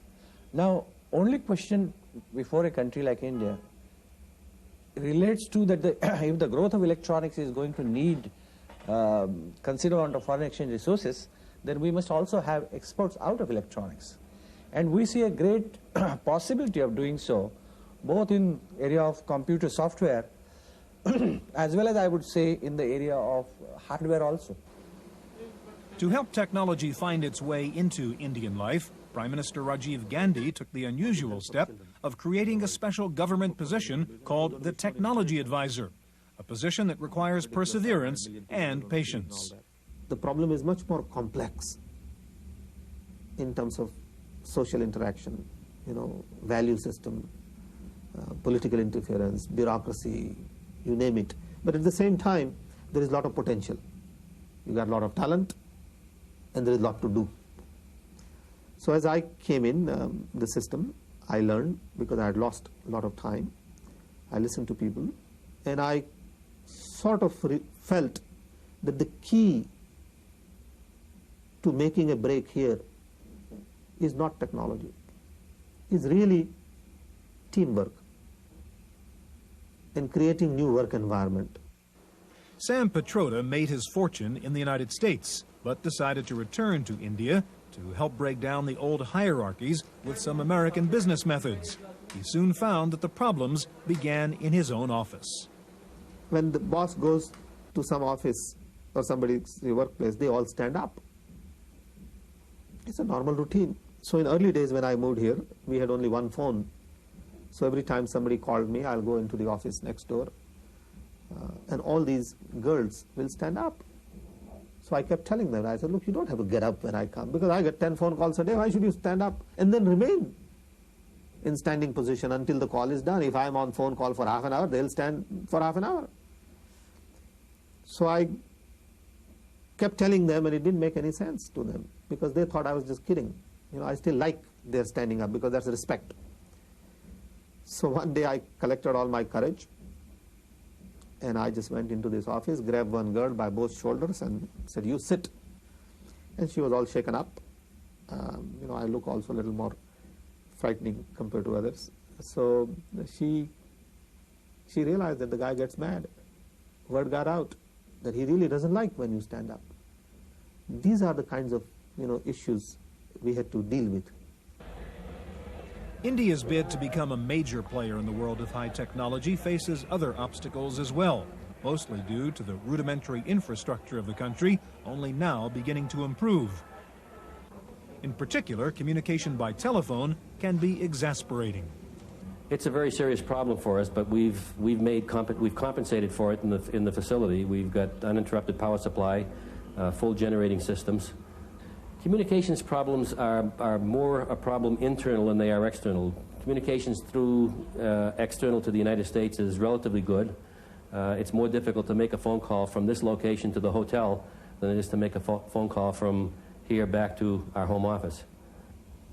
To overcome the communications problem, many new joint ventures have turned to satellite links. Texas Instruments, DEC, and Citicorp own or lease satellite dishes, permitting them direct 24-hour data transfer and electronic mail, bringing the office in Bangalore into the office next door. While India's telecommunications facilities may lag behind the rest of the world, its expertise in one area of the computer business is quite possibly second to none. Several Indian companies and schools have become experts in Unix, an operating system which is now attracting renewed interest in the United States. The growth of Unix as a standard was driven largely by the pullout of IBM after a dispute with the government. Many Indian professionals now view IBM's departure in 1978 as a stroke of good luck.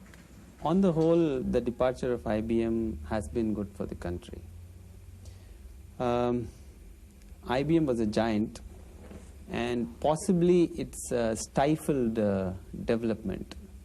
IBM used to sell so aggressively that it used to shut out others from the market. The whole computer scene changed dramatically after IBM's departure. Not only CMC, but many other companies have come up. Even manufacturing companies have come up. Partly it could also be due to the fact that the microprocessor came in after that. But to a certain extent, yes, IBM's departure led to the opening up of the market. Now, in India, Unix is the #1 priority. unlike the US or Europe, where it's an important subject, it's becoming more important. But people also use Unix. Here, everything is built around Unix. So I can see that we may be getting advantage because of the work that our people are doing with Unix. India's expertise in Unix has given its local vendors a head start on new hardware implementations. Hindustan Computers Limited, or HCL, is India's largest computer company. Of their 3,400 employees, 70% are engineers. We decided to back Unix. It was the risk we took in 1985. We put 100 engineers behind Unix in 1985. I think you can see some of the results come out in the last 2 years. Today we are the biggest Unix house in India. Unix is the standard, and our Unix minis, or super micros, whatever you call them, are actually the largest selling by far in the Indian marketplace. In fact, we've put together a commercial toolkit in the mini area that I don't think is equal even in the US. We are talking to companies like Sun and Apollo to port it on their machines for sale in the US. HCL's latest machine is the Magnum, a multi-processor super mini-computer running Unix System 5 version 3. The Magnum can handle multiple motherboards and has found a niche market in the United States. AT&T has acknowledged the company's leading role in Unix development. We knew the 030 was coming out. We are a source licensee on Unix, so we have the source. So we simulated the chip, developed a board, ported the software on it, on this simulated board, and waited for the chip. We didn't know we were the first. In fact, the AT&T people came in and said, you know something, you're probably the first guys to show this in an exhibition. No one's really talked about it. And that's the time we looked at it and said, hey, you know, if we'd really thought of it earlier, we could have made these boards and sold them out in the US. People would have bought them because this was the window of opportunity. HCL's jump on the competition is not entirely the result of its faith in Unix. Like many other Indian computer vendors, HCL has access to a large pool of locally educated programmers and engineers, claimed to be the second largest number of college-educated personnel in the world. That's it for part one of our look at third world software. On part two, we'll see how Indian software solved the problems of one of the world's largest train systems. We'll look at India's competition, and we'll show you the high-tech side of Bombay. For the Computer Chronicles, I'm Stuart Chaffee.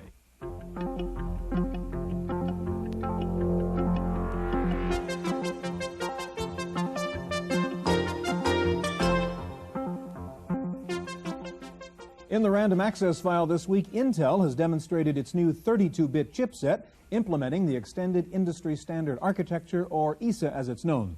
The Intel chipset allows users to add 32-bit high-performance boards to existing 8 or 16-bit standard AT slots. Intel also has another chipset that is compatible with IBM's microchannel architecture.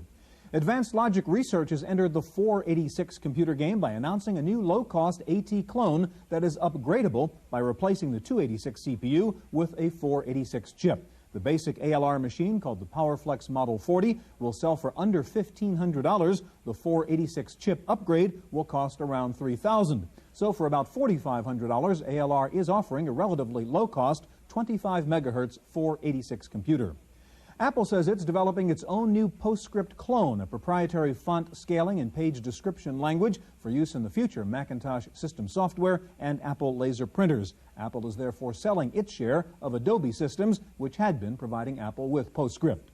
There are reports that Apple is stopping production on the Mac 2 to focus exclusively on the new Mac 2CX. Sales of the 2CX with more speed and a smaller footprint have been far ahead of the older Mac 2.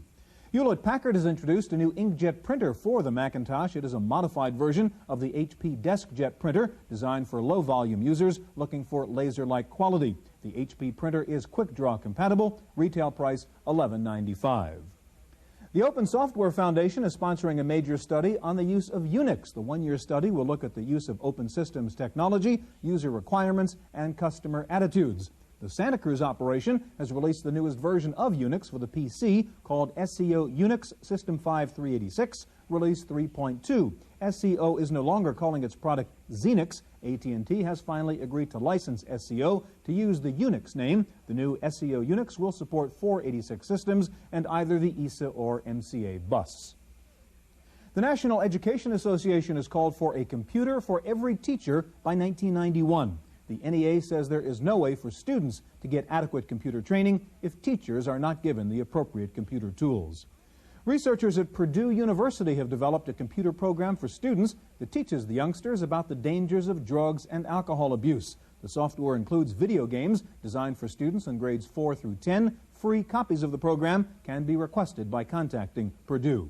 Finally, Lotus has announced the winners of this year's prize for innovative 1-2-3 applications. In the corporate category, the winner was Brand Neiman of the Environmental Protection Agency for a 1-2-3 spreadsheet that predicts acid rain pollution. The winner in the commercial category was Stephen Wexler, who developed an entire music production management system using Symphony. Winners get $500 contributed to the charity of their choice. That's it for this week's Chronicles. We'll see you next week.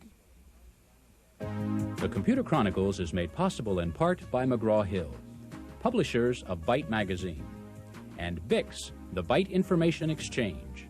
In print and online, Byte and Bix serve computer professionals worldwide with detailed information on new hardware, software, and technologies. For a transcript of this week's Computer Chronicles, send $4 to PTV Publications, Post Office Box 701, Kent, Ohio 44240. Please indicate program date.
These are the offices of Frame Technology in San Jose, California. They have Macintosh computers here, Sun workstations, PC compatibles, but the common thread that ties all their systems together is Unix. All of a sudden, Unix is hot. That nasty old operating system that used to be considered too difficult for most people to use is slowly emerging as an operating system of choice as users discover its power and as vendors start to peddle it under a friendlier user interface. Today, we take a look at the rebirth of Unix on this edition of the Computer Chronicles.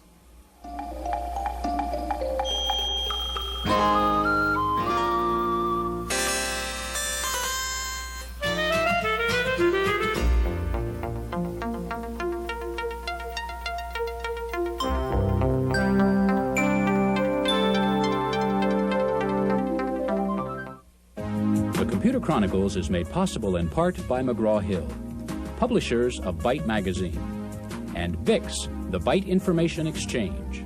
In print and online, Byte and Bix serve computer professionals worldwide with detailed information on new hardware, software, and technologies. Welcome to the Computer Chronicles. I'm Stuart Chaffee, and this is Gary Kildall. Gary, this is Rick Davis of Frame Technology Corporation. Rick is using what is unquestionably the most talked about new computer of the year, the Next computer from Steve Jobs. Lots of interesting features we could point out about the Next, but I want to focus on the fact that it runs under Unix. Unix has been around 18 years or more, but primarily in the university community, the techie community. All of a sudden, everyone is interested in Unix. Why? Well, Stuart, as you know, the traditional problem with Unix and PCs is that Unix really requires a lot of computing power, a lot of central memory, a lot of backup storage, high-performance processor, and we just haven't had that in PCs. Now, we start to see the workstations come into the high-end PC market and the demand for multitasking, multi-user systems. Unix is written in C, gives us portability, relative portability across a lot of different platforms like the Next, Sun, Apollo, and so forth. And we're also seeing standards evolve like object file formats, graphic standards, windowing standards, and so forth. It makes really Unix very viable in the high-end PC market. We're going to take a look at the power of Unix in its traditional workstation environment. We'll see some of these new graphic user interfaces, and we'll take a look at the implementation of one version of Unix on the Macintosh. We begin with a background look at the evolution of Unix, and for that report we go to the University of California at Berkeley. It began its life at Bell Labs in the early 1970s, won the endorsement of AT&T, and was adopted by universities around the country who appreciated its portability and its multitasking talents. It is Unix, an operating system with so many variants you need a family tree to trace its origins. One of the earliest centers of Unix development is the University of California at Berkeley, responsible for one of the main branches of Unix called BSD, for Berkeley Software Distribution. Well, Berkeley got a fairly early version of Unix from Bell Labs and started writing additional programs for it, started adding things. When a larger version of mini computers came out, Berkeley added a number of new features to the system that took advantage of the new computer. And we did software the way people wanted the software here. As a result, there were a number of other universities and research labs that were interested in the same thing. The Unix operating system has special appeal to programmers because of its many programming tools. Unix is also multitasking, so several applications can be running simultaneously. It is particularly suited to multi-user environments, and it offers structured programming, a way to divide problems into smaller parcels. On the other hand, the consequence of such diverse streams of development has been a lack of standards. To combine the best elements of those diverse strands is the latest challenge facing Unix. In general, the standards have been picking and choosing among the different features of different versions. And as a result, the standard versions will be not like any existing version. They'll be someplace in the middle. For example, a number of programs have options, and the standards will specify a smaller number of options. Then those will all be the same on every version.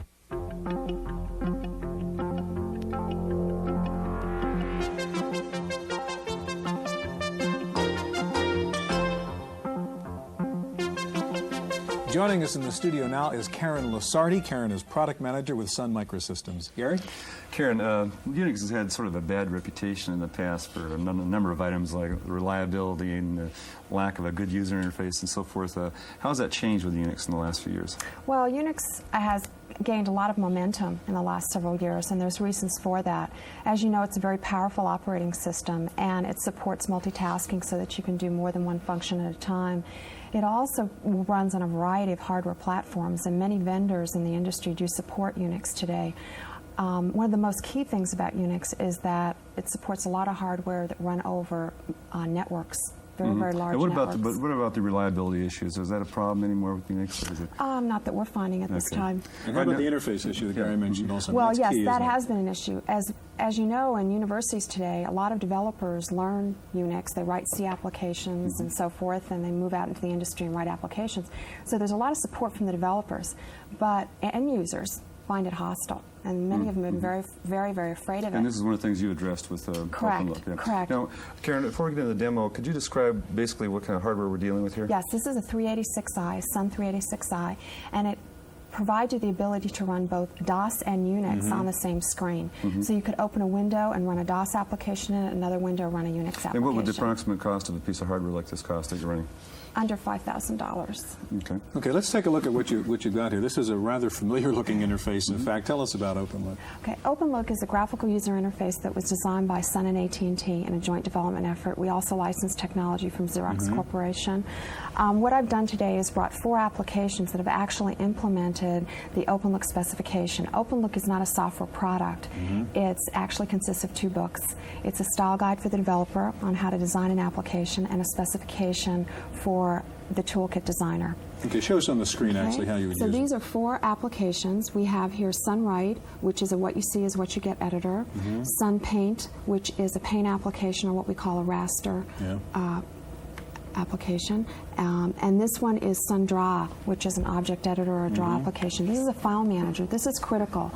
This one allows you to see graphically the Unix file system. right on the machine. As you know, most users that worked with Unix and users today, raw commands on a command line to get at their files. It was all by memory. This is one of the most integral parts of OpenLink. Okay, show us how you'd use it now and get into one of these applications. What we'll do is, first of all, what I'd like to show you is, as you see on this area right here is a control area, and each one of these windows has one. Notice that on there is buttons. All these buttons have common labels. And as you can see, each one has File, View, Edit. What's remarkable about that is each application you go into, the learning curve goes way down. So, for example, if I wanted to close this window, I simply click on the window mark, and it becomes an icon on the desktop. Same thing again here. And you can put them away on your desktop and rearrange them again any way you wish. Can you open up the paint box, for example, and let's take a look at, or do some... Yes, I'm pretty much, this is the kind of interface that most users are familiar with by now. There's nothing new here. You're in fact trying to make it comfortable with stuff that already exists. Some of the things, though, that are very nice about OpenLook, though, is I can preview my operations. For example, on the file, it says open or save. On view, it could be a canvas that brings up the appropriate window. On edit, you can actually pin up a menu. And you can move that to any location that you wish. What is beneficial for the user is that I do not have to go back up to the control area to access the buttons all the time. It's minimum mouse movement, which you don't have on other user interfaces. Okay. Once I pull the pin, it goes away. Same thing for each of the windows here. Pull the pin, it disappears. Now, if we wanted to actually use this application, I can bring this up, select whichever one I want to work with. I can easily move it out of my way because I might want to do some other things, and draw right into the window. At any time, I can also change the brush pattern, select any one of these, again, tell it to go away, and change it. So everything's very intuitive, very, very friendly. Now, one of the most important things, though, that I found working with the interface is that other interfaces don't utilize is with the file manager, you can actually use something called drag and drop. If you wanted to actually load a file into the window, all I have to do is grab the icon, position it over the window, and it actually loads that file into the window automatically. Now, if the entire file is not showing on the screen, and we'll just put this one to the back, I can actually use the scroll bars at any time to manipulate the window to see the rest of the file. If I stretch the window with what we call the resize corners in any one of the four corners, then the actual scroll bars, if they're not needed, will go away. In this case, not all of the file is still on the screen, so they're resident. Now, are there a lot of applications being written now for OpenLook? Yes, actually we have over 1,500 applications that are being converted to support OpenLook. And what's real exciting is the applications that you see here today are shipping. This is not vaporware, they're available. And we also have had early developers kits that our developers are taking, then they're actually working and designing applications today. Just returning very quickly to the price again, I'm very amazed at the $5,000 price tag that seems to be. We have a vast array of workstations that Sun offers, and you can start at very low end and go very, very expensive. So this would not necessarily need a $5,000. A bottom end could be a $5,000. Correct. Karen, thank you very much for joining us. Thank We're you. familiar with Unix, of course, under many names and under many versions, and one of the popular versions of Unix is called SCO Xenix, developed by a company called the Santa Cruz Operation. We have a report from Wendy Woods. Open Desktop is the latest attempt to sell Unix to mainstream corporate America. Open Desktop combines Xenix, Santa Cruz Operations' form of Unix, which runs on PCs, with other industry standard tools, and a graphical user interface called Motif. It's all designed to offer a palatable form of Unix for general consumption. These open system offerings have never before been available in this kind of a platform, this widely available, pre-integrated, ready to go. And that's really the value added of Open Desktop. It's not a new product piece in itself, but it's the collection and standardization of all the open system standards that are available today. With Open Desktop, Windows display various applications running either on one's own PC or on a mainframe. Files are shared seamlessly between hardware platforms. The power of the 80386 is tapped. The Open Desktop environment is expected to be complete by September. And SCO's track record of success has attracted some big players to participate in the project, among them DEC and Tandy. Santa Cruz operation has doubled its sales for each of the last 10 years and has gone from having just a few to now over 800 employees. But perhaps the biggest measure of its success comes from giant Microsoft Corporation, which has just purchased nearly 20% of the company. In Santa Cruz, California, for the Computer Chronicles, I'm Wendy Woods.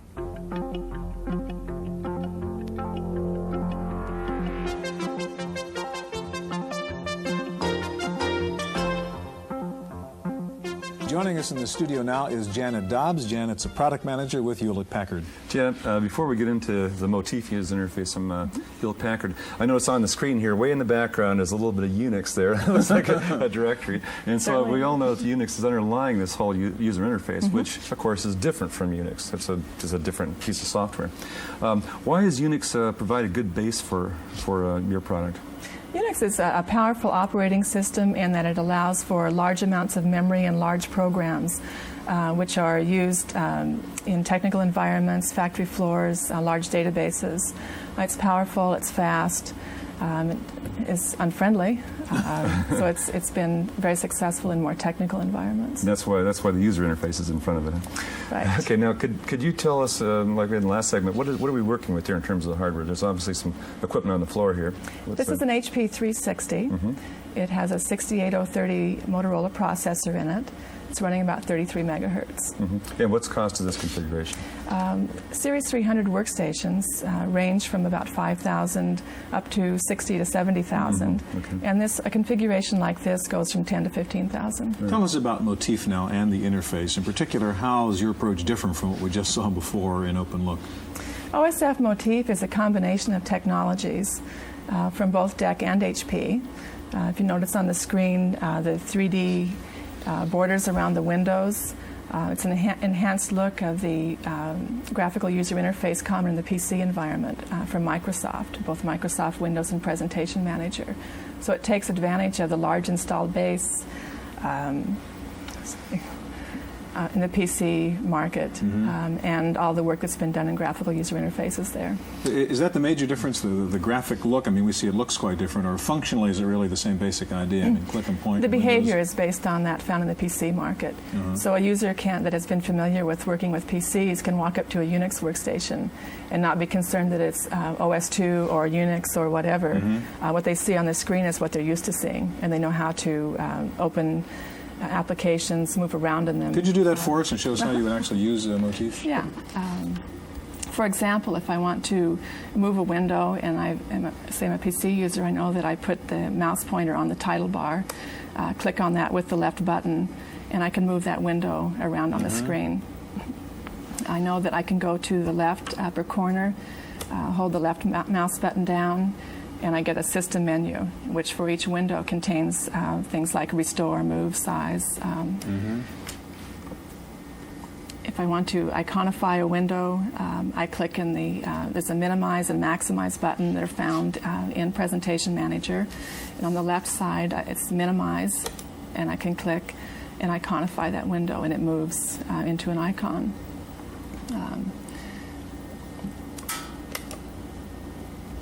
I can bring a window to the foreground by clicking in that window.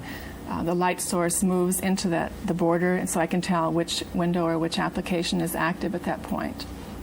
By clicking in the upper right corner, I can allow an application to maximize or take over the display. Can you access that sort of raw Unix window there and actually work inside it and go yes, I can. behind Motif? I have a terminal window right here that I click in and make that window active. And at that point, I can type in any of the commands in the Unix operating system. What is the status of Motif? I mean, where is this as a product? Motif will be available from OSF this summer. HP in Corvallis, Oregon is under contract with OSF to merge the DEC and the HP toolkits. And we'll be turning that over to OSF in July. Now you talked about OSF, and that's an acronym for what? Open Systems Foundation? The Open Systems Foundation. Right. Open Software Foundation. Open Software Foundation. Okay, can you tell us a little bit about that group? The group was formed just about a year ago to ensure that software development environments were open. available for input from different workstation vendors, to ensure that there were standards that would exist to help end users and software developers in creating programs. Especially around Unix and AIX in particular? Okay. And are there other applications? You talked about primarily Unix, of course, being in that technical environment. Right. Is HP working on new, broader applications that will run under Unix and take advantage of the We're user working interface? on applications, and other third-party developers are working on applications. With a user interface like this, more users will have access to the power of a Unix workstation. And therefore, I think we'll find workstations in more environments, such as maybe office environments. Janet, thank you very much. In just a minute, we'll take a look at the new Macintosh 2 CX and see the Macintosh implementation of Unix, AUX. Stay with us.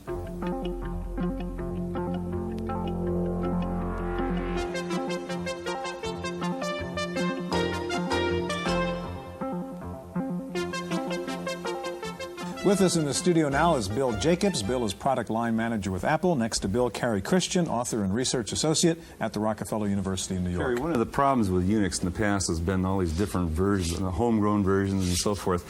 And then there becomes problems with things like the libraries and so forth, being able to pass one program to another Unix system. Now, has there any standardization been taking place now recently?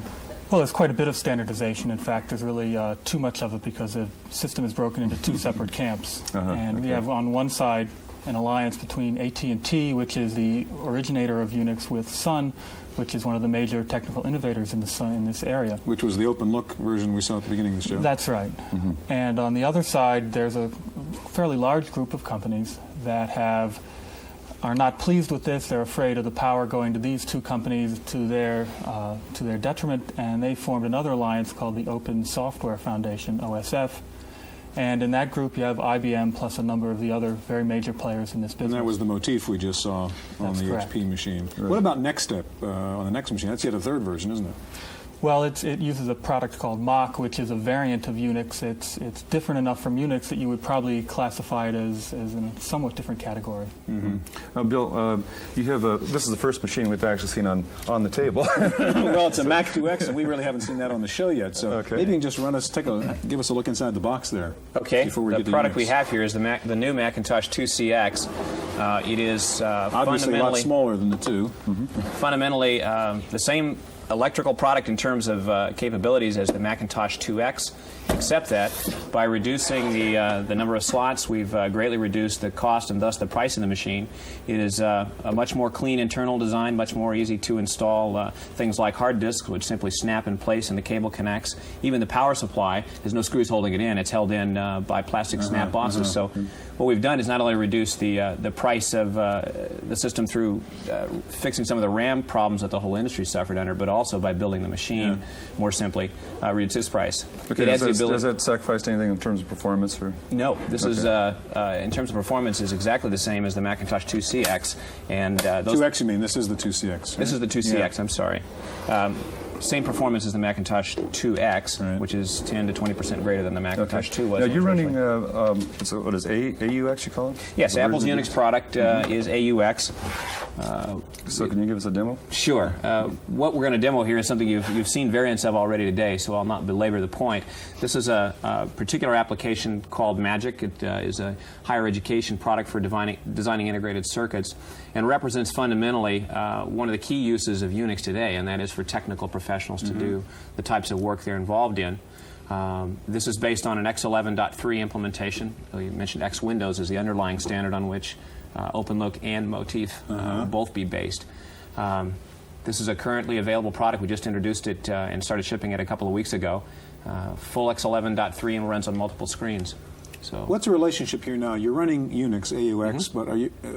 How's the relationship between the Mac operating system and Unix? What's going on inside? Okay, to show you that, what I'll just do here is exit the X11 implementation and go show you the other side of the fence for us here by exiting or attempting. I guess you have to put the mouse in the box before that works.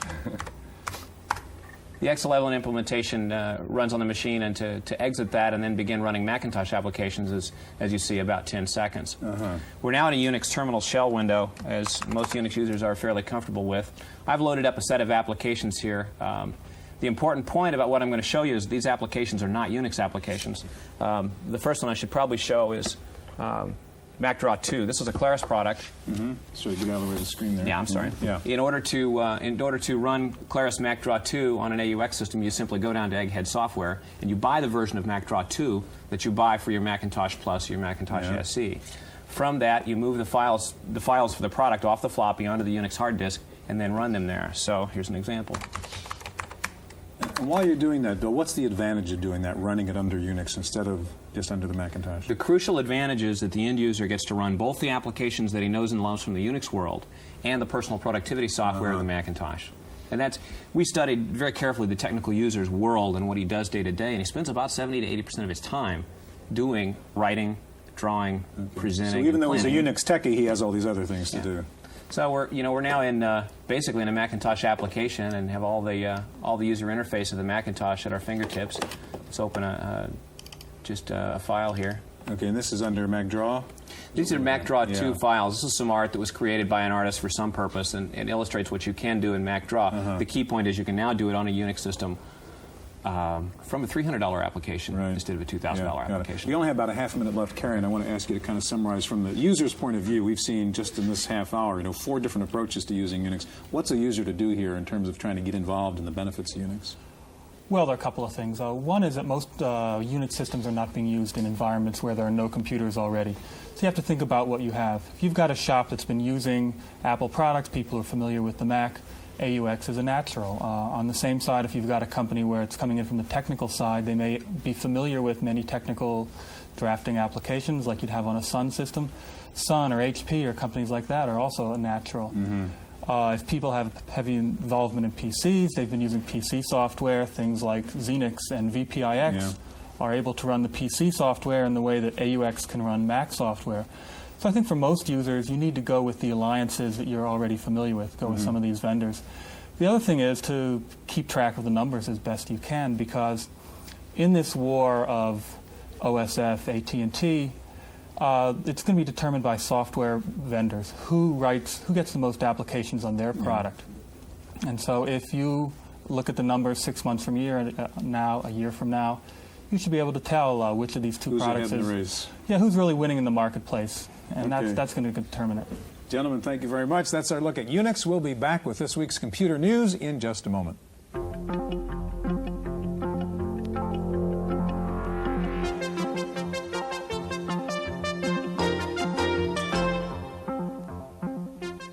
In the random access file this week, many new product announcements tied to the just completed Spring Comdex show in Chicago. Intel stole most of the headlines with its new 8486 chip, containing more than 1 million transistors. The Intel 486 now goes head-to-head with the new Motorola 68040 chip for the next generation of personal computers. However, analysts say it will likely be several years before software is written to take advantage of the new, faster chips. Several vendors, including Tandy, Grid, and Dell, introduced new PCs based on the Intel 386SX chip, which is a 32-bit chip using a 16-bit data path. And Compaq, Olivetti, and Acer showed off new 33 MHz 386 machines. Sharp became the first to actually demonstrate a color LCD laptop. The PC 8000 is a 386 machine with a 14-inch color screen supporting VGA. Sharp said their technology was different from the active matrix LCDs used in miniature television sets.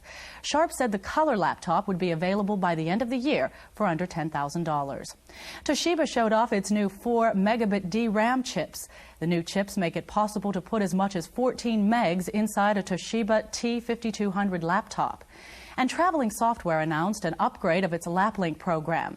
The new version is called LapLink 3, and it will clone itself onto another computer so that if you have 2 different disk formats and only 1 copy of LapLink, you can still transfer files by first cloning the LapLink software onto another machine. In other news this week, Motorola announced a 50 megahertz version of its 68030 chip. That's the fastest clock speed in the industry. Commodore has released a new Angus graphics chip for the Amiga that solves the memory limitation problems with the current graphics chip.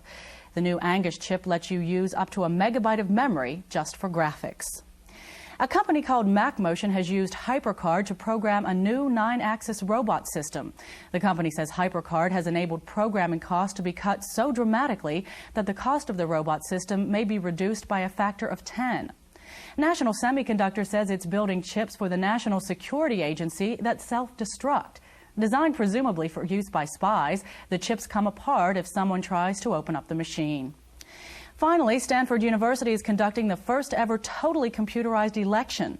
The election is only for student government, but state and county election officials are watching the results. The Stanford system is using 70 Macintosh computers as voting stations with special software written by a Stanford sophomore. The designers say the benefits are not only instant results, but fewer wasted ballots, since the software is smart enough not to let the voter do something which would invalidate the ballot. There is a paper and pencil backup system for the total computer phobe who has never touched a mouse. That's it for this week's Random Access. I'm Maria Gabriel for the Computer Chronicles. The Computer Chronicles is made possible in part by McGraw-Hill, publishers of Byte Magazine, and BIX, the Byte Information Exchange. In print and online, Byte and BIX serve computer professionals worldwide with detailed information on new hardware, software, and technologies. For a transcript of this week's Computer Chronicles, send $4 to PTV Publications, Post Office Box 701, Kent, Ohio 44240. Please indicate program date.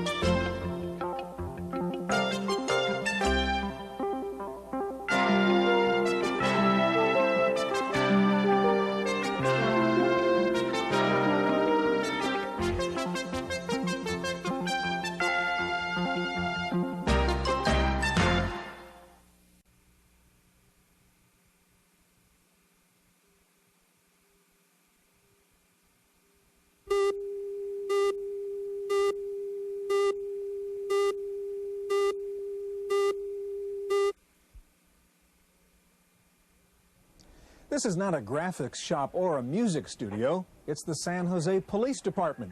The officers here wanted a computer system that could not only handle the routine business applications, but one that could also help them recreate the scene of an accident or the scene of a crime to help them in their investigations. They ended up not with a PC compatible or a Macintosh, but with an Atari ST. You know, people have stereotypes, and sometimes we have stereotypes about computers. Today, we're going to try to help you break at least one stereotype as we look at the power and the versatility of the Atari ST on this edition of the Computer Chronicles.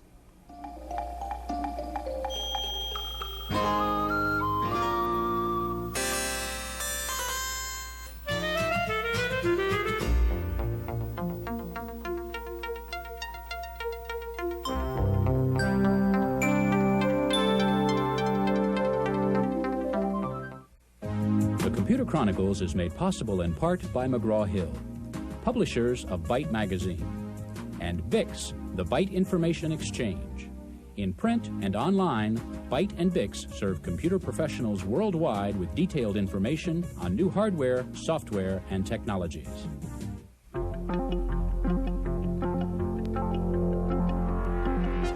Welcome to the Computer Chronicles. I'm Stuart Chaffee, and this is Gary Kildall. And Gary, what we have here is no ordinary flight simulator. This particular input device is the actual remote radio controller you use to run these radio-controlled model airplanes and helicopters. So before you go out and crash your $2,000 model, you can do the identical moves to run the same plane here on the screen. You know, I crashed one of these little helicopters a couple of years ago, so I think I'm a good customer for this product. $199. It's called Aero Chopper, Gary. It's cheaper. The interesting thing is this takes a lot of horsepower to run this kind of simulation. It was written first for an Atari ST. The question I have for you, though, has to do with the Atari we saw at the very beginning of the program at the San Jose Police Department. That Atari was set up to read not only Atari software, but it could read Mac discs, MS-DOS discs. Is it possible to be able to buy a nice low-cost machine like the Atari and run any software? Well, I think it's a good idea in principle, of course, but even though this is a 68K processor in here, it's not a Mac, and so there's going to be some hardware considerations that some of the software is going to expect. And so we can't expect that all software is going to run. It also depends on the kind of simulation you're doing, whether it's a coprocessor, which means it's going to run at high speed, or whether it's a software emulation where each instruction is interpreted. That could be 4 or 5 times slower than the real thing. The Atari ST has an advantage. The diskettes themselves, however, are IBM compatible in the sense that the data format's the same. Thanks to DRI's GEM system. Gary, we're going to focus on the Atari ST today. We'll see some new applications for it, paint programs, high-end desktop publishing, CAD applications, and we'll see how the ST can run Mac software. Now, when you talk about the Atari ST, of course, you have to talk about music. We begin by visiting a college where you can get a degree in music engineering thanks to the Atari ST. So you can look at maybe some other kinds of fills we can use, like the string pads, definitely. While the personal computer has become a favorite tool of the business world, its talents extend well beyond dreary spreadsheets and color-coded pie charts. With a little additional hardware, it's also becoming a tool of choice for artists, musicians, and composers. At Cogswell College, a technical school about 40 miles south of San Francisco, students are using the Atari ST to learn a new way to compose and perform music, with the help of a hardware interface called MIDI, or Musical Instrument Digital Interface. The most important features that MIDI brings is it allows you to record just the performance separate of sounds. So I can record a performance and then decide after the fact, would I want that to be a flute? Would I want that to be a violin? Another thing that MIDI makes it possible to do is wholesale editing. You can just go in and take whole blocks of material and move it around and reposition it in different kinds of ways. The musical studio at Cogswell has stacks of familiar hardware, such as electronic keyboards and synthesizers. But the musical output is composed through the software, which assembles and modifies the different tracks. Cogswell uses a software package called Notator from DigiDesign to create and edit the musical scores in real time. The program permits changes in key, tempo, or instrument to be inserted and played back immediately, and the user can choose between a variety of real-time data displays.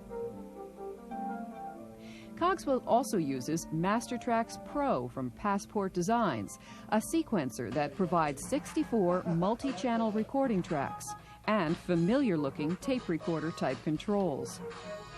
To a composer with a traditional education, the electronics might seem overwhelming, but the school's instructor doesn't see that as a problem. We aren't throwing musical theory out the window. We're using music theory. We're employing these things as tools. The business, I think, is a lot like the computers were about 5 years ago.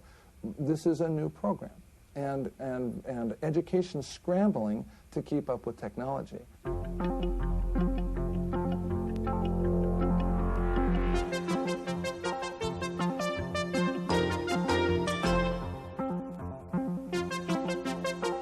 With us in the studio now is Vincent D. Filippo. He's an Atari specialist from the Winter Circle Computer Store in Berkeley, California. And sitting next to Vincent, Jim Kent, the author of Cyberpaint. Gary? Jim, I think everybody likes the philosophy of Commodore and Atari as far as pricing. You get a lot of computing bang for your buck. What else is it about the Atari that led you to choose that as a platform for your Cyberpaint program? There were two main things. The 68,000 processor, so I didn't have to deal with strange memory segmentations. And it's color. Okay. Yeah. And so color is important. Okay. And as far as Cyberpaint, what does Cyberpaint do? Cyberpaint is a program useful for animation, video sort of work. It's basically a paint program that lets you paint over lots and lots of frames, and with some special effects on top of that. Okay, and we're going to take a look at that. Yeah, show us what you can do with Cyberpaint. I should explain here real quickly. Yes. We have 2 Ataris here. We don't need all this equipment to run Cyberpaint. Right. There's 2 separate systems for what's going to come up later. Go ahead, Jim. Okay, first I'd just like to show you something someone's done with it. This is animation some people did in France. That's pretty spectacular. Sort of a robot monster coming out from under the sea, huh? Yeah. It walks behind the branch there, too. Yeah. Here are your titles coming in. That's a real popular use of Cyberpaint, titling. So this might be like a movie opening or something like that? Yes. Yeah. Great. So here you've seen it. These are your basic Cyberpaint controls. It's a little bit like a VCR. You can go pop to the first frame, pop to the last. You can go backwards fast, forwards fast, or what's really fun is you can just sort of wiggle this guy and control it directly. Mm-hmm. That shows you the frame number there at the bottom of it. Yes, it does. It's our famous number on the knob slider. So anyway, it's basically a paint system. Let me do a little bit of painting with it. Get a pretty big brush. Make sure I'm in draw, yes. And let's see, let's add some waves to the water. So you're doing really silly. That's all right. So you're doing some real-time work here. Yeah. And you're going to give us a little oil spill there, is that it? Hopefully not. Okay. So the red showed you the last frame then? Yes. So you can kind of use that as a basis for your... Okay, so that's your reference point. You're laying on frame after frame. Uh-huh. And, of course, it would take a while to do 151 frames. Right. But, anyways, it's blue. Now, this could have also been a sequence that you brought in that you prepared using CyberPaint at another time then also. Yeah, if you'd like to see that. That's one of the main uses of this, actually, and I've got a really amusing animation I wanted to show you, too. Just go here, go load overlay. It brings up the standard Atari file requester. And this is CyberB done by Maurice Molyneux. This was done in a 3D system. You can see So you're merging two animations, isn't it? Yes. So you have a little bee that's flapping its wings, rolling around its eyeballs, and going on top of the other one. Right. So Jim, this is like traditional animation techniques where you paint one frame after the next in sequence, is that correct? You can do that, but you're not restricted to that. There's a lot of stuff built in to make it much easier for you. One is just this compositing thing. Let me show you something else. Okay, I'm going to cut out a little clip and, excuse me. Okay, and rotate this. Oh, I see, sure. And that could be then a set of frames that you'd store in there. Yeah. Yeah, certainly. So say make it go over 180. And now it takes it a little bit while to compute it right now. Jim, going back to Gary's question, what are the benefits of doing something like CyberPaint on the Atari ST? We think of the Amiga as in a similar vein, or even compared to the Macintosh, for example. Well, the main advantage over a Mac is it's in color and it's cheap. Right. The major benefit over an Amiga is that it tends to be a lot more reliable. I've lost so many floppy disks running on an Amiga. I sort of gotten depressed about it. Well, Vincent, there's a little cartridge right here that says Spectre 128 stuck to the side of this 1040, and also what looks like a Mac screen on that Atari. Can you tell us a little bit what's going on here? Sure. This is a Spectre 128. And this is our Macintosh emulation for the Atari. I'm in a popular application called HyperCard right now. HyperCard is kind of like a launcher, among other things. It's kind of a language, multiple use. So, like, I can just simply click on an item, and voila, I'm in that application. Like this one happens to be like a periodical table, so I can look up. We're whatever. familiar with HyperCard. Why don't you tell us about how you're running HyperCard inside the Atari? What's the Spectre 128 doing here? Okay, the Spectre 128 offers you to hold the Macintosh ROMs, which is the basic Macintosh operating system. And since the Atari and Macintosh are basically the same style processor and whatnot, it was not easily, but easily to do and to make a conversion for it. And since the Atari had the cartridge port, that's what they used to bring the Macintosh ROMs to the Atari operating system. Are there any restrictions on the use of them? Some programs don't run, or? Yes. The programs that tend to run are what are called well-behaved programs, the ones that go through the toolbox. Ones that will not run are usually like games or something like that, where the authors try to go to the hardware to try to get faster screens or better sound, or something like that. Those kind of programs will not run. When you talk about emulation, too, how's the performance of something like HyperCard running on the Atari compared to running it on the Mac in the first place? How about 20% faster? Really? Yes. And why? Atari is a faster processor than the Mac Plus. Well, the price is a lot better too. Now, are there any problems with copyrights and so forth? We all know that Apple is very careful about releasing these things. Do you have any problems with that? No, because we actually use actual Mac products. We're not cloning them or copying them or anything like this. There are actual Mac ROMs in the Spectre cartridge. Okay.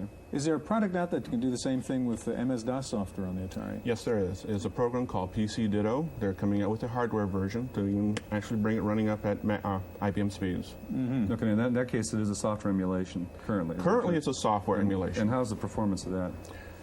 The performance on PC Ditto currently right now is like running a 1 megahertz IBM. I mean, you can sleep between some things. 4 times slower than the earliest PCs. That's right. Okay.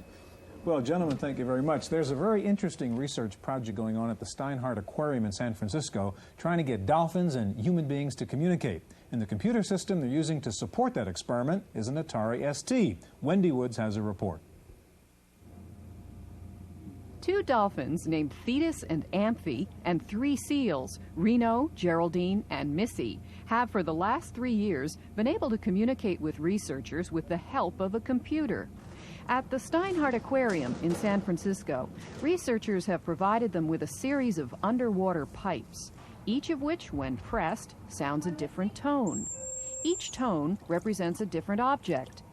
Fish is the most popular, but they can also request a ball, a ring, hands-on petting, or a spray of water. An Atari ST computer perched in a hut built above the aquarium records every key the animals press and the exact time the request is made. The researchers call this environmental enhancement, or a way of improving life for those stuck in the proverbial pool. But more than just entertain the animals, the Atari ST is gathering important data. I think we are seeing interesting patterns.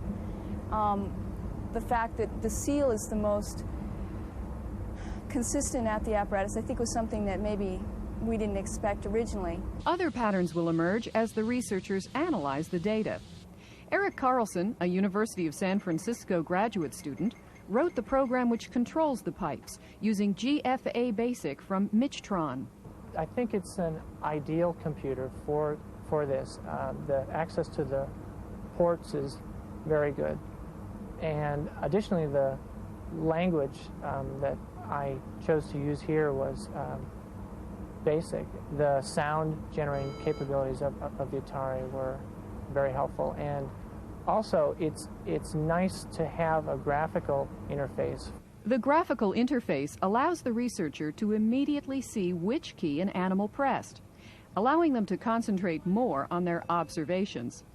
In addition to the ST, researchers record the animal's reactions using a barcode reader interfaced to a Tandy Portable, and record their own observations on audio tape.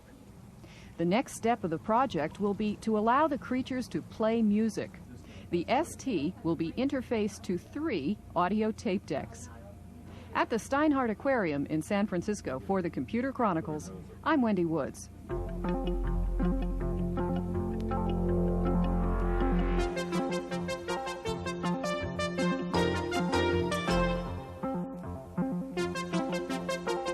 With us in the studio now is Nathan Peteshin. He's president of ISD Marketing in Toronto. And sitting next to Nathan, Andrew Reese, editor of Start magazine. Stuart, it seems like whenever anybody says Atari, they think of the game machine, but we've got a stack even the paint stuff. Yeah, exactly, the paint program. Over here, we've got a stack of machines that certainly isn't the standard Atari setup. Andrew, could you tell us a little bit about what this hardware configuration is? We got a laser printer and so forth. Certainly. This is all Atari hardware except for the monotone Viking monitor. What we have is a Mega 4, ST4, 4 megabytes of memory, 68,000 processor. Under it is a 30 meg hard drive, Megafile 30.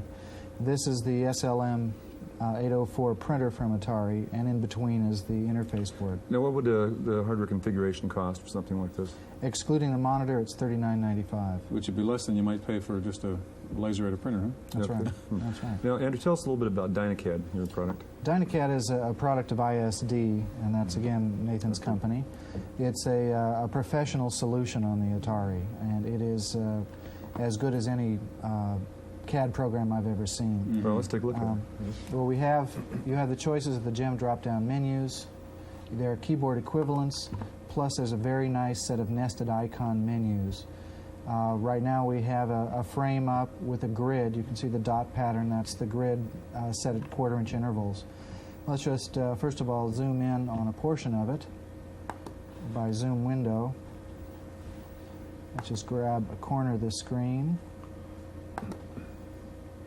And I can see the dot pattern is larger. Now I'll go to, I'm on the insert menu, and we'll just put in a box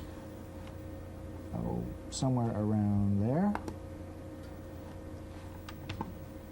Now, one of the nice features of DynaCAD is that it has built-in Bezier and B-splines, Bezier curves and B-splines.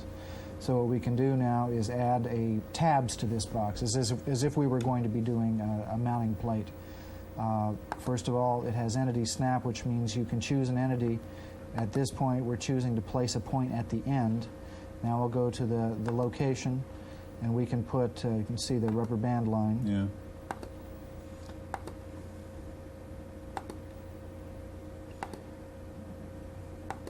And go back, excuse me, see where I am, and go entity snap. Now with a right click, yeah, we have our tabs. How would DynaCAD compare, say, to AutoCAD? Most people are familiar with as a kind of standard CAD package. It is faster, and it has a much better interface. It's the equivalent of AutoCAD version 10. Really? It has the 3D. And price-wise, how does it compare? This package is $795, $695, excuse me. Yeah. But do you have any opposition to the sale because of Atari, the brand name Atari, or people look at the equipment and say, well, it's doing the job? So there's always that, but the price comparison makes this much the better. Yeah. And how about reliability? Now, I've owned an Atari 520 myself that I've improved to 2.5 meg, and I've had it for 2 years, and I have never had any downtime, except when I burned out my sound chip. And I did that myself. Okay. Can I ask you to kind of get out of DynaCAD right now? We want to take a look at Calamus, which is the other Atari program which Nathan's company has. And while we do that, Nathan, tell us a bit about Calamus, which is desktop publishing, right? Yes. Calamus was our entry into professional desktop publishing based on the Atari platform. You can sort of grab the mouse there and put it on your right-handed side. I'm just going to load it up now. Yeah, go ahead. Okay. This was intended as a professional level entry. It has something over 350 separate features, and it works quite well. Different icons, again, nested icons. In the top right-hand corner is a help area that indicates exactly what I'm pointing at, rotated text, group frames, etc. If I go in and I open a frame, one of the better features of Calamus is it has its own built-in text editor. I can type in anything that I want fairly quickly and easily, and you can see it in the editor as you see. I can even see my mistakes if I make any. If I double-click on the style, I can very easily change the point size and send it back in there to something that we can see. Okay, going in, it's fairly simple. Highlight, change it, center the text, anything like that. Can create, I haven't loaded in other fonts, but it's very simple to go in and load a font. Takes literally seconds. Okay, I can go and say highlight COM, go into our font preview, and you can see it gives you a good representation of the font itself, and change the point size to, let's say, 70 for this, not 710. It goes up to 999. And as simple as that, I've changed it, and you can see the representation on the screen. If I go in this quickly and easily, I can create a macro for that particular style. Let's just call it A, and we'll just save that style. You've got that macro. If I put the cursor here and hit Control A, I change the style of the following document. I created beforehand a little more sophisticated layout. It has 3 columns. It has headlines, vector graphic image, etc. Something that for a more professional application. And I want to bring it in so that I can show you exactly what it's capable of and how fast it prints on the Atari laser printer. Just going to bring up the print document. I think there's 12 frames in there, and we'll just send it over to the printer. It's going to take dramatically less time than it would with PostScript printers that we're used to. No, we noticed that there's a graphic in the middle of this Now, can you handle then both vector graphics and image? That's correct. Files? We handled pretty much every major picture format and vector graphic, Calamus' own, and vector graphic files, gem meta files, etc. Okay, and then also, I'm sorry. Go ahead. You're on a roll. In terms of the fonts, you're talking about fonts. How many different kinds of fonts do you have? Okay. We have our own fonts that we ship the package with. We have a couple of families available. We also have a font editor that has 6 more families with it. And these are all outline vector fonts, same technology as these. And as well, we signed a license agreement with Copy Graphics Corporation, and we originally have converted 31 of their font families as well. And your hard copy is already here, by the way. And that's what we're using. These are Copy Graphic fonts. And if I just hold that up to the screen, get the OK out of the way, you can see it's what you see is what you get. Right. What I was going to ask you about the speed factor. Now, tell me, compare this to, say, using Poster, using PageMaker, and so on. It's dramatically, because of the DMA output on the Atari laser printer, I believe it outputs at 9,600,000 bits per second through the DMA port. So there's really no comparison to the parallel or serial port that the printers have been using before.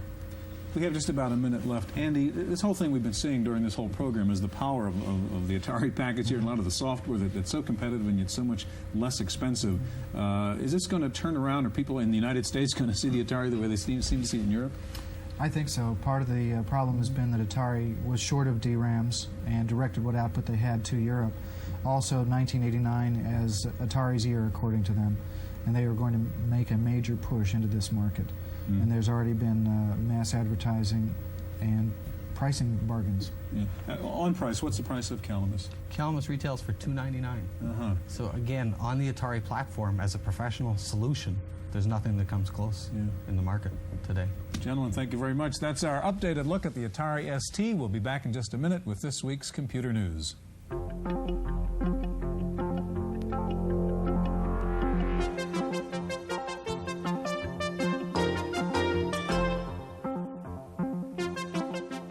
In the Random Access file this week reports that Apple will release a new Macintosh next month, dubbed the 2CI. It'll be an improvement on the 2CX using the same 68030 CPU, but running at 25 megahertz rather than 16. The new 2CI also will reportedly have video capabilities on the main board. The retail price expected to be around $8,000.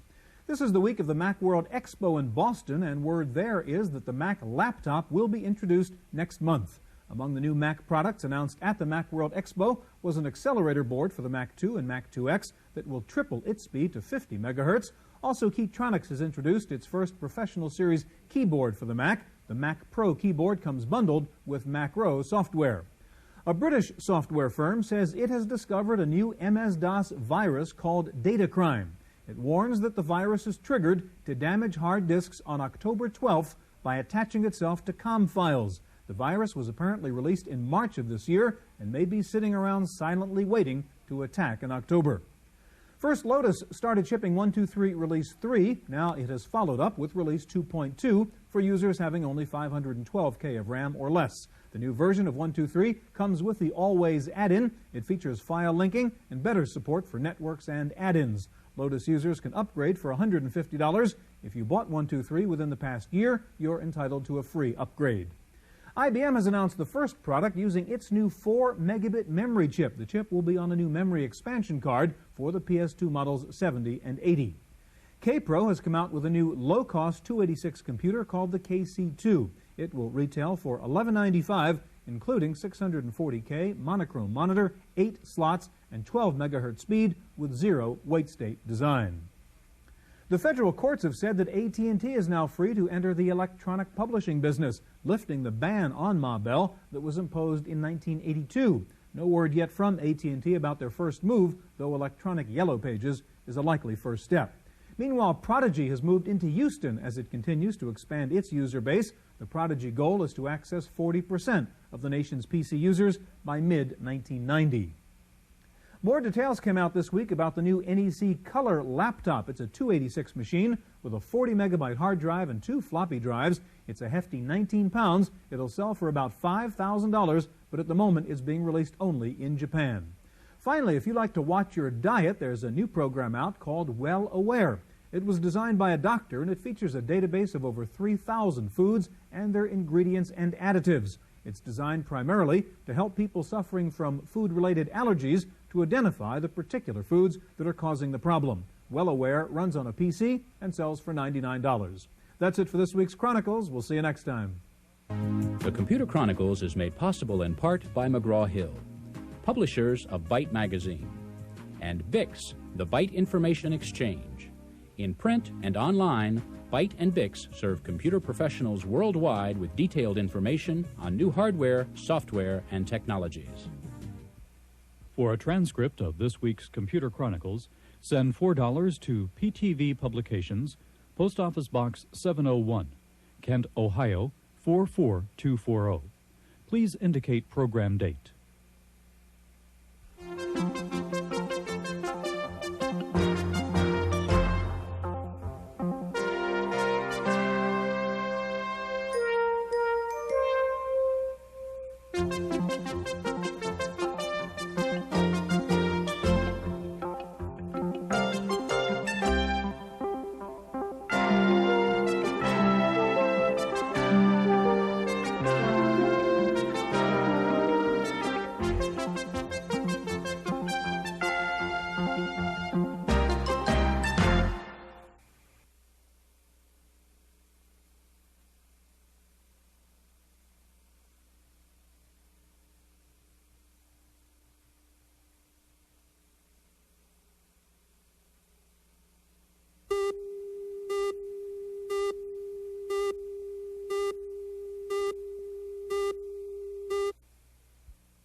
These are the headquarters of Texas Instruments in Santa Clara, California, in the heart of the Silicon Valley.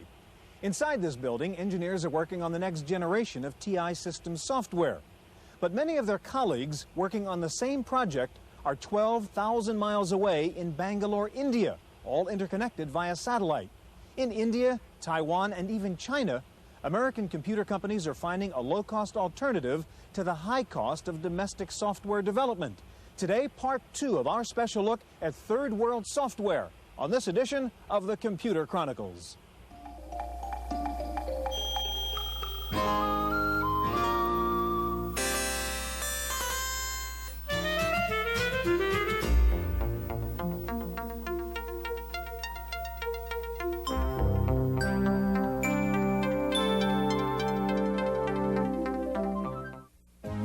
Computer Chronicles is made possible in part by McGraw-Hill, publishers of Byte Magazine, and BIX, the Byte Information Exchange. In print and online, Byte and BIX serve computer professionals worldwide with detailed information on new hardware, software, and technologies.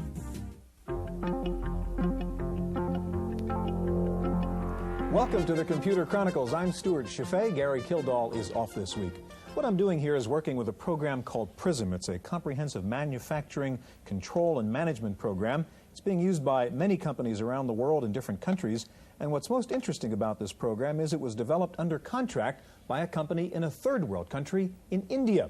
In fact, many American computer companies, Texas Instruments, Hewlett-Packard, Digital Equipment, Apollo, Sun, Microsoft, Citicorp, are either developing software in India or negotiating deals to do so. One of the reasons India has been leading the world in the export of software is probably its extensive educational system, with universities and technical institutes turning out tens of thousands of computer engineers each year. In part 2 of our special look at third world software in India, we begin by an examination of that educational system. Here in this country of almost 800 million inhabitants, American computer companies have discovered a pool of 2.5 million English-speaking programmers and engineers. They are the product of a sophisticated system of higher education. India's major asset is manpower, not low-cost manufacturing manpower like you'd find in the Far East, but low-cost and, more importantly, high-quality engineering manpower. This university in Bombay is just one of several major universities and technical institutes scattered throughout the country that are producing more than 10,000 graduate engineers each year. Advantage is our manpower. We have tremendous potential. We can build very large pool of talented people in this field. I can find you 50 PhDs from US in less than 2 weeks. Okay. I can find you physicists, mathematicians, chemists who will also have background in computer science. So not just computer science, a lot of other background. As you know, we have large scientific manpower, not just in computer science. One of India's major technical schools is the Indian Institute of Technology in New Delhi. Many graduates of the IIT choose to continue their studies in the States. I would rate the level of education, at least at the undergraduate level in India, in the Indian Institutes of Technology, comparable to anywhere, best anywhere available. And I can say that with degree of confidence because our students have been able to find admissions in the best universities in the world, including Stanford, MIT, Berkeley, and you name it in US itself. The IIT's PC lab is open 24 hours a day and serves graduate and undergraduate students. There is such a demand for the lab that students often line up at the door waiting to get in. The Institute offers courses in design automation, robotics, computer networks, and parallel processing. A school with an altogether different curriculum is the NIIT, or National Institute of Information Technology. NIIT is a private group of training centers offering courses in basic computer literacy, programming, and systems design. The school's staff are also available as corporate consultants. NIIT claims to have trained 50,000 students since its founding in 1982, yet in spite of the vast number of Indian programmers graduating each year, NIIT's director shares a common concern about India's brain drain. I think it's a very significant problem. I'm told that out of the IITs, which are our top-end technology institutes, almost 75% or more of the students graduating in computer sciences leave every year. That's one. And then even the software export activity, that also is pulling away a lot of our good people because we're doing a lot of contracts where our people are working on contracts in the US. So they're there for 2 years or 3 years or 4 years. Whether Indian students choose to leave or stay, they graduate from school with another kind of talent, an acquired ability that may be the key to their success in the computer software field. Most of our people are already trained in English. Our languages are also very similar to English languages. They are structured languages. It's not pictorial language like Japanese or Chinese. And when you think in structured language, writing software becomes easier.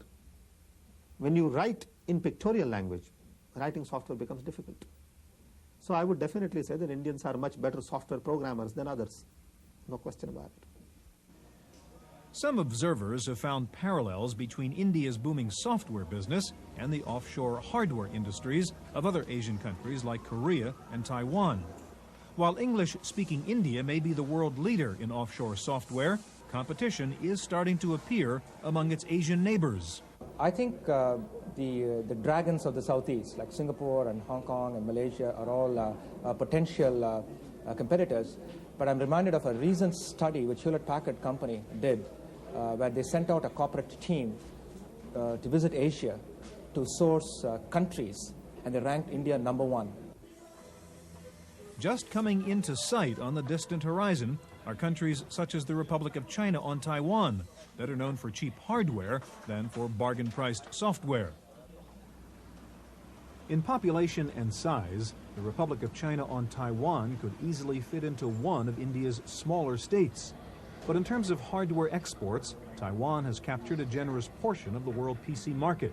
At the Hsinchu Science Park, south of Taipei, there are companies making PC clones, add-on boards, disk drives, keyboards, and mice, and almost all of it shipped overseas. The company names are familiar to most PC users, but in spite of the country's comfortable lead in hardware exports, Taiwan's government is pursuing the development of a local software industry as well. There are a couple of reasons. First of all, in the past of years, the microcomputer industry has been proving very good, from Taiwan, and the companies like Acer, Mytex, they really need some software industries to help them to upgrade to the system levels. For example, if they can provide some desktop publishing systems information retrieval system based on the microcomputers, then they can compete with not only the Korean products from Hong Kong, products from some other, some other countries. Taiwan's Institute for Information Industry is promoting several kinds of software development, some of which add new functions to popular hardware products like laser printers and scanners. In application software, the III is focusing on desktop publishing in particular and products for the Microsoft Windows environment. There are advanced projects as well in artificial intelligence, expert systems, and computer-aided software engineering. I don't think we're going to occupy the whole world market, okay? I believe Indian probably they're very good for the software industry. Well, so as us.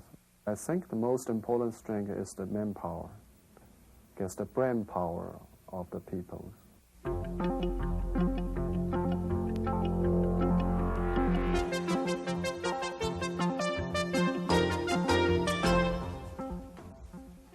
Paperback Software is one of the few U.S. firms selling software inside India.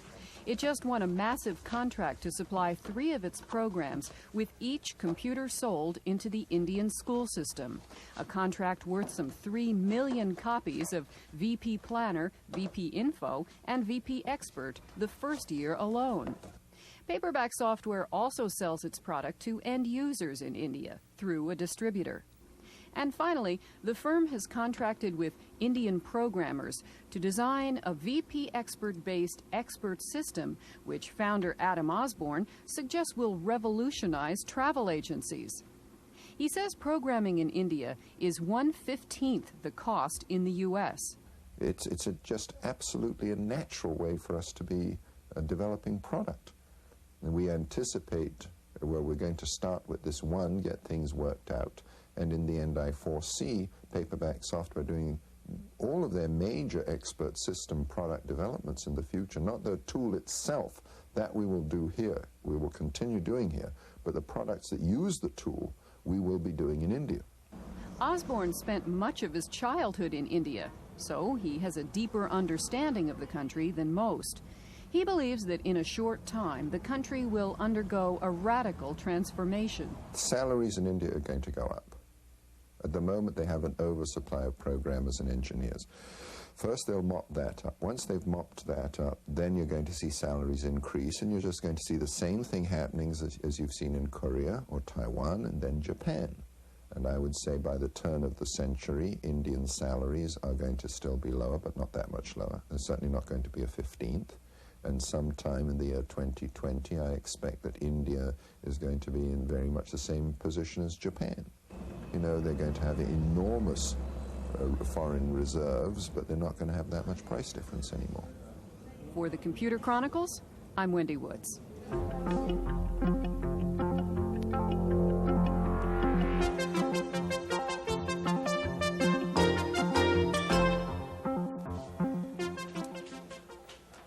India's drive to become a high-technology center involves more than improving the country's trade balance. The new liberal trade policy has an ulterior motive: to raise the country's domestic level of technology applications. At first glance, it might seem unlikely that a developing nation like India would benefit from the PC revolution. While the country has made great strides in feeding its vast population, close to 40% of India's people still live in poverty. But India is also a vast industrial power, among the top 10 industrial nations in the world, with its own satellites and space program. Today, there are many examples of how India's homegrown computer industry has improved day-to-day life in India. In the past, the trouble with the Indian railway system was not how long it took you to get from A to B, but how long it took you to buy a ticket. It wasn't uncommon in the past to have to wait in line for 8 hours or more just to buy one train ticket. Now, thanks to a computerized reservation system, the average wait in line has been cut to less than 20 minutes. The Indian railway system is one of the world's largest and the principal means of transport for the Indian people. Over 10 million passengers board Indian trains each day. Until recently, buying a ticket was a complicated and time-consuming ordeal, requiring half a day or more of waiting in different lines for different trains. The new computerized reservation system, called Impress, was developed by the CMC Corporation of New Delhi. In the railway stations, for example, in a big railway station like New Delhi, actually there are about 160 trains going every day, and each train has to have a counter. Now, there are certain trains where the rush is very great, and in others it's much less. A person going in a train which is very crowded has to stand in a queue which is, very, very unwieldily long. And it takes a lot of time, almost a full day to buy a ticket.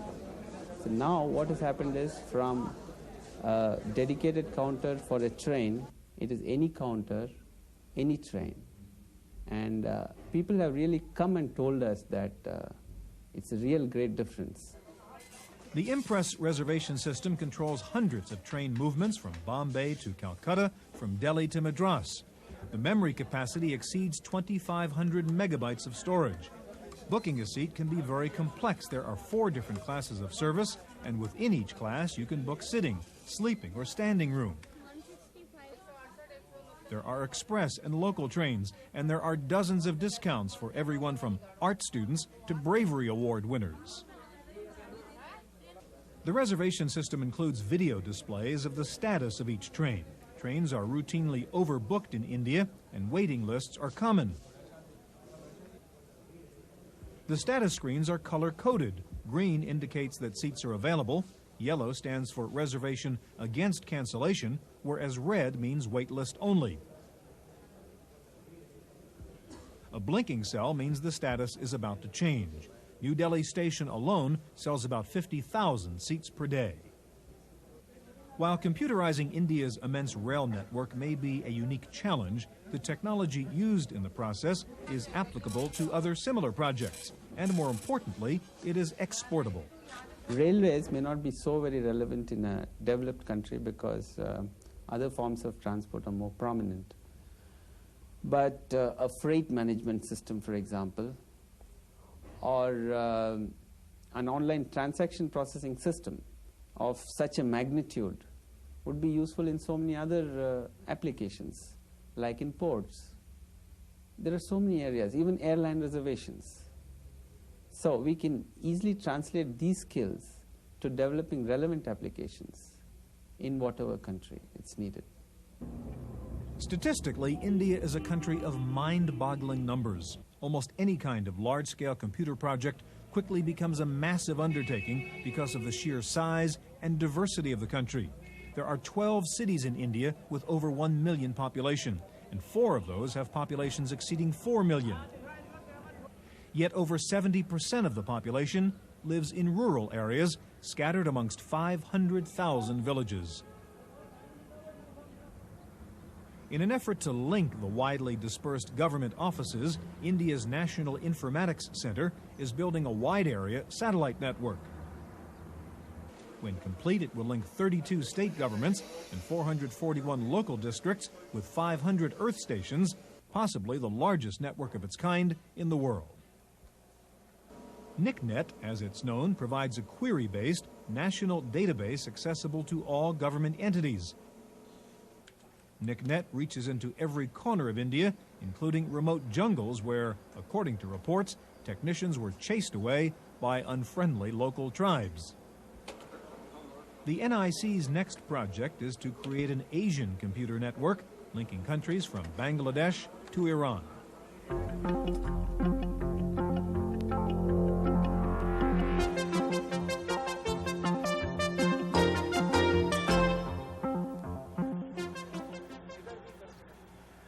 According to the new Indian trade laws, foreign companies can establish joint ventures with 40% minority partnership or 100% ownership under certain conditions. Many of the fully owned subsidiaries are located in duty-free export zones like the Santa Cruz Electronics Export Processing Zone, or SEEPS, near Bombay. Bombay is the New York and the Hollywood of India, combining financial power with Tinseltown glamour. Recently, India's premier business city added high technology to its collection by giving exporters a very special deal. SEEPS, a campus-like suburban industrial park, is the first duty-free export zone in India devoted to electronics and software. Companies setting up shop here are entitled to a tax holiday for the first 5 years of operation, and they receive a 50% discount on the lease. Rent is cheap, about 3 rupees per square foot per month. That's equal to about 20 cents. Among software exporters, Citicorp is a major tenant at SEEPS. With an office that looks like it could have been airlifted from the Silicon Valley, Citicorp Overseas Software Limited, or COSL, is connected to other Citibank offices by electronic mail. The company has imported a sample of almost every kind of hardware, from IBM mainframes and DEC VAXes to PS2s and Macintoshes. COSL was started in 1985 to develop software for Citibank, but they have expanded to produce securities trading, accounting, and retail banking software for worldwide sale. One of the company's recent projects is a PC-based retail banking package called Microbanker for smaller banks and branch offices. COSL also designed a securities trading system called Straps. It's in use today at the Vienna branch of Citibank. Banking software is also popular at Tata Unisys, a joint venture founded in 1977 and 40% owned by the Unisys Corporation.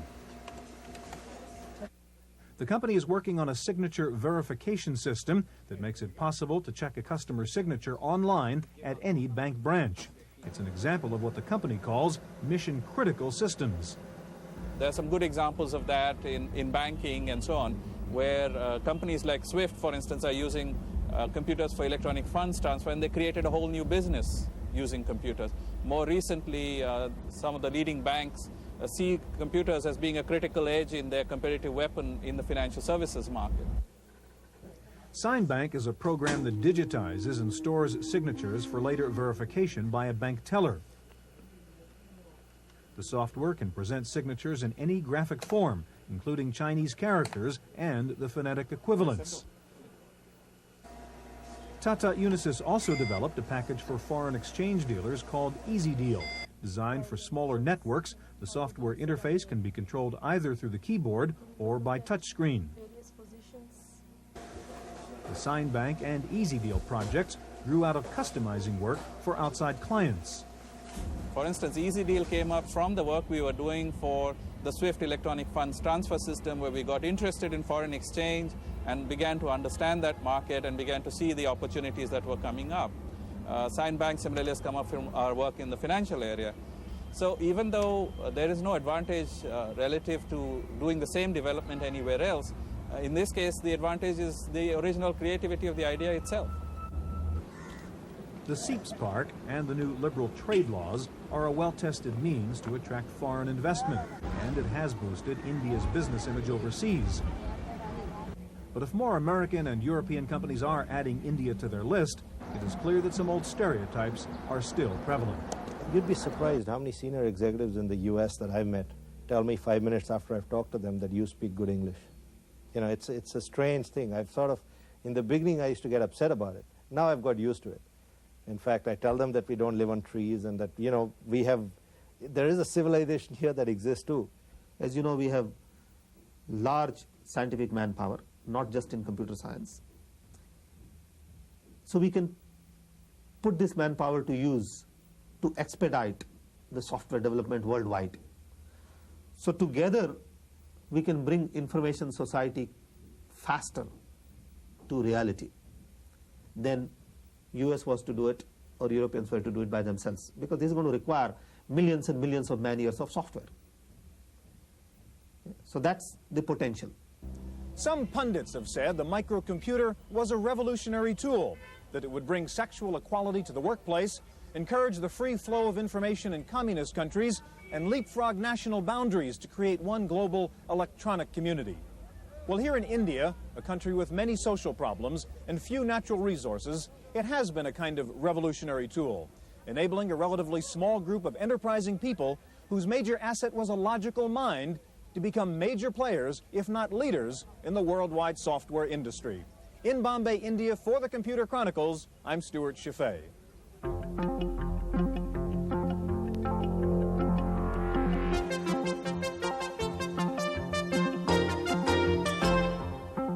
In the random access file this week, arch rivals Compaq and IBM have signed a cross-licensing agreement covering patents in the area of personal computers, peripherals, and other advanced computer technologies. Compaq said the patents it would license from IBM would include microchannel-based products, but Compaq said it had no plans to introduce MCA products and was still committed to ESA. The Open Software Foundation has announced that its Motif Unix interface is now available for licensing to software developers. The graphic user interface for Unix runs under the X Windows system and provides a PC-like interface for Unix. Several companies have already committed to Motif, including IBM, HP, DEC, Oracle, and the Santa Cruz operation. Hewlett-Packard has cut prices on its Vectra PC models in an effort to stay competitive with Compaq and IBM. The price on the high-end 386 Vectra was cut by $1,300. Lotus has come up with a tighter version of Freelance Plus, the charting and drawing program. The new release of Freelance Plus, version 3.01, requires only 438K of memory. Upgrades are available for $20. Want to get into the CD-ROM publishing business? Meridian Data of Scotts Valley, California, has come up with a complete CD-ROM publishing package for under $5,000. It includes a CD-ROM drive, necessary software, and training, leading to the production of a disk containing up to 30,000 pages of data. Meridian says it's hoping to convince more companies to start using CD-ROMs. A recent survey showed that 90% of Fortune 500 companies say they are thinking about getting into CD-ROMs, but only 4% are now actually using CD-ROM technology. The American Institute of Small Business has released a new software package called How to Write a Business Plan. Unlike other business plan programs, this one not only prepares the financial data, but also the complete narrative covering such areas as marketing, production, advertising, and so on. How to Write a Business Plan is available in PC or Mac formats and sells for $125. The U.S. Congress has launched a 2-year study on the future of computers in this information age. Representative Ed Markey, chairman of the House Subcommittee on Telecommunications, predicted that by the year 2000, 10% of the world's gross national product will be spent on computers and related equipment. He said Japan is already approaching the point where telecommunications products will represent 20% of their GNP. Finally, you're apparently never too young to start using computers. A new service called Computer Tots is selling a specialized computer education program for preschoolers aged 3 to 5. The system teaches the tots how to use floppy disks, keyboards, mice, and joysticks, and how to use simple math and graphics programs. Contrary to popular belief, the Computer Tots people say working with a computer is not an antisocial activity, but in fact brings kids together as they jointly try to problem solve. That's it for this week's Chronicles. We'll see you next week. The Computer Chronicles is made possible in part by McGraw-Hill, publishers of Byte Magazine, and Bix, the Byte Information Exchange. In print and online, Byte and Bix serve computer professionals worldwide with detailed information on new hardware, software, and technologies. For a transcript of this week's Computer Chronicles, send $4 to PTV Publications, Post Office Box 701, Kent, Ohio 44240. Please indicate program date. सीमा सुरक्षा बल ऊंट सजीले छबीले हिलते डुलते सुंदर मनमोहक कमान Shri Madho Singh Bhati deputy कमान हमारी सीमाओं के सजग प्रहरी राजस्थान और कच्छ के रेगिस्तानी इलाकों में घुसपैठियों तस्करों और अब आतंकवादियों पर नियंत्रण पाने में ऊंट दस्ता बहुत ही बीएसएफ के अधिकारियों और जवानों को अनेक वीरता पुरस्कार दिए।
This is the original portable computer, the good old Osborne 1, a 5-inch screen, 2 floppy disk drives, and yes, it is portable.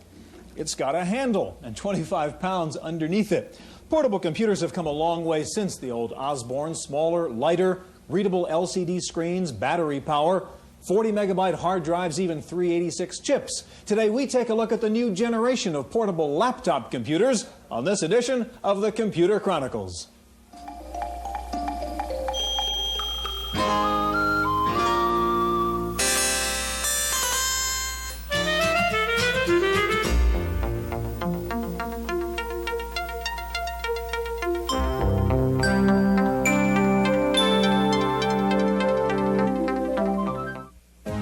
Computer Chronicles is made possible in part by McGraw-Hill, publishers of Byte Magazine, and VIX, the Byte Information Exchange.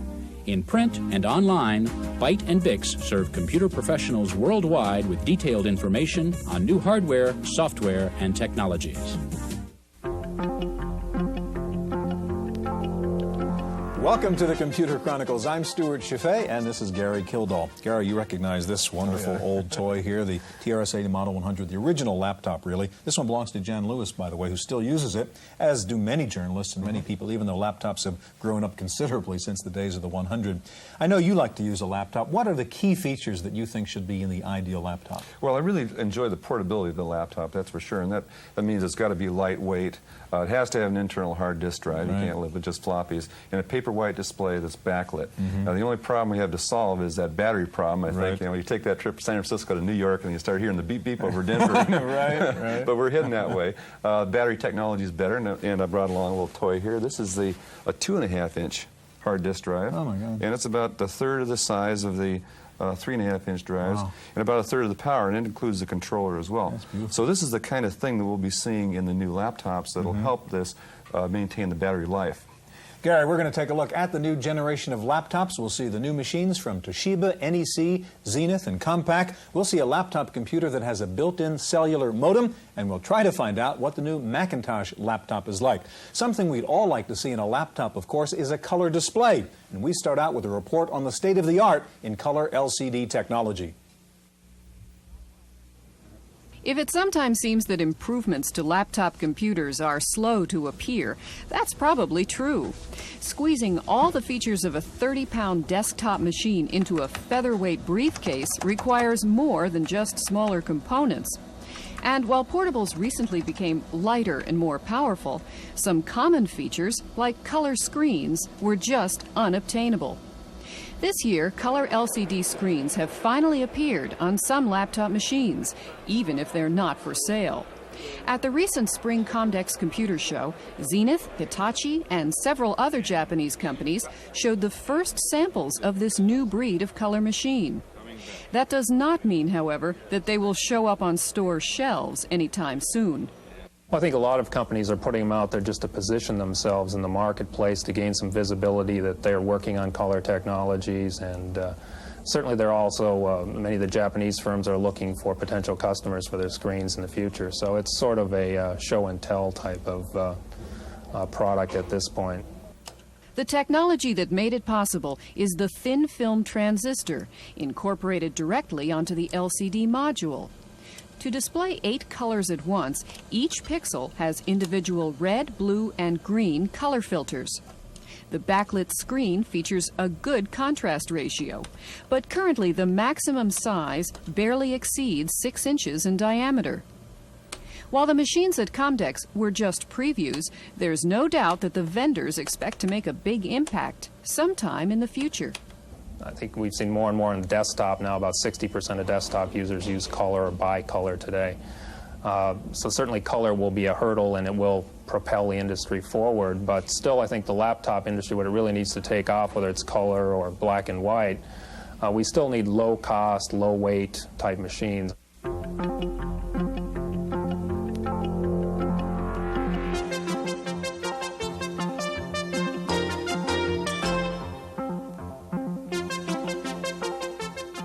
With us in the studio now is Keith Comer, PC Product Manager with Toshiba. Next to Keith, Kevin Menken, Director of Product Development with Zenith. Gary? Kevin, just in my own personal experience, I was one of the early adopters of laptops years ago, and I didn't buy another one until recently because there were a lot of problems in between.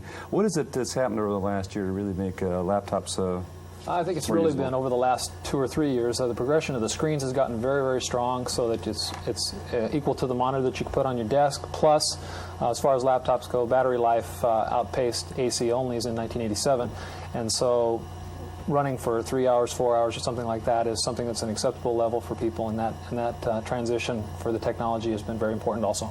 Yeah, Keith, what's your reading on that? Well, we have two different kinds of portables. We still sell the battery-powered units, like people that need to compute on the go need, and then we also have the AC-powered units that people use that need to be able to compute with power where they end up. You know, in the office is powerful. You get to a hotel, you have AC there. You go to a meeting, you have AC there. Like, what are people looking for in laptops? Well, we find that there are two classes of laptops, that the battery-powered units sell to that kind of market, where the AC ones have that. Well, let's take the portable battery-powered one. What are people looking for in terms of features? They need the screen to be good, the battery life, of course, like Kevin says. We like to put as many ports as possible across them so that they are self-contained enough. Let's talk about that machine in particular, Keith, while you're going into it. This is your T1600. Right. And tell us what's in it and give us a little walkthrough. Well, this is equivalent to an IBM AT. This is a 12 megahertz 286. It's got a 287 socket. It's got a 20 megabyte hard drive, a 3.5-inch floppy. This is an EGA-compatible screen. It's got 16 grayscales. It's a backlit Super Twist LCD. The keyboard is equivalent to an IBM 101 keyboard. It goes all the way up to F12. On the back here, you've got all your standard ports. There's external video for an EGA monitor, 2 serial ports, parallel external floppy in case you need to convert. It's also got a space here for a modem, which would be this kind of modem here. And then on the side, there's a little door that opens, and we have one of our Toshiba slots, and that'll take this other kind of modem here. We've also got a what is that Ethernet board now. This is Ethernet. It's got both the thin and the thick cable Ethernet. We also have an expansion chassis card that goes into that slot. So we offer expandability for those that need it, and then, of course, all the standard No, ports, and the expansion chassis, what does that go to? It goes to another box that you set alongside? There's another box that holds 5 IBM-style cards. Okay, and those are all available now? Oh, absolutely. Yeah. And what's the battery story on this one? This one actually comes with 2 batteries. They're up here in the front. They just snap out like this. And how much life on a battery? It's hard to say. There's a bunch of battery-saving features. The hard drive spins itself down. The backlight spins down. The processor can go into a coma if you're not using it. So if I walk on the plane with those 2 batteries, how far do I go? You can get up to 5 hours. It just depends on if you let the battery-saving features save you those batteries. Kevin, let's turn to your Zenith Turbo Sport there, I guess. Tell us about what the unique features are of that machine. Well, this one we look at as a complete desktop replacement in the 386 marketplace. And we're talking 386 here. That was a 286 yes, Keith's machine. Okay. And with the extension that, in addition to the desktop features like removable keyboard and all the ports and full complement of memory, we have a tremendously viewable fluorescent screen here. But the key here is that we strongly believe that the battery life issue is a key issue to the laptop, and this one actually runs at 3 hours. We tend not to quote ranges. We try to quote that conservative test, and we shoot for a 3-hour minimum on all of our You've got an portables. AC right now, though, huh? Yes, I could pull it, and the system will still stay up. And so if we tape for 3 hours, it's still up. You know, one of the things, Kevin, that your machine has is what they call white paper white display. Page white, right? Page white, okay. Can you tell us the difference between all these displays? We've got a page white display here. There's something blue and white here. Sure. Page white is a technology that's really built on a couple of things. First, the LCD panel is a special compensating layered LCD. That's what gets you the black and white. characteristic. But in order to get a very bright white, you need a really good backlight, and we use an a fluorescent backlight in this particular system. And a fluorescent backlight that's very high efficiency and still runs off a battery is one of the things that's very important. We have an excellent diffuser as part of this display system as well that makes the backlight very even, so that you just don't spot the tubes. And what are the other technologies that are being used right now? Real popular is electroluminescent and also the gas plasma. They tend to, those technologies are really AC driven though. Getting a 20-to-1 contrast ratio really restricts yourself to LCD technology, and getting one to run under battery is a tough thing to do, and we really tried to work very hard on 5 areas of the technology in the display. Now, one of the things that is bothersome to me on a laptop or portable like this, with this kind of display, is you seem to lose the mouse form just like you lose the cursor all the time. Is that going to be a constant problem in these displays? Well, I think you can spot it with here, as with this ledge here. I have a full complement of ports in this very small footprint here. But because of this ledge, I can keep the mouse attached actually even when I travel. And if you notice, I'm running Microsoft Windows and Excel here, and the spotting of the cursor is something that does move quite well across the screen. Okay, we have a little bit of time left, Keith, and I want you to tell us a little bit about the 5200. That's your highest-end machine, isn't it? Right, the 5200 is our 20 megahertz 386. It comes with either a 100 megabyte hard drive or a 40. This is a VGA compatible 16 grayscale gas plasma display. This display does come off, so you can set a monitor above it and be sleek on your desktop. It's a 101 compatible keyboard. Comes with 2 megabytes. It's now expandable up to 14 megabytes using the new 4 megabit RAM chips that we just announced. It's also replaces a desktop in that it's got 2 slots back here. This panel comes off. There's a full-length 16-bit slot and a half-length 8-bit slot. Or this bottom space can be occupied by one of our Toshiba cards, like the Ethernet or this modem that's in here now. Now, this is an AC-only machine. This is AC-only. Okay. Real quick, what's the prices here on these 3 machines we've seen, Keith? This one's list price at $49.99. This one goes for $95 or $11 grand, depending on the drive. Kevin? This is $79.99 without modem, 2 megabytes, 40 megabyte hard disk, and $84.99 with a... Gentlemen, thank you. We're going to be talking more about laptops in just a minute. Pretty much laptops have been in the PC domain with very few exception. No real Macintosh laptop, though we know Macintosh is going to come out with a laptop very soon. We sent Wendy Woods out to try to find out what's going to be inside that new Mac laptop. According to journalists, the laptop, due to be introduced at Macworld in Boston in August, will have several trailblazing features. A battery capable of operating for 12 hours between charges, a lightweight hard disk, and a revolutionary new screen. Well, I think the most prominent feature of it would be the active matrix screen, which is a new technology to portable computers that really creates a much finer screen, better contrast, and for the environment that's very graphics-based, like the Macintosh, it's really much more preferable and a good step forward. But there are certain problems with that technology, that it's new, the production yields on active matrix screens is relatively low, and it's expensive. But why the long wait? The basic reason why they waited so long is because they chose a path that involved new technologies and lots of custom design in the chips, in the active matrix screen, in getting a 12-hour battery life. So there are several factors there that will make it a great machine in many ways. Drawbacks include the machine's weight, an estimated 15 pounds, and its price, in the area of $6,500. But insiders expect it to be a popular and important new addition to the Macintosh line. It's a necessary device so that we can travel with our Macs. Businesses are going to love it. It's going to be yet another product that's going to sell very quickly and very profitably for Apple. Their third product in a row on the Mac SE30, the Mac 2 CX, and now a transportable. It's going to put Apple back in the mainstream and gain a lot of market share for them. In San Francisco for the Computer Chronicles, I'm Wendy Woods.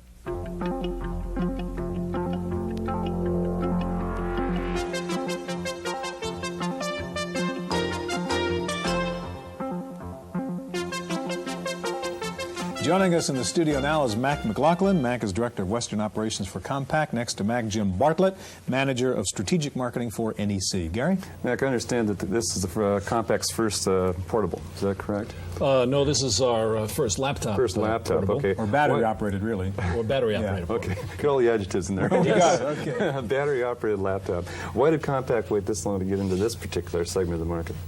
Well, the technology, in our opinion, was not ready for us to be able to provide a full-function laptop computer. And in particular, what? What kind of technology? Primarily the screen.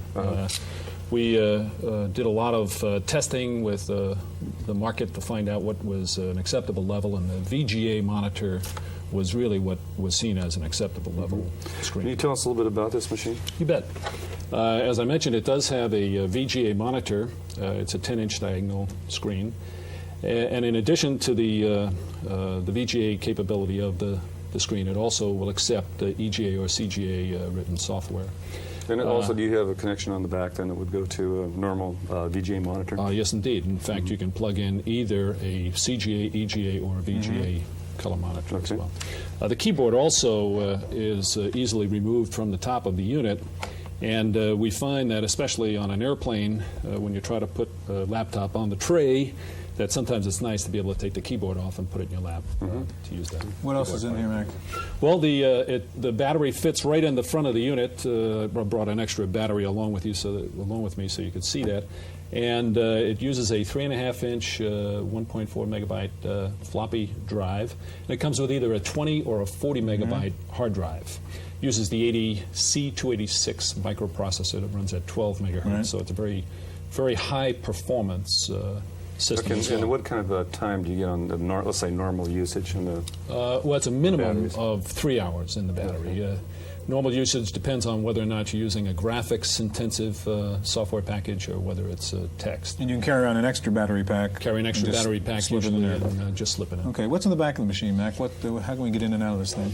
Okay, glad you asked. On the back of the unit, there is a port for a parallel for a printer.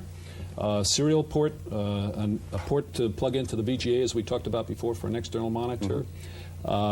And in addition to that, it has the ability to plug in the full-size 101 keyboard so that if you wanted to use a full-size keyboard, you could. You've got a couple of interesting connectors over here, look like telco. Does it have a built-in modem then? That's correct. It does have a built-in modem that plugs in on the side, and in addition to that, it has an AC adapter port on this side of it. Okay. What's the big fat one on the right there? Well, this is what we think is one of the most important features of the unit. This plugs into the docking port, so you can actually take your laptop, plug it into a docking port, and then use it as an office computer in your office. The docking port then has a recharger built into it, so it recharges the battery, and also has 2 slots in it, so that you can use 2 additional slots for any other. And is this removable then, so you can then use? Well, this can be closed down. Oh, I see. And then, of course, you would use your color monitor along with your 101 keyboard when in the office. You can upload the software you've been working on or the programs you've been working on, and then download it when you want to take it home at night. Jim, you've got a very different approach here with the NEC Ultralight, very small. Tell us what your approach is to a laptop. Okay, Stuart. Well, we've taken several approaches to laptops and have quite a range, but this product is the first in this class anyway, we feel. It's 4.4 pounds, so it's about the size of a PC magazine, and it can fit into any briefcase without displacing any of your important work papers. So now we have a machine that people can throw in the briefcase and not have to think consciously, am I going to need it or am I not going to need it when I get to the other end of my trip? Jim, what's inside it? What are the components we're dealing with? This is based on a V30 processor running at 10 megahertz, so it's got about the same horsepower as an 8 megahertz 286 machine as far as processing power. It has 640K of RAM. It has a backlit display that does both text and graphics. Right. Now, the catch or the benefit, depending on how you look at it, is no drives, right? Well, there's no floppy drive inside the machine. There's a separate floppy drive that can be plugged into the expansion port on the back, but we do have a silicon hard disk, which is one of the other very unique things that we did in this machine. It's a 2 megabyte silicon hard disk, and it's differentiated from what we've talked about in the past in the RAM disks in that it actually has the same physical attributes From a piece of software looking at it, looks like a physical hard disk. Does it retain the data then after the power goes down? Yeah. Right. It's an integral system that has silicon file chips with a battery to hold them, hold the information. Right. It's either 1 megabyte or 2 megabyte for the hard disk. Then the other thing we've done is provided ROM cards and RAM cards that can go into this slot on the side. I have a one card in here in the side, and there's an additional one I have here. So you can buy standard application. Lotus 1, 2, 3, WordPerfect 5.0, those kinds of things on these cards, and install that in your ROM card slot in addition to whatever you store on the silicon hard disk. Now, did you say you also have a RAM card? Is that right? Right. This is a RAM card in the slot right here. And that gives you how much storage there? This particular one is 256K. I have Procom on this card. And battery life, given that you don't have to worry about mechanical drives? Yeah, it's 2 hours of life on this product. And we found is that over 50%, about 60% of the people in the market research that we have done through an independent source indicate that 1 to 2 hours is what they use daily. Now, there are going to be some people who require more. And we're working plane trip across the country. Actually, it's interesting, 87% of all domestic flights, 2 hours of battery life is enough. Real quick, just a few seconds left. Give me prices on these two machines, Mac. With a 20 megabyte hard file, it's $53.99, and with the 40 megabyte, it's $59.99. And the ultralight is $29.99 with a 1 megabyte silicon hard disk, and with 2 megabyte hard disk, it's $36.99. Great, thank you. This has a 2400 baud modem built in as well. In just a minute, we'll take a look at a laptop that has a built-in cellular modem. Stay with us.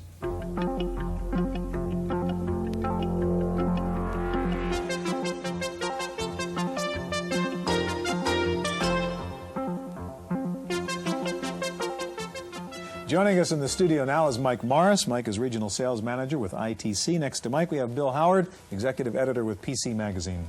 Mike, we've got a device sitting on the table here, and I'm not sure whether it's a telephone or a computer. Computer with an antenna. Well, it's a little bit of both. Okay, what is it?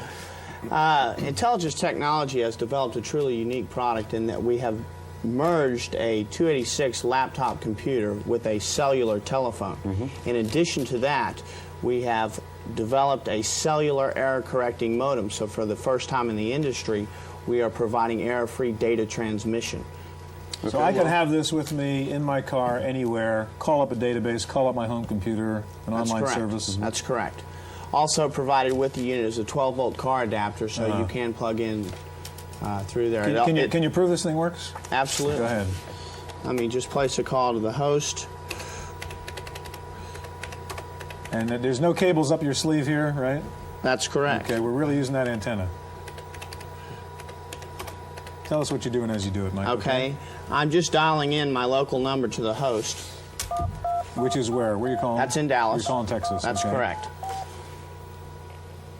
We use Mirror 2, the communication software, with this. So you've got a phone and modem in here. I mean, you can actually carry on a voice conversation through this. That's correct. Comes standard with the handset, which is included with the product. Then you can do hands-free voice with the built-in speakerphone. Now, what would be the primary application for this? A salesman use it? Or well, it would be big in the insurance industry, your major defense contractors, real estate industry, your municipalities. That's just to name a few. You online here? Yes, I have access to my host in Dallas now. I'm just entering my password, and I have successfully connected by way of cellular into the host in Dallas. And again, we are totally free of any hardwire landline. Right. Now, you're running on AC here? Right now we are, but you do have battery power. That's correct. Okay. You've got about 1 hour battery life. And you could then be just downloading files or doing anything you normally do with That's correct. What about the cost of that thing and the weight of it, Mike? Okay, the weight is 19 pounds, so it's pound for pound the same weight as the Toshiba 3200. We have added a few additional things, batteries, telephone. The weight on it is $75.95. $75.95. Wait on. Wait on. That's the weight, all right. The price is $75.95. Bill, people are always asking me, I want to buy a laptop. What should I buy? We've seen a whole bunch of examples in this show. What's the answer to that question? Is it possible to answer that question? Among the better-known vendors, probably most every machine they make is good quality and I'd say worth buying. We have some we like a little more than others. Certainly Zenith, Toshiba, and NEC are the market leaders, and I think they're all quality products. We're also very much impressed with the new Compact SLT. Compact's first step into battery power is a very good one. impressed by their power saving. Also some smaller names you may not have heard of. Mitsuba has a nice 286 machine we like a lot. Data World and a few others as well. Also in the low end, Tandy 1400 is a nice machine also. And what should someone expect to pay? We've heard a number of prices here, but in reality, they're probably all discounted somewhat. Sure. Well, we have a joke back at the office that God invented Protestants because someone has to pay retail. But but even with laptops, you should always bargain carefully. I think for a base PC level machine, 8088 or 8086 processor, about $1,500 to $2,000 with a floppy drive, $2,500 with a hard disk. Your 286 or AT class machine typically about $3,500 with a 20 meg hard drive, and your 386 would be about $4,500 to $5,000 in terms of street price, and that's your base. You'll go up a little bit from there as you add accessories and memory. Is this a good time to buy? People who are saying, well, but tomorrow another thing is going to come out, some new piece of technology. It's always going to get cheaper as if you wait. In the meantime, you've lost the utility of having the machine now for the next 6 months or so. You certainly will see some changes in the next 6 months in terms of less weight, some reduced price, and also some better display technology. If you want one, buy it. Exactly. Gentlemen, thank you very much. That's all the time we have for our look at the new generation of laptops. We'll be back in just a minute with this week's computer news.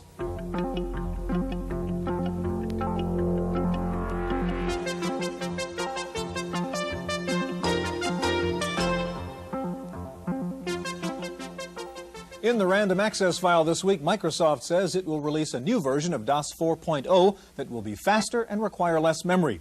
The company also said it's coming out later this year with version 1.2 of OS2, featuring a more powerful file manager. There's also a special version of OS2 being designed for the Intel 386 processor. Ashton Tate has announced a new file recovery program specifically for DBase 3, 3+, and 4. The program restores the full file with embedded characters, shifted data, and headers.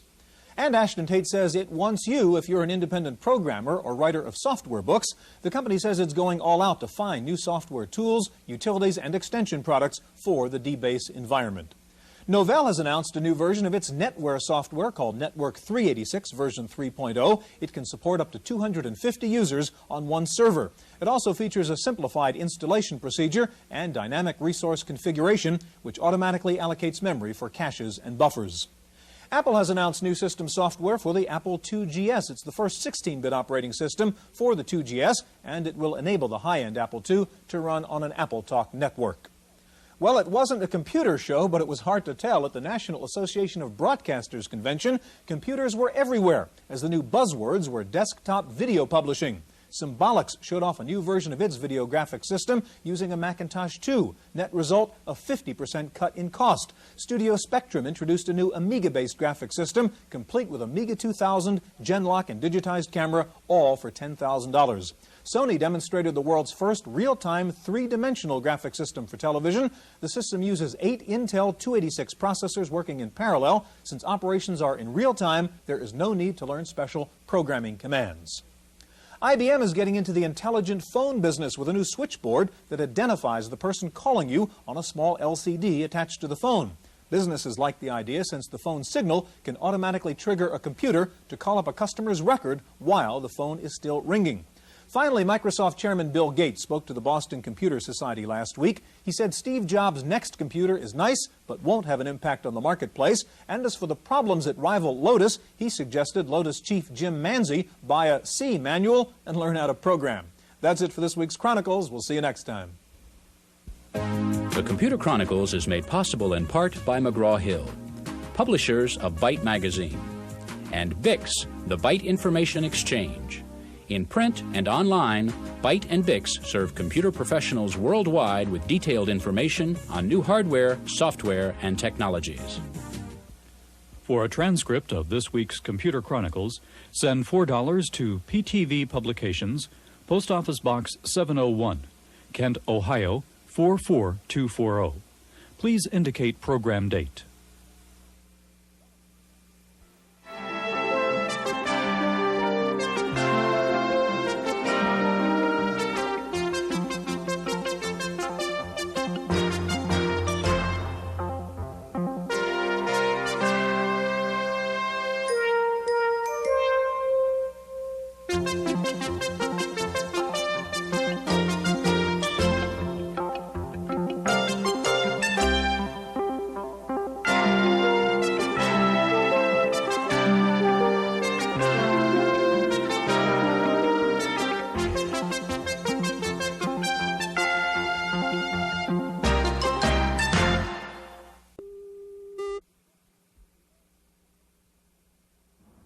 The workhorse of the American space program has been this Delta rocket, with nearly 200 launches and a success rate of 90%. In fact, it was the Delta that kept the American space program flying during that period after the Challenger disaster.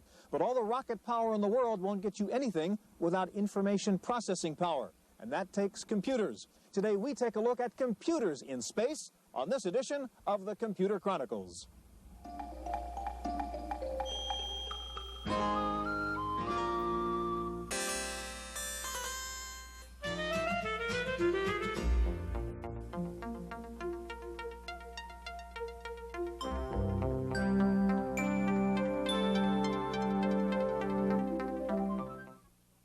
The Computer Chronicles is made possible in part by the Software Publishers Association, which reminds you that software piracy is a federal offense. When a few people steal software, everyone loses. Additional funding is provided by CompuServe, by PC Connection and Mac Connection, by Byte Magazine and BIX, the Byte Information Exchange, and by Intel Corporation, Personal Computer Enhancement. Welcome to the Computer Chronicles. I'm Stuart Chaffee, and this is Gary Kildall. Gary, I have a great picture I want to show you. Look at this. This is an actual shot taken in the Space Shuttle Discovery during its last mission. And what's interesting about that picture? Well, it's a very complicated picture, but it looks like there's something up there in the dash. A laptop computer sitting on the dash in the cockpit of the Discovery. Matter of fact, this laptop computer, a Grid 1530, and many people know the Grid has flown in space many times. In fact, it's interesting. There's a flight data file you need on the missions, 2,500 pages, 5 volumes, takes up a lot of space, a lot of weight. They're thinking of dumping all of that into the hard drive of the Grid and saving all of that. It's obvious you need computers in a space program, Gary. What exactly do the computers do, though? Well, I guess we could talk about everything from payroll to maintaining parts lists and complicated systems on board and so forth. Those are real obvious. But I think the thing that's interesting is the space program really preceded our industry in a real sense because there was a need when you're putting unmanned and manned vehicles into space to bring things down in size and weight. You got to, instead of having tubes, you got to have some kind of transistorized systems or semiconductor systems. And so there's a real interest in miniaturization.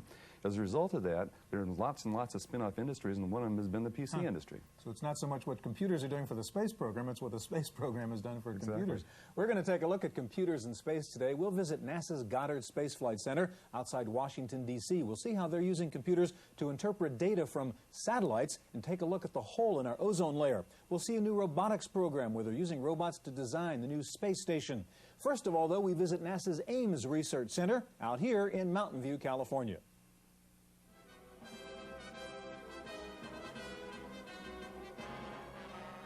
This is the surface of Mars, as it might be seen from a low-flying aircraft.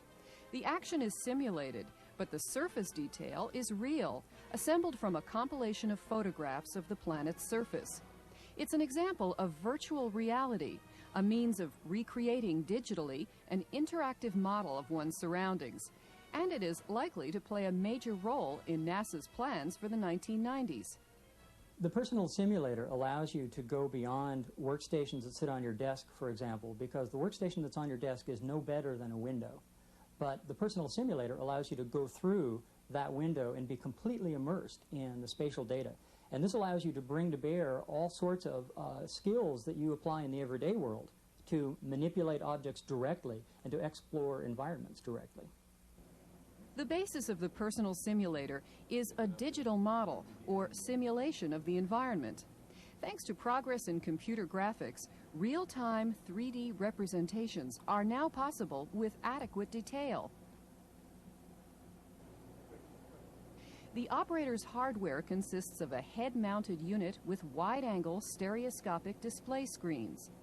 Magnetic sensors determine the relative position of the headset. The images can come from a database of existing or synthetic models, or the output of a remote source, such as a television camera atop a robot. NASA expects the personal simulator to make reality more accessible to space travelers, as in the manipulation of this remotely operated robot arm. Project Director Scott Fisher calls it telepresence, or a virtual environment workstation. By wearing a glove with fiber optic sensors, the operator of this robot arm can couple his movements to those of the robot. To achieve precise control, telepresence includes voice commands and audible response, using both synthetic speech and sound effects. Both robots to installation scale at 1/3. Because you're transmitting this remote environment from the telerobot to the user, there's no reason you can't mediate with the computer between the two environments. You're not required to report exactly what the world looked like. You can create a synthetic world, what it ought to look like, or what would be the most beneficial task environment for the user. And so there could be a completely synthetic-looking task environment, which ultimately does connect to the real world. A landing on Mars is one of NASA's major goals for the next decade, and studying the planet's surface will require new techniques that don't rely on the presence of humans. Because of the amount of time it takes for radio signals to be transmitted between Earth and Mars, it would be impractical to control the rover from Earth, a step at a time.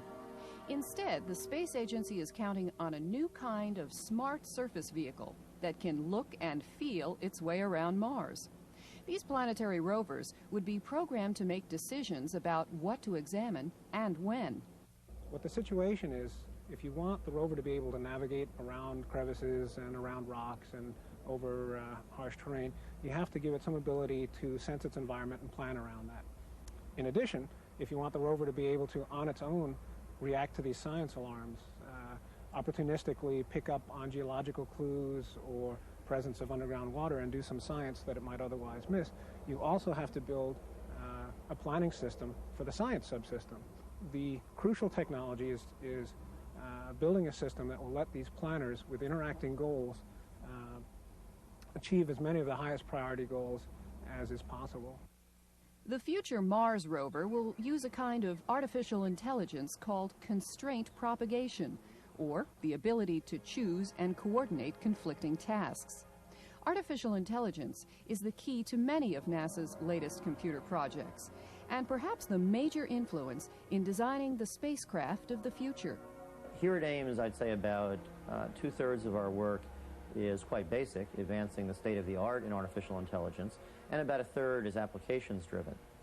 So our projects range from very basic fundamental scientific research in artificial intelligence in fields like machine learning and machine planning, knowledge acquisition, and so on, to some fairly detailed short-term applications of those technologies to current missions. Mission controllers will be among the first to benefit from an advanced computer interface, as old text-based terminals are replaced with graphics monitors. But the new terminals will do more than just display information in a readable style. They're intelligent assistants using an expert system to process and analyze telemetry data. Controllers then receive a clear visual representation of the spacecraft's critical systems and potential problems. NASA hopes to extend the reach of expert systems to encompass the shuttle and a future space station. Presently, shuttle-based scientific experiments must be carried out by specially trained astronauts, or the data is brought back to Earth for analysis. Right now, we're in a situation where crew members don't have a chance to learn nearly enough about the kinds of science they're doing. We're in a situation where most experiments are relatively short-term, where data is gathered in an automatic mode and brought back to Earth for later analysis. We'd like to experiment with helping crew become more like reactive scientists would be on the ground. One of the first expert-assisted experiments is called SHOOT, for Superfluid Helium Onboard Orbital Transfer. The SHOOT project is being developed at Ames Research Center in California to test the feasibility of refueling satellites with liquid helium. On the ground, the SHOOT software runs on a Macintosh 2 with a characteristic graphic interface. On board the space station, astronauts will view a simplified display on a laptop computer. The knowledge-based system will be responsible for the experiment's control and diagnosis. Astronauts will have access to real-time help in solving problems based on advice from the experiment's designers. Artificial intelligence is also finding applications in the design process, where the accumulated creativity of engineers is usually lost once a project is finished. A research group at Ames is creating an electronic notebook with the goal of preserving the method used by an engineer to achieve a successful design. Based on VMAX software from the Performing Graphics Company, the notebook with a memory can analyze a drawing and recommend alternatives using the accumulated knowledge of previous successful designs. NASA's experiments with artificial intelligence are still at a very early stage, but project scientists see no lack of practical applications. NASA has just about the most interesting long-range applications of our science that we'd like to see. I mean, it's really a kick to be able to work on software that might eventually appear within our lifetimes on a Mars rover, for example. I believe we know enough about what's coming up and have made the people who are designing those things aware enough that as application spin-offs occur, we have a real shot in getting them into those missions.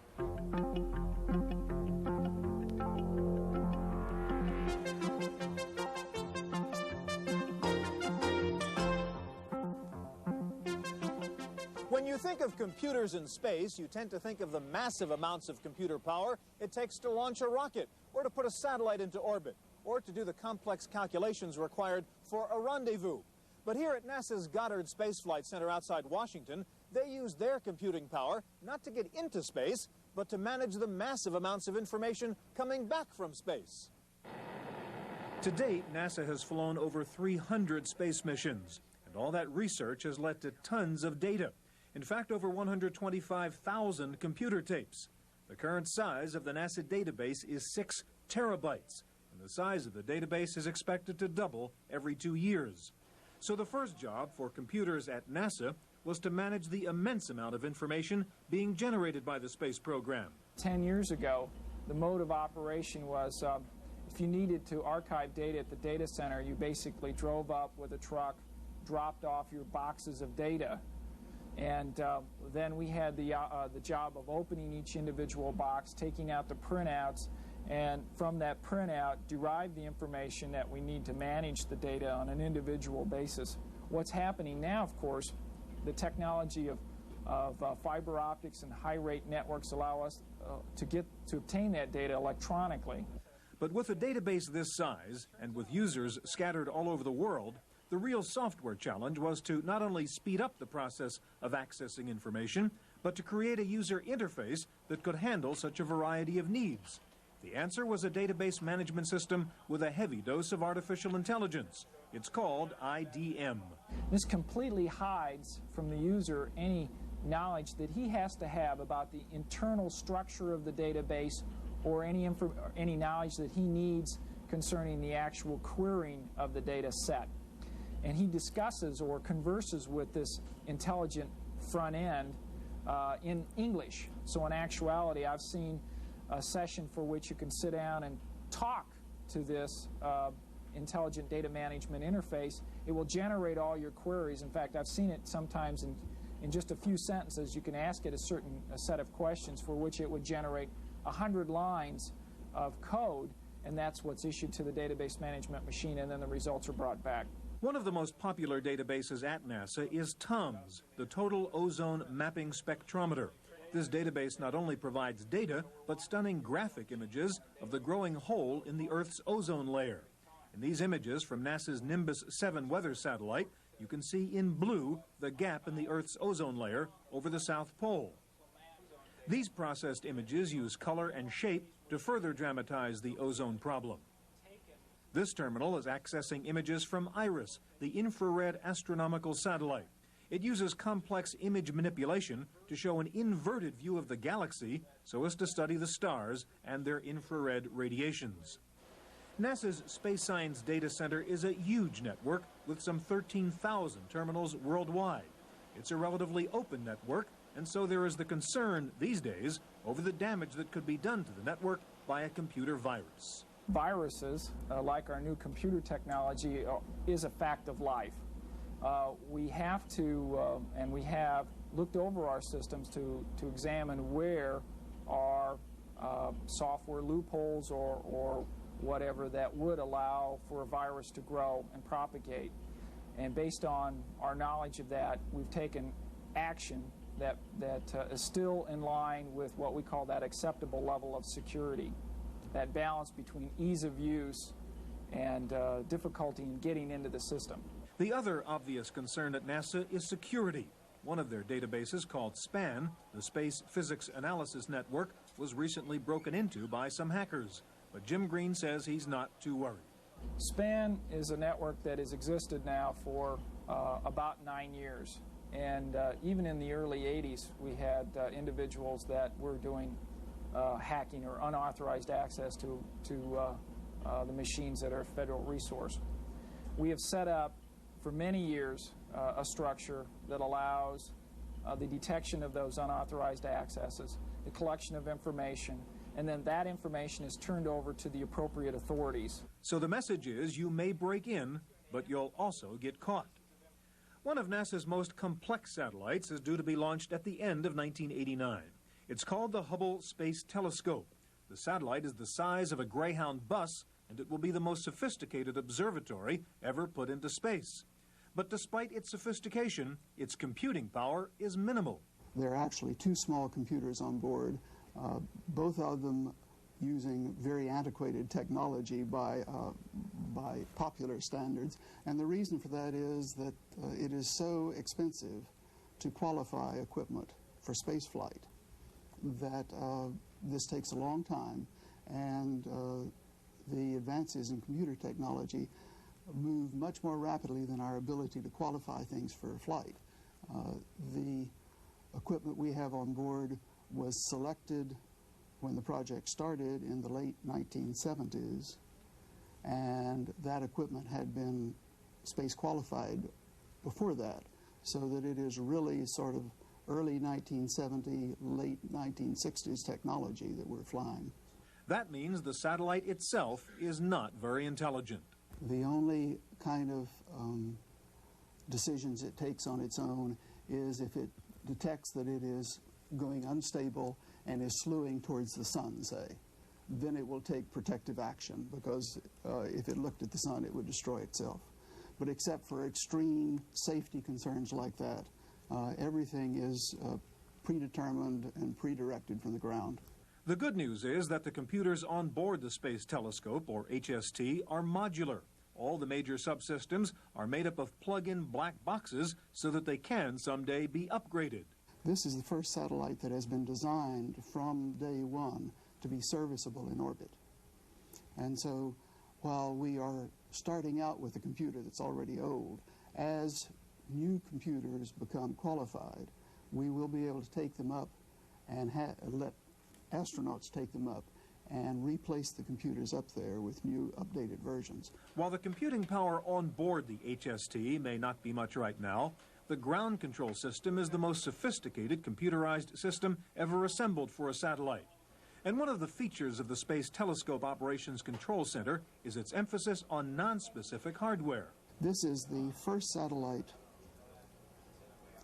that I'm aware of which has relied so heavily not only on computer power but on a database management concept. All the variables that we know of, that we have control over and may want to change, are maintained in a large database.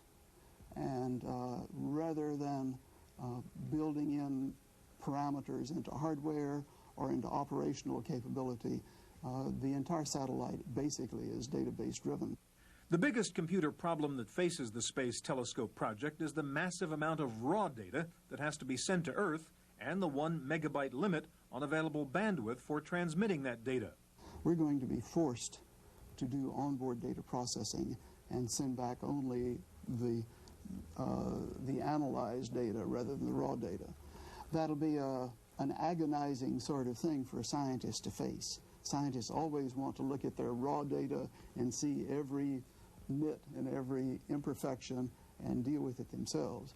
But we just do not have the bandwidth in communications to make that still be possible in the future.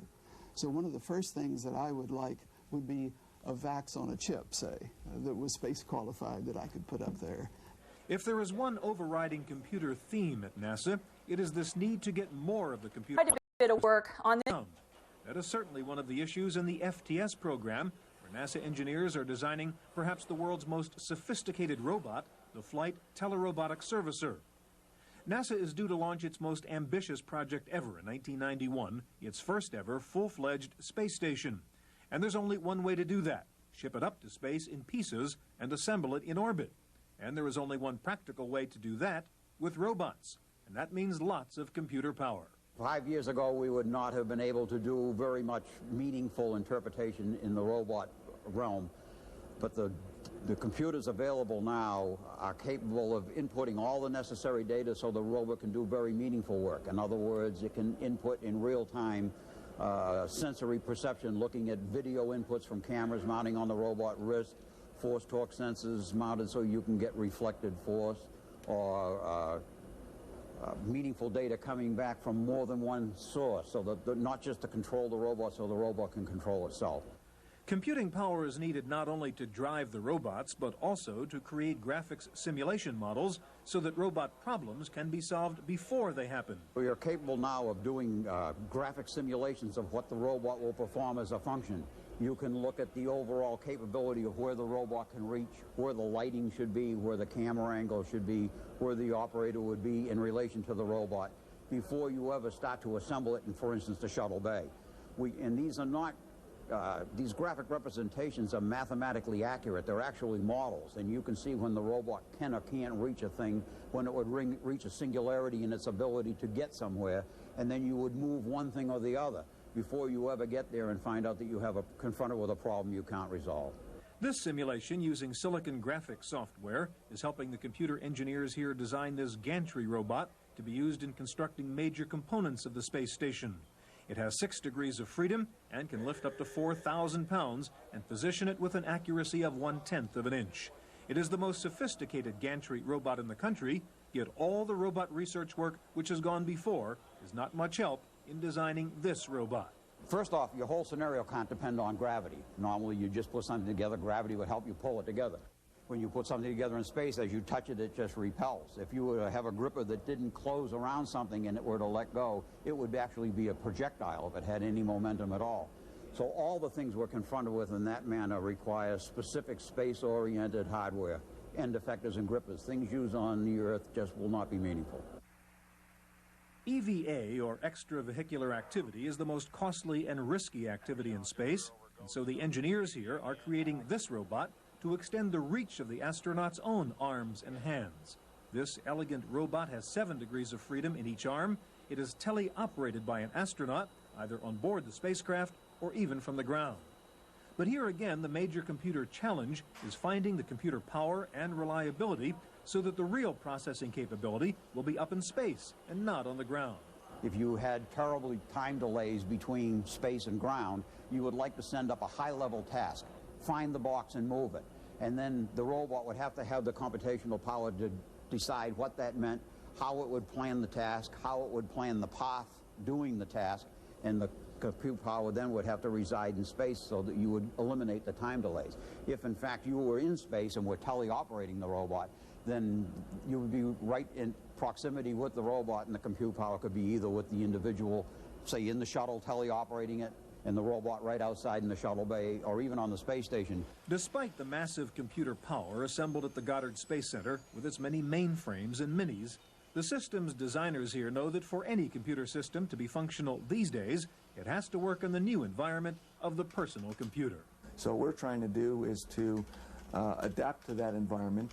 The systems we have per se certainly go far beyond what the processing capabilities of a personal computer, but we certainly see that that's the user interface, and our ultimate customer is the one sitting at their personal computer.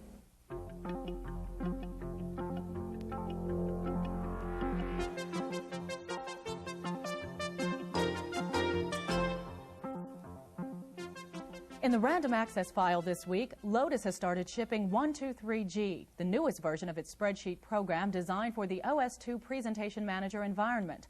123G features Graph Tool, a set of new graphic capabilities, including a gallery of graph types used in an icon-based user interface. 123G also features a WYSIWYG windowed environment. The scene was San Diego, not Hollywood, but the stakes were just as high as the Software Publishers Association handed out its annual Excellence in Software Awards, the computer version of an Oscar. The biggest winner was a game, SimCity from Maxis. It won top honors for Best Simulation Program, Best Entertainment Program, and Best Curricular Program. Winners in the business software category included Lotus Notes and Lotus Magellan, Quattro Pro, and ThinkC. Winner for the Best Personal Productivity Program was Quicken. Where in Time is Carmen Sandiego won for the Best Home Learning Program. The Best Technical Achievement Award went to Real Sound from Access Software, and the Best Design Achievement Award went to Hewlett-Packard's New Wave. Britannica Software has announced that its award-winning Compton's Multimedia Encyclopedia will be bundled with Tandy's new 2500 XL PC. The new Tandy computer comes with an internal CD-ROM drive. The Compton's Encyclopedia features the full 26-volume print encyclopedia, plus 15,000 pictures, 60 minutes of sound, and a search and retrieval function, all on one 5-inch CD-ROM. Taking a look at this week's best-selling software for IBM compatibles, according to PC Connection, there is a new #1 program this week, Expanded Memory Manager 386 from QuarterDeck. #2, also from QuarterDeck, QRAM. TurboTax drops to #3, followed by another QuarterDeck product, DeskView 386 and WordPerfect. Rounding out the top 10 are Microsoft Windows 286, Quicken, PC Globe, Andrew Tobias's Tax Cut, and Procom Plus. Microlytics has announced a new software product called Inside Information. It is a backwards dictionary, and it's being touted as the first new classification system for the English language since Roget developed the thesaurus 100 years ago. With Inside Information, you type in a definition, and the program comes up with words that satisfy that definition. Finally, DataDesk has come out with a new computer keyboard that has separate movable modules for the typewriter part, the numeric keypad, and the cursor keys. So left-handers, for example, can put the keypad and cursors on the left side of the keyboard. DataDesk says they will also be coming out with a modular trackball for their keyboard. It's called the Switchboard. That's it for this week's Chronicles. I'm Maria Gabriel. The Computer Chronicles is made possible in part by CompuServe, which offers online information related to today's subject. Members type Go Chronicles. Non-members call for more information. Additional funding is provided by the Software Publishers Association, by PC Connection and Mac Connection, by Byte Magazine and BIX, the Byte Information Exchange, and by Intel Corporation, Personal Computer Enhancement. For a transcript of this week's Computer Chronicles, send $4 to PTV Publications, Post Office Box 701, Kent, Ohio, 44240. Please indicate program date.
The workhorse of the American space program has been this Delta rocket, with nearly 200 launches and a success rate of 90%.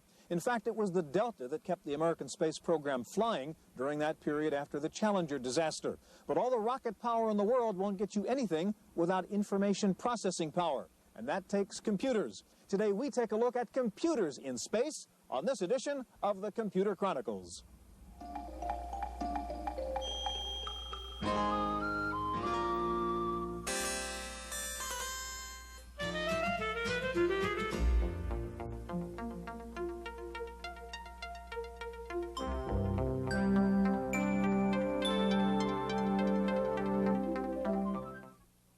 The Computer Chronicles is made possible in part by the Software Publishers Association, which reminds you that software piracy is a federal offense. When a few people steal software, everyone loses. Additional funding is provided by CompuServe, by PC Connection and Mac Connection, by Byte Magazine and BIX, the Byte Information Exchange, and by Intel Corporation, Personal Computer Enhancement. Welcome to the Computer Chronicles. I'm Stuart Chaffee, and this is Gary Kildall. Gary, I have a great picture I want to show you. Look at this. This is an actual shot taken in the Space Shuttle Discovery during its last mission. And what's interesting about that picture? Well, it's a very complicated picture, but it looks like there's something up there in the dash. A laptop computer sitting on the dash in the cockpit of the Discovery. Matter of fact, this laptop computer, a Grid 1530, and many people know the Grid has flown in space many times. In fact, it's interesting. There's a flight data file you need on the missions, 2,500 pages, 5 volumes, takes up a lot of space, a lot of weight. They're thinking of dumping all of that into the hard drive of the Grid and saving all of that. It's obvious you need computers in a space program, Gary. What exactly do the computers do, though? Well, I guess we could talk about everything from payroll to maintaining parts lists and complicated systems on board and so forth. Those are real obvious. But I think the thing that's interesting is the space program really preceded our industry in a real sense because there was a need when you're putting unmanned and manned vehicles into space to bring things down in size and weight. You got to, instead of having tubes, you got to have some kind of transistorized systems or semiconductor systems. And so there's a real interest in miniaturization. As a result of that, there are lots and lots of spin-off industries, and one of them has been the PC industry. So it's not so much what computers are doing for the space program, it's what the space program has done for computers. We're going to take a look at computers in space today. We'll visit NASA's Goddard Space Flight Center outside Washington, D.C. We'll see how they're using computers to interpret data from satellites and take a look at the hole in our ozone layer. We'll see a new robotics program where they're using robots to design the new space station. First of all, though, we visit NASA's Ames Research Center out here in Mountain View, California.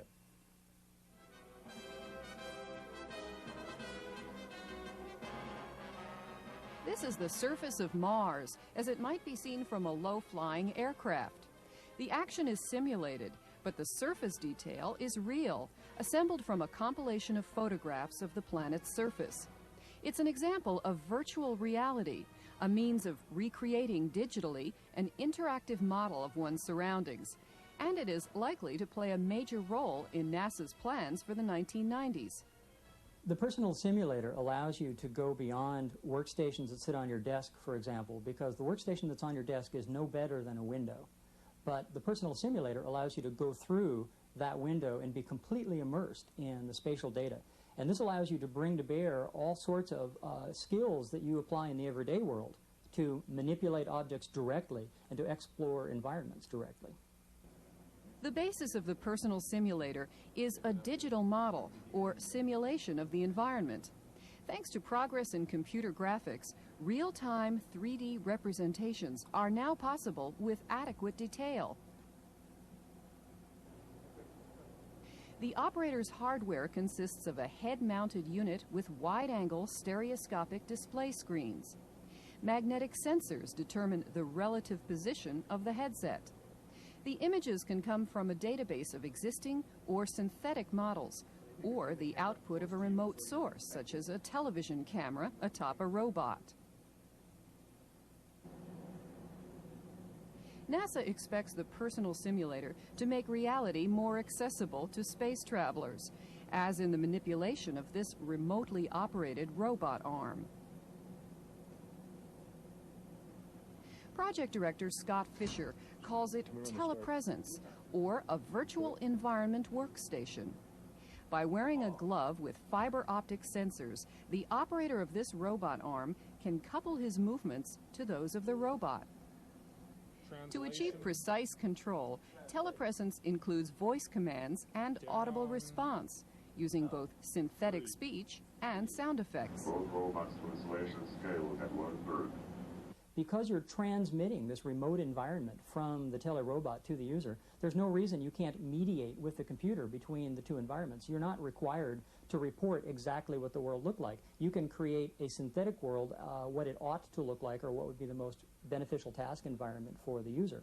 And so there could be a completely synthetic looking task environment which ultimately does connect to the real world.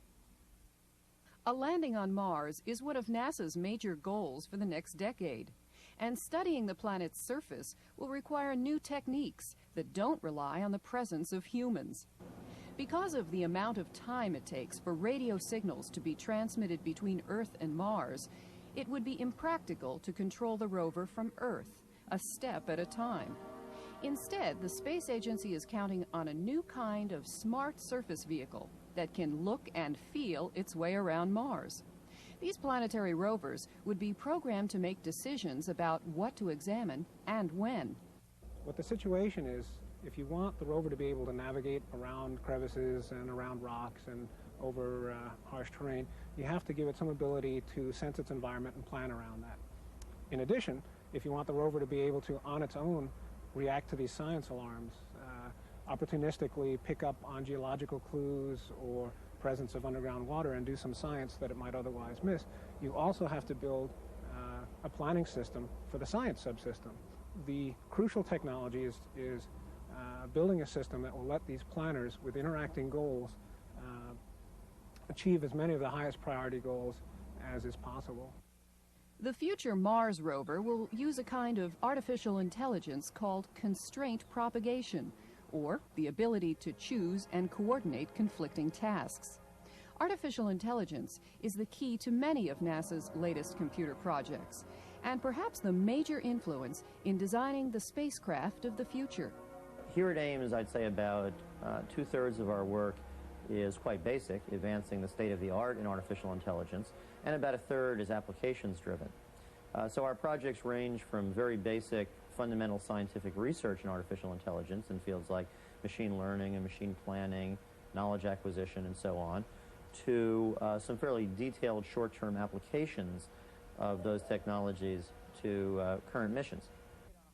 Mission controllers will be among the first to benefit from an advanced computer interface, as old text-based terminals are replaced with graphics monitors. But the new terminals will do more than just display information in a readable style. They're intelligent assistants using an expert system to process and analyze telemetry data. Controllers then receive a clear visual representation of the spacecraft's critical systems and potential problems. NASA hopes to extend the reach of expert systems to encompass the shuttle and a future space station. Presently, shuttle-based scientific experiments must be carried out by specially trained astronauts, or the data is brought back to Earth for analysis. Right now, we're in a situation where crew members don't have a chance to learn nearly enough about the kinds of science they're doing. We're in a situation where most experiments are relatively short-term, where data is gathered in an automatic mode and brought back to Earth for later analysis. We'd like to experiment with helping crew become more like reactive scientists would be on the ground. One of the first expert-assisted experiments is called SHOOT, for Superfluid Helium Onboard Orbital Transfer. The SHOOT project is being developed at Ames Research Center in California to test the feasibility of refueling satellites with liquid helium. On the ground, the SHOOT software runs on a Macintosh 2 with a characteristic graphic interface. On board the space station, astronauts will view a simplified display on a laptop computer. The knowledge-based system will be responsible for the experiment's control and diagnosis. Astronauts will have access to real-time help in solving problems based on advice from the experiment's designers. Artificial intelligence is also finding applications in the design process, where the accumulated creativity of engineers is usually lost once a project is finished. A research group at Ames is creating an electronic notebook with the goal of preserving the method used by an engineer to achieve a successful design. Based on VMAX software from the Performing Graphics Company, the notebook with a memory can analyze a drawing and recommend alternatives using the accumulated knowledge of previous successful designs. NASA's experiments with artificial intelligence are still at a very early stage, but project scientists see no lack of practical applications. NASA has just about the most interesting long-range applications of our science that we'd like to see. I mean, it's really a kick to be able to work on software that might eventually appear within our lifetimes on a Mars rover, for example. I believe we know enough about what's coming up and have made the people who are designing those things aware enough that as application spin-offs occur, we have a real shot in getting them into those missions.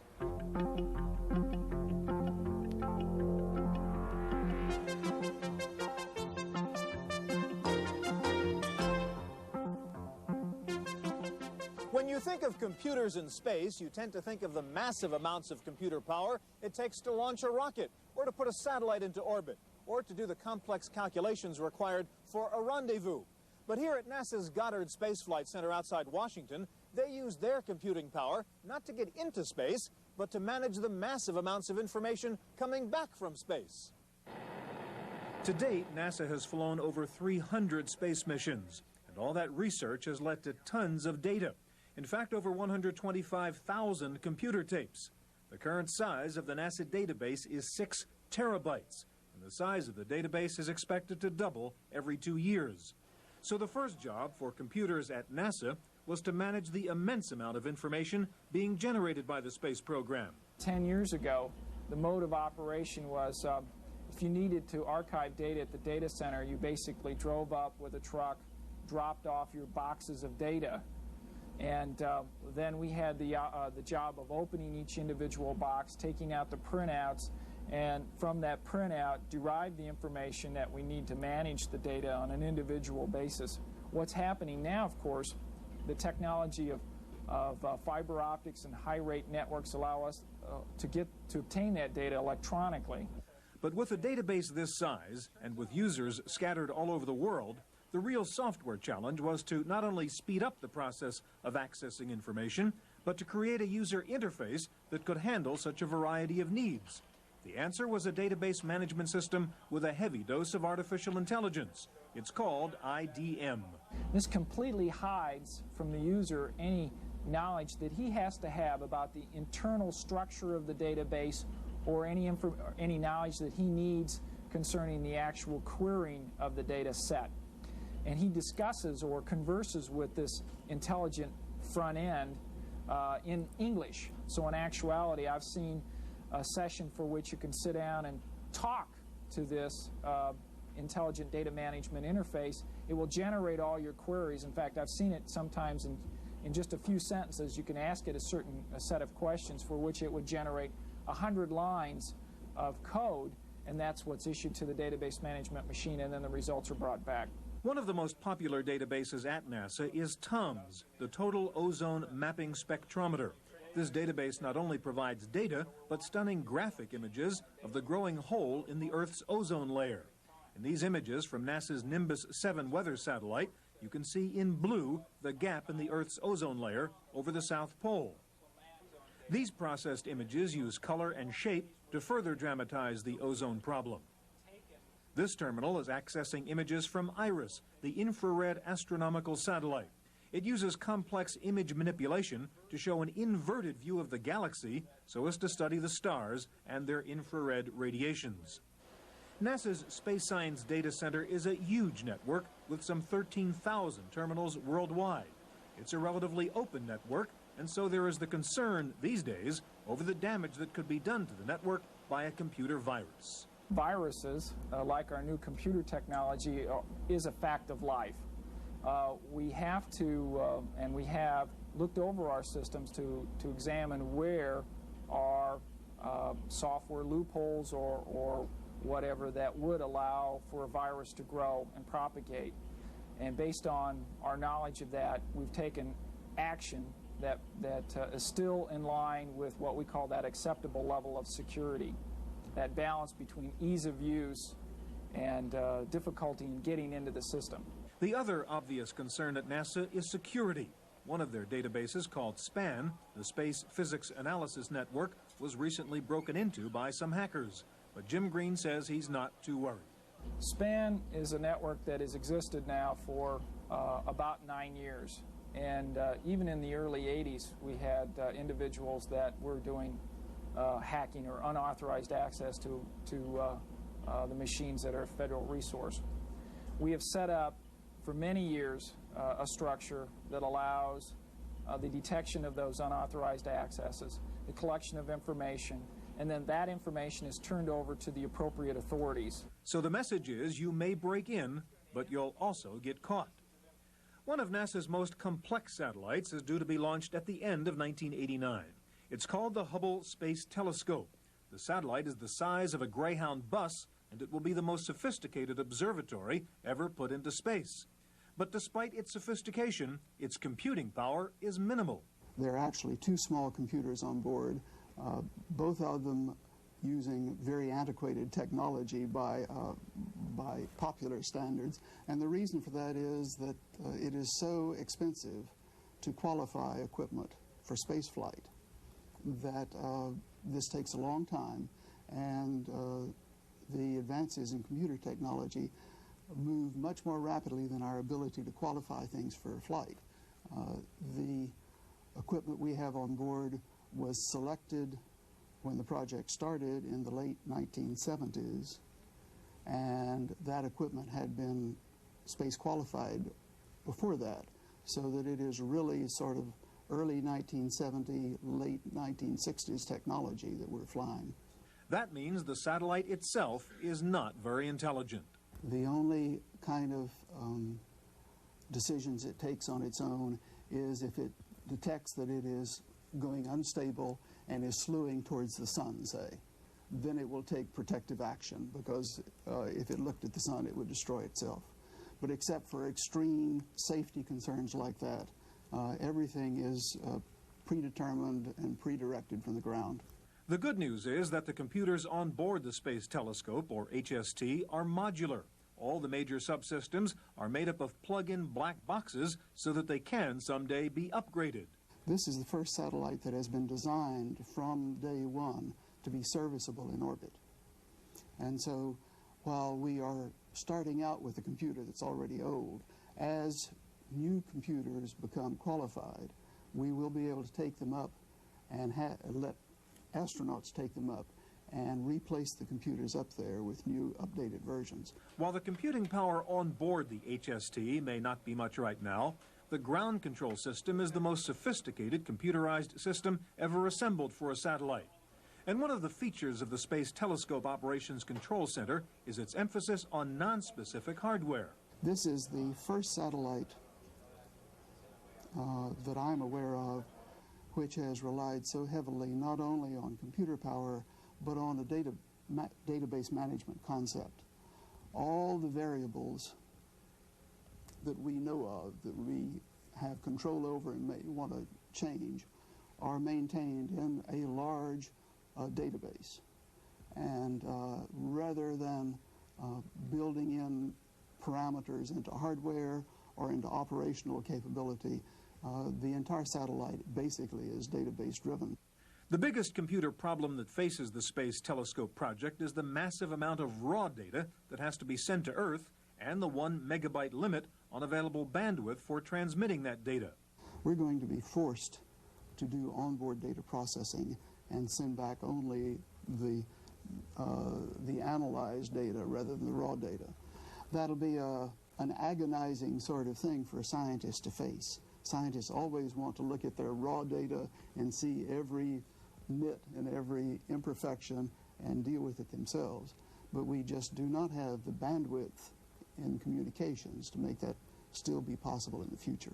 So one of the first things that I would like would be a VAX on a chip, say, that was space qualified that I could put up there.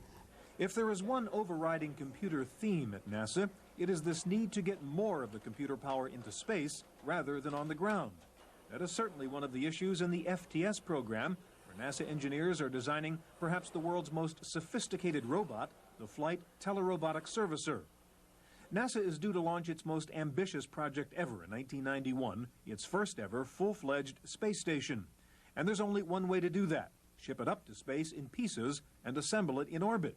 And there is only one practical way to do that: with robots. And that means lots of computer power. 5 years ago, we would not have been able to do very much meaningful interpretation in the robot realm.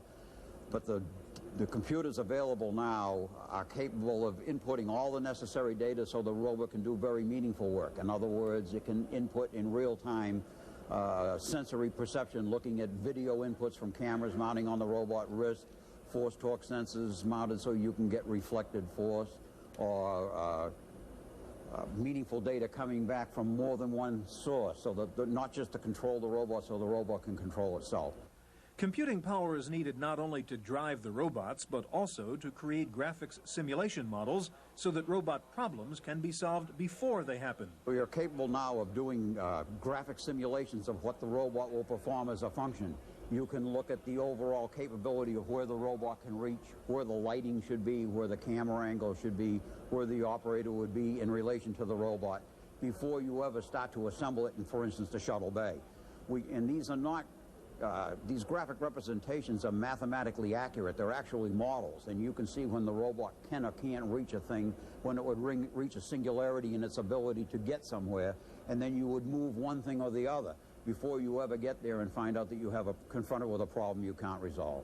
This simulation using silicon graphics software is helping the computer engineers here design this gantry robot to be used in constructing major components of the space station. It has 6 degrees of freedom and can lift up to 4,000 pounds and position it with an accuracy of 1/10 of an inch. It is the most sophisticated gantry robot in the country, yet all the robot research work which has gone before is not much help in designing this robot. First off, your whole scenario can't depend on gravity. Normally, you just put something together, gravity would help you pull it together. When you put something together in space, as you touch it, it just repels. If you were to have a gripper that didn't close around something and it were to let go, it would actually be a projectile if it had any momentum at all. So all the things we're confronted with in that manner require specific space-oriented hardware.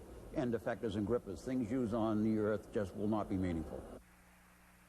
EVA, or extravehicular activity, is the most costly and risky activity in space, and so the engineers here are creating this robot to extend the reach of the astronauts' own arms and hands. This elegant robot has 7 degrees of freedom in each arm. It is tele-operated by an astronaut, either on board the spacecraft or even from the ground. But here again, the major computer challenge is finding the computer power and reliability so that the real processing capability will be up in space and not on the ground. If you had terribly time delays between space and ground, you would like to send up a high-level task, find the box and move it.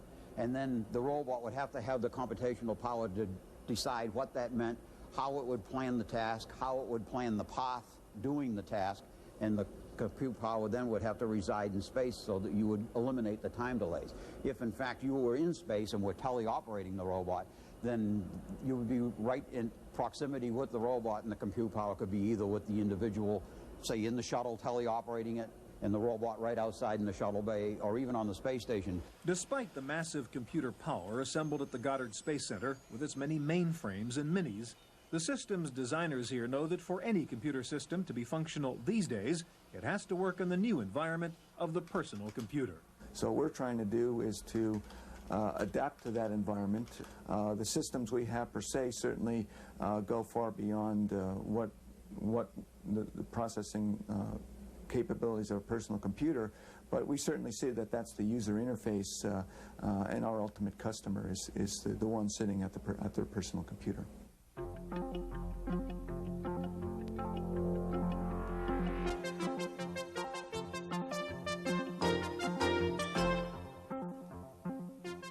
In the random access file this week, Lotus has started shipping 123G, the newest version of its spreadsheet program designed for the OS2 Presentation Manager environment. 123G features Graph Tool, a set of new graphic capabilities, including a gallery of graph types used in an icon-based user interface. 123G also features a WYSIWYG windowed environment. The scene was San Diego, not Hollywood, but the stakes were just as high as the Software Publishers Association handed out its annual Excellence in Software Awards, the computer version of an Oscar. The biggest winner was a game, SimCity from Maxis. It won top honors for Best Simulation Program, Best Entertainment Program, and Best Curricular Program. Winners in the business software category included Lotus Notes and Lotus Magellan, Quattro Pro, and ThinkC. Winner for the Best Personal Productivity Program was Quicken. Where in Time is Carmen Sandiego won for the Best Home Learning Program. The Best Technical Achievement Award went to Real Sound from Access Software, and the Best Design Achievement Award went to Hewlett-Packard's New Wave. Britannica Software has announced that its award-winning Compton's Multimedia Encyclopedia will be bundled with Tandy's new 2500 XL PC. The new Tandy computer comes with an internal CD-ROM drive. The Compton's Encyclopedia features the full 26-volume print encyclopedia, plus 15,000 pictures, 60 minutes of sound, and a search and retrieval function, all on one 5-inch CD-ROM. Taking a look at this week's best-selling software for IBM compatibles, according to PC Connection, there is a new #1 program this week, Expanded Memory Manager 386 from QuarterDeck. #2, also from QuarterDeck, QRAM. TurboTax drops to number 3, followed by another quarter-deck product, DeskView 386 and WordPerfect. Rounding out the top 10 are Microsoft Windows 286, Quicken, PC Globe, Andrew Tobias's Tax Cut, and Procom Plus. Microlytics has announced a new software product called Inside Information. It is a backwards dictionary, and it's being touted as the first new classification system for the English language since Roget developed the thesaurus 100 years ago. With Inside Information, you type in a definition, and the program comes up with words that satisfy that definition. Finally, DataDesk has come out with a new computer keyboard that has separate movable modules for the typewriter part, the numeric keypad, and the cursor keys. So left-handers, for example, can put the keypad and cursors on the left side of the keyboard. DataDesk says they will also be coming out with a modular trackball for their keyboard. It's called the Switchboard. That's it for this week's Chronicles. I'm Maria Gabriel. The Computer Chronicles is made possible in part by CompuServe, which offers online information related to today's subject. Members type Go Chronicles. Non-members call for more information. Additional funding is provided by the Software Publishers Association, by PC Connection and Mac Connection, by Byte Magazine and BIX, the Byte Information Exchange, and by Intel Corporation, Personal Computer Enhancement.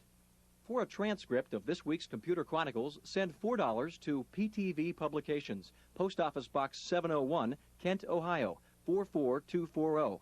Please indicate program date.